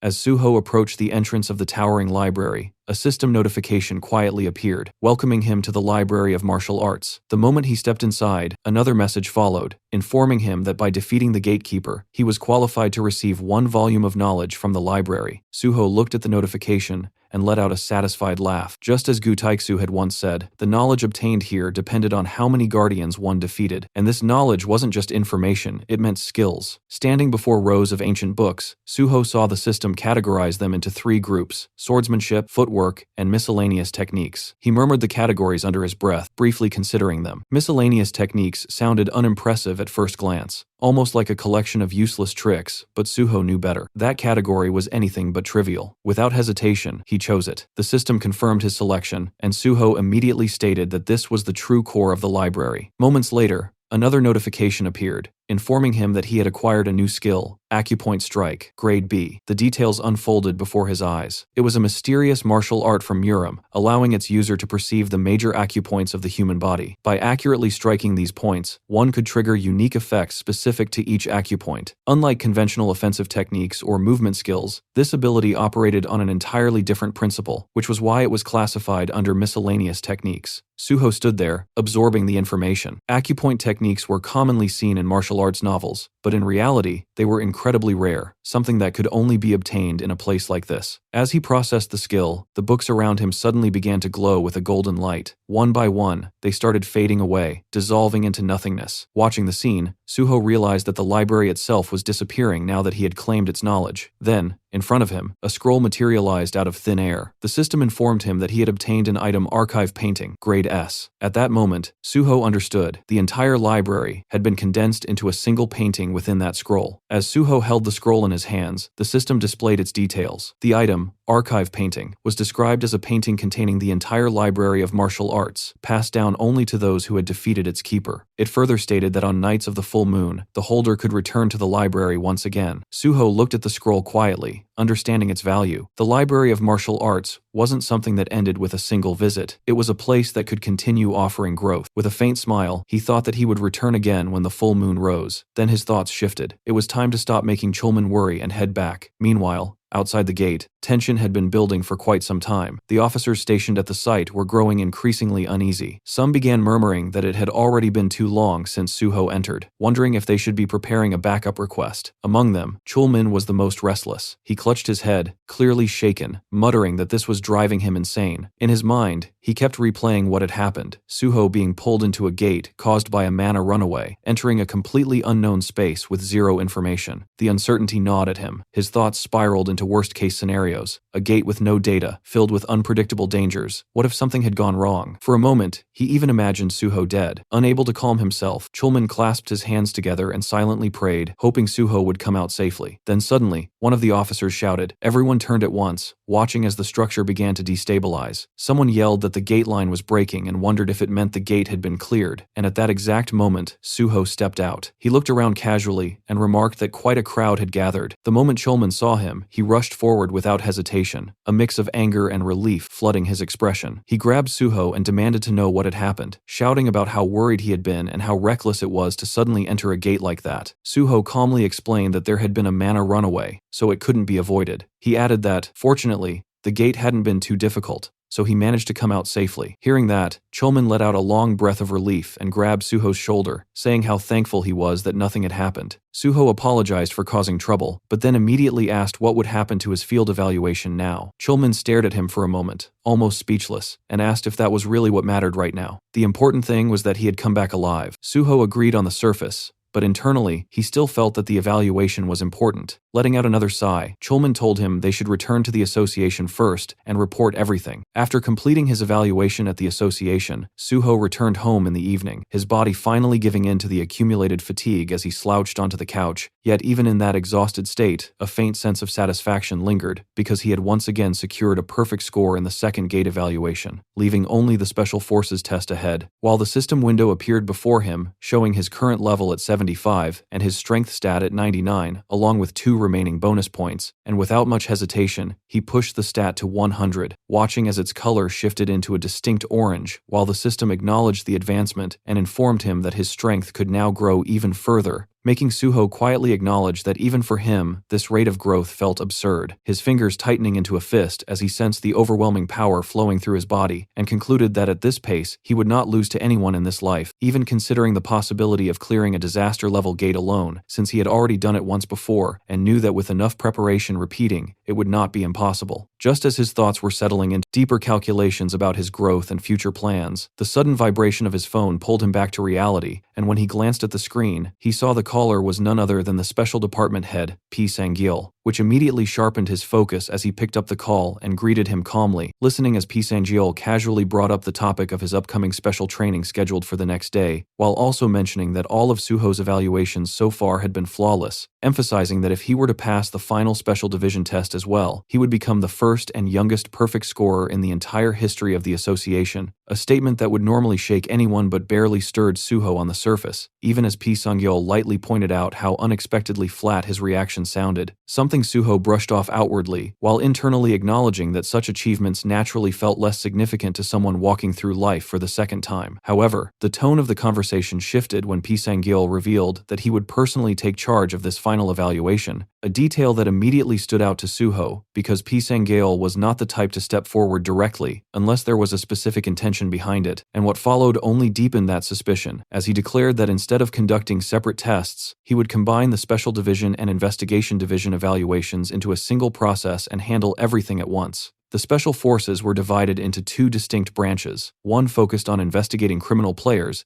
and the other handling large-scale operations with greater authority, meaning there had never been any precedent for merging their evaluations like this, making it clear that this was not just a matter of efficiency but a deliberate use of power to control the situation. Even so, Suho maintained his composed demeanor and accepted the arrangement without hesitation, asking about the assignment only to be told that he would find out the details the next day. After the call ended, Suho remained still for a moment before his expression hardened slightly, his mind already moving ahead as he analyzed the implications of this sudden change, realizing that if things unfolded unfavorably, he could be forced into the special division before his preparations were complete, something that would disrupt the entire path he had carefully been building. And with that realization, he leaned forward, resting his chin on his hand as his thoughts sharpened into a clear conclusion that timing was now critical, and that external pressure needed to be applied before the association could finalize anything. Without hesitation, Suho picked up his phone once again and dialed reporter Jo Jinhui, fully aware that controlling the narrative through media would be the most effective way to influence the situation from the outside, and in that moment his priority became simple and absolute as he focused on bringing the article forward first, ensuring that the board would be shaken before anyone could move against him. The next day, Suho arrived at Chief Pi Sang-yeol's office and greeted him as he stepped inside, finding the man casually looking at his phone before acknowledging him and gesturing for him to sit, while Suho quietly recalled how Pi had already moved things forward without even informing Chulman, confirming that he had simply pushed ahead on his own authority without hesitation, a decision that made Suho internally note just how forceful and bulldozing his personality truly was. Pi Sang-yeol then shifted the conversation, mentioning that he had heard Suho had also caused a stir in the detection division, brushing it off lightly as Suho responded in a calm and understated manner, only for Pi to laugh at his modesty and remark that the world clearly didn't see it that way, before sliding a document across the table and telling him to take a look. And as Suho's eyes fell on the contents, he saw a photograph of Kim Kyung-won, with Pi explaining that the man was now rotting away in Blue Prison, a detail that immediately made Suho question the intent behind bringing him up at this moment, his thoughts sharpening as he asked whether the upcoming evaluation was connected to this case. Pi Sang-yeol answered in an ambiguous tone, implying that it was indeed related, then brought up the incident when Suho had gone to capture Kim Kyung-won, specifically mentioning that Sun Baek-jeom had been present at the scene as well. He told Suho him to review the back page and calmly questioning why Suho had chosen to leave Baek-jeom behind at that time, prompting Suho to repeat his earlier explanation that the scale of the situation had been beyond what he could handle alone, while Pi lit a cigarette, acknowledging the reasoning before quietly shifting the pressure by asking what would happen if Suho could handle it now, his gaze steady and probing as he watched for any reaction. Suho remained composed,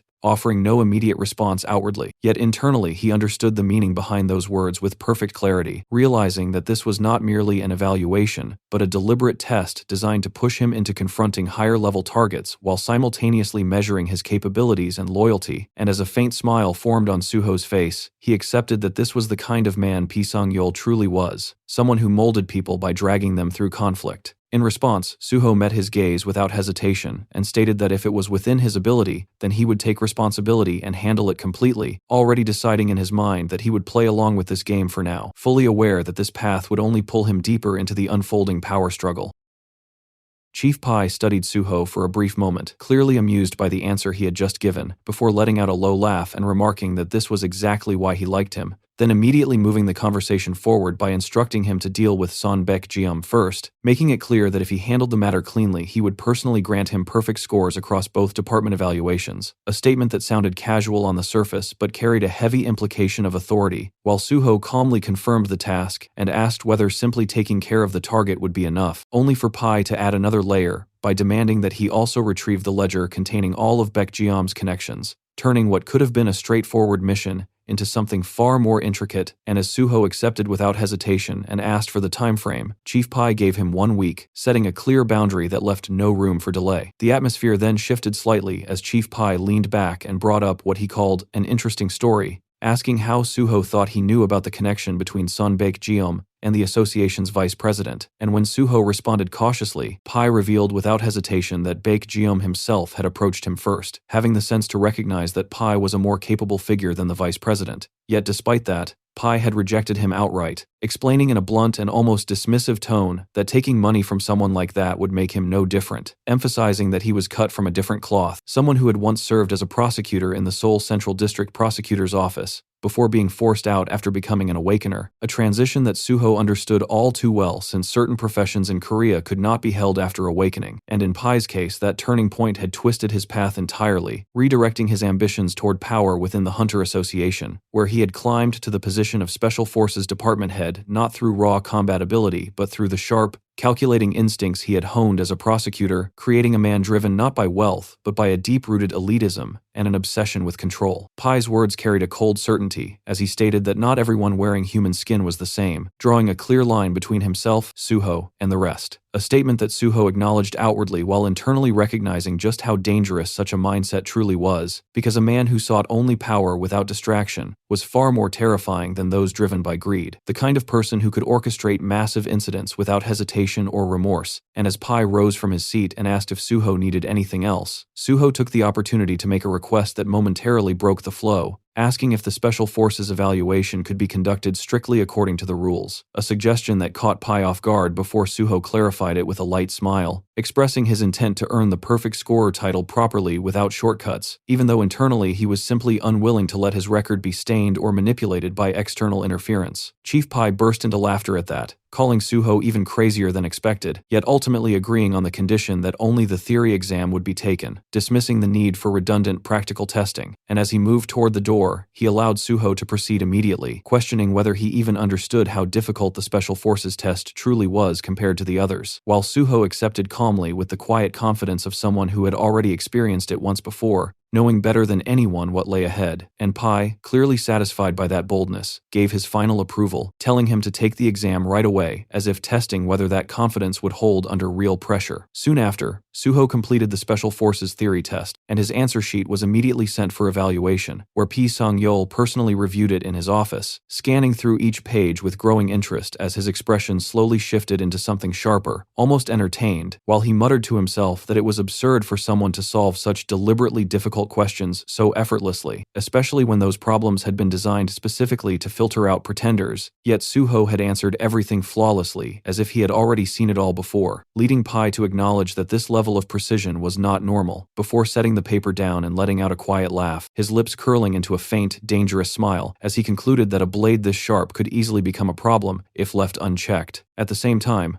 Suho stood outside the vice president's office, his thoughts already moving ahead as he recalled Pi's behavior and briefly noted how casually the man ignored even basic rules like smoking indoors, then shifted his focus to what truly mattered, calculating that 1 week was more than enough time to handle Son Baek-jeom and push the article forward. Yet before making any moves he needed to confirm one critical detail, and with that in mind he stepped inside, where the vice president greeted him with a practiced smile, only for Suho to immediately bring up his meeting with Pai Sang-yeol and the assignment he had been given, then directly question the current state of the vice president's relationship with Son Baek-jeom, asking whether everything had truly been cleaned up. The question struck harder than expected, instantly breaking the man's composure as sweat formed on his face and his posture collapsed into hesitation, struggling to produce an answer before eventually bowing his head without any proper explanation, a reaction that irritated Suho, who who watched the scene with growing frustration as he thought about how absurd it was that someone holding such a high position could fail to handle something so basic. Yet at the same time, he felt no real disappointment because he had never expected competence from him in the first place, reinforcing his belief that relying on others was meaningless, and that in the end, he could only trust himself to resolve matters properly. Without wasting time, Suho extended his hand and demanded the man's wallet, receiving it without resistance as the vice president complied in silence, then calmly confirmed that the money received was still intact, before asking about the remaining cases tied to Son Baek-jeom, to which the vice president replied with forced confidence that most of them had already been handled and that everything would be resolved within a week, allowing Suho to draw a clear conclusion that if he personally dealt with Son Baek-jeom, there would be no remaining leverage left against the vice president, and with that understanding, he gave a final warning in a cold, controlled tone, telling him to stay quiet and behave while making it clear that he would not repeat himself, because if any further issues surfaced, the consequences would be far worse than before, a threat that the vice president understood immediately as he nodded in submission. The scene shifted to Gangnam Payment Plaza, deep within the underground parking lot where the dim lights cast long shadows across the concrete, and Suho stood alone as he calmly made a call to Son Baek-jeom,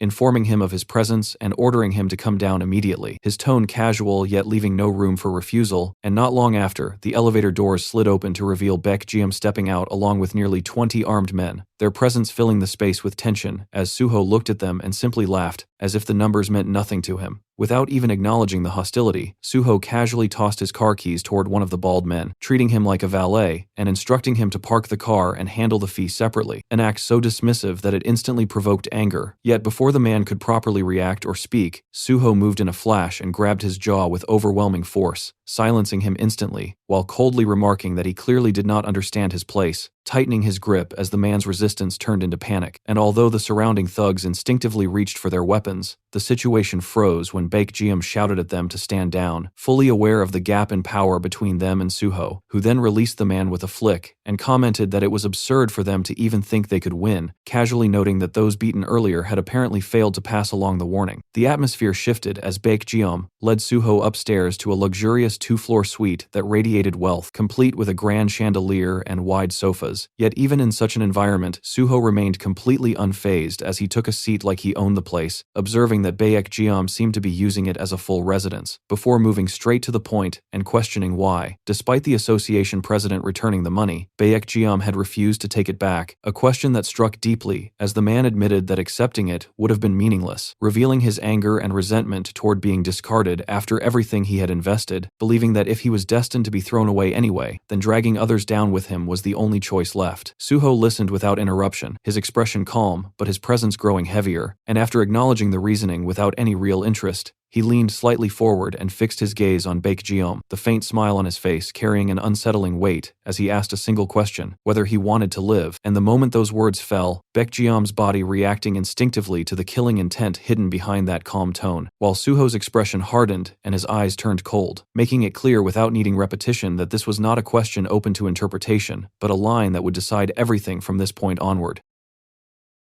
After hearing Suho's warning, Baek-jeom suddenly stood up from the couch and excused himself for a moment, while Suho quietly watched without understanding what he was about to do. Baek-jeom immediately gave an order to his servant and told Suho that he would be right back, and only a few seconds later he returned carrying a large bag, which he slammed onto the table before opening it to reveal stacks of cash, clearly attempting to resolve everything through a bribe. Seeing this, Suho found the situation ridiculous and questioned whether he had ever asked for money, which left Baek-jeom visibly confused as he hesitated, wondering if that was not what Suho wanted. As Suho slowly rose to his feet, the shift alone made Baek-jeom uneasy, and Suho coldly pointed out that he clearly did not understand what was being said, deciding that words alone would not be enough and that it was time to make him understand properly. Cracking his knuckles, Suho remarked that people who overthink always fail to solve simple problems, then looked down at Baek-jeom and told him to start thinking simply, because the pain he was about to feel would be the price for failing to do so. In the next instant, Suho moved and struck with his acupoint technique, pressing precise points on the left chest and upper right chest, using only his index finger, instantly triggering unbearable pain that forced Baek-jeom to cry out, the sound echoing through the room and alerting the guards who rushed in demanding to know what was happening. The moment they saw their boss being attacked, they charged towards Suho with killing intent, but Suho simply glanced at them and activated his coercion, releasing a blue aura from his body that slammed them to the ground as if an immense weight had crushed them, pinning them in place without resistance. Without even sparing them another look, Suho calmly told them not to interrupt the conversation, then turned back to Baek Jeom, who was now kneeling in front of him, trembling and crying in extreme pain. Suho explained that he had pressed one of the most painful acupoints, then pressed it again briefly before releasing the effect, allowing Baek Jeom to gasp for air as he struggled to recover. Watching him, Suho pointed out that when the mind fails, the body suffers, making it clear that this was the result of his inability to understand simple things. Still kneeling, Baek Jeom immediately submitted and declared that he would do whatever was asked, and Suho told him to bring what he needed, which only confused him further for a moment, until Suho clarified, with a calm smile but threatening intent, that he wanted the ledger containing every detail of the bribes given to Park Kyuman, including every record used to maintain those connections. After some time, Baek Jeom returned with the ledger and handed it over, and Suho sat down on the couch while flipping through the documents, noting how widely the money had been distributed across institutions like the prosecution and the police. As he examined the pages, something caught his attention and he recognized that there was a significant amount of useful information within it, then stood up and approached Baek Jeom to give him a final piece of advice, stating that no matter how hard it was for someone to abandon their habits, survival required change, especially when it came to dangerous dealings like drugs, warning that if he heard anything related to such activities again, he would personally step in next time. After that, Suho gave a direct order for Baek Jeom to leave the country immediately for about a week, telling him to treat it like a short break and take the earliest flight available while reporting the return schedule and airport details, making it absolutely clear that he must not speak a single word about what had happened and that, officially, Suho had never been there and Baek Jeom had simply chosen to travel abroad on his own. Once Baek Jeom agreed, Suho stored the ledger in his inventory and then struck him once more from a distance with another precise acupoint attack aimed at his abdomen, embedding a hidden condition as insurance. Baek Jeom collapsed to the ground in confusion, unable to understand what had just been done, while Suho calmly explained that it would not cause pain but would prevent him from engaging in night activities for a while, revealing that he had targeted a specific point to ensure compliance. The realization hit Baek Jeom with horror that he had become impotent. Suho turned and walked toward the exit, leaving behind a final condition that if Baek Jeom wished to return to normal, he would have to keep his promise without fail. After finishing things with Baek Jeom, Suho settled back into his car and parking lot. He immediately made a call to reporter Jinwi, telling him that he had forwarded the file he had just secured and instructed him to dig out every piece of personal information connected to the names listed inside, making it clear that the work needed to be completed within a week if possible. Jinwi responded with visible excitement, saying he had been itching for something like this. And as the call ended, Suho pulled out the ledger again, briefly scanning it, while thinking that the next 7 days would require precise and efficient movement. Just then, another call came through, this time from Kim Jeon, and Suho picked it up without hesitation, only to hear that Jeon had just finished dealing with his own situation and wanted to speak before making any decisions. Suho immediately asked whether Nexus had contacted him, and when Jeon confirmed that they had, but that he chose to speak with Suho first, Suho decided to head over personally, mentioning that he had something to give him. Not long after, Suho arrived and knocked on Kim Jeon's door, and when it opened, Jeon commented on the effort it must have taken to come all the way there, stepping aside to let him in as Suho walked into the room and observed him carefully. Suho noted that Jeon was still in his original body and remarked on whether he was intentionally maintaining that state, to which Jeon explained that he was trying to get used to it and only switched when necessary to care for his sibling, a response that Suho acknowledged as a good mindset. With that, Suho brought out the item he had prepared, stating that he had kept his promise, and presented the compact form of the item he had made earlier, combining multiple items, and explained that while it appeared simple, it was capable of transforming when used properly. The moment Jeon realized it was an S-rank item, his expression shifted into shock and confusion, unable to understand why something so valuable was being handed to him, but Suho calmly reminded him that he had promised to give him a path forward and wanted him to return as an active hunter. Holding the item, Jeon hesitated for only a moment before agreeing to try it, placing it beside the bed and activating his possession ability as instructed, allowing a purple light to form around his hands as the energy wrapped itself around the object. And in the next instant, the transformation triggered, the suit materializing around him in a seamless motion until it fully enveloped his body in a sleek, assassin-like form. As the process completed, Jeon trembled slightly while adjusting to the sensation, and Suho observed him closely as he tested his movements, quickly realizing that the suit responded as if it were a natural extension of his own body, something Jeon himself confirmed as he experienced a level of control he had not felt before. Watching this, Suho felt satisfied that there would be no issues even if Jeon engaged in real combat from this point onward. Suho then stated that before heading to Nexus, there was something that needed to be handled first, and Jeon asked what it was, only for Suho to directly state his intention to recruit him. Jeon felt flattered, pointing out that he had not even fully understood the capabilities of the suit yet, and that joining something like Nexus felt too soon. But Suho clarified that this had nothing to do with Nexus. It's a personal call from him, proposing that they work together directly. Hearing this, Jian was left stunned, unable to immediately process the idea, as the weight of the offer settled in.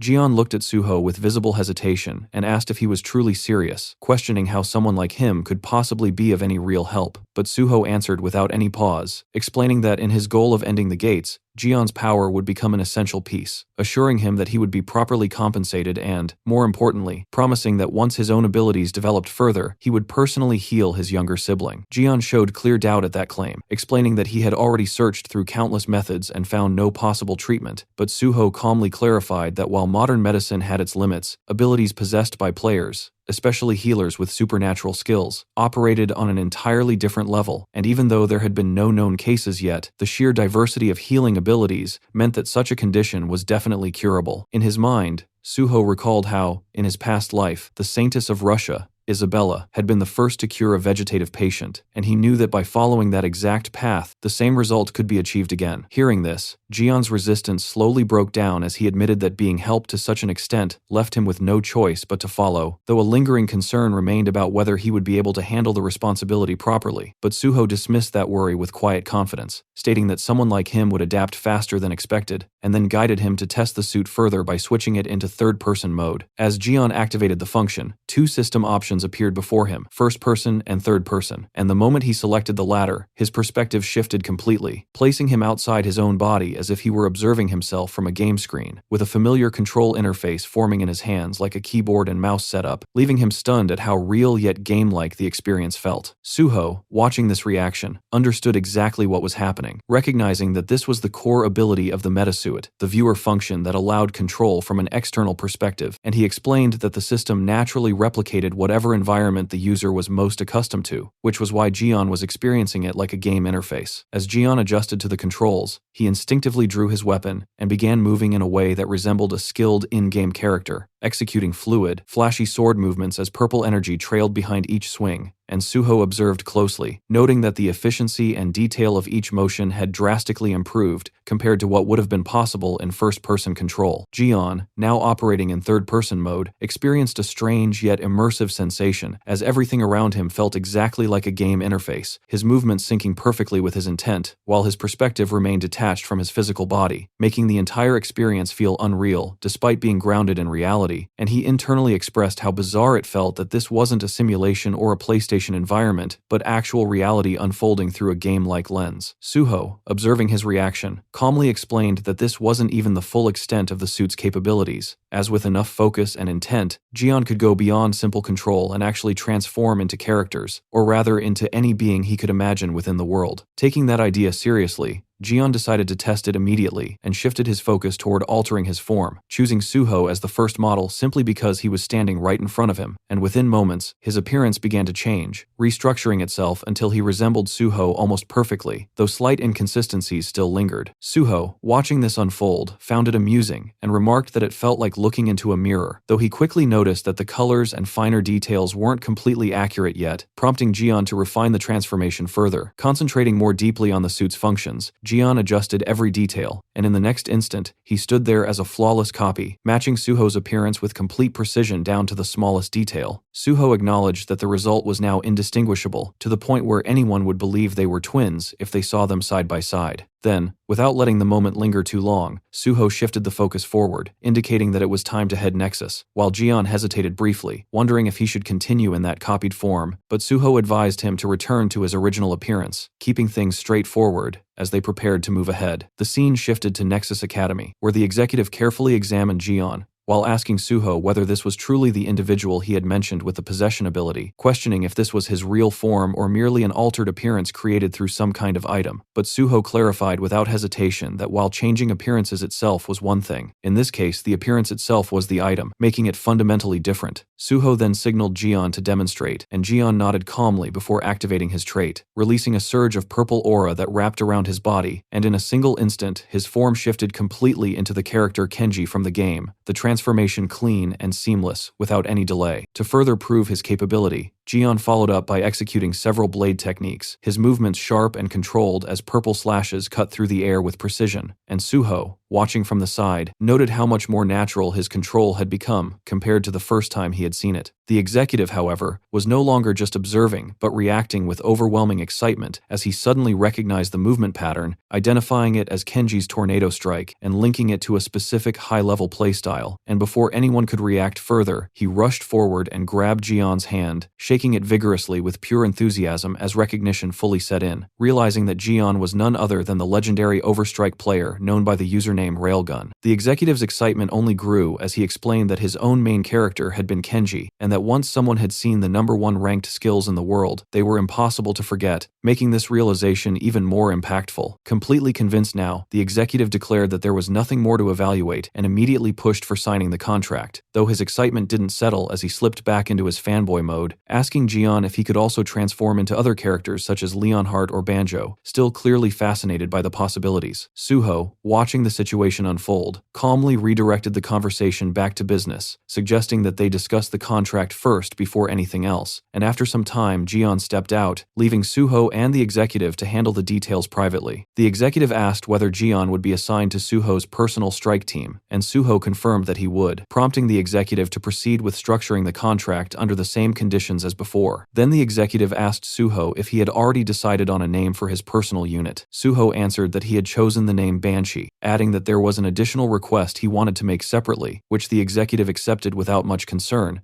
casually noting that it wasn't an issue since the funding would come from the Earthkeeper allocation Suho had mentioned earlier. Suho, no longer interested in the finer logistics, simply left the arrangements in the executive's hands as the discussion wrapped up. As the executive prepared to leave, Suho brought up another matter, asking about the current status of Hunter Kang Dehan, and the executive responded that Kang Dehan had been consistently participating in raids with his assigned team, steadily progressing with his level now somewhere in the range of the 80 to 90, even offering to arrange contact if Suho was interested. However, Suho declined for the time being, stating that he would prefer to be notified only once Kang Dehan reached level 100, and the executive agreed, assuring him that he would follow up once the guild member card and all related materials were prepared, along with confirming any additional special clauses before handing everything over, allowing Suho to leave for now without concern. Later, Suho sat across from Jian at a quiet table and began explaining the special clauses before signing the contract, calmly laying everything out one by one, as he clarified that once Jian was officially hired, he would be assigned to Suho's personal strike team, and from that point onward would address him as team leader, then continued by stating that the partner item would only be lent during work hours and could not be used outside that time under any circumstances, while also emphasizing that Jian's affiliation with Nexus, the existence of the personal team, and every detail related to the partner item had to remain strictly confidential at all times, making it clear that this was not optional but a requirement that had to be upheld without exception. Jian responded without hesitation, accepting everything with steady confidence and promising to follow every condition exactly as stated, and Suho, satisfied with that straightforward attitude, added one more personal suggestion, offering Jian a place to live within Nexus Academy itself, where training facilities, accommodations, and even proper care for his siblings would all be provided, making it a complete environment tailored for both his growth and stability. Hearing that, Jian immediately stood up and bowed deeply, expressing overwhelming gratitude as he accepted the offer without any doubt, clearly moved by the consistent support he had been receiving, while Suho simply acknowledged it and welcomed him properly into the team, extending a calm but firm sense of partnership that Jian returned with equal determination, fully recognizing Suho as his leader. With that settled, Suho opened the door and suggested that Jian take a look at the rest of the team, and together they moved toward the training area where a series of training simulation capsules lay ahead. Suho explained that this would be Jian's training ground from now on, and directed his attention to the screen where the Banshee team members were engaged in intense combat, only for Jian to quickly realize that they were being completely overwhelmed by a single opponent. As Jian focused on the display, it became clear that the one dominating the entire group was none other than Suho himself, or more precisely, his avatar, relentlessly pressuring multiple opponents at once, without showing even the slightest sign of being pushed back, and Suho casually explained that half of their daily routine consisted of resurrection-based sparring against him, while the remaining time was spent clearing dungeons, making it a cycle designed to push their limits continuously. Watching the brutal efficiency of the fight, Jian instinctively questioned how anyone was supposed to defeat something like that, only for Suho to answer simply that even as an avatar, it was still him, meaning the difficulty would never be anything less than overwhelming. And then he made it clear that Jian would be joining that same training from now on, bluntly pointing out that hesitation would only slow him down. The realization hit Jian immediately, and the pressure of what awaited him became obvious as Suho added that before Jian officially began his hunter activities, his combat instincts would be pushed to an entirely new level, whether he was ready or not. At that moment, Suho's phone vibrated, drawing his attention away briefly as he stepped aside while Jian continued watching the intense training footage, still trying to process what his new routine would look like. And as Suho checked the message, he saw that it was from Baek Jiam, confirming that he was already leaving the country and would make contact again before returning, a detail that brought a faint smirk to Suho's face as he noted how quickly this guy acts. His expression slowly turned sharper as he realized how perfect the timing was. Everything was lining up exactly as he wanted. With a wider smirk, he thought this was the right moment and decided it was time to drop something big.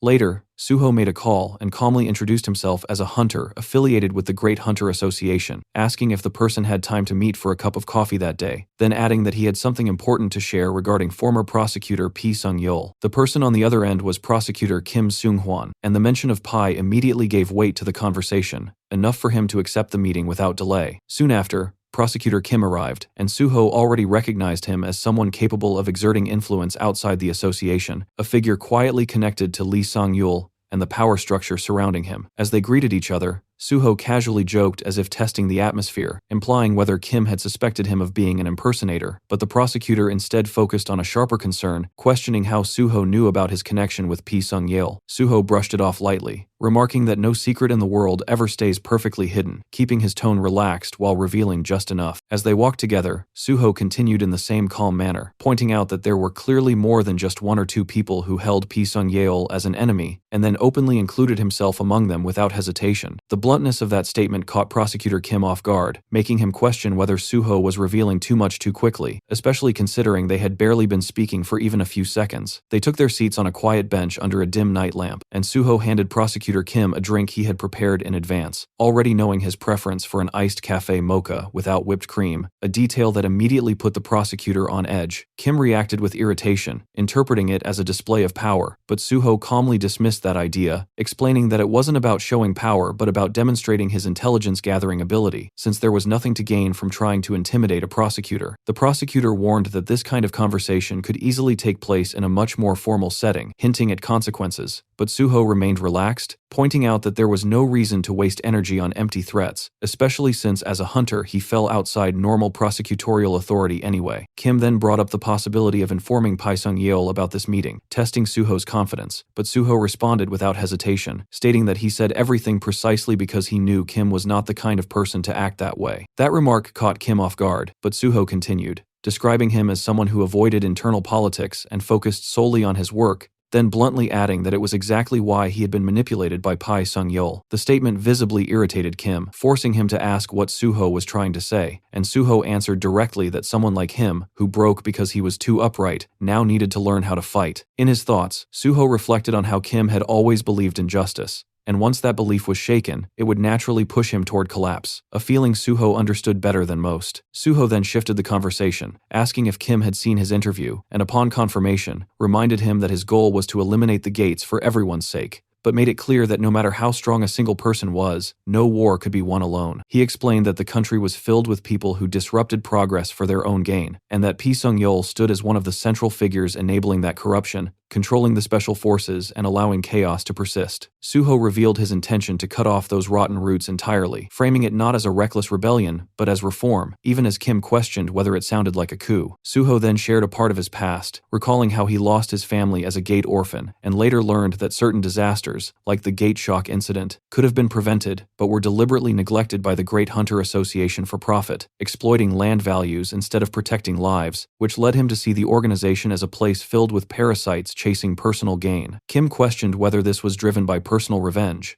but Suho denied it, explaining that if it were, he would have already acted without caring about the consequences, and instead emphasized that true change required control over power itself, comparing it to a sword whose purpose depended entirely on the one who wielded it. He declared his intention to take hold of that power, not for revenge, but to eliminate the gates completely, knowing that to achieve this, he needed to gather trustworthy people whose goals aligned with his own. Kim expressed doubt, calling it an idealistic dream, and questioning why he had been chosen, but Suho answered simply that dreams exist to be pursued, and among all the people he had investigated, Kim stood at the opposite extreme of Pi Sung-yeol, making him uniquely suitable. With a light remark about his intelligence network, Suho hinted that Kim already understood the weight of that selection, before clarifying that he needed someone like him to act as a force within the prosecution, while Suho himself would act as the blade keeping the association in check. Kim then asked if Suho's ultimate goal was to become the president of the Great Hunter Association, but Suho dismissed the idea entirely, stating that he had no interest in such positions, and only wanted the system to function properly on its own. After a moment of silence, Kim finally calmed, acknowledging that he understood Suho's intentions, and as the tension between them settled, Suho raised his cup toward him, signaling that now that they stood on the same side, it was time to move forward together. Suddenly, Suho's phone rang, and he pulled it out of his pocket, briefly showing the screen to Prosecutor Kim with a faint remark about how things always appeared at the right time, as if summoned, though the caller was none other than Pi Sung-yeol. Suho stood up from the bench and answered calmly, addressing him with respect, while on the other side Pi Sung-yeol asked directly about Baek Jeom. Suho explained that he had gone to catch him but found that he had already left the country, adding that the man would return in a few days, and that he planned to intercept him at the airport, since he currently lacked the authority to forcibly bring him back, ending with a composed apology. Hearing this, Pi Sung-yeol's expression hardened, and he immediately asked if Suho had seen the news, and just as Suho had anticipated, the article had already been published, exposing the special recruitment controversy within the Special Forces,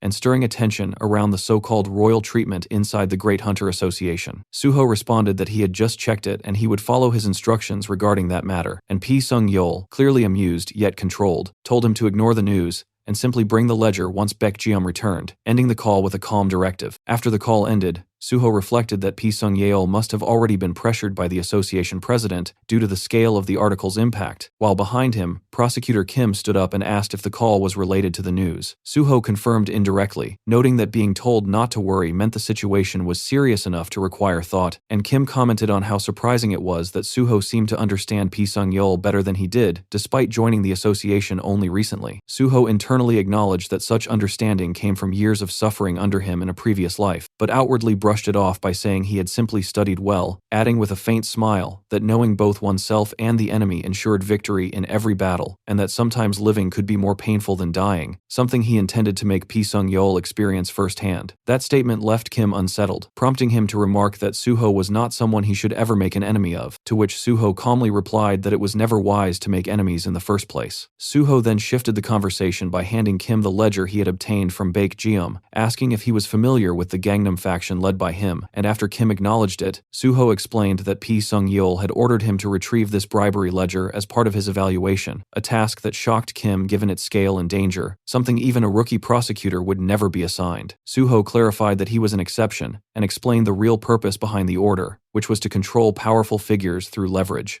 And as Kim flipped through the pages filled with names of police officers, judges, and prosecutors, Suho calmly stated that this was exactly why he was handing it over, asking Kim to handle the prosecution and police side while he managed matters within the association. He advised him not to act immediately but to first build influence and then move to Seoul, explaining that to catch a tiger one had to enter its den, suggesting he select key cases that would strengthen his position, while Suho provided additional intelligence when needed. With a light laugh, Suho casually waved his phone in front of Prosecutor Kim, listing off examples without hesitation, mentioning a guild representative, a corporate executive, even a prosecutor from the Gyeonggi District Prosecutor's Office, making it clear that it didn't matter who the target was because he could investigate them immediately and pass along whatever information was needed. The prosecutor found himself unable to respond, the words simply not coming out as the implications settled in, and instead he remained silent, his thoughts turning inward as a quiet realization formed that the safest way forward was to live carefully and avoid ever becoming someone who stood against Suho.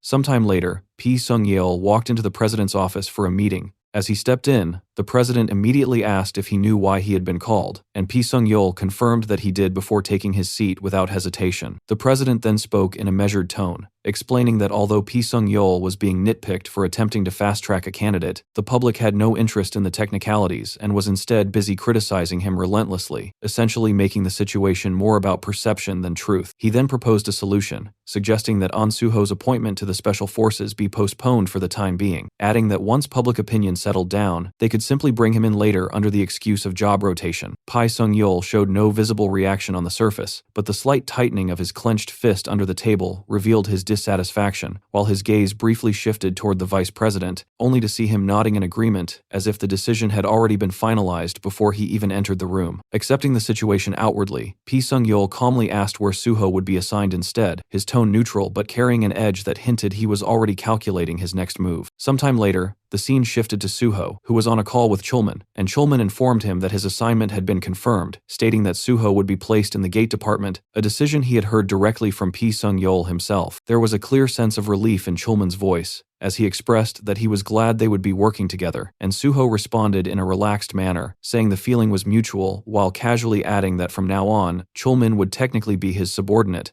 so he should feel completely comfortable. Chulman, adjusting to the idea, replied that he would see Soo-ho's performance soon enough, mentioning that they would meet again in about a week. As the conversation continued, Soo-ho asked whether there was a fixed schedule once he officially joined the gate department, which caught Chulman slightly off guard, prompting him to question why Soo-ho was already thinking ahead while still in the middle of his training evaluation. Soo-ho, maintaining a calm smile, explained that since the tasks related to the gate department had not yet been fully explored, he was considering taking initiative and looking into them himself, casually mentioning field gate clearing as an example. That single suggestion caused Chulman to jolt in surprise, his reaction immediate before he quickly lowered his voice, acknowledging that field gates were indeed part of their responsibilities, but questioning why Soo-ho seemed so intent on jumping straight to the most dangerous path. Soo-ho responded in a composed manner, implying that someone had to take on that role anyway, leaving Chulman momentarily speechless before he finally accepted it, admitting that he had expected this kind of attitude ever since Soo-ho expressed interest in joining the gate department. With a resigned but supportive tone, Chulman agreed to prepare for it, telling Soo-ho to inform him if anything was needed and that they would meet soon. And as the call ended, Soo-ho reflected that things were rolling along perfectly, with Park Kyumon playing his part just as expected. Soo-ho sat casually on the couch when he noticed Gi-won and Hae-won getting ready to leave, and he asked where they were headed. Gi-won explained that he had training scheduled and was heading to Paju along with Hae-won, though Soo-ho's attention sharpened slightly as he followed up with another question, asking whether Gi-won still had what he had told him to give up earlier.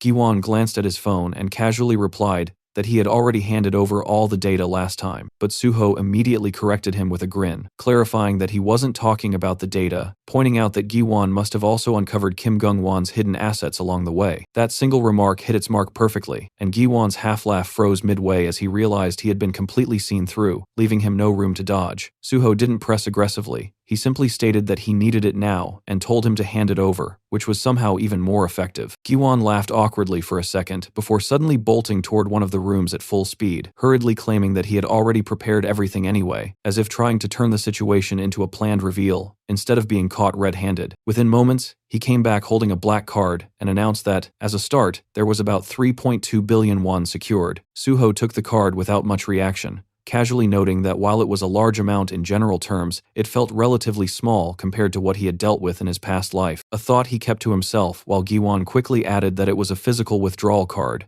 making it easy to use, and nervously insisted that he had no bad intentions in keeping it. Soo-ho simply smiled and reassured him in a light tone, saying he knew Gi-won wouldn't do something like that, especially knowing what kind of ability user he was, casually reinforcing the lie he had fed him earlier about being a foresight user. He placed a hand on Gi-won's shoulder and told him to do well. Gi-won stiffened for a moment, clearly aware he had been completely read, yet he still responded energetically as if trying to recover his dignity, promising to keep such things in mind from now on. With that, Soo-ho waved them off and told them to have a good training session, thinking him as a cute punk. Meanwhile, Gi-won, on the other hand, walked away with dread, feeling like he became billionaire to beggar in few hours. Sometime later, the car came to a smooth stop in front of a cold, imposing building known as the Establishment of Order and Peace. As they stepped out, an officer approached immediately and introduced himself as Kim Gil-yeon, the warden of the Blue Prison, greeting the first person he saw with clear respect, none other than Pi Sung-yeol, who acknowledged him calmly and thanked him for handling the request. From the other side of the car, Suho stepped out as well, quietly observing everything, while Pi Sung-yeol gave a short command to move, and the warden quickly complied, guiding them inside with a polite gesture. Once inside the visiting area, Pi Sung-yeol took complete control of the situation without hesitation, ordering the staff to bring in inmate number 1 and instructing everyone else to clear the room immediately. He emphasized that no one was allowed to hear what was about to be discussed, and the warden bowed obediently before carrying out the order. Meanwhile, Suho sat inside the interrogation room, and through the speaker, Pi Sung-yeol's voice confirmed that everyone had left, which brought a subtle smile to Suho's face, because the man everyone believed to be Pi Sung-yeol was actually Kim Ji-yeon, perfectly disguised using his transformation ability. The setup worked flawlessly, allowing them to bypass every layer of restriction without raising suspicion, and Suho couldn't help but feel a quiet sense of satisfaction as he realized how smoothly things had gone. It felt almost absurd how easily they had been escorted into a high-security area without any formal process, simply because of the identity they were wearing. He reflected on how they had passed through the guardhouse earlier without even needing a countersign, and the realization hit him that this was exactly what it felt like to move with the authority of a high-ranking official, where doors opened before questions were even asked. The Blue Prison, being a subordinate organization directly managed by the Special Forces Division of the Great Hunter Association, treated Pi Sung-yeol's presence as absolute authority, and because of that,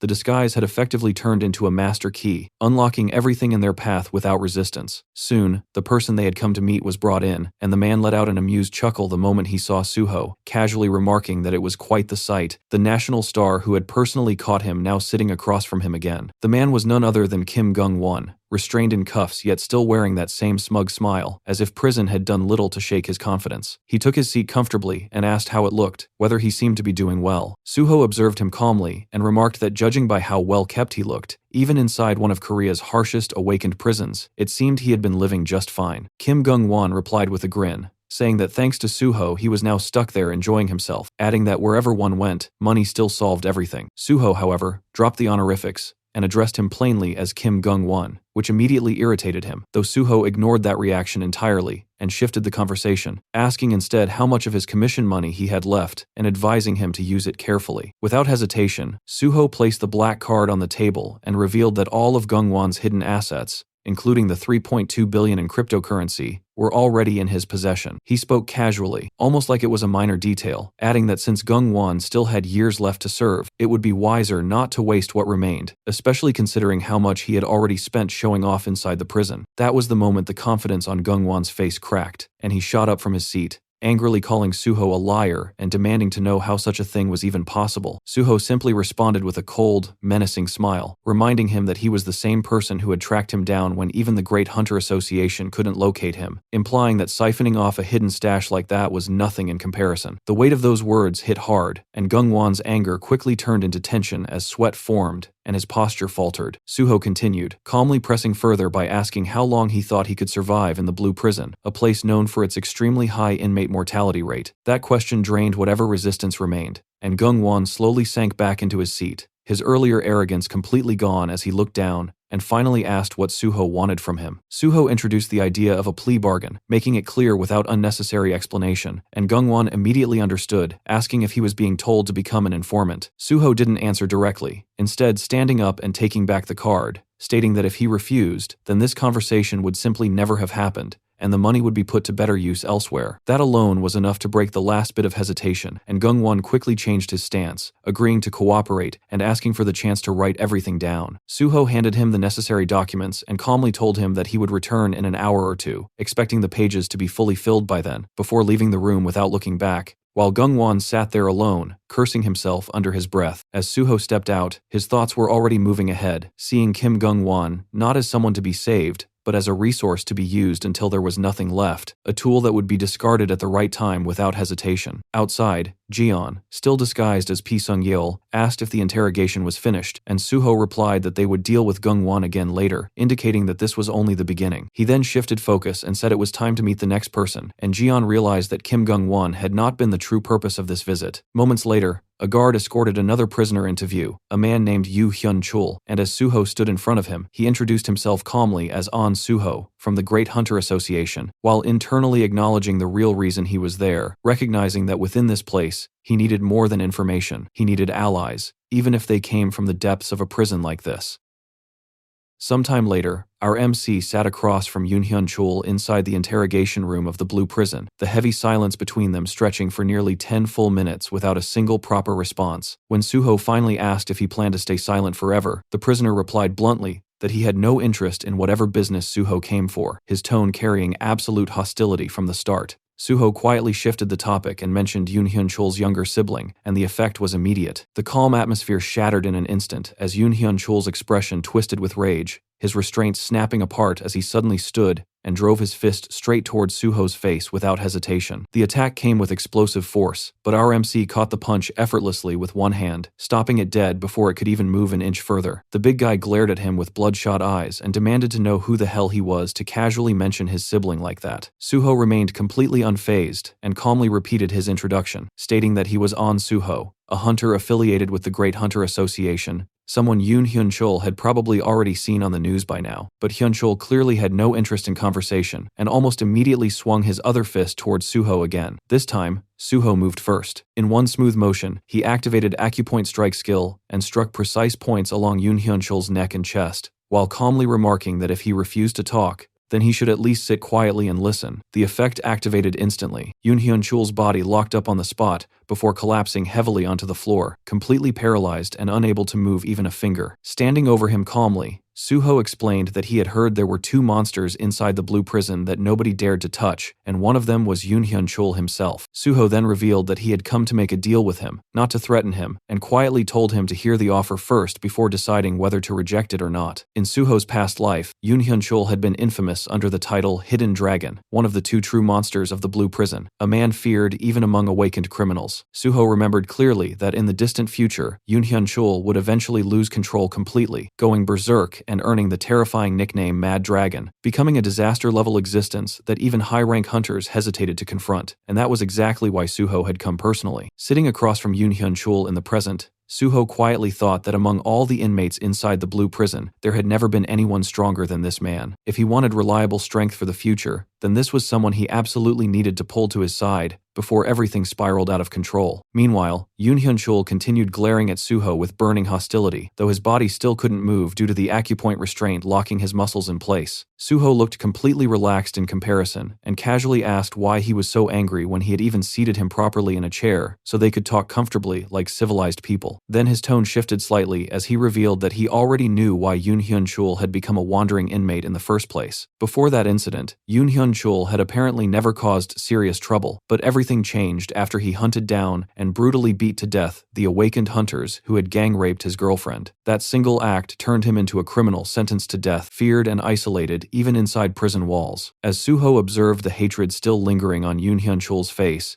he quietly reflected that if someone actually counted every person crippled or killed by those hands over the years, the number would probably exceed 10 without difficulty. Suho quietly told Yoon Hyun-chul that he did not consider him a bad person at all, because if he himself had been thrown into the exact same situation, he would have done no differently. Then he slowly placed a photo onto the table in front of him and calmly said that he wanted to make a proposal. He asked whether he recognized the place and revealed that it was from Aram Orphanage. After that, Suho stood up from his seat and released the acupoint restraint around Hyun-chul's throat, telling him he should at least be able to speak comfortably now. Then Suho quietly revealed that he knew Yoon Hyun-chul had spent years searching for the younger sister who had been adopted before him after they became adults. Her name was Yoon Hoon-hee, and Suho already knew where she was. Suho explained that Hoon-hee had actually been adopted into a decent family, but after becoming an adult, every member of that family died during the Great Shock, leaving her alone again. Along the way, she got married, but her husband turned out to be complete trash, involved in domestic violence, alcoholism, and recently even gambling. Suho then revealed another photograph showing Hyun-hee's current condition, explaining that her small shop had already collapsed twice because of gate shocks, leaving her buried under massive debt while enduring a miserable life beside a violent husband. Hearing all of that, Yoon Hyun-chul's expression slowly hardened as he finally asked Suho what exactly he wanted from him. Suho calmly sat back down and asked Yoon Hyun-chul to become the king of the Blue Prison. The request immediately confused him, and Suho began explaining that despite the era of catastrophes and awakened criminals, the country still treated inmates lightly because of human rights issues, restricting only a small portion of their freedom. But Suho believed prison was supposed to serve as rehabilitation, not a comfortable shelter for monsters. The prisoner quickly saw through the real meaning behind the words, and bluntly pointed out that Suho Suho simply wanted to use him to control the inmates. Suho honestly admitted that it was true, saying that if Yoon Hyun-chul wanted to call it packaging, then it was packaging. He explained that he was too busy to personally manage the blue prison himself, so he wanted someone terrifying enough to rule it properly in his place. And in return, Suho promised he would personally take responsibility for Hoon-hee's future instead. Hyun-chul slowly looked down at the two photographs resting on the table. One showed him and his younger sister as children back at the orphanage, while the other showed Hoon-hee after marriage, exhausted and broken by life. His hands trembled slightly as old memories surfaced in his mind,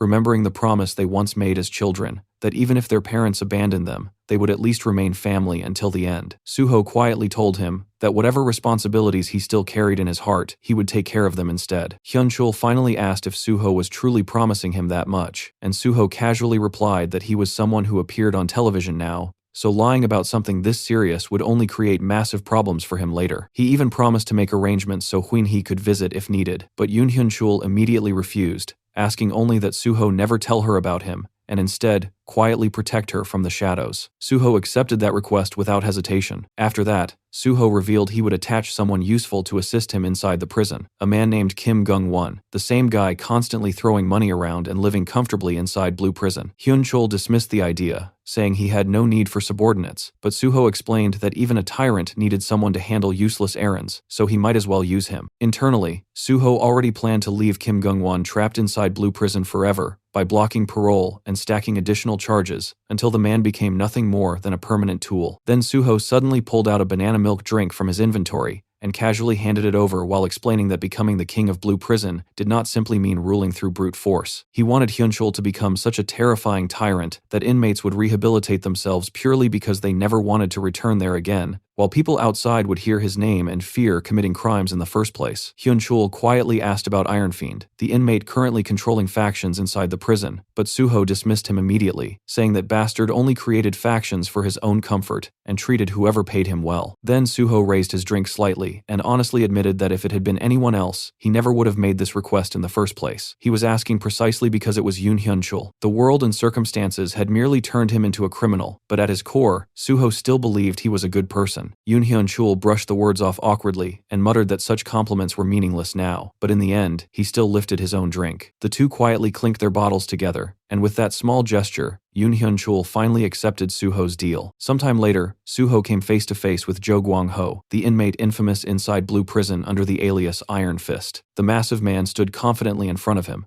clearly amused after recognizing Suho's face from the media, and casually remarked that he never expected his reputation to reach a celebrity-level hunter like An Suho. But before the conversation could continue any further, Suho moved instantly. Using acupoint strike without hesitation, he precisely struck several points around Jo Gwang-ho's forehead, chest, and manicore. The moment the attacks landed, the large man violently tore apart his own restraints while collapsing onto the ground at the same time, screaming in agony as unbearable pain spread throughout his body. Suho calmly watched him rolling on the floor and casually asked if this was his first time experiencing pain like this. Internally, Suho thought it was fortunate he had continued raising his strength stat, because acupoint strike became useless if the opponent's defense grew too high. Still, someone like Jo Gwang-ho was nowhere near enough to resist him. Even if the man was slightly above 1-star level and possessed a characteristic that hardened his body like reinforced steel, he was still insignificant compared to monsters like Yoon Hyun-chul, the future Mad Dragon of Blue Prison. Unlike Yoon Hyun-chul, who had been twisted by circumstances, Jo Gwang-ho was rotten from the very beginning, a man who committed rape and murder entirely for his own selfish pleasure. Suho slowly crouched in front of trembling criminal and quietly remarked that he had lived far too comfortably all this time. Jo Gwang-ho shakily asked what he meant, and Suho calmly began listing his crimes one after another, saying that a bastard worse than an insect had accidentally awakened, gained power, murdered his comrades, raped innocent people, and then entered Blue Prison, only to continue living like a king instead of receiving proper punishment. Suho then grabbed him by the collar and lifted him off the ground while coldly stating that Jo Gwang-ho had enjoyed far too much freedom for a violent criminal. Then Suho activated acupoint strike again. His fingers struck several precise points around Jo Gwang-ho's neck, arms, hands, and legs in rapid succession. Suho calmly explained that from now on, speaking properly, eating comfortably, and even walking around freely, would no longer be things he could enjoy. The effect activated immediately. Zhou Guangho collapsed helplessly onto the floor, completely paralyzed as panic filled his face. No matter how desperately he tried to move, his limbs refused to respond, and terrified screams escaped his mouth. Suho simply looked down at him with a faint smile, and quietly stated that this was the real punishment for the sins he had committed. Even when Zhou Guangho tried to beg for mercy afterward, his mouth barely moved properly anymore. The scene later shifted outside the Blue Prison during the evening, as Suho and Jian finished their business and calmly walked back toward their car. While moving through the prison grounds,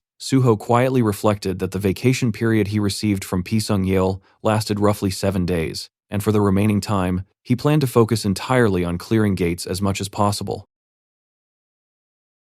Sometime later, Suho arrived at the gate site where Choi Yun greeted him with a bright smile, clearly curious about what he was planning. Just a few hours earlier, Suho had called her and asked her to reserve a very specific type of gate under strict conditions, leaving her wondering what exactly he intended to do with it. Now standing there, Suho casually stated that he knew she would find one quickly, and assured her that money would not be an issue this time. Choi Yun laughed lightly at that, commenting that she liked how he always got straight to the point, though she reminded him there would be a late-night surcharge for arranging something like this. Then, she gestured toward the gate ahead, and explained that based on his requirements, this one specialized in rapid leveling and was tied to the cycle of the full moon. Before the conversation could continue, a voice suddenly called out to them. Both turned to see a man approaching confidently. He introduced himself as Kim Won-ho, the owner of the gate, and greeted Suho with a businesslike smile. Without wasting time, he proposed a deal, saying he would prefer selling the entire gate as a lump sum buyout rather than offering simple entry access. He suggested handing over full rights for 10 sheets, which translated to 1 billion won. Hearing that, Suho internally scoffed at the ridiculous price, thinking that amount was nowhere near worth it when he could just use the same money elsewhere for more efficient returns. Outwardly, however, he calmly countered with his own offer, proposing 100 million won instead, but adding a condition. Kim Won-ho frowned slightly, confused by the sudden condition, and asked him to explain. Suho stated that Kim's team could keep every single monster drop inside the gate. The man was clearly taken aback, and warned Suho that he might regret such a decision once he realized what kind of gate this actually was. But Suho simply brushed it off, showing no hesitation. Kim Won-ho then added his own condition in return, stating that his team would not assist Suho at all once inside. Suho accepted immediately, even welcoming that restriction, and clarified that the only thing he wanted in exchange was full rights to the boss monster. Internally, Suho remained completely calm. He knew he could have easily wiped out everyone involved and taken everything by force if he wanted to, but doing something like that would only ruin his relationship with Choi Yun, and she was far too useful as a broker to lose over something like this. Meanwhile, Choi Yun stood behind him in disbelief, quietly asking what he had just done. As they moved back toward the car, she openly criticized the deal, calling it a massive loss, and pointing out that this was a werewolf-type gate, where pelts, teeth, and claws alone were worth a fortune. Suho already knew all of that, but right now, money meant far less to him than experience points. He calmly reassured her that it was fine, and explained that they would continue making similar low-cost buyouts moving forward. Choi Yun let out a long sigh, clearly giving up on arguing, though she admitted that a deal like this was only possible because it was Suho, since brokers usually did not even step inside gates alongside clients. Suho simply responded that she did not need to worry, because handling situations like this was exactly his specialty. Meanwhile, Kim Won-ho called out again, informing Suho that they needed about an hour to prepare their gear and gather their team. Suho casually acknowledged it, opened the car door, said he would take a quick nap, and told them to wake him once everything was ready. An hour later, Suho finally opened his eyes, only to feel irritation creeping in, as he realized the group had taken nearly 2 hours instead of the promised one. Just as his patience began wearing thin, Kim Won-ho approached him with an apologetic expression, explaining that the preparations had taken longer than expected due to the short notice, and assuring him they were ready to move. Suho brushed it off with a calm but slightly cold remark, stating they would simply make up for the lost time once inside. Without wasting another second, Suho stepped forward and led the group straight into the gate, the others quickly following behind him. As they crossed the threshold, the system window appeared, revealing the gate's name as the Forest of the Full Moon. The conditions were immediately displayed, restricting entry to players below level 99 and limiting the total number of participants to 16. Suho tilted his head slightly as he looked up at the sky, noticing the thick clouds blocking any trace of moonlight despite the gate's name, and he quickly concluded that visibility would be a major disadvantage for everyone else present. At that moment, His system notified him that due to the effects of his original vampire trait, his vision would not be affected by the darkness at all. Suho processed that information calmly, acknowledging that the blood flowing through him made the environment almost meaningless. For a brief second, a thought crossed his mind as he reflected on how he was completely immune to typical vampire weaknesses like crosses, silver, and garlic, making him question whether he even fit the definition of a true vampire anymore. But he quickly dismissed it, since the practical benefits were all that mattered. Turning toward the group, Suho gave a clear instruction to hold their positions and wait for his signal before beginning any movement, warning them in advance that he would not be responsible for their safety. Kim Won-ho responded with a confident smirk, stating that his team was not made up of amateurs who would panic under pressure. Suho gave a faint nod and immediately pulled out some arrows from his inventory, preparing to begin. In the next instant, he formed a blood-crafted bow and infused arrows with flames before firing them deep into the forest. Within seconds, fire erupted violently, spreading through the trees and turning the entire area into a blazing sea of flames. The special arrows, reacting to mana instead of oil, burned far more aggressively than normal fire, ensuring the flames would continue expanding as long as there was fuel to consume. Kim Won-ho shouted in shock, asking what Suho thought he was doing, but Suho calmly answered that he was simply hunting wolves, explaining that the fire would force the werewolves out of hiding. Kim, still stunned, pointed out that such a massive blaze would trap them as well, but Suho had already knocked additional arrows and fired them into key positions, reinforcing the inferno, stating bluntly that this was the fastest method available and that he had no intention of wasting more time after their delay. Immediately after, Suho activated mana detection through his enhanced vision. The burning forest lit up with traces of murky purple mana, revealing the hidden positions of the monsters trying to conceal themselves. No matter how well they hid, that corrupted aura could never be fully masked. Without hesitation, he summoned his Ghost Shadow Spear and launched it toward one of the targets. The spear pierced straight through a werewolf's chest, killing it before it even had time to react. The remaining monsters were caught off guard, but before they could process what was happening, Suho had already moved. Using aerial momentum, he descended onto another werewolf with his blood-forged blade and drove it straight through the creature's skull, killing it instantly. Then, standing amid the flames and corpses, Suho glanced back at the group and calmly told them that if they were scared, they should stay close behind him. Kim Won-ho and his team stood frozen for a moment, visibly shaken yet unable to hide their amazement at Suho's overwhelming combat ability. In the next instant, Suho dashed forward at high speed, diving deeper into the burning forest. Realizing the danger of being left behind, Kim Won-ho's team quickly followed after him, pushing themselves to keep pace, knowing that straying even slightly would mean getting swallowed either by the flames or the monsters lurking within them. The flames continued spreading through the forest, devouring everything in their path as heat waves distorted the air itself. From within a burning bush, a werewolf suddenly lunged out in a surprise attack aimed straight at Suho. The timing was sharp, but Suho reacted instantly. As he swung his sword to intercept, the beast snapped its jaws shut and caught the blade between its teeth. Suho stared at it with a light smile and dismissed it as stubborn, calmly stating that something like this would not work. In the very next instant, he forced his strength through the blade and cut straight through the werewolf's mouth, splitting it apart before it could even react. The corpse dropped to the ground while the surrounding flames continued rising higher. Suho glanced at the expanding fire and concluded that there was no longer any need to spread it further, since the monsters were already being flushed out exactly as intended. Without slowing down, he dashed deeper into the forest and began cutting down every werewolf that appeared in his path. His movements were smooth and efficient. To him, the hunt is easy as fuck, and he decided to increase his pace even further. Meanwhile, behind him,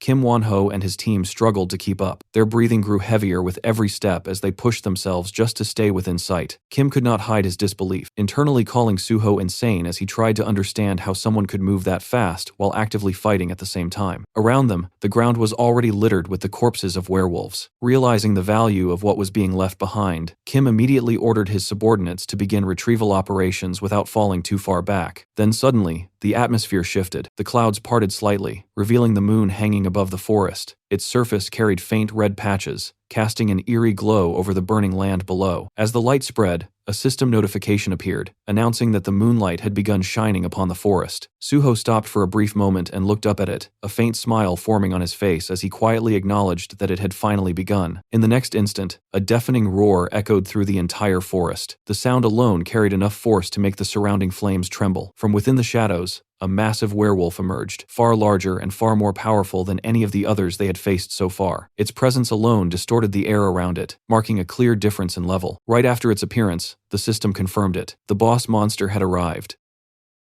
The boss monster let out a thunderous howl that shook the entire forest, and in that exact moment, the moon above shifted into a deep crimson shade, casting an eerie red glow across everything, while the system window appeared clearly, identifying the creature as the Silver Lycanthrope, level 132. From below, Kim Won-ho stared in complete shock, unable to hide his disbelief as he muttered that the boss had already appeared, while Suho calmly turned his gaze toward the group and reminded them of his earlier warning that he would not be able to guarantee anyone's safety once things escalated. The tension instantly snapped, and without hesitation, the entire group began retreating, running as far away from the battlefield as possible, leaving Suho alone as he slowly raised his sword and prepared himself for the fight. The Silver Lycanthrope released another deafening roar, and in the very next instant, launched itself forward at terrifying speed, its massive body tearing through the air as it activated its boss-class fear ability. An overwhelming pressure meant to freeze its prey in place, but Suho merely let out a faint laugh as the system notified him that the fear effect had been completely nullified due to the dragon spirit flowing through his blood. Completely unaffected, Suho shifted his stance, his bloody sword beginning to radiate intense energy as he gathered power for a decisive strike. And the moment the beast closed the distance, he unleashed his skill, Cloud Slash, sending a sharp, cutting wave directly toward it. However, just as the attack was about to connect, the lycanthrope twisted its body at the last possible moment, tilting away with astonishing agility and dodging the strike entirely, which made Suho pause for a brief moment, acknowledging the creature's reflexes before a smirk returned to his face as he decided to escalate further. Without wasting even a second, Suho summoned his Ghost Shadow Spear and immediately transitioned into a throwing stance, activating his javelin throw skill and launching the spear with immense force straight toward the beast, the weapon piercing deep into its right shoulder and forcing it to crash down onto the ground. But Suho did not give it any chance to recover as he instantly propelled himself forward, closing the distance in a flash and bringing his bloody sword down in a powerful strike,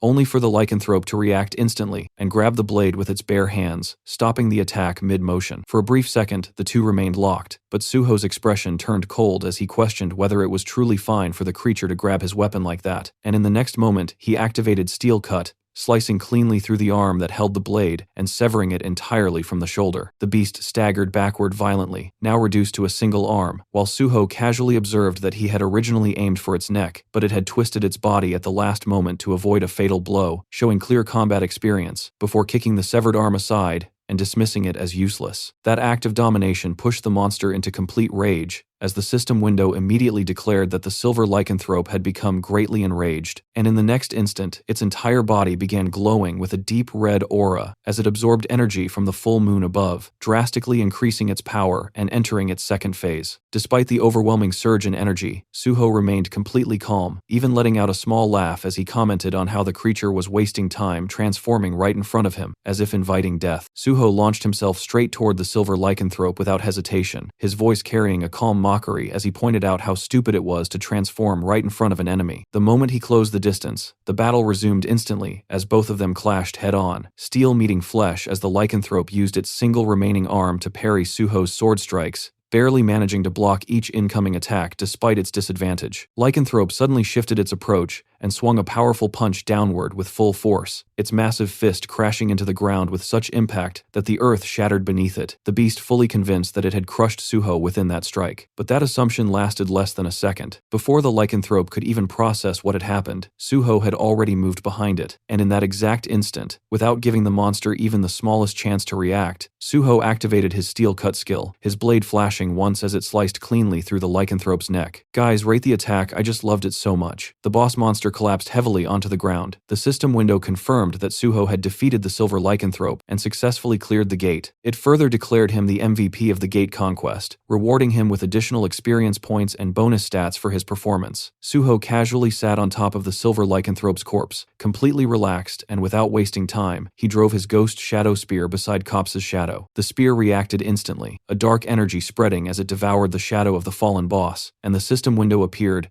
informing him that the Ghost Shadow Spear had absorbed the Silver Lycanthrope's shadow and had been enhanced. Suho glanced at the result with mild satisfaction before checking his rewards, noting that the dungeon clear had pushed him up 4 levels in a single night, granted him 5 bonus stat points, and without hesitation, he dumped all of them into stamina. Just then, he noticed movement nearby as Kim Won-ho cautiously emerged from the bushes where he had been hiding the entire time, his face still filled with disbelief as he asked if it was really over. Suho, still seated on the corpse, casually replied that the result was obvious if he just looked properly. Kim Won-ho couldn't hide his shock at witnessing someone solo a boss of that level, while Suho simply stepped down from the corpse and told Kim Won-ho that if he ever came across a gate like this again, he should contact him through broker Choi Yoon, assuring him that he would handle everything smoothly next time as well. Kim Won-ho hesitated for a moment, clearly wanting to ask something more, but when Suho pressed him, he awkwardly admitted that he was just curious, fascinated by seeing such a monster in person. Suho reminded him that he had already claimed rights to the boss monster beforehand, but Kim Won-ho quickly clarified that he wasn't trying to dispute that, just expressing curiosity. Suho paused for a moment, then casually offered to hand over the corpse if he wanted it, but added that it would cost him 100 million, making it clear he wouldn't play cheap games like others. Kim Won-ho, still overwhelmed but practical, immediately agreed to the deal, and Suho simply nodded, telling him to recover the corpses and head out first while he took care of something else. Not long after, the scene shifted as Suho approached a tower-like structure, and the system notified him that the moonlight had reached its peak, opening the path to the archive painting, and he had entered the archive of martial arts. Looking up at the structure, Suho reflected that he had deliberately chosen a gate aligned with the moon keyword to trigger this entry again, though he noticed that unlike before, no special gate marker appeared this time. Without hesitation, he began climbing the tower. Soon, he reached the top and recalled his previous experience, noting that while it had been difficult the first time, it now felt manageable, even if still slightly annoying. Suddenly, without warning, 2 arrows shot toward him from behind, forcing him to instantly react and jump back to avoid them. His expression sharpened as he activated mana detection, scanning the area and realizing that there were no special advantages granted just because it was his second visit. Ahead, a magic circle formed on the ground within the tower's platform, and from it, a statue emerged, taking form as the system announced the appearance of the boss monster, the Keeper of the Archive, with its level listed as unknown. The Keeper stood silently before him before activating the battlefield of conviction, and Suho immediately recognized the mechanics from before, the shared status window and the restriction to a designated weapon. He calmly observed the situation, wondering what weapon would be assigned this time, and moments later, the system revealed that the Keeper had chosen the bow. The statue's arm reshaped itself into a bow-like form, seamlessly transforming into its weapon, while Suho responded by summoning his bloody bow without hesitation. Taking his stance, a faint smirk formed on his face as he admitted to himself that he had already grown used to using this type of weapon, making this situation far more favorable than before. And just like that, the battle began.